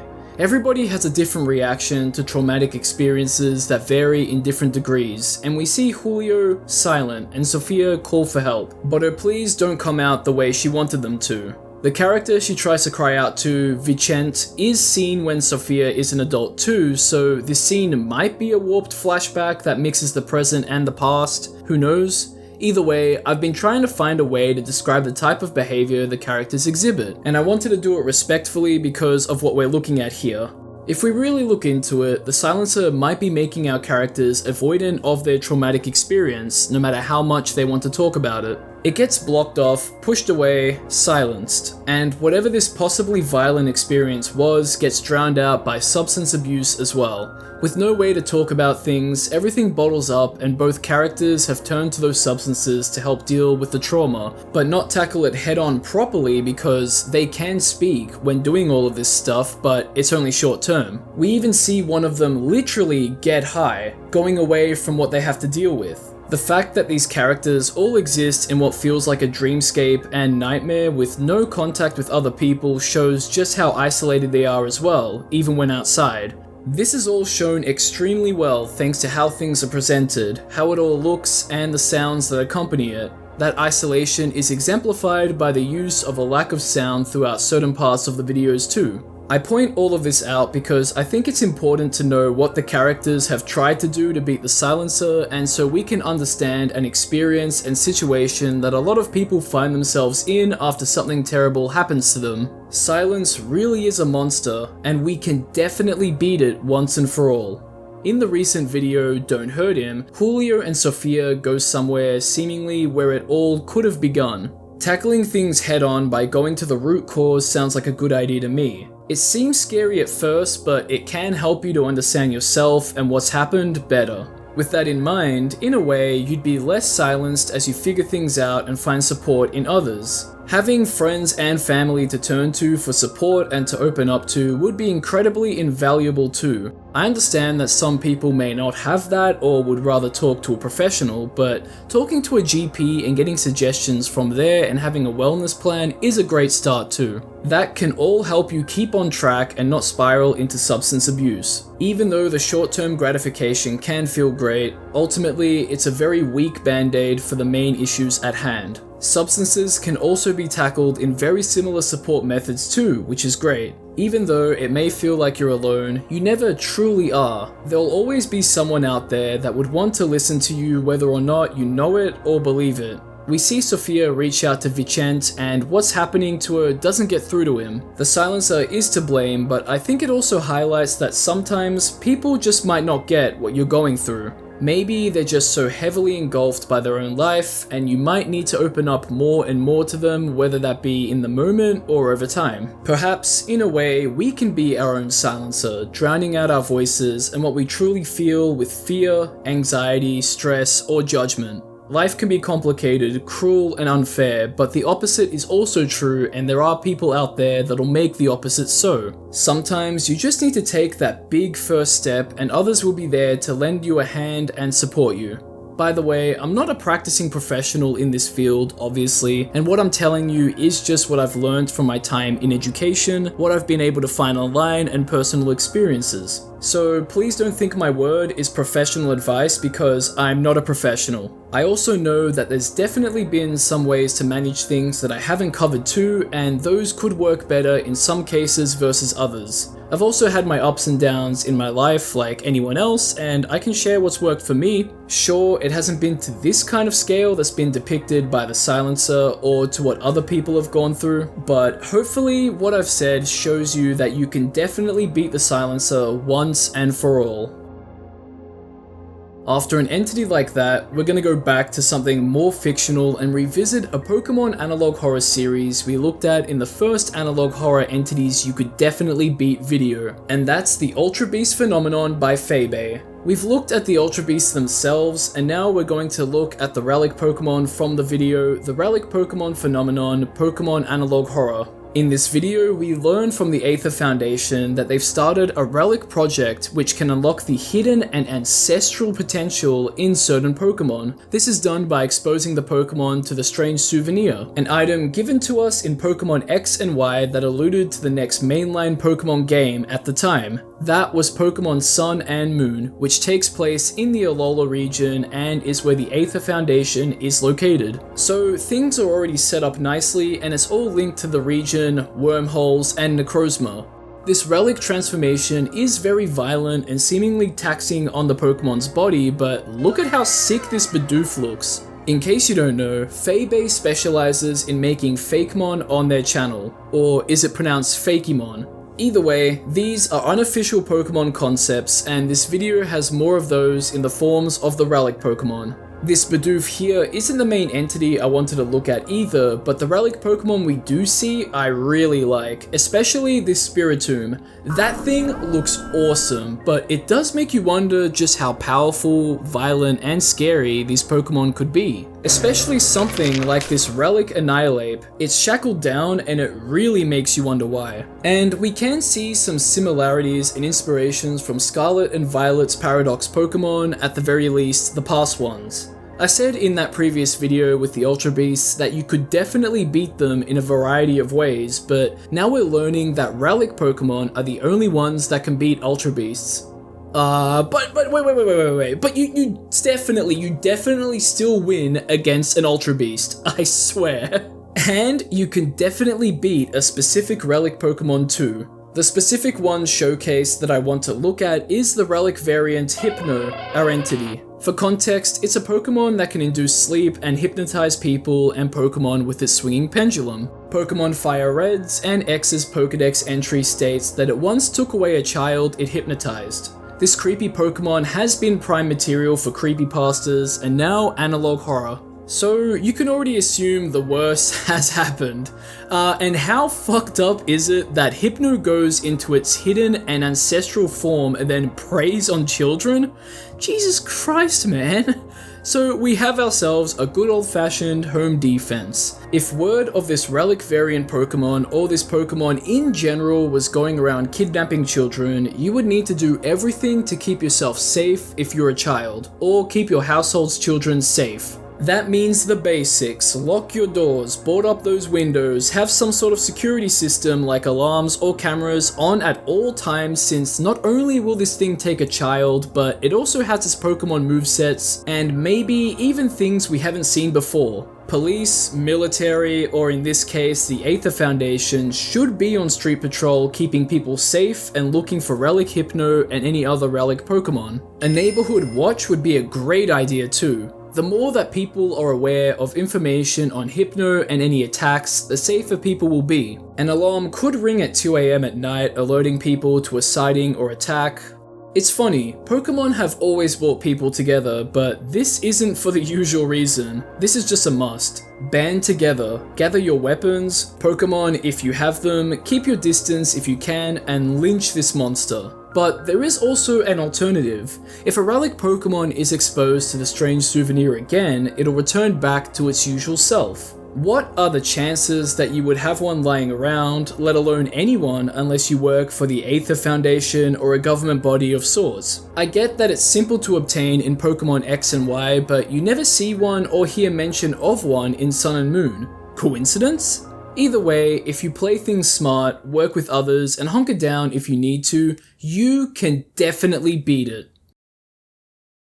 Now for the last entity of the video, I wanted to revisit a creation of Dr. Nowhere. We've looked at plenty of his demonic entities for these types of videos, and the Doomslayer vs Analog Horror videos I've made too. And we'll be taking a look at the Locust entity that's found in 4 YouTube videos of his. TOE, which stands for the Organet Enterprise 1, 2, and 3, and Smilehood Conception. I chose this thing because there was a new video uploaded featuring it since the last time I talked about it. That video is the mentioned Smilehood Conception, and it looks different in this video to what we're used to. Perhaps the video title is alluding to that, you know, the creature's conception, and the TOE videos are it when it's a little older. It can be seen that it has a childlike curiosity and way of speaking, so this could be it at conception or infancy, and this is it as a child. Or it could just be appearing childlike, but I think the former is more likely. With that being said, let's start off at the TOE videos. In these videos, we see how the Locust attacks its victims,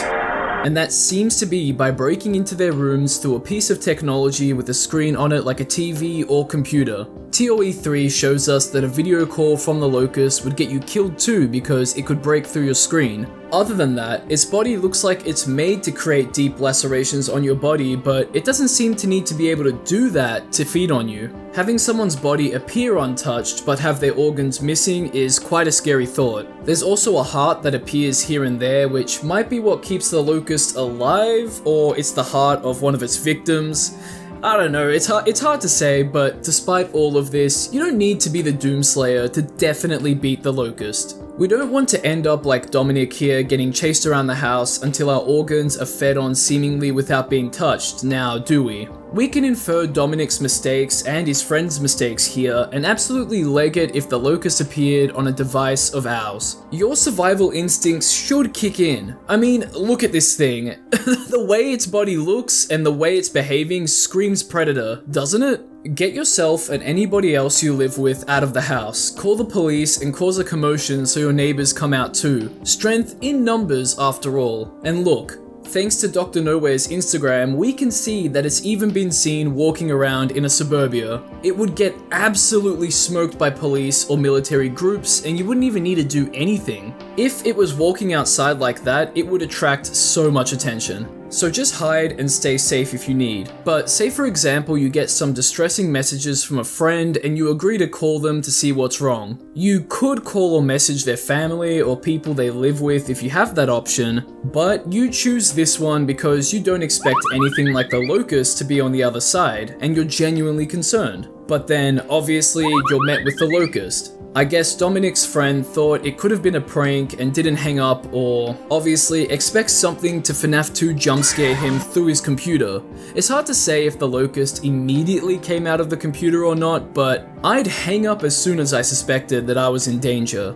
It makes me wonder if you could stop a video call when it's halfway through your screen and if that would chop it in half. If so, that would be extremely risky, but it would definitely beat it. Either way, stay safe, hang up, call the police to the place the locust is located if you know where it's located, and if you need to fight it face to face, make sure you're armed and have the numbers to take it out, and you can definitely beat it.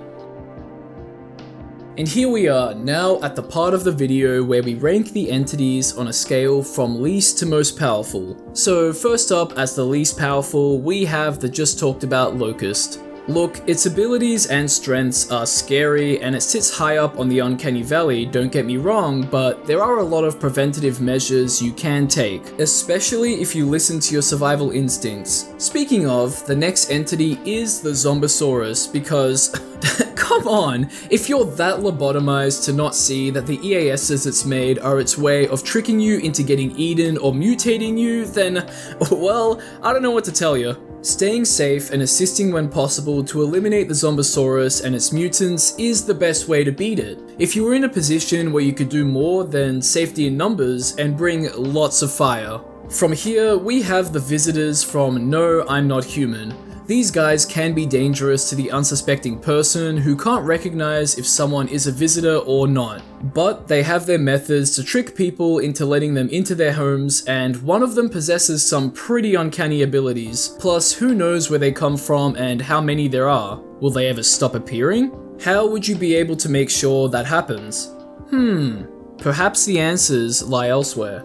And finally, as the most powerful entity seen in the video, we have the relic Pokemon, or specifically Hypno in this case. A Pokemon with ancestral strength and form, stealing children and hypnotizing people sounds like an absolute nightmare. With enough coordination and safety procedures in place, it can be defeated by destroying it or by reverting it back to its normal form.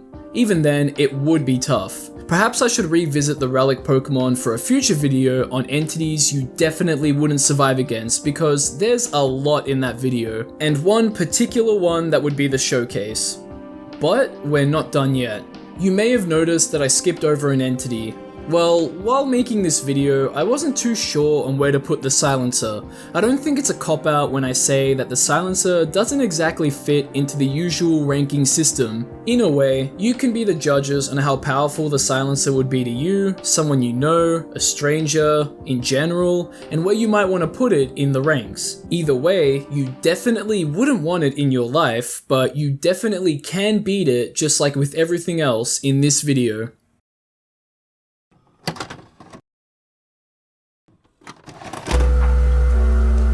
And that marks the end of the video. Thanks for watching. It was a bit of a longer one than usual, but there was a lot to talk about and a lot to look at, so I hope you enjoyed it. There'll also be more of this to come, don't you worry. And let me know if you'd actually lose to something silly like the Zombosaurus's tricks or something that's obviously a visitor.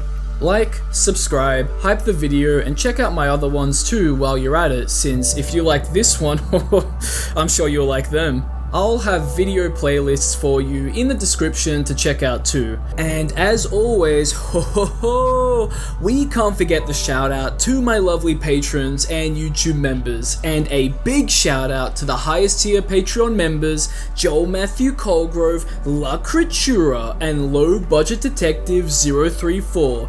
And hold on, here is a massive welcome to our newest highest tier YouTube member, Hammer Bruder 13. I hope I'm pronouncing that right. Maybe it's Hammer Brother 13. I need to get that confirmed. Thank you all for your continued contributions, and thank you to everyone else too. You guys are absolute legends. Stay tuned for more videos like this. Relevant links will be in the description if you want to further look into them, and I'll catch ya in the next one.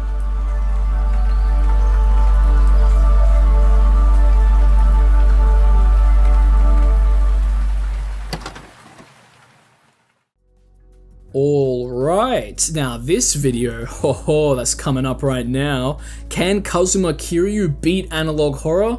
this is it. I knew I had to make this video. Nearly all of my YouTube polls include Kazuma Kiryu from the Yakuza series as an option, as, you know, just to vote for.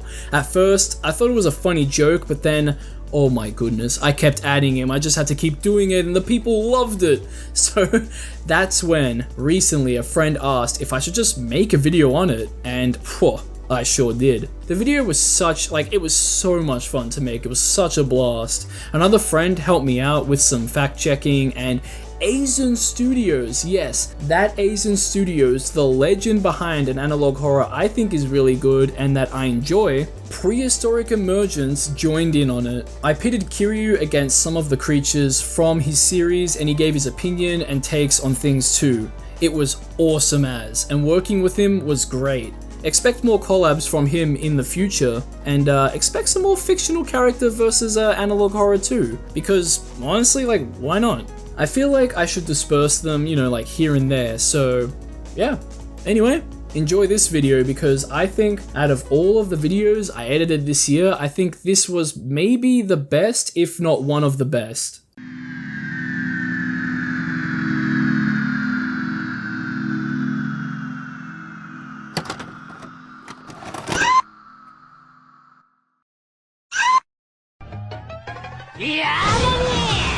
If you haven't noticed, I like making analog horror videos. I also like making YouTube posts here and there asking people to vote on what analog horror entity they think best fits my prompted question. As we can see, one entity here is not like the others and appears in every poll as a little joke on the channel. This is Kazuma Kiryu, and if you're wondering what analog horror he's from, well, he's not from any. He is the main character in the majority of the Yakuza, also known as Like a Dragon games. You know, the Dame Dane guy. I've played a few of the games, and that's what's inspired me to add him to the polls, as well as his domination in the polls.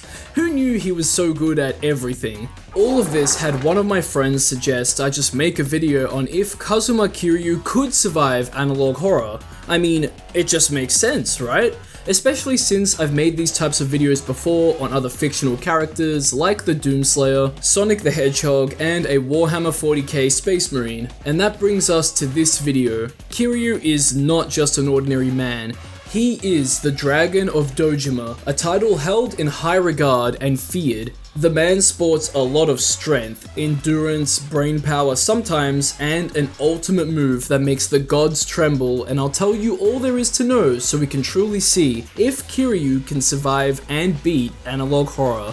And because I haven't played every game, I've had help from another friend to fact check me on what I'm saying, and obviously there will be spoilers. I also have special guest star Asian Studios joining me today and giving his take on if Kiryu could beat the creatures of his analog horror series Prehistoric Emergence. We'll also be doing some power scaling of the analog horrors throughout the video, so if that sounds good to you and you enjoy the video, like, subscribe, hit that hype button, and check out my YouTube members and Patreon if you want to further support me. I'll have my videos and playlists, videos of what we look at, and other relevant links to this video in the description for you to check out too.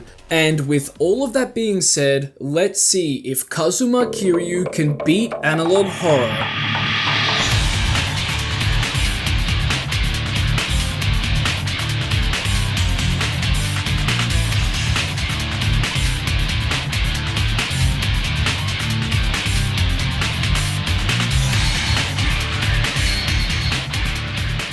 Obviously, we need to start things off by establishing what Kiryu can do in terms of combat and survivability.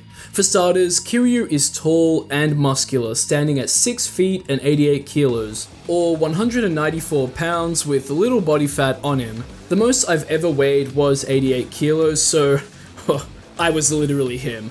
Disregard the fact that I'm half a foot shorter, but anyway, he's climbed the ranks of the Yakuza and has earned himself his back tattoo, a white, grey, black, and red winged dragon clutching a pearl. This symbolizes power, wisdom, a ferocious and brave protector, and balance. Dragons are also associated with hot-tempered individuals, but the grey or silver color of the dragon may reflect Kiryu's purity of heart. The pearl that the dragon is holding onto contains the Sanskrit character for the year of the monkey, which is Kiryu's zodiac sign. It's all him, the Dragon of Dojima. That means he has incredible fighting capabilities and he's learnt a large variety of techniques over countless games. That is no exaggeration.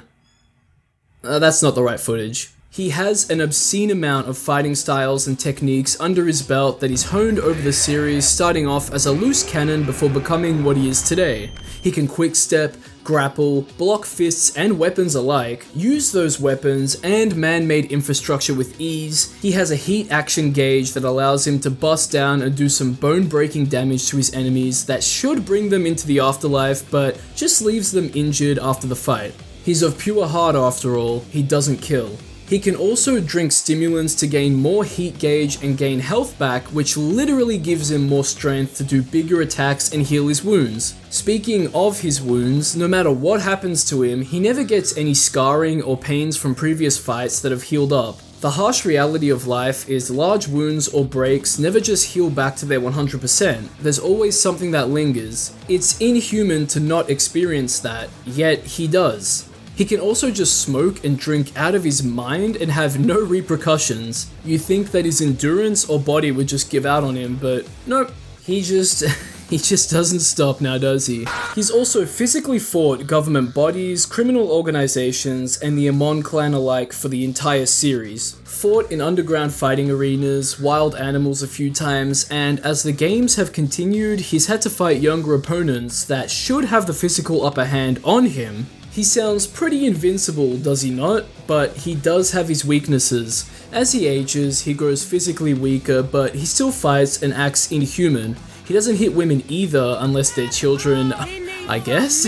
So if a woman was trying to kill him, the most he'd do is avoid her blows and maybe restrain her. Sometimes he doesn't like to rely on others to keep them safe as he tackles things on his own. After all, he fights for who he considers to be friends, family, or as an act of kindness for a stranger in trouble. He's lost a lot of people in his life doing what he does, so I can see why he tries not to involve as many people as he can. So for this video, let's assume that when he's fighting an analog horror entity, he's fighting to keep someone safe.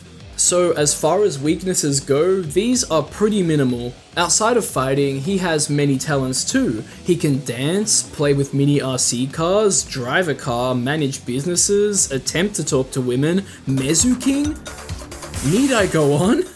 But we have a problem now. The big debate of strength and endurance regarding gameplay versus cutscenes. The man can take countless bullets in a fight, drink, and it's like it never happened, but the severity of a bullet is much larger in cutscenes. Regardless, there are still what I'd consider to be overlaps between some insane inhuman feat in a cutscene and something similar in-game. So ultimately, I don't think we can simply just use his power from a gameplay or cutscene perspective. I think we need to combine both for this video to get Kiryu at his true full power, but since there's so many games, he ages quite a bit throughout his journey, so we'll need to establish a general age or part in the Yakuza timeline to make things simple, and I'm going with Kiryu from 1 to 4, so ages 37 to 41. Picking him when he's younger seems like the more logical thing to do, but he's 20 in 0, and then we can begin properly playing as him again when he's 37 in 1, so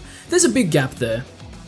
So let's go take a look at some analog horror entities and see if Kiryu could beat and survive them, but before we do, this video is sponsored by Raycon. I've been using Raycon's Everyday Earbuds Classics and I love them. Their audio products are up to 20% off for the holiday season, so they'll make for a perfect gift for someone or yourself. That's enough to make even a dragon smile. Honestly, they've become my go-to earbuds for my usual activities like going to the gym or when I'm out on a run or relaxing at a park. The sound quality is phenomenal and I love their noise cancelling design, multi-point connectivity allowing you to connect 2 devices at once, and super comfortable and ergonomic design that keeps them in my ears no matter what I'm doing. They also come in a variety of great colors, with electric blue being my favorite of the bunch and the one I rock with the sleek, marbled concrete protective case. Mix that with their 32 hours of battery life with the case, their quick charge function giving you 90 minutes of playtime with only 10 minutes of charge, and awareness mode allowing you to hear your surroundings while using them. It's no wonder they have over 3 million happy customers and a 30-day happiness guarantee. After all, Raycon delivers the same premium audio quality as the big brands, but at half the price. As I've already said, Raycon audio products are up to 20% off this holiday season. Just click the link in the description or go to buyraycon.com/sunflower to save on Raycon audio products site-wide. Order by December 15 to guarantee delivery by Christmas because great gifts shouldn't show up late.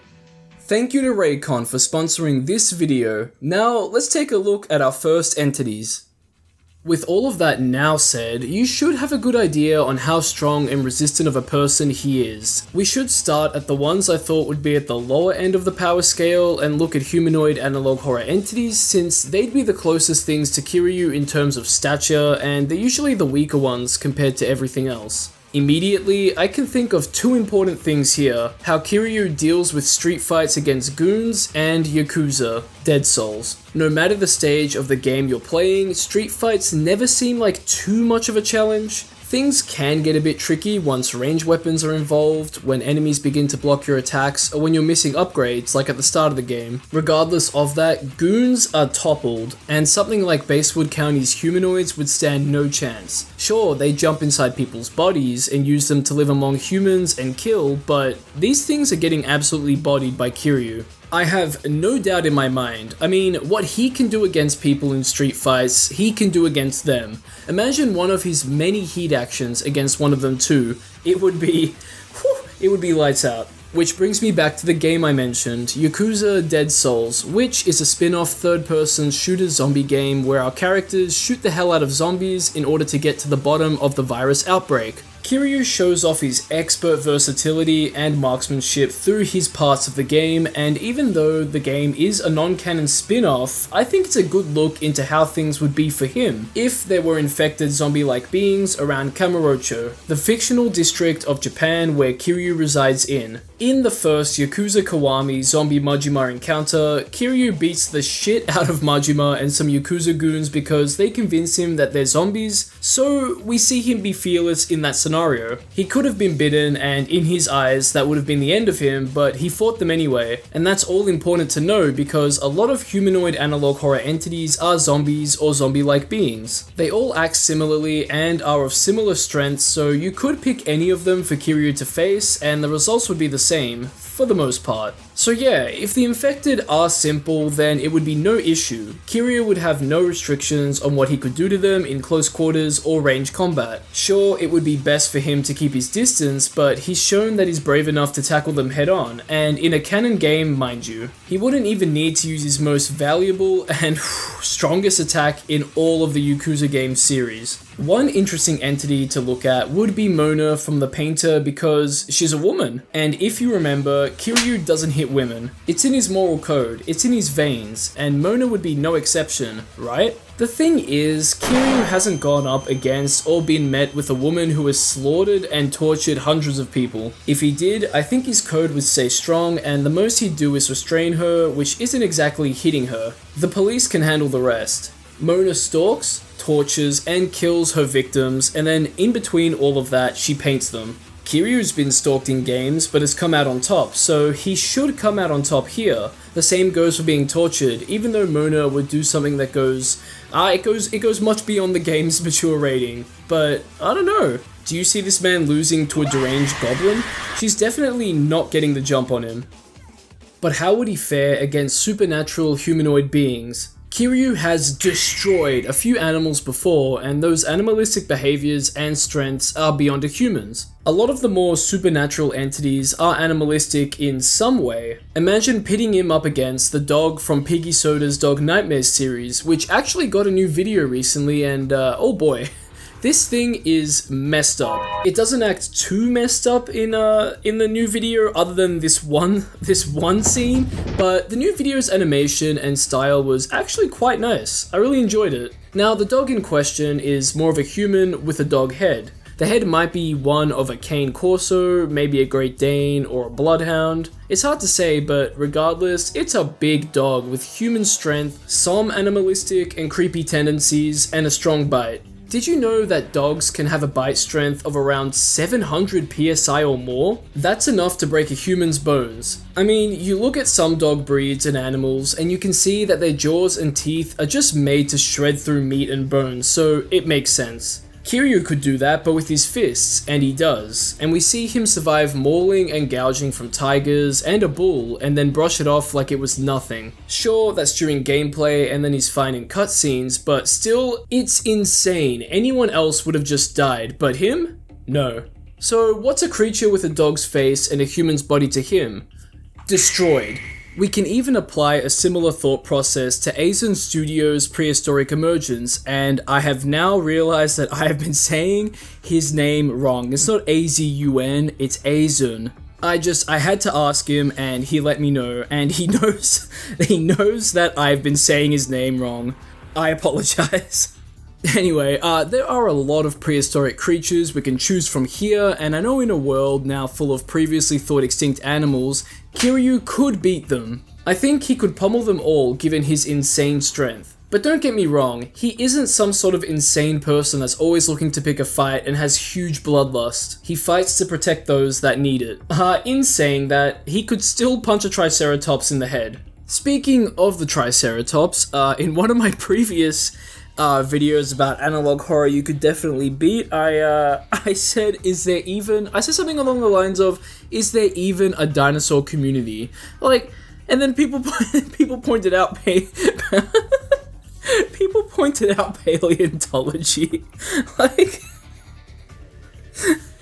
am I stupid or something? I cannot believe I just skipped over a whole industry, a whole research, a whole job. I mean, look, I didn't take paleontology into account, of course, but what I meant more of is like people that just have a hobby or fascination with dinosaurs, not necessarily paleontologists, but now that I'm saying this, paleontology fits under that, so oops.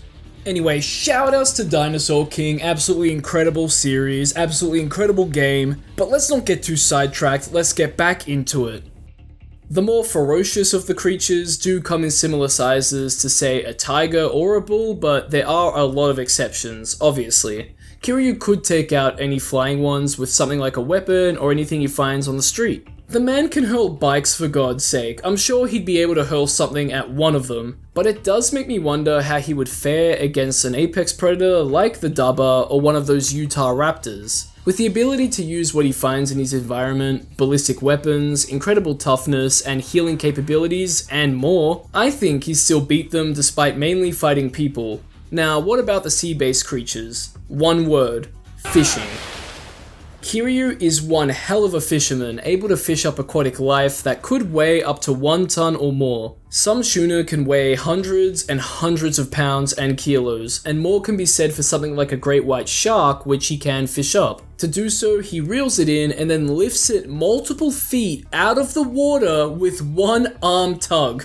I cannot stress just how insane and how much muscle and joint strength you would need to do this. It's humanly impossible, especially since great white sharks can weigh up to 1 ton or more, and Kiryu does it with ease. He doesn't need to jump underwater and fight these things. I mean, I'm sure he'd try to fight an apex predator underwater if he really needed to, but to beat it, he could just bait it out with fish bait and fish it out. I didn't even mention the fact that when he reels them in, his stance is unchanged. He's standing so upright, and you'd think you'd need to brace yourself to do something like this, but not this guy, not Kiryu. Honestly, I don't know what else to tell you, but I know someone who does. I've been in contact with Azun to organize a collab, and I thought this would be a perfect opportunity to get his opinion on if Kiryu could beat the creatures of his series. So here's what he has to say. Hey everyone, Aizen here. So Sunflower is very confident Kiryu will dominate the prehistoric emergence. And I have some thoughts. I would like to take this debate even further and evaluate how Kiryu would fare in the various regions in this universe. France. France is a safe zone for Kiryu. His survivability here is 100%. Even if the Mega Nura tried to swarm him, he'd casually slap them out of the air. His biggest threat wouldn't be the creatures, but rather the pesticide being used against them. Kiryu will survive, but maybe just walk out with a cough. Brazil. If Kiryu traveled to Brazil, his survivability would be 99%. Kiryu can brawl with 2 full-grown tigers at the same time. A Smilodon isn't doing anything to him. The prehistoric cats only would stand a chance if he's overwhelmed by many at once. I would also put his survivability in Australia at 99%. A Megalania would be very tough to brawl, but it would never be able to match Kiryu's speed. And if Kiryu can dodge bullets, he can certainly react to a Thylacoleo ambushing him. What about America? This is where things get interesting. This region is flooded with T-Rexes, Asdarkadai, and Utahraptors. Ultimately, nothing is immune to a high caliber round, but the true horror of the prehistoric emergence isn't the danger of individual creatures, it's the sheer volume. If Kiryu kills one T-Rex, he'll soon be met by the rest of its pack. Or maybe a flock of Asdarkas decide to claim the territory he's standing on. If Kiryu is still alive, he'll surely be exhausted, and that's when he'll finally notice Utahraptors silently watching him from a distance. And to top that all off, we haven't even considered what would happen if Kiryu met the Daba. Things would go much differently here. Being the architect of the story, I can't spoil very much, but all I can say is Kiryu's chances are not very high. We have only discussed the land creatures thus far, so what about the ocean? As Sunflower pointed out, Kiryu could fish a great white shark with just one arm, so it's safe to say he could beat something like the Dunkleosteus. A great white shark could weigh up to 4,000 pounds, but a megalodon could surpass 140,000 pounds. Maybe if Kiryu could fish sharks with his pinky finger, he would stand a chance. The bottom line is, Kiryu could survive the prehistoric emergence, but his chances are much lower if he goes to America or takes a swim in the ocean.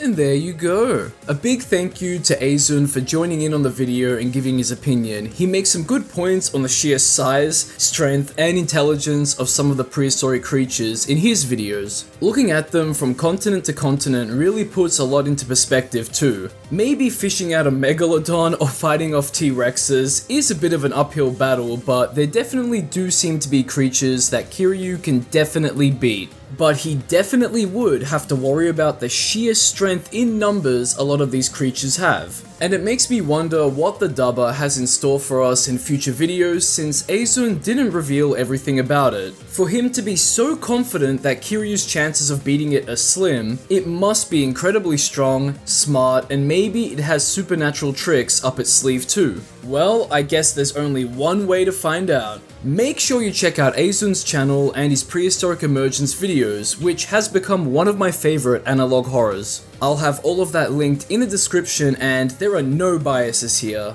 I liked his videos before we became homies. And now I have one more question before we move on to the next category of entities on the power scale. Could he beat something like the big bad wolf from Foxymations? To defeat it, Kiryu needs to burn it alive, which would actually be quite easy and simple for him. There are a lot of entities in the analog horror sphere that are bipedal monsters of some kind, and I don't think they could best Kiryu either, and he still wouldn't need to use his ultimate technique. This brings me to the more supernatural entities, you know, stuff with inhuman, otherworldly, and demonic characteristics or powers that would crumple a regular old human in an instant. Boom! Immediately, I can think of something like the Boiled One by Dr. Nowhere. This demonic goober can invade the mind of a human if they see or hear it, and then put it into a pseudo-coma and spread the prophecy of the end of the world. Wow, it makes me wonder how it would affect Kiryu if he stumbled upon it. People make jokes about Kiryu's thoughts and actions by generalizing his mindset with really goofy things that often exaggerate or highlight certain traits of his, or things he's done in a comedic and sometimes tragic way, but they can be pretty funny. It does make you wonder about what's going on inside his head after everything he's been through. I guess that happens when the games are so serious but are littered with the most unserious shit outside of the story. Speaking of, how does Kiryu cope with losing and gaining so much? Does it hurt him? Is his mind ever truly at some sort of peace when he goes to sleep? Can he even get a good night's sleep? Is he just numb to everything he's been through? Can a cognitive demon even crack through a mind like that? Plus, Kiryu is so physically tough, so what are the chances his mind would be too? Being a goofball, completely numb, occupied by the demons of his life, or too mentally strong are all likely enough to keep the boiled one out of his mind, in my opinion. Imagine invading the mind of someone like Kiryu and being flooded with everything he's gone through. It's enough to make even a demon weep. Kiryu wouldn't be stuck with the boiled one, it would be stuck with him. He would physically and mentally beat it to death, and we can apply that logic of dead souls to anything that emerges during the end of the world too. What about the Mandela Catalog and the infamous Archangel Gabriel that looks to be Satan in disguise? It's assumed that he's also the one behind the alternates, the mysterious hive mind antagonists of the series that aim to eradicate humankind mainly by driving the population to insanity and death. How would Satan or an alternate be able to drive a man to insanity that's already insane? Look at his reaction to someone dying, and then look at his reaction to losing a fucking pocket circuit RC car race. What's going on here, man? What is going on inside that head? I get that the pocket circuit reaction is humorous, and it's meant to be humorous, but come on. Kiryu's mental state? Untouchable by Satan, unless Satan is a pocket circuit race. That's a bit unfair to say, considering that he shows a varying degree of emotion all throughout the series where it matters, sometimes, and it sometimes creates some really badass and inspiring moments in the series. Shoutouts to Kiryu's pure heart and intentions, which I'd argue that not even Satan could corrupt. Beating the alternates wouldn't be a walk in the park, but we can apply the logic we've used for other humanoid-like entities and apply it here too, especially since we've just established that Satan can't even drive him mad. So how would a mere alternate be able to? My source on that info? Hey, don't worry about it, okay? Bear with me. Throughout the series, there are some sub-stories that have Kiryu deal with the supernatural. Yakuza Kiwami 2's Rising from the Shadows has Kiryu take a tape from someone who, well, they just don't want the tape anymore and they're haunted by it. This sub-story is heavily inspired by The Ring and Kiryu becomes cursed by it. Just as the curse is about to kill him, he breaks the tape and seemingly the curse is broken. He does look to accidentally drop it, or maybe, just maybe, he's an absolute beast and he knew what to do. There's also the Amon family or clan, which only really appear after the completion of all sub-stories within the games they're in, and these guys are insane, training themselves to near death to achieve their skills, and they can mimic the fighting styles of the Yakuza cast. They also have a mastery of other fighting styles and weapons, and some can invoke lightning, fire, and telekinetically control robots and helicopters to fight with them. These guys are extremely endurable, but they are not invincible, and they now further hone their skills to get revenge on the Yakuza that have bested them. One of those being, of course, Kiryu. This means that Kiryu can go to Pound Town on Satan. Wait a minute, I don't think whatever. But it is Satan after all. Could someone hypothetically beat down Satan? This man could. Are you going to tell me otherwise? How can you argue against it?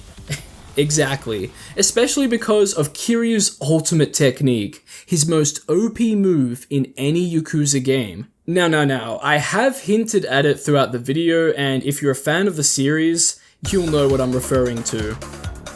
Who keeps doing this? Anyway, it's Tiger Drop.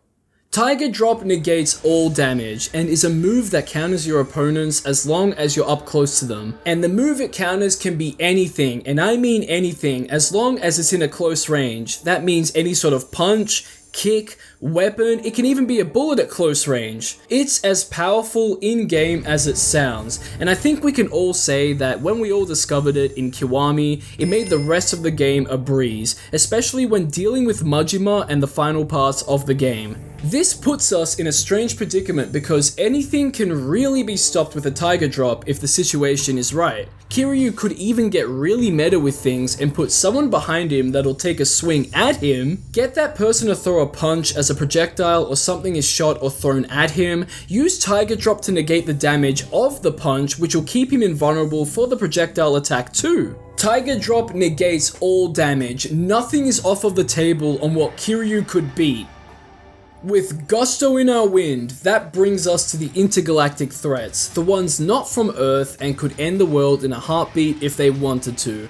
The first thing I can think of is something like Mr. Friends' The Moon Wakes Up, Remy Abode's Gemini Home Entertainment, and Chris Straub's Local 58. In all three of these series, celestial bodies wreak absolute havoc on Earth and humans either by destroying the place or by sending aliens and insanity onto people.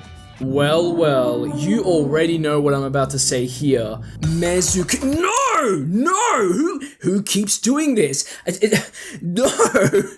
Tiger Drop is always Tiger Drop. The moon. The moon crashes into the Earth, Tiger Drop. Any other celestial body crashes into the Earth, Tiger Drop. Demonic creatures invade Earth and attack, Tiger Drop. The moon tries to manipulate and drive Kiryu to insanity, mental Tiger Drop. You get the point? You get the point. Crashing into the Earth can easily trigger a Tiger Drop due to the wide range of impact the crash would cover over the surface of the Earth. And if Kiryu is at the center of the impact, well, that's an easy Tiger Drop spam to survive. Monsters spawned during this Earth takeover wouldn't even need a Tiger Drop to defeat. Everything else Kiryu can do could do that, and any mental attacks would graze over him. Imagine something like an entity from Celestial Entropy by Black Dragonfish trying to break Kiryu's mind and it's met with an All of those colors and insane visuals would mean nothing to this man. Truly, he is like a dragon. He'd be able to beat them all physically and mentally. A Tiger Drop and an unbreakable mind are what all of these intergalactic threats will face, and whether you believe me or not is entirely up to you. I've provided and explained the undeniable evidence. After all, the YouTuber is always right, and you should always take their opinion as your own. But in all seriousness, this last part might be a bit of a stretch. I may have lost judgment and almost erased my name in the process. I can't relax like a pirate yakuza in Hawaii without saying this. There's not exactly anything in the series we can take evidence or inspiration from and apply here, so the likelihood of him not being able to beat everything can be argued on a similar or higher level to him being able to. What side is more correct is up for debate, but one thing is certain, sometimes you just have to believe in the Song of Life and trust in Kiryu because in the end, he'll get the job done in one way or another, whether that's with infinite wealth or not. That's his promise. Ishin. And that's been the video. Thanks for watching. What did you think of it? Do you think Kiryu could beat Analog Horror, or do you think the Dragon of Dojima would fall? I think his chances of beating the intergalactic entities are very slim, even though I think it would be so badass to see him Tiger Drop the moon. But everything else wouldn't stand too much of a chance. Taking gameplay logic and power into account really does make beating these entities much more likely to happen. You know, I think it's fun to look at things through that perspective too, and I didn't think I could do Kiryu justice if I didn't take gameplay and cutscene logic into account. Video game logic makes these what ifs so cool in the end, but what are your thoughts? Leave them below in the comment section and like, subscribe, hype the video and check out my other ones too while you're at it, since if you like this one, I'm sure you'll like them. I'll have playlists for you in the description to check out too. A big thank you again to Azin Studios for joining me in this video and giving his take on if Kiryu could beat the creatures from his Analog Horror series, Prehistoric Emergence. I'll have all of that and his channel linked in the description. Here's another big thank you to Raycon for sponsoring this video. Click my link in the description or go to buyraycon.com/sunflower to save on Raycon audio products site-wide. Order by December 15 to guarantee delivery by Christmas. And as always, we can't forget the shout out to my lovely patrons and YouTube members, and a big shout out to the highest tier Patreon members, Joel Matthew Colgrove and La Creatura. Shout outs to our highest tier YouTube member too, Hammer Brother 13. Thank you all for your continued contributions, and thank you to everyone else too. You guys are absolute legends. Stay tuned for more videos like this. Relevant links will be in the description if you want to further look into them, and I'll catch ya in the next one.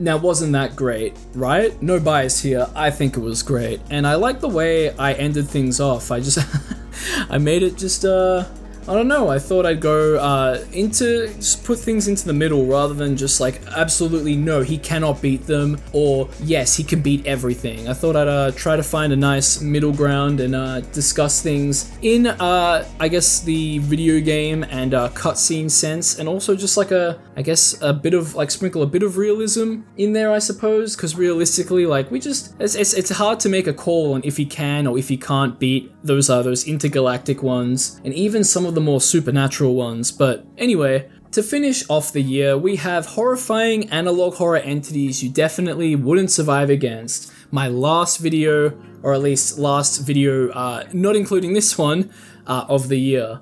So we're finishing it off with the definitely you wouldn't survive against, and I had the legend Chris editing this one, and man, I love his editing so much. Again, email him if you want him to edit any images or videos for you. I'll have his link in the description, or his email link. In terms of this video, I thought it would be a nice way to finish off the year.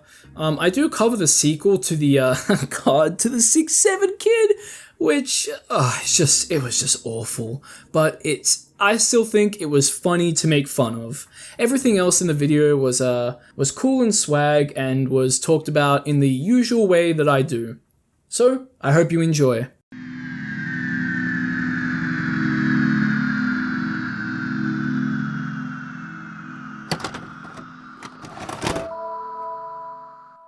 Here I am, back again, bringing you all more analog horror entities you definitely wouldn't survive against, and this time they're of the horrifying variety. You know how this goes, but in case you don't, I show you 5 analog horror entities from different YouTubers and individuals. We analyze them, and I explain to you how you definitely wouldn't survive against them. After that, we rank them on a scale from least to most powerful, and then I close out the video. So if that sounds good to you and you enjoy the video, I make a lot of analog horror and other similar horror videos, so you'll like them too. And I'll have playlists and videos with these linked in the description and on clickable cards throughout the video. I'll also have the videos and works of the YouTubers and individuals showcased in this video linked in the description.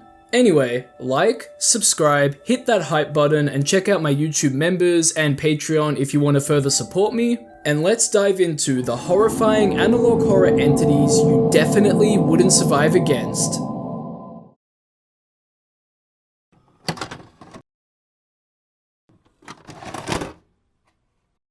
Let's start off with The Moon Woke Up by Mr. Friend, which I think a lot of you know about or have seen.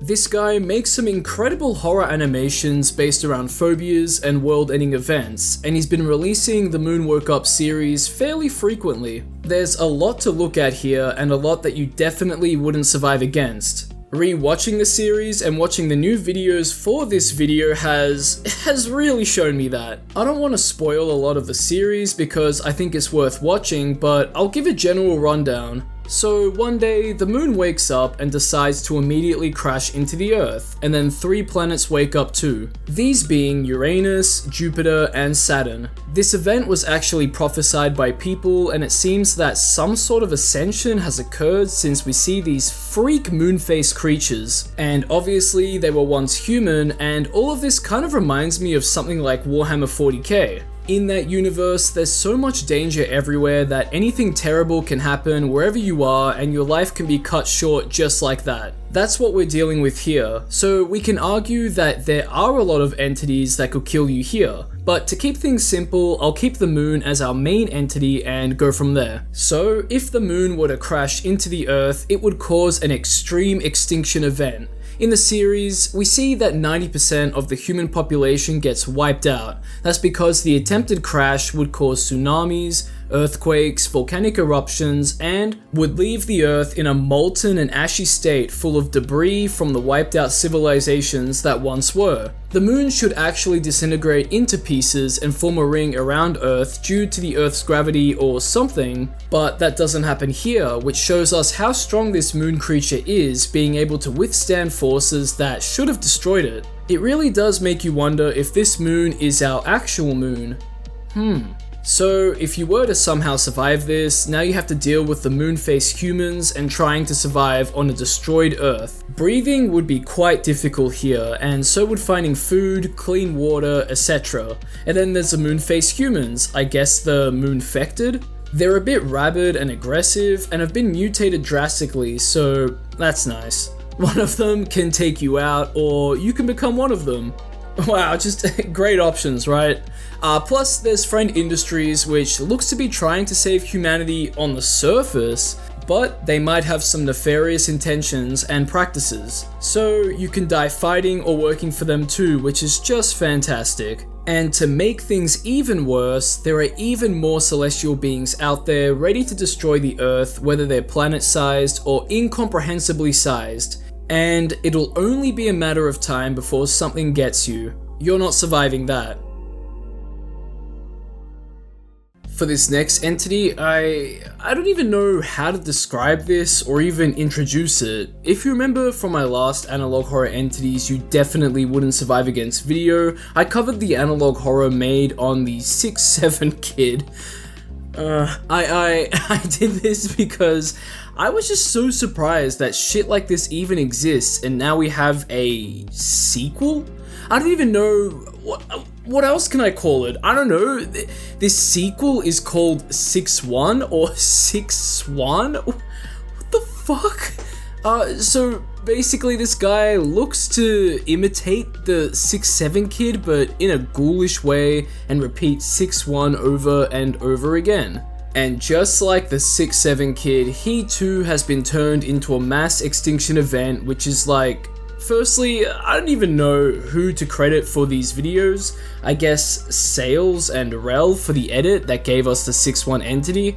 Yeah, thanks guys, really. Secondly, I have now been introduced to analog horror funk, which I have my gripes with because funk has destroyed funk. All of my favorite funk artists from years ago when drift funk was at its peak make funk now. I don't care for this TikTok clip music that's 1 minute long, man. I'm getting upset. I can feel my brain smoothing out watching this shit, man. Like, what? There's too much movement, too much going on, too much cuts. And it's all destroying SCPs too for some reason. Why'd they have to bring SCPs into this? SCP-067 is a cool ass pen, and SCP-061 is an acoustic computer program, so why are people trying to replace them with all of this? Go and make up a name for your monstrosities without mutilating other people's works. Okay, rant over. And this is why you need to stay away from short form content made to rot your brain. And just like with 6-7, like, what is even the joke here? It's so obviously forced. It only takes a few people to see something that should just enter and leave the conscious within seconds, but for some reason, it's been strung into some sort of forced joke. I can't even sit here and curse out people for making or watching this either, because they're clearly children who don't know any better, so I'll curse out their parents. Fuck you! And if you're an adult engaging in these videos, I don't know what to tell you, man. Shame on you. Wake up. Come on. Anyway, back on topic, I suppose. I guess the fact that 6-1 puts the Earth into its mouth so effortlessly demonstrates to us that there's no surviving it. Wow. What else do you want from me? That's it. There's nothing more to see here. I'm moving on, man. I'm moving on to the next series and entity we're gonna talk about. Next up, I wanted to talk about Angel Engine created by Unearthly AI. Last time I talked about this series was in my AI Has Infested analog horror video, and you know what? It's been a while since then, so I thought why not take a look at it again, because you definitely won't survive it. The setup and what's to come is the biggest indicator of this. In case you don't know, Angel Engine is a cautionary tale. You see, just as the Earth's resources were low and societies were crumbling, an angel from heaven came down to Earth to help fix things. Humanity took advantage of the angel and wired it up to a machine and utilized its infinite energy. And then the Antichrist came into the picture, and now everything's becoming dystopian again. You could argue that if you just lived your life normally and stayed away from all of this Angel Engine stuff, then you could live your life until you pass away naturally with no issues. If only that was so. The world has to deal with the Antichrist whispering promises and blasphemy into the ears of not only the people running the Angel Engine, but world leaders. Do you know how much chaos that would create? It won't be obvious at first, but the chaos will seep into our lives slowly. And by that time, it'll already be too late and something big will happen. Plus, do you think God will let the misuse of one of his angels go unchecked? Humanity will eventually feel his wrath in one way or another. Couple this with the new Tower of Babel being constructed, and humanity will have to answer for its hubris in one way or another too. Oh, and in case you don't know what the Tower of Babel is, it's a story about humans building a city to reach the heavens.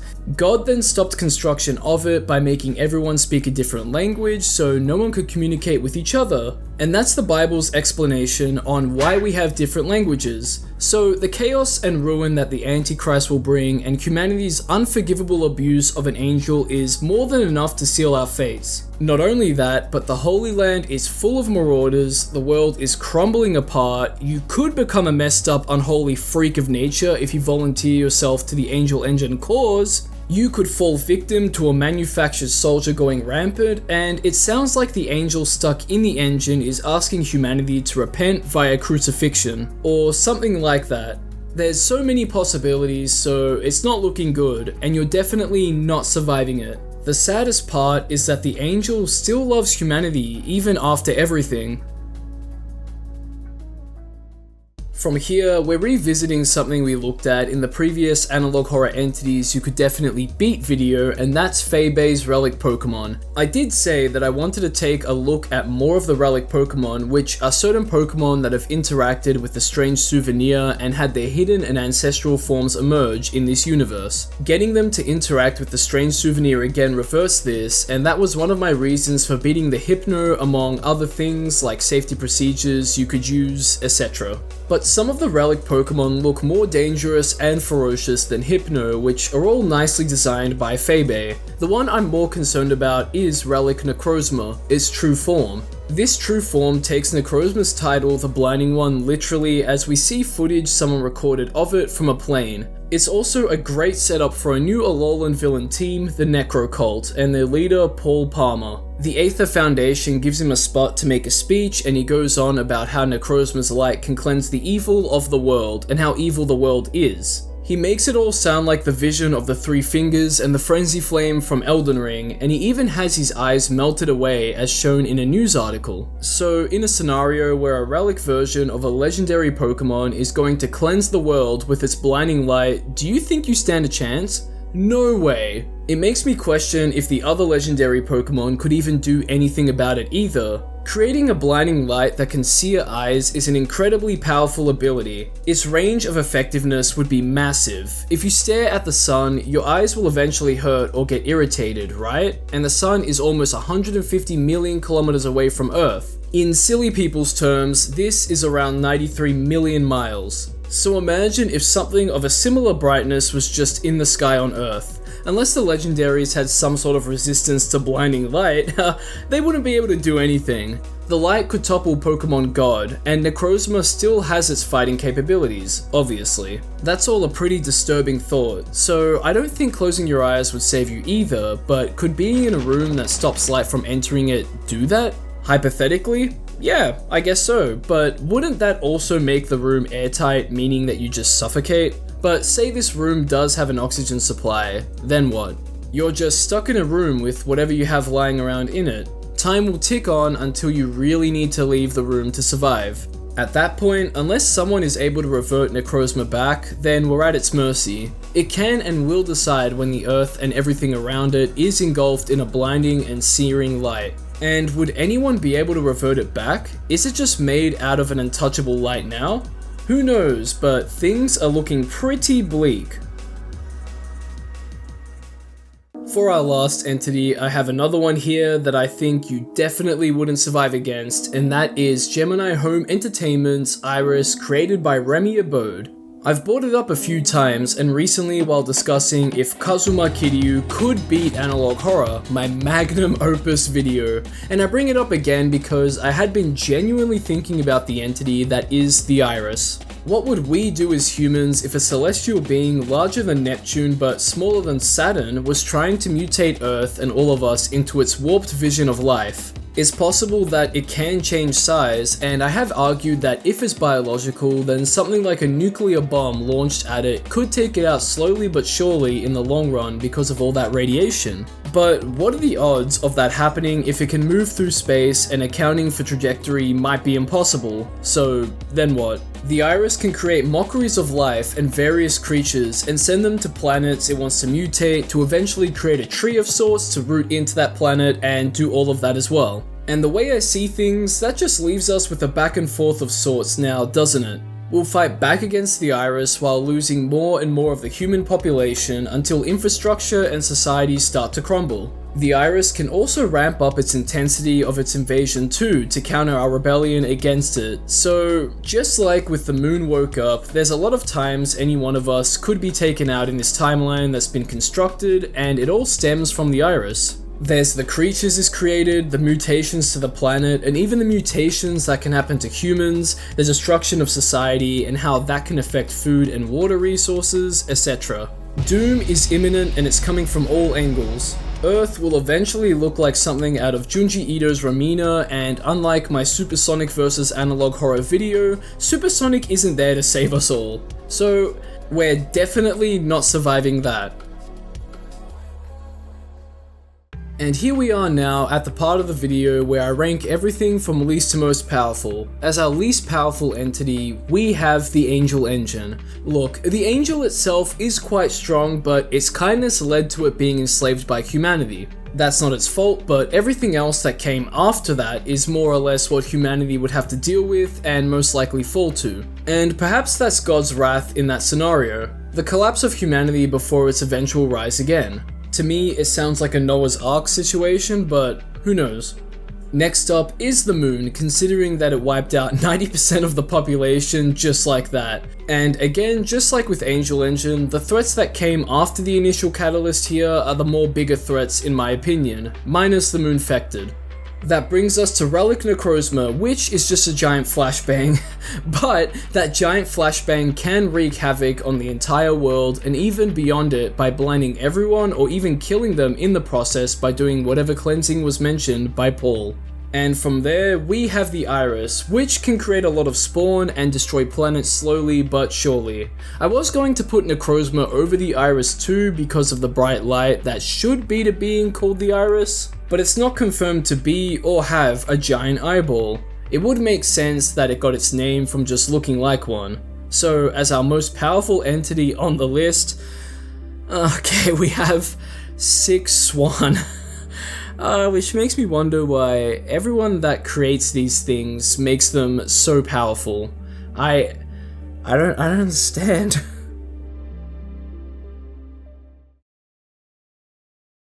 And on that bombshell, that's the end of the video. Thanks for watching. It was a bit of a shorter one than usual, but I wanted to sneak in an extra video by the end of the year. Let me know if you'd actually win against these entities or the scenarios they'd create in the comment section too. I like reading what you guys come up with, and have a Merry Christmas and a Happy New Year. Genuinely, thank you all for helping make my year so great. Whether that's by watching my videos, leaving comments, being in the Discord, any of that. It's all been so much fun. Thank you all, and best wishes back to you. So with all of that being said, I will be back next year making more analog horror videos, and I want to try and delve into more horror stuff as well. Maybe get back into some more video game horror.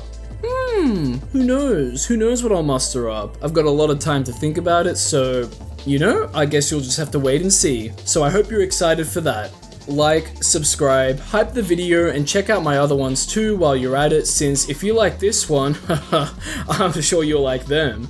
I'll have playlists for you in the description to check out too. And as always, we can't forget the shout out to my lovely patrons and YouTube members. And a big shout out to the highest tier Patreon members, Joel Matthew Colgrove and La Creatura. Shout outs to our highest tier YouTube member too, Hammer Brother 13. Thank you all for your continued contributions, and thank you to everyone else too. You guys are absolute legends. Stay tuned for more videos like this. Relevant links will be in the description if you want to further look into them, and I'll catch ya in the next one.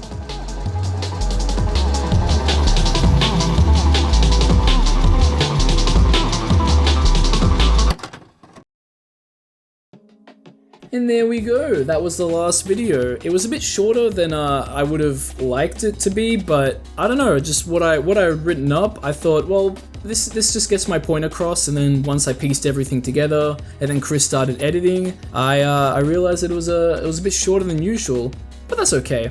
And that's it. That's been all of my analog horror videos this year compiled into one. Thank you so much for watching. If you had made it this far into the video, I don't know how long this is going to be, but if you've made it this far in, oh my goodness, thank you so much.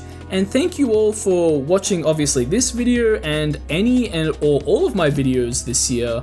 Whatever you did, thank you so much. It means so much to me that you would watch what I make, and truly, I can't thank you enough. This is my full-time job, and it's because of you that I'm able to do this, so that's why I feel like I am just eternally indebted to you all for getting me to this position in my life. So thank you so much. I hope you do stick around for what I have on offer next year. However, I do have a general plan on how I want to change things up for my videos next year. In some parts of this year, some videos felt a little too formulaic for me, and some of them were just, I don't know, I just wasn't happy with them, or as happy as I wanted to be with them, and I think that's because I was trying to just get a video out every 2 weeks for at minimum this year, and maybe I should just take a step back and consider my options, and I'm hoping maybe I can make some longer videos, maybe 30 minutes to an hour, and obviously I can't get that done within 2 weeks, so I hope that the wait would be worthwhile. I'm looking for substance, if that makes sense. And I think I might actually scare away my audience and kill my channel if I'm just uploading every 1 to 2 weeks and it's just these videos that I just keep pumping out and there's not a lot of substance in them, which I don't think I did that this year, maybe a little bit, especially with that those AI videos talking about AI. But yeah, I don't want to do any of that, and it's a slope I don't want to go down. So I'll have a lot of time to think about it over December. So yeah, next year we'll see how things go. We'll see how much I stick to to what I've said just then, and I'm hoping to do more collabs next year. They're so much fun, and I need to do that. I wanted to do that last year, and I wanted to do it this year, and next year I will try my best again to get that going. So expect some of that as well. But yeah, I hope you come back for the ride that is next year and my future videos. So obviously expect some analog horror and expect some horror style videos. I love talking about creepy video game stuff and other horror things like that. And if you couldn't tell by my iceberg video, my recent one, and a few other videos, I do like talking about stuff outside of horror as well. But I don't think it resonates very well with you guys, you know. That's alright, we take risks. Easy peasy, it's done, on to the next one. But in case you do want to look at the video, I'll have it in a card in the top right, there we go, and I'll have it in the description, yeah, very cool. But anyway, I hope you had a fantastic Christmas, and I hope you have a wonderful New Year's. I'll see you all in 2026 and beyond that. Thank you again. Oh, what's that? Come on, you thought we could end the video off just here? There's one more thing I have to say. I'm gonna stand up for this one. And as always, we can't forget the shout out to my lovely patrons and YouTube members, and a big shout out to the highest tier Patreon members, Joel, Matthew Colgrove, and La Creatura. Shout outs to our highest tier YouTube member too, Hammer Brother 13. Thank you all for your continued contributions, and thank you to everyone else too. You guys are absolute legends. Stay tuned for more videos like this. Relevant links will be in the description if you want to further look into them, and I'll catch ya in the next one.